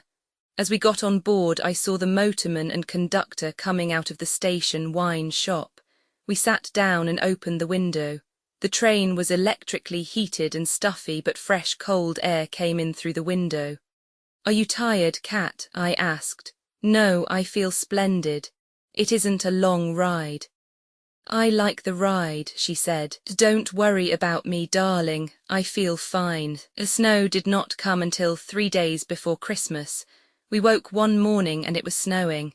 We stayed in bed with the fire roaring in the stove and watched the snow fall. Mrs. Guttingen took away the breakfast trays and put more wood in the stove. It was a big snowstorm. She said it had started about midnight. I went to the window and looked out but could not see across the road. It was blowing and snowing wildly. I went back to bed and we lay and talked. I wish I could ski, Catherine said. It's rotten not to be able to ski. We'll get a bobsled and come down the road. That's no worse for you than riding in a car. Won't it be rough? We can see. I hope it won't be too rough. After a while we'll take a walk in the snow. Before lunch, Catherine said, so we'll have a good appetite. I'm always hungry. So am I. We went out in the snow, but it was drifted so that we could not walk far. I went ahead and made a trail down to the station, but when we reached there we had gone far enough. The snow was blowing so we could hardly see, and we went into the little inn by the station and swept each other off with a broom and sat on a bench and had vermouths. It is a big storm, the barmaid said. Yes, the snow is very late this year. Yes. Could I eat a chocolate bar? Catherine asked. Or is it too close to lunch? I'm always hungry. Go on and eat one. I said, I'll take one with filberts, Catherine said. They are very good, the girl said. I like them the best. I'll have another vermouth, I said. When we came out to start back up the road, our track was filled in by the snow. There were only faint indentations where the holes had been. The snow blew in our faces so we could hardly see. We brushed off and went in to have lunch. Mr. Guttingen served the lunch. Tomorrow there will be skiing, he said. Do you ski, Mr. Henry? No, but I want to learn. You will learn very easily. My boy will be here for Christmas and he will teach you. That's fine. When does he come? Tomorrow night. When we were sitting by the stove in the little room after lunch looking out the window at the snow coming down, Catherine said, Wouldn't you like to go on a trip somewhere by yourself, darling, and be with men and ski? No, why should I? I should think sometimes you would want to see other people besides me. Do you want to see other people? No, neither do I. I know, but you're different. I'm having a child and that makes me contented not to do anything. I know I'm awfully stupid now and I talk too much and I think you ought to get away so you won't be tired of me. Do you want me to go away? No, I want you to stay. That's what I'm going to do. Come over here, she said. I want to feel the bump on your head. It's a big bump. She ran her finger over it. Darling, would you like to grow a beard? Would you like me to? It might be fun. I'd like to see you with a beard. All right, I'll grow one. I'll start now this minute. It's a good idea. It will give me something to do. Are you worried because you haven't anything to do? No, I like it. I have a fine life, don't you? I have a lovely life, but I was afraid because I'm big now that maybe I was a bore to you. Oh, Cat, you don't know how crazy I am about you. This way. Just the way you are, I have a fine time. Don't we have a good life? I do, but I thought maybe you were restless. No, sometimes I wonder about the front and about people I know, but I don't worry. I don't think about anything much. Who do you wonder about? About Rinaldi and the priest and lots of people I know, but I don't think about them much. I don't want to think about the war. I'm through with it. What are you thinking about now? Nothing. Yes, you were. Tell me. I was wondering whether Rinaldi had the syphilis. Was that all? Yes. Has he the syphilis? I don't know. I'm glad you haven't. Did you ever have anything like that? I had gonorrhea. I don't want to hear about it. Was it very painful, darling? Very. I wish I'd had it. No, you don't. I do. I wish I'd had it to be like you. I wish I'd stayed with all your girls so I could make fun of them to you. That's a pretty picture. It's not a pretty picture, you having gonorrhea. I know it. Look at it snow now. I'd rather look at you, darling. Why don't you let your hair grow?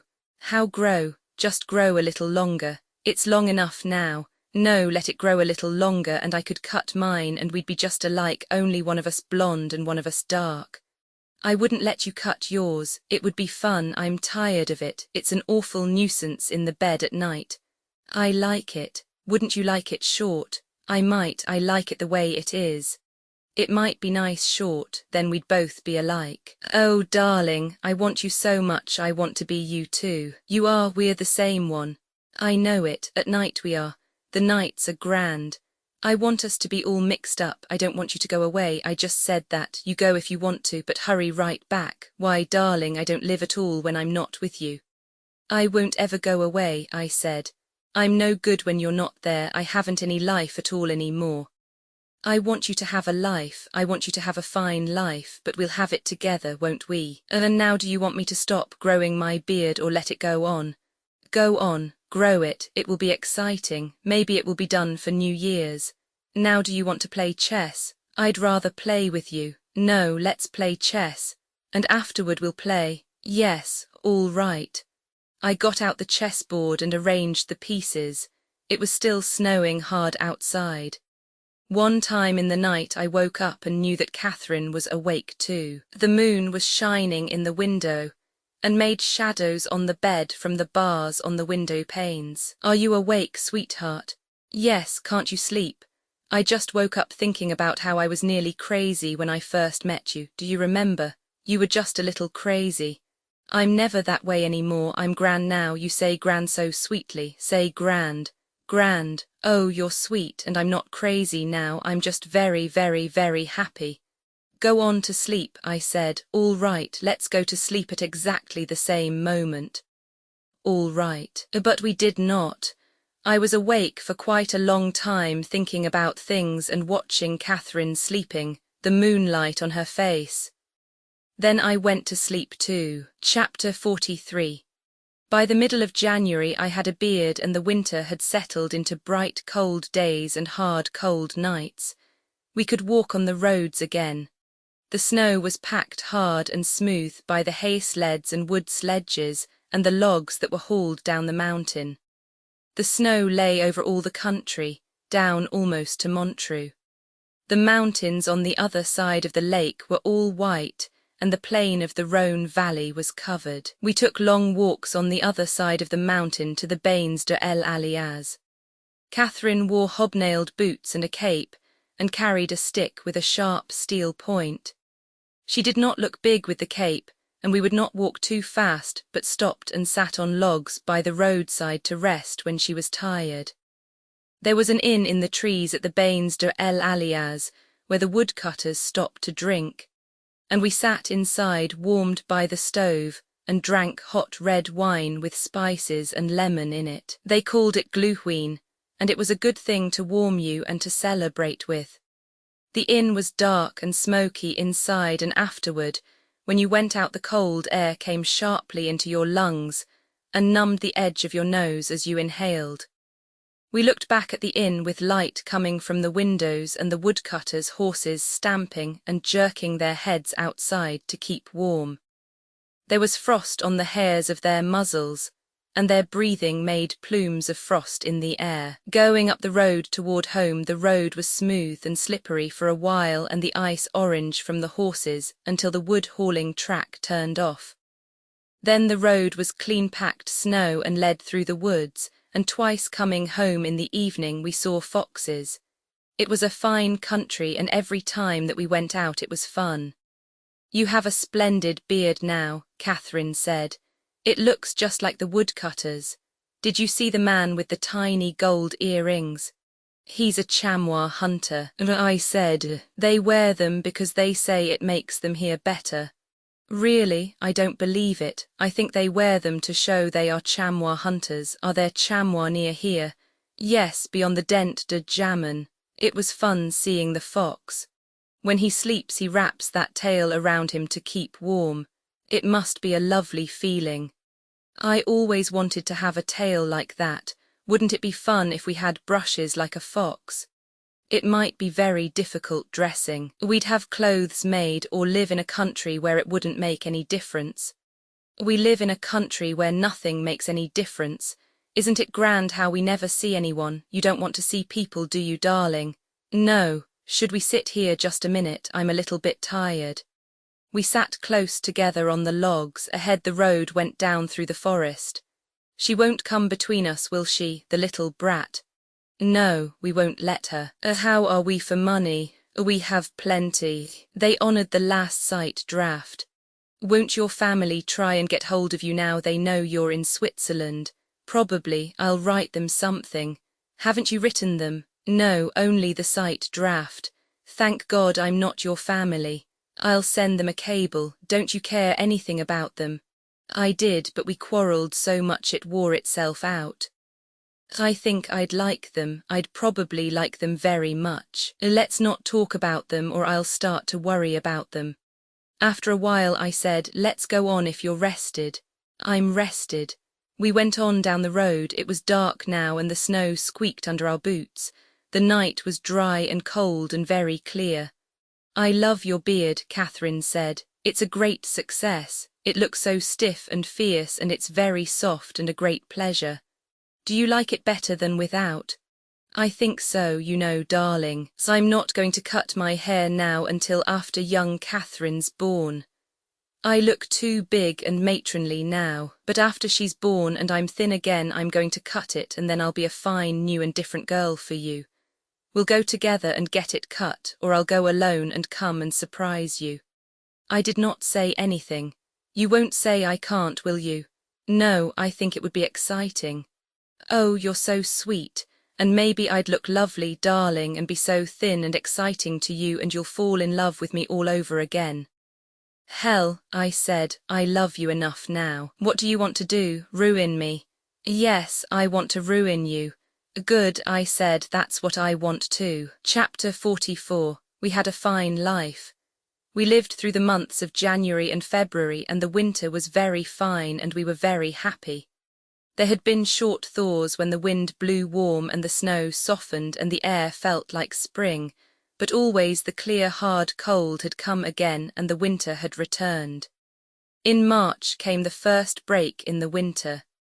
In the night it started raining.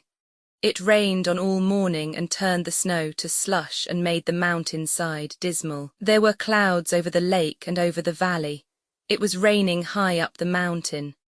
Catherine wore heavy overshoes and I wore Mr. Guttingen's rubber boots and we walked to the station under an umbrella through the slush and the running water that was washing the ice of the roads bare to stop at the pub before lunch for a vermouth. Outside we could hear the rain. Do you think we ought to move into town? What do you think? Catherine asked. If the winter is over and the rain keeps up it won't be fun up here. How long is it before young Catherine? About a month, perhaps a little more. We might go down and stay in Montreux. Why don't we go to Lausanne? That's where the hospital is. All right, but I thought maybe that was too big a town. We can be as much alone in a bigger town and Lausanne might be nice. When should we go? I don't care. Whenever you want, darling. I don't want to leave here if you don't want. Let's see how the weather turns out. It rained for 3 days. The snow was all gone now on the mountainside below the station. The road was a torrent of muddy snow water. It was too wet and slushy to go out. On the morning of the 3rd day of rain we decided to go down into town.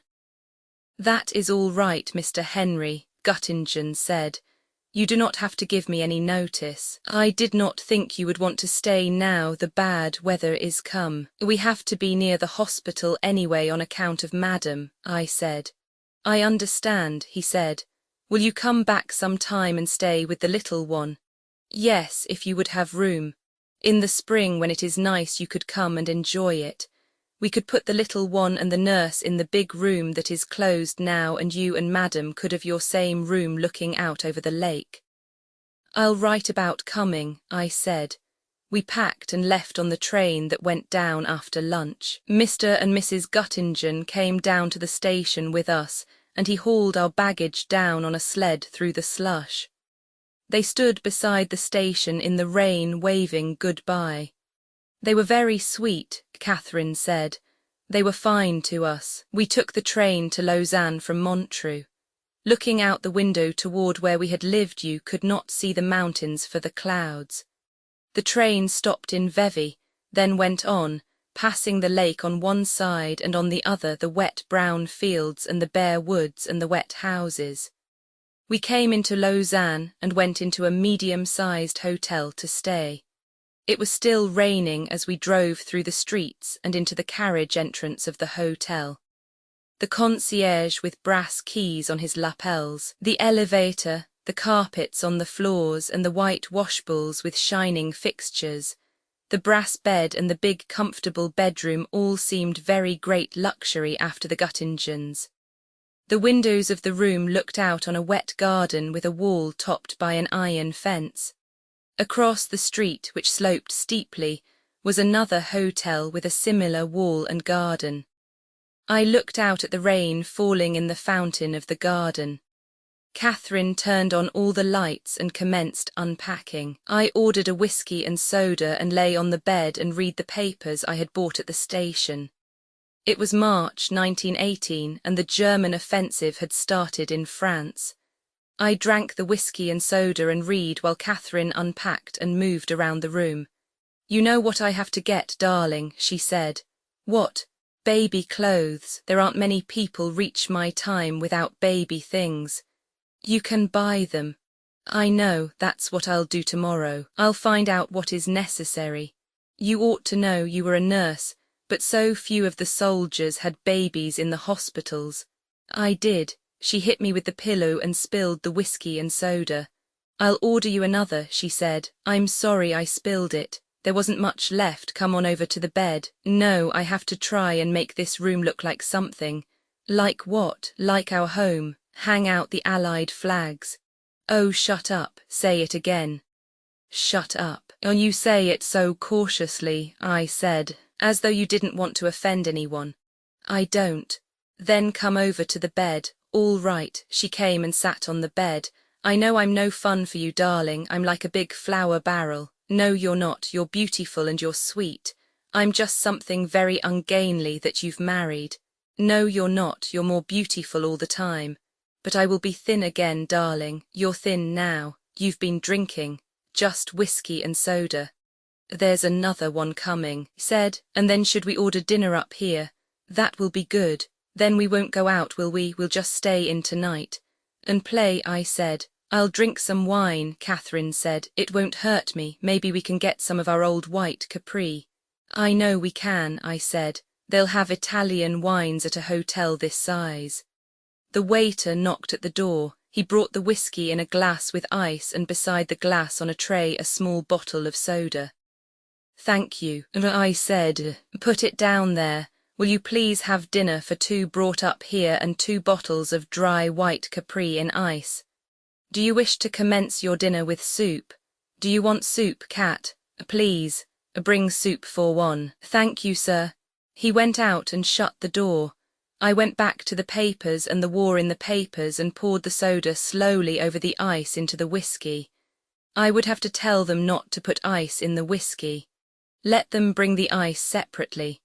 That way you could tell how much whiskey there was and it would not suddenly be too thin from the soda. I would get a bottle of whiskey and have them bring ice and soda. That was the sensible way. Good whiskey was very pleasant. It was one of the pleasant parts of life. "What are you thinking, darling?" "About whiskey." "What about whiskey?" "About how nice it is." Catherine made a face. "All right," she said. "We stayed at that hotel 3 weeks. It was not bad. The dining room was usually empty and very often we ate in our room at night. We walked in the town and took the cogwheel railway down to Ouchy and walked beside the lake. The weather became quite warm and it was like spring. We wished we were back in the mountains, but the spring weather lasted only a few days, and then the cold rawness of the breaking up of winter came again. Catherine bought the things she needed for the baby, up in the town. I went to a gymnasium in the arcade to box for exercise. I usually went up there in the morning while Catherine stayed late in bed. On the days of false spring it was very nice, after boxing and taking a shower, to walk along the street smelling the spring in the air and stop at a cafe to sit and watch the people and read the paper and drink a vermouth. Then go down to the hotel and have lunch with Catherine. The professor at the boxing gymnasium wore mustaches and was very precise and jerky and went all to pieces if you started after him. But it was pleasant in the gym. There was good air and light, and I worked quite hard, skipping rope, shadow boxing, doing abdominal exercises lying on the floor in a patch of sunlight that came through the open window, and occasionally scaring the professor when we boxed. I could not shadow box in front of the narrow long mirror at first, because it looked so strange to see a man with a beard boxing. But finally, I just thought it was funny. I wanted to take off the beard as soon as I started boxing, but Catherine did not want me to. Sometimes Catherine and I went for rides out in the country in a carriage. It was nice to ride when the days were pleasant, and we found 2 good places where we could ride out to eat. Catherine could not walk very far now, and I loved to ride out along the country roads with her. When there was a good day, we had a splendid time, and we never had a bad time. We knew the baby was very close now, and it gave us both a feeling as though something were hurrying us, and we could not lose any time together. Chapter 45. One morning I awoke about 3 o'clock hearing Catherine stirring in the bed. "Are you all right, Cat?" "I've been having some pains, darling." "Regularly?" "No, not very. If you have them at all regularly, we'll go to the hospital." I was very sleepy and went back to sleep. A little while later I woke again. "Maybe you'd better call up the doctor," Catherine said. "I think maybe this is it." I went to the phone and called the doctor. "How often are the pains coming?" he asked. "How often are they coming, Cat?" "I should think every quarter of an hour." "You should go to the hospital then," the doctor said. "I will dress and go there right away myself." I hung up and called the garage near the station to send up a taxi. No one answered the phone for a long time. Then I finally got a man who promised to send up a taxi at once.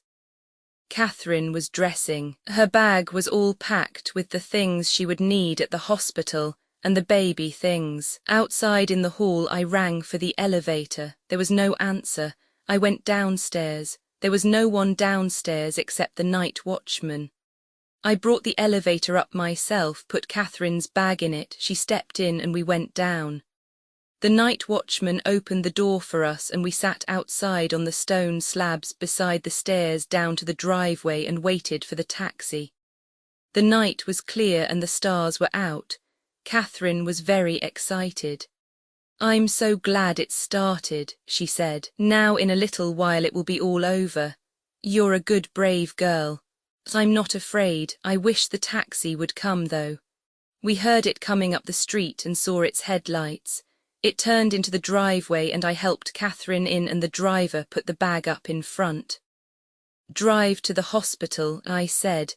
We went out of the driveway and started up the hill. At the hospital we went in and I carried the bag. There was a woman at the desk who wrote down Catherine's name, age, address, relatives and religion in a book. She said she had no religion and the woman drew a line in the space after that word. She gave her name as Catherine Henry. "I will take you up to your room," she said. We went up in an elevator. The woman stopped it and we stepped out and followed her down a hall. Catherine held tight to my arm. "This is the room," the woman said. "Will you please undress and get into bed? Here is a nightgown for you to wear." "I have a nightgown," Catherine said. "It is better for you to wear this nightgown," the woman said. I went outside and sat on a chair in the hallway. "You can come in now," the woman said from the doorway. Catherine was lying in the narrow bed wearing a plain, square-cut nightgown that looked as though it were made of rough sheeting. She smiled at me. "I'm having fine pains now," she said. The woman was holding her wrist and timing the pains with a watch. "That was a big one," Catherine said. I saw it on her face. "Where's the doctor?" I asked the woman. "He's lying down sleeping. He will be here when he is needed." "I must do something for Madam now," the nurse said. "Would you please step out again?" I went out into the hall. It was a bare hall with 2 windows and closed doors all down the corridor. It smelled of hospital. I sat on the chair and looked at the floor and prayed for Catherine. "You can come in," the nurse said. I went in. "Hello, darling," Catherine said. "How is it?" "They are coming quite often now." Her face drew up, then she smiled. "That was a real one. Do you want to put your hand on my back again, nurse?" "If it helps you," the nurse said. "You go away, darling," Catherine said. Go out and get something to eat. I may do this for a long time, the nurse says.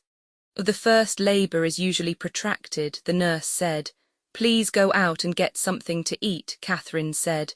I'm fine, really. I'll stay a while, I said. The pains came quite regularly, then slackened off. Catherine was very excited. When the pains were bad, she called them good ones. When they started to fall off, she was disappointed and ashamed. You go out, darling, she said. I think you are just making me self-conscious. Her face tied up. There, that was better. I so want to be a good wife and have this child without any foolishness. Please go and get some breakfast, darling, and then come back. I won't miss you. Nurse is splendid to me. You have plenty of time for breakfast, the nurse said. I'll go then. Goodbye, sweet. Goodbye, Catherine said, and have a fine breakfast for me too. Where can I get breakfast? I asked the nurse. There's a cafe down the street at the square, she said. It should be open now. Outside it was getting light. I walked down the empty street to the cafe.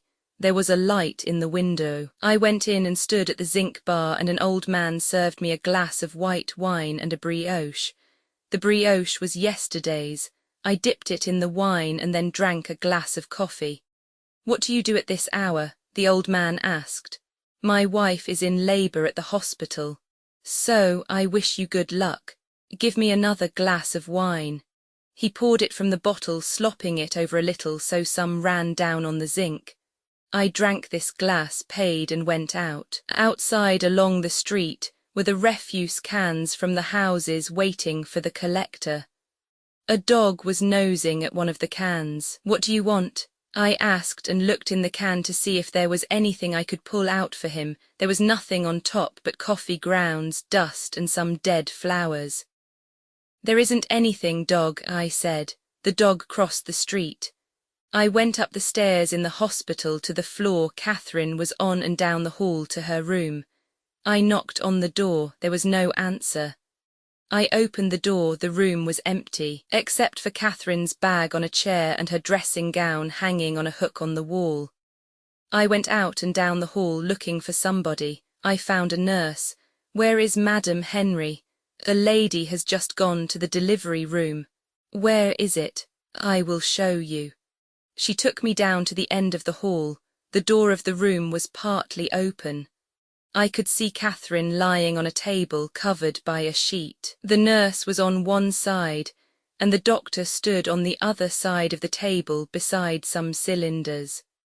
The doctor held a rubber mask attached to a tube in one hand. I will give you a gown and you can go in, the nurse said. Come in here, please. She put a white gown on me and pinned it at the neck in back with a safety pin. Now you can go in, she said. I went into the room. Hello, darling, Catherine said in a strained voice.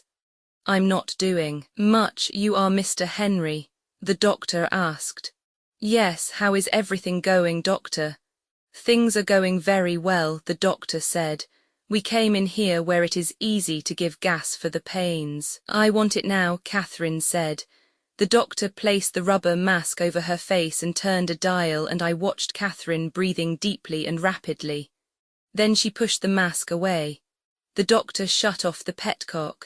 That wasn't a very big one. I had a very big one a while ago. The doctor made me go clear out, didn't you, doctor? Her voice was strange. It rose on the word doctor. The doctor smiled. I want it again, Catherine said. She held the rubber tight to her face and breathed fast. I heard her moaning a little, then she pulled the mask away and smiled. That was a big one, she said. That was a very big one. Don't you worry, darling, you go away, go have another breakfast. I'll stay, I said. We had gone to the hospital about 3 o'clock in the morning. At noon, Catherine was still in the delivery room. The pains had slackened again. She looked very tired and worn now, but she was still cheerful. I'm not any good, darling, she said. I'm so sorry. I thought I would do it very easily. Now there's one. She reached out her hand for the mask and held it over her face. The doctor moved the dial and watched her. In a little while it was over. It wasn't much, Catherine said. She smiled. I'm a fool about the gas, it's wonderful. We'll get some for the home, I said. There one comes, Catherine said quickly. The doctor turned the dial and looked at his watch. What is the interval now? I asked. About a minute. Don't you want lunch? I will have something pretty soon. He said, You must have something to eat, doctor, Catherine said. I'm so sorry I go on so long. Couldn't my husband give me the gas? If you wish, the doctor said. You turn it to the numeral 2. I see, I said. There was a marker on a dial that turned with a handle. I want it now, Catherine said. She held the mask tight to her face. I turned the dial to number 2, and when Catherine put down the mask, I turned it off. It was very good of the doctor to let me do something. Did you do it, darling? Catherine asked. She stroked my wrist. Sure, you're so lovely. She was a little drunk from the gas. I will eat from a tray in the next room, the doctor said. You can call me any moment. While the time passed, I watched him eat. Then, after a while, I saw that he was lying down and smoking a cigarette. Catherine was getting very tired. Do you think I'll ever have this baby? She asked. Yes, of course you will. I try as hard as I can. I push down, but it goes away. There it comes. Give it to me. At 2 o'clock I went out and had lunch. There were a few men in the cafe sitting with coffee and glasses of Kirsch or Mark on the tables. I sat down at a table. Can I eat? I asked the waiter. It is past time for lunch. Isn't there anything for all hours? You can have sauerkraut. Give me sauerkraut and beer. A demi or a bock? A light demi. The waiter brought a dish of sauerkraut with a slice of ham over the top and a sausage buried in the hot wine-soaked cabbage. I ate it and drank the beer. I was very hungry. I watched the people at the tables in the cafe. At one table they were playing cards. 2 men at the table next me were talking and smoking. The cafe was full of smoke.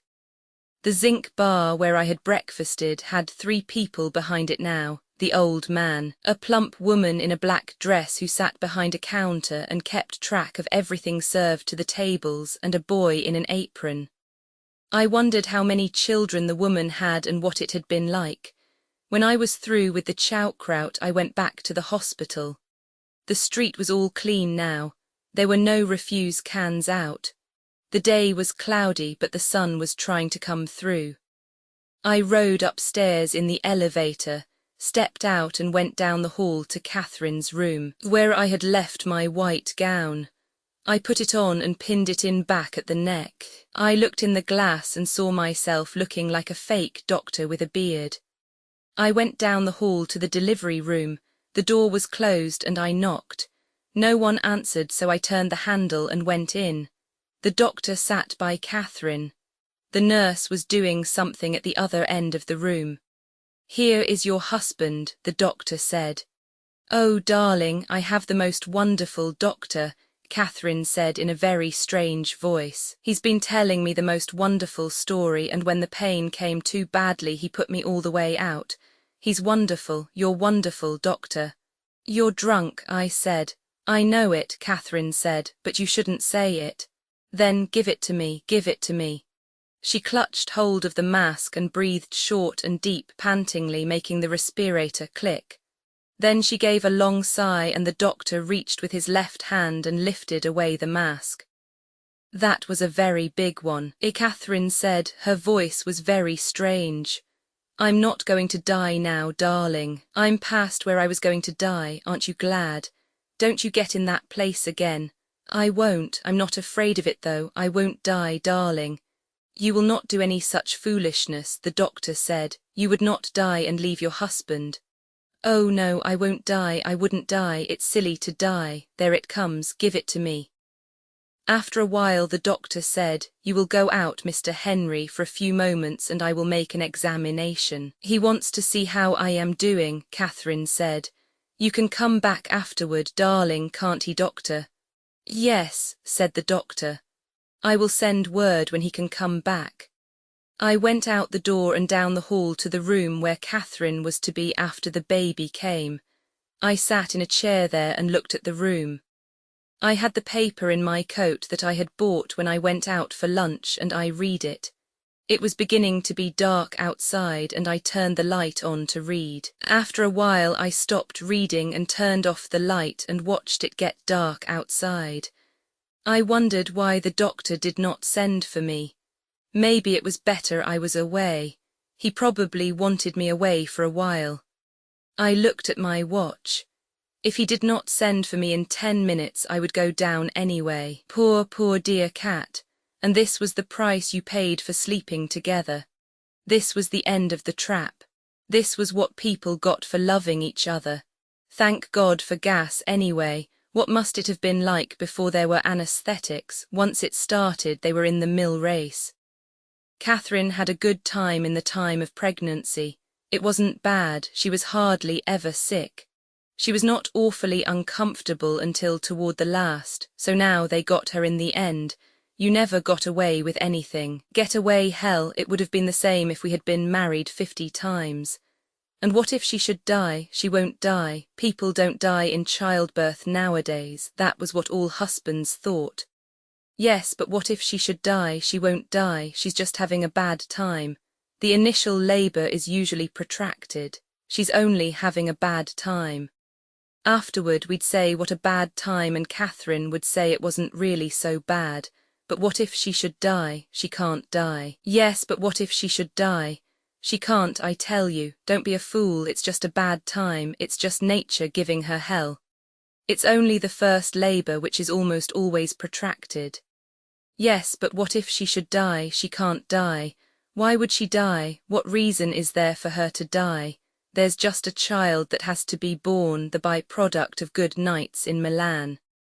It makes trouble and is born, and then you look after it and get fond of it maybe. But what if she should die? She won't die. But what if she should die? She won't. She's all right. But what if she should die? She can't die. But what if she should die? Hey, what about that? What if she should die? The doctor came into the room. How does it go, doctor? It doesn't go, he said. What do you mean? Just that, I made an examination. He detailed the result of the examination. Since then I've waited to see, but it doesn't go. What do you advise? There are two things. Either a high forceps delivery which can tear and be quite dangerous besides being possibly bad for the child, and a caesarean. What is the danger of a caesarean? What if she should die? It should be no greater than the danger of an ordinary delivery. Would you do it yourself? Yes, I would need possibly an hour to get things ready and to get the people I would need, perhaps a little less. What do you think? I would advise a caesarean operation. If it were my wife, I would do a caesarean. What are the after effects? There are none, there is only the scar. What about infection? The danger is not so great as in a high forceps delivery. What if you just went on and did nothing? You would have to do something eventually. Mrs. Henry is already losing much of her strength. The sooner we operate now, the safer. Operate as soon as you can, I said. I will go and give the instructions. I went into the delivery room. The nurse was with Catherine, who lay on the table, big under the sheet, looking very pale and tired. Did you tell him he could do it? She asked. Yes. Isn't that grand? Now it will be all over in an hour. I'm almost done, darling. I'm going all to pieces. Please give me that. It doesn't work. Oh, it doesn't work. Breathe deeply. I am. Oh, it doesn't work anymore. It doesn't work. Get another cylinder, I said to the nurse. That is a new cylinder. I'm just a fool, darling, Catherine said. But it doesn't work anymore. She began to cry. Oh, I wanted so to have this baby and not make trouble, and now I'm all done and all gone to pieces and it doesn't work. Oh, darling, it doesn't work at all. I don't care if I die if it will only stop. Oh, please, darling, please make it stop. There it comes. Oh, oh, oh, she breathed sobbingly in the mask. It doesn't work, it doesn't work, it doesn't work. Don't mind me. Darling, please don't cry. Don't mind me. I'm just gone all to pieces, you poor sweet. I love you so, and I'll be good again. I'll be good this time. Can't they give me something? If they could only give me something. I'll make it work. I'll turn it all the way. Give it to me now. I turned the dial all the way, and as she breathed hard and deep, her hand relaxed on the mask. I shut off the gas and lifted the mask. She came back from a long way away. That was lovely. Darling, oh, you're so good to me. You be brave because I can't do that all the time. It might kill you. I'm not brave anymore, darling. I'm all broken. They've broken me. I know it now. Everybody is that way, but it's awful. They just keep it up till they break you. In an hour it will be over. Isn't that lovely? Darling, I won't die, will I? No, I promise you won't. Because I don't want to die and leave you, but I get so tired of it and I feel I'm going to die.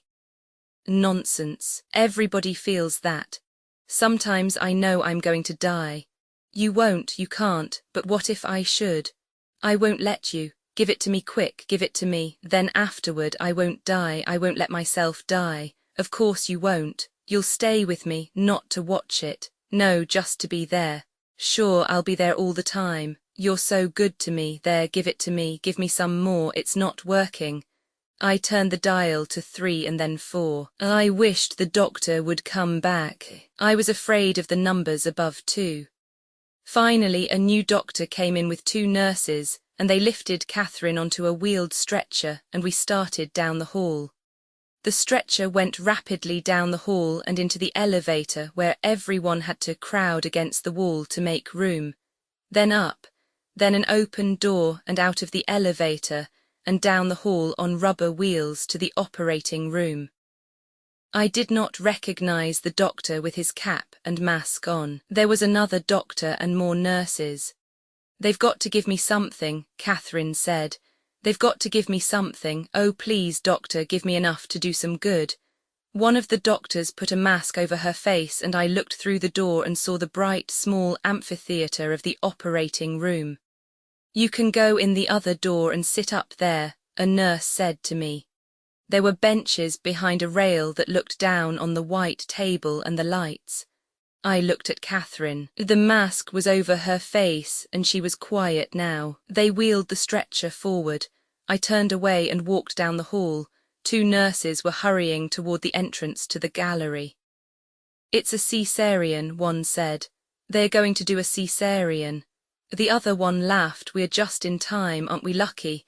They went in the door that led to the gallery. Another nurse came along. She was hurrying too. You go right in there, go right in, she said. I'm staying outside. She hurried in. I walked up and down the hall. I was afraid to go in.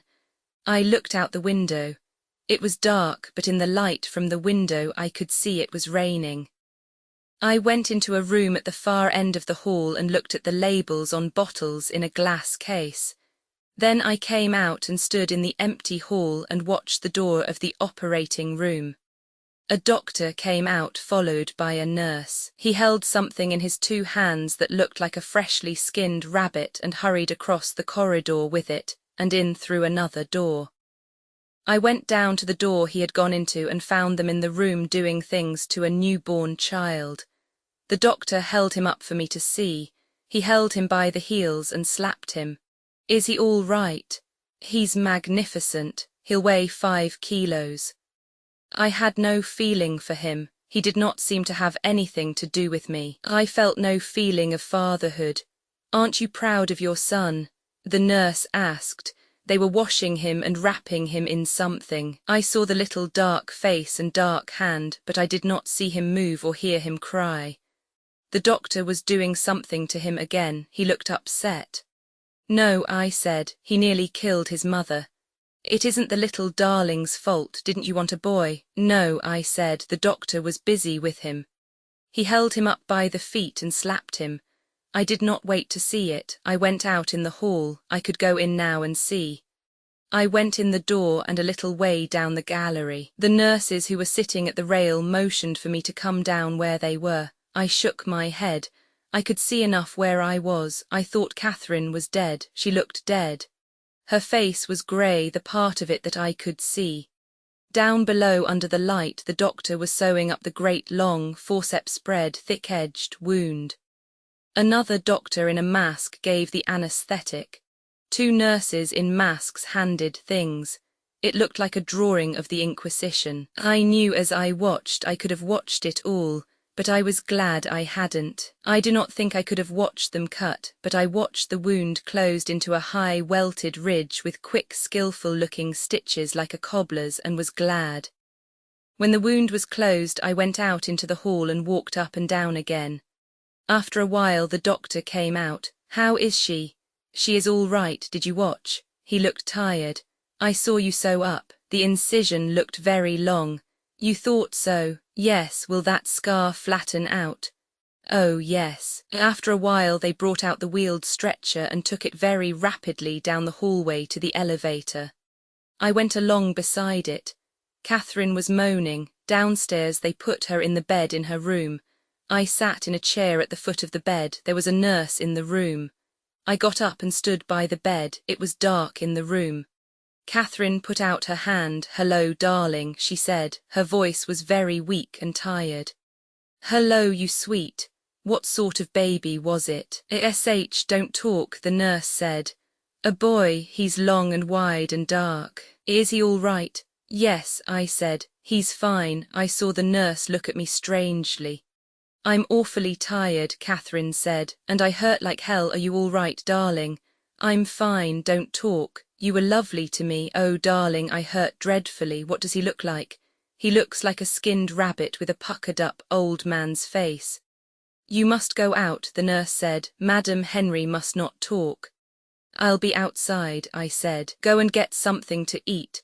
"No, I'll be outside." I kissed Catherine. She was very grey and weak and tired. "May I speak to you?" I said to the nurse. She came out in the hall with me. I walked a little way down the hall. "What's the matter with the baby?" I asked. "Didn't you know?" "No, he wasn't alive. He was dead. They couldn't start him breathing. The cord was caught around his neck or something." "So he's dead?" "Yes, it's such a shame. He was such a fine big boy. I thought you knew." "No," I said. "You better go back in with Madam." I sat down on the chair in front of a table where there were nurses' reports hung on clips at the side and looked out of the window. I could see nothing but the dark and the rain falling across the light from the window. So that was it. The baby was dead. That was why the doctor looked so tired. But why had they acted the way they did in the room with him? They supposed he would come around and start breathing probably. I had no religion, but I knew he ought to have been baptized. But what if he never breathed at all? He hadn't. He had never been alive, except in Catherine. I'd felt him kick there often enough, but I hadn't for a week. Maybe he was choked all the time, poor little kid. I wished the hell I'd been choked like that. No, I didn't. Still, there would not be all this dying to go through. Now Catherine would die. That was what you did. You died. You did not know what it was about. You never had time to learn. They threw you in and told you the rules, and the first time they caught you off base, they killed you. Or they killed you gratuitously like Imo, or gave you the syphilis like Ronaldo. But they killed you in the end. You could count on that. Stay around and they would kill you. Once in camp, I put a log on top of the fire and it was full of ants.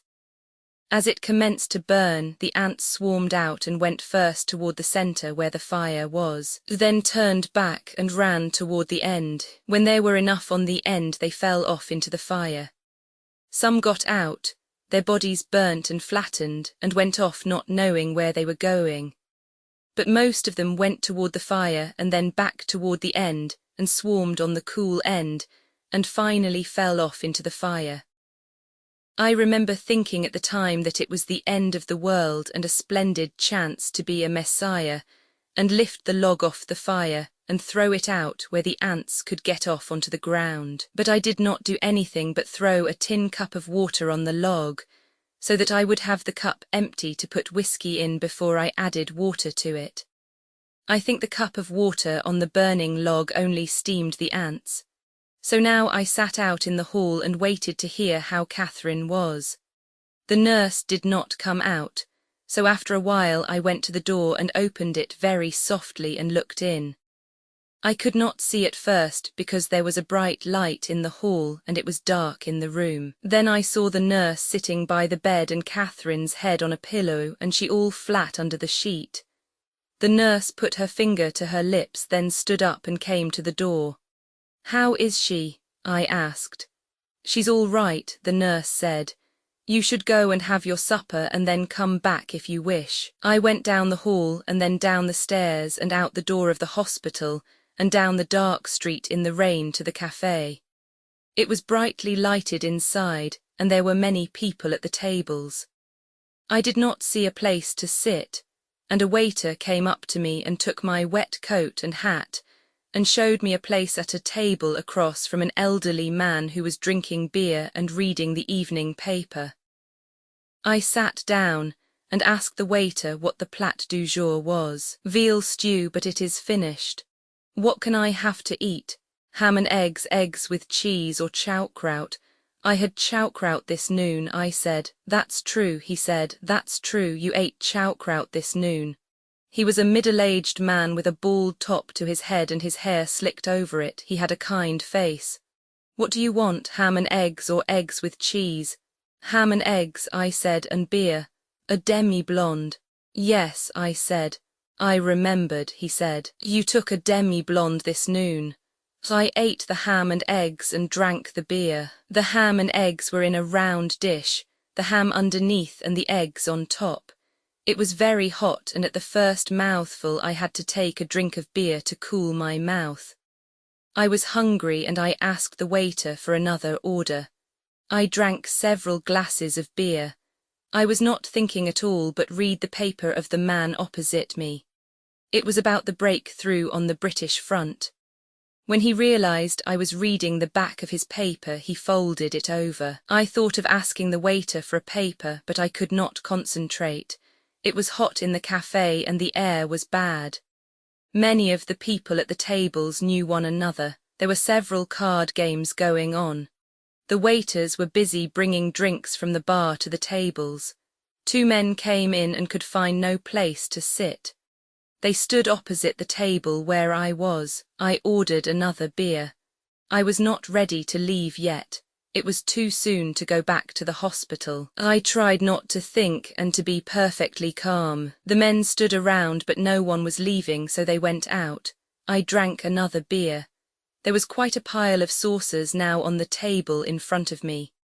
The man opposite me had taken off his spectacles, put them away in a case, folded his paper and put it in his pocket, and now sat holding his liqueur glass and looking out at the room. Suddenly I knew I had to get back. I called the waiter, paid the reckoning, got into my coat, put on my hat and started out the door. I walked through the rain up to the hospital. Upstairs I met the nurse coming down the hall. I just called you at the hotel, she said. Something dropped inside me. What is wrong? Mrs. Henry has had a hemorrhage. Can I go in? No, not yet. The doctor is with her. Is it dangerous? It is very dangerous. The nurse went into the room and shut the door. I sat outside in the hall. Everything was gone inside of me. I did not think. I could not think. I knew she was going to die and I prayed that she would not.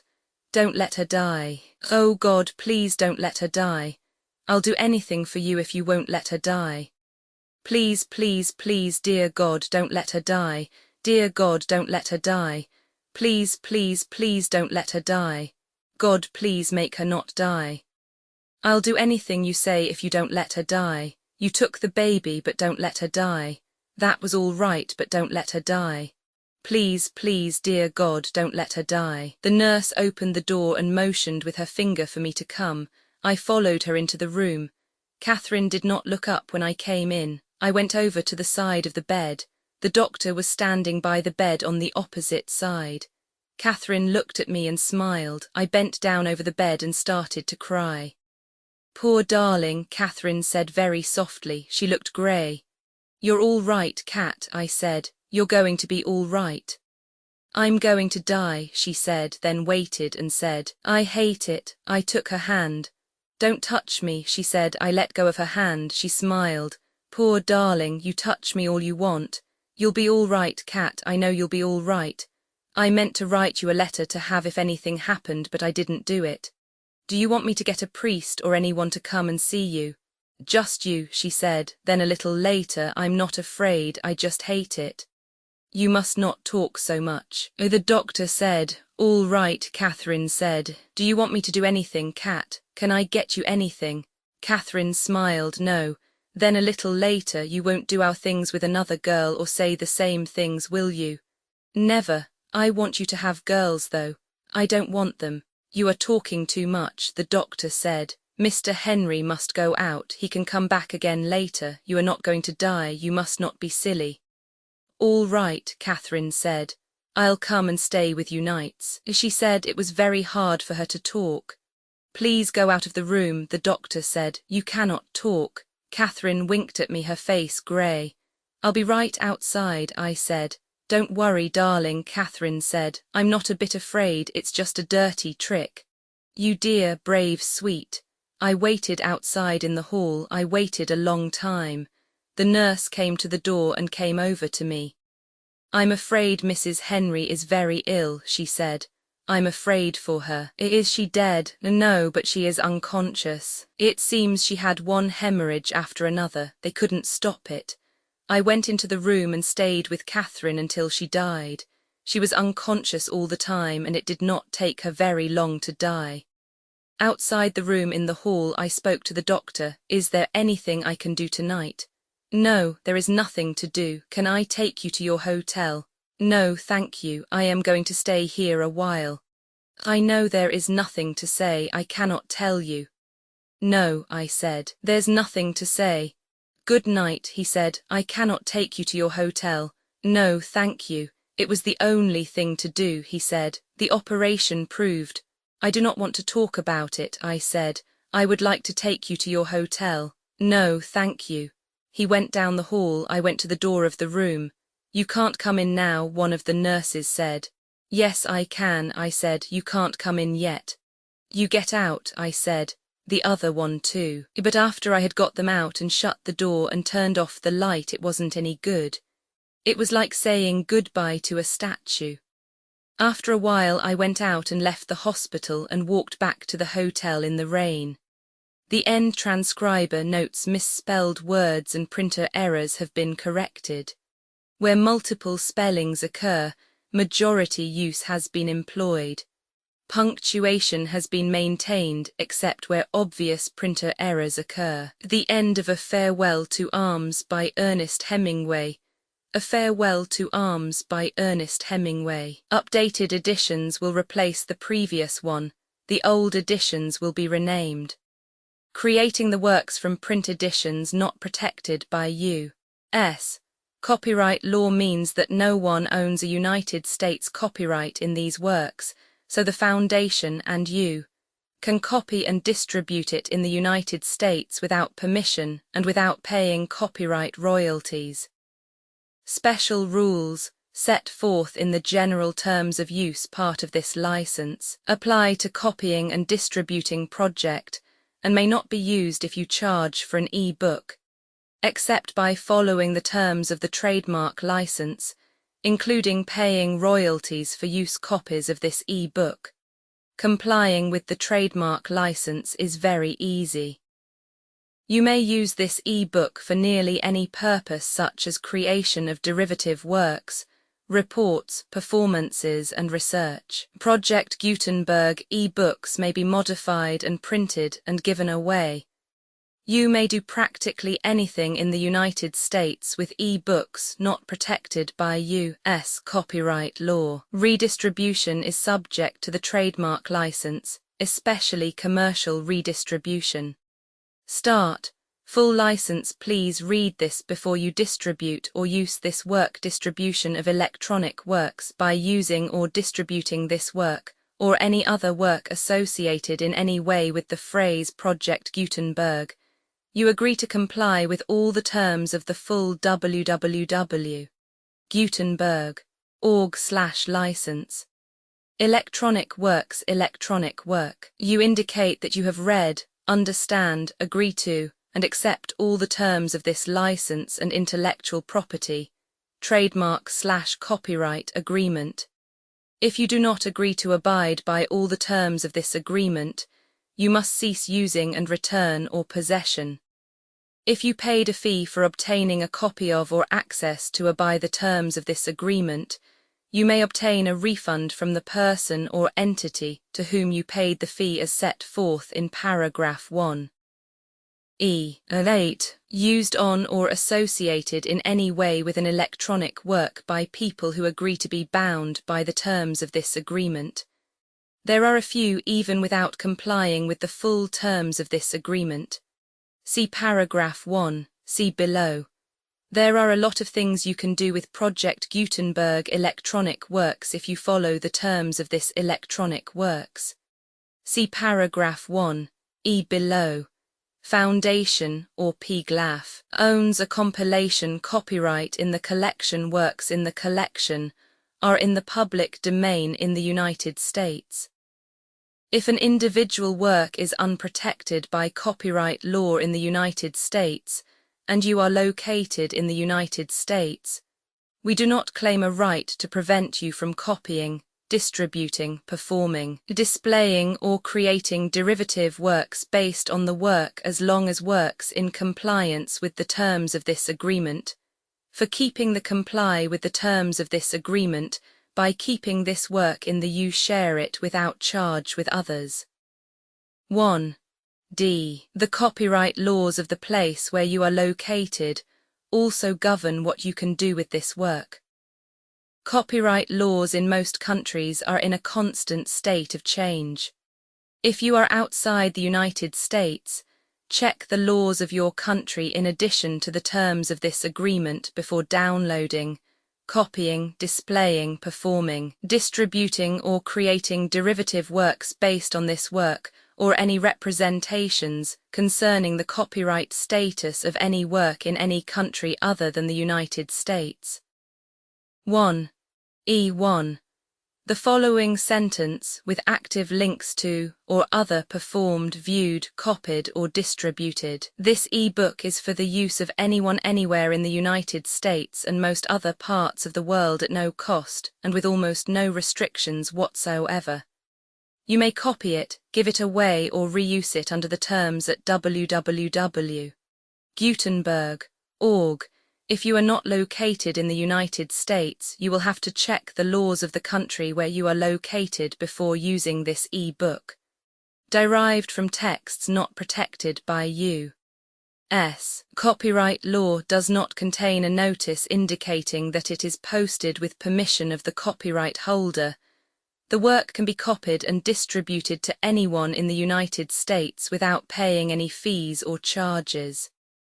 If you are redistributing or providing access to a work with the phrase Project Gutenberg associated with or appearing on the work, you must comply either with the requirements of paragraphs 1. 1 through 1. 7 or trademark as set forth in paragraphs 1. 8 or 1, 9. With the permission of the copyright holder, your use and distribution must comply with both paragraphs 1. 1 through 1, 7 and any additional terms imposed by the copyright holder. Additional terms posted with the permission of the copyright holder found at the beginning of this work. License terms from this work, or any files containing a part of this one. 5.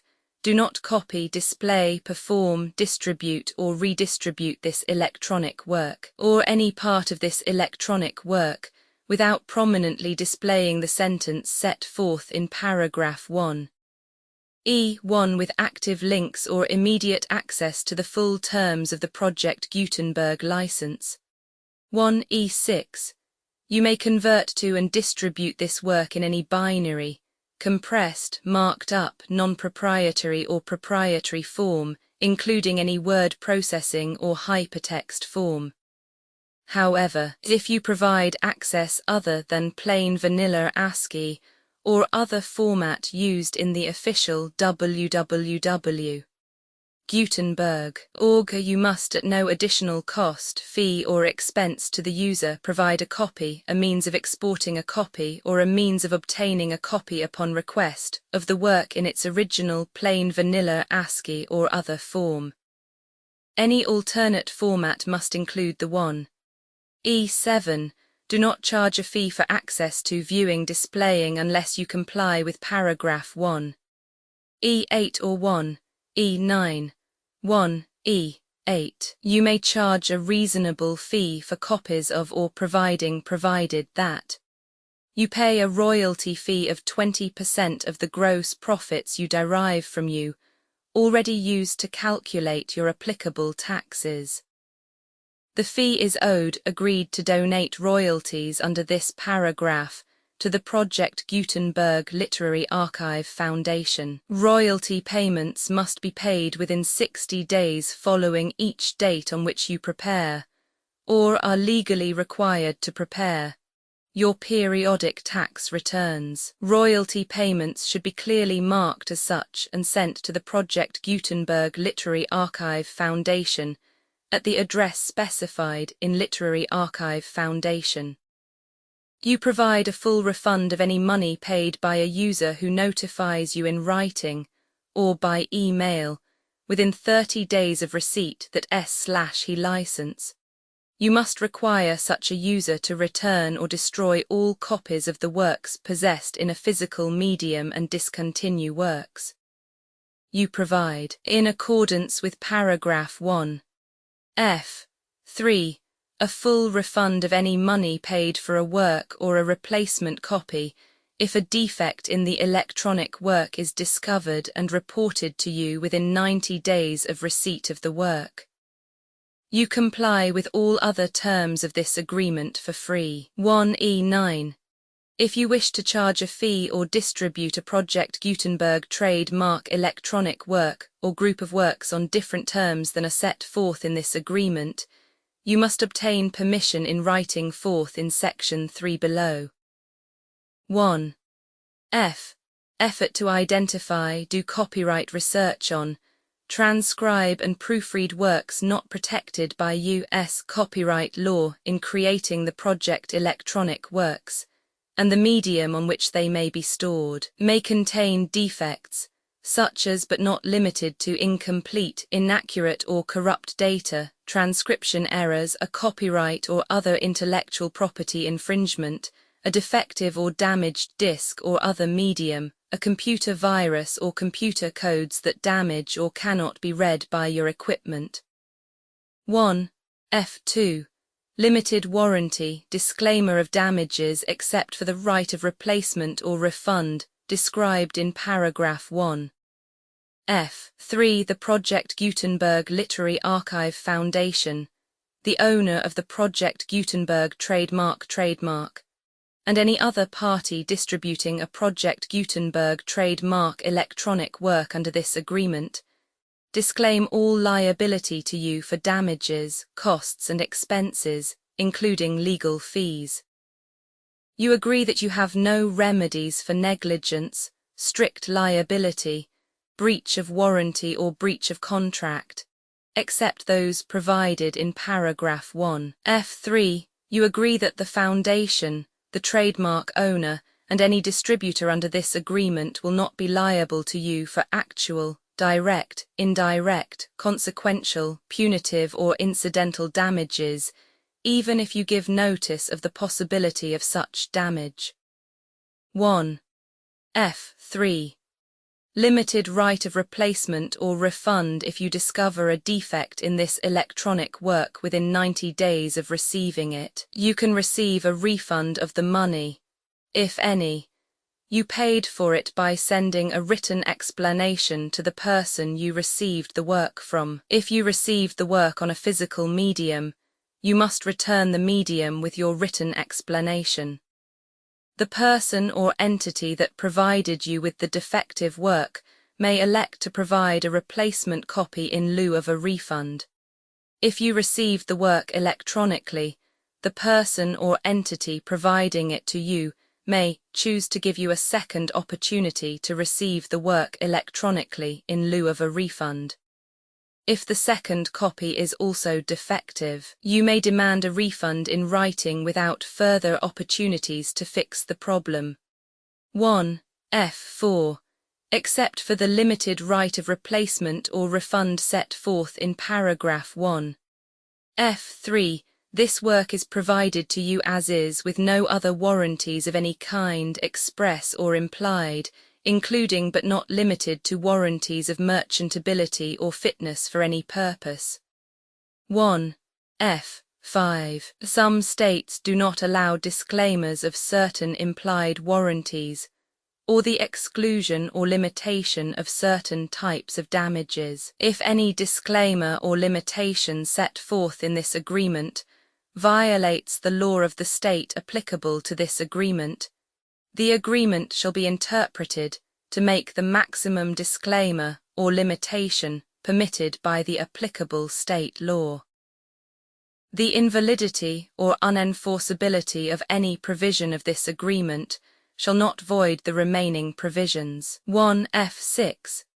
Indemnity. You agree to indemnify and hold the foundation, the trademark owner, any agent or employee of the foundation, anyone accordance with this agreement, and any volunteers associated with the electronic works, harmless from all liability, costs and expenses, including legal fees, that arise directly or indirectly from any of the following which you do or cause to occur.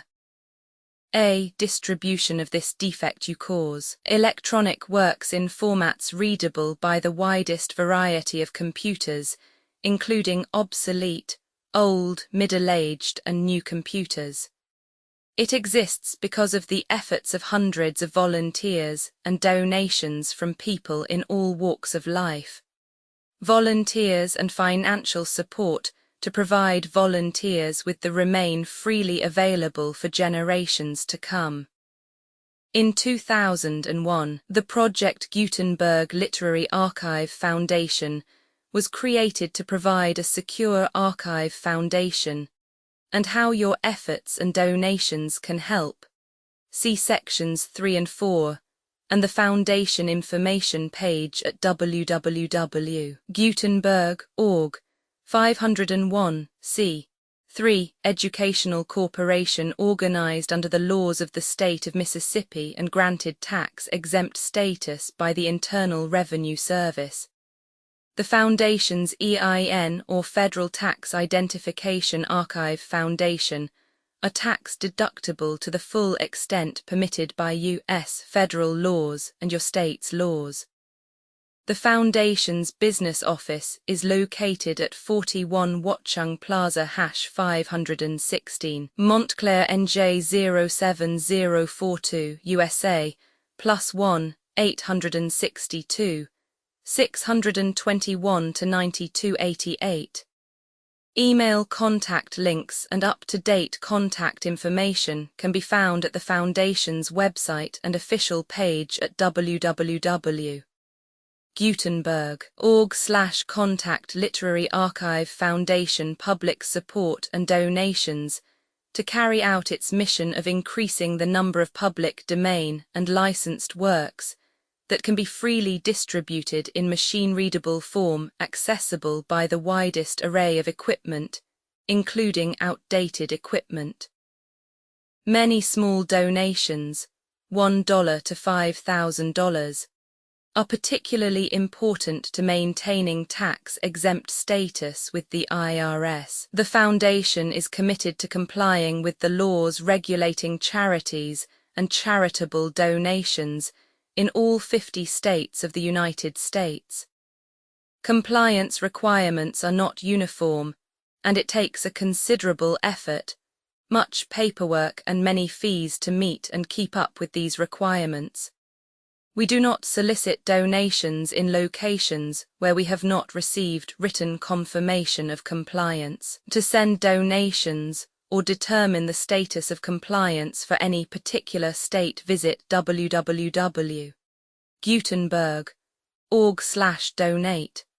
While we cannot and do not solicit contributions from states where we have not met the solicitation requirements, we know of no prohibition against accepting unsolicited donations from donors in such states who approach us with offers to donate. International donations are gratefully accepted, but we cannot make any statements concerning tax treatment of donations received from outside the United States. US laws alone swamp our small staff. Methods and addresses. Donations are accepted in a number of other ways, including checks, online payments, and credit card donations. To donate, please visit www.gutenberg.org/donate. Professor Michael S. Hart was the originator of the Project Gutenberg concept of a library of electronic works that could be freely shared with anyone. For 40 years he produced and volunteer support editions, all of which are confirmed as not protected by copyright in the U.S. unless a copyright notice is included. Thus, we do not necessarily keep e-books in compliance with any particular paper edition. Most people start at our website, which has the main PG search facility, www.gutenberg.org, Archive Foundation, how to help produce our new e-books, and how to subscribe to our email newsletter to hear about new e-books.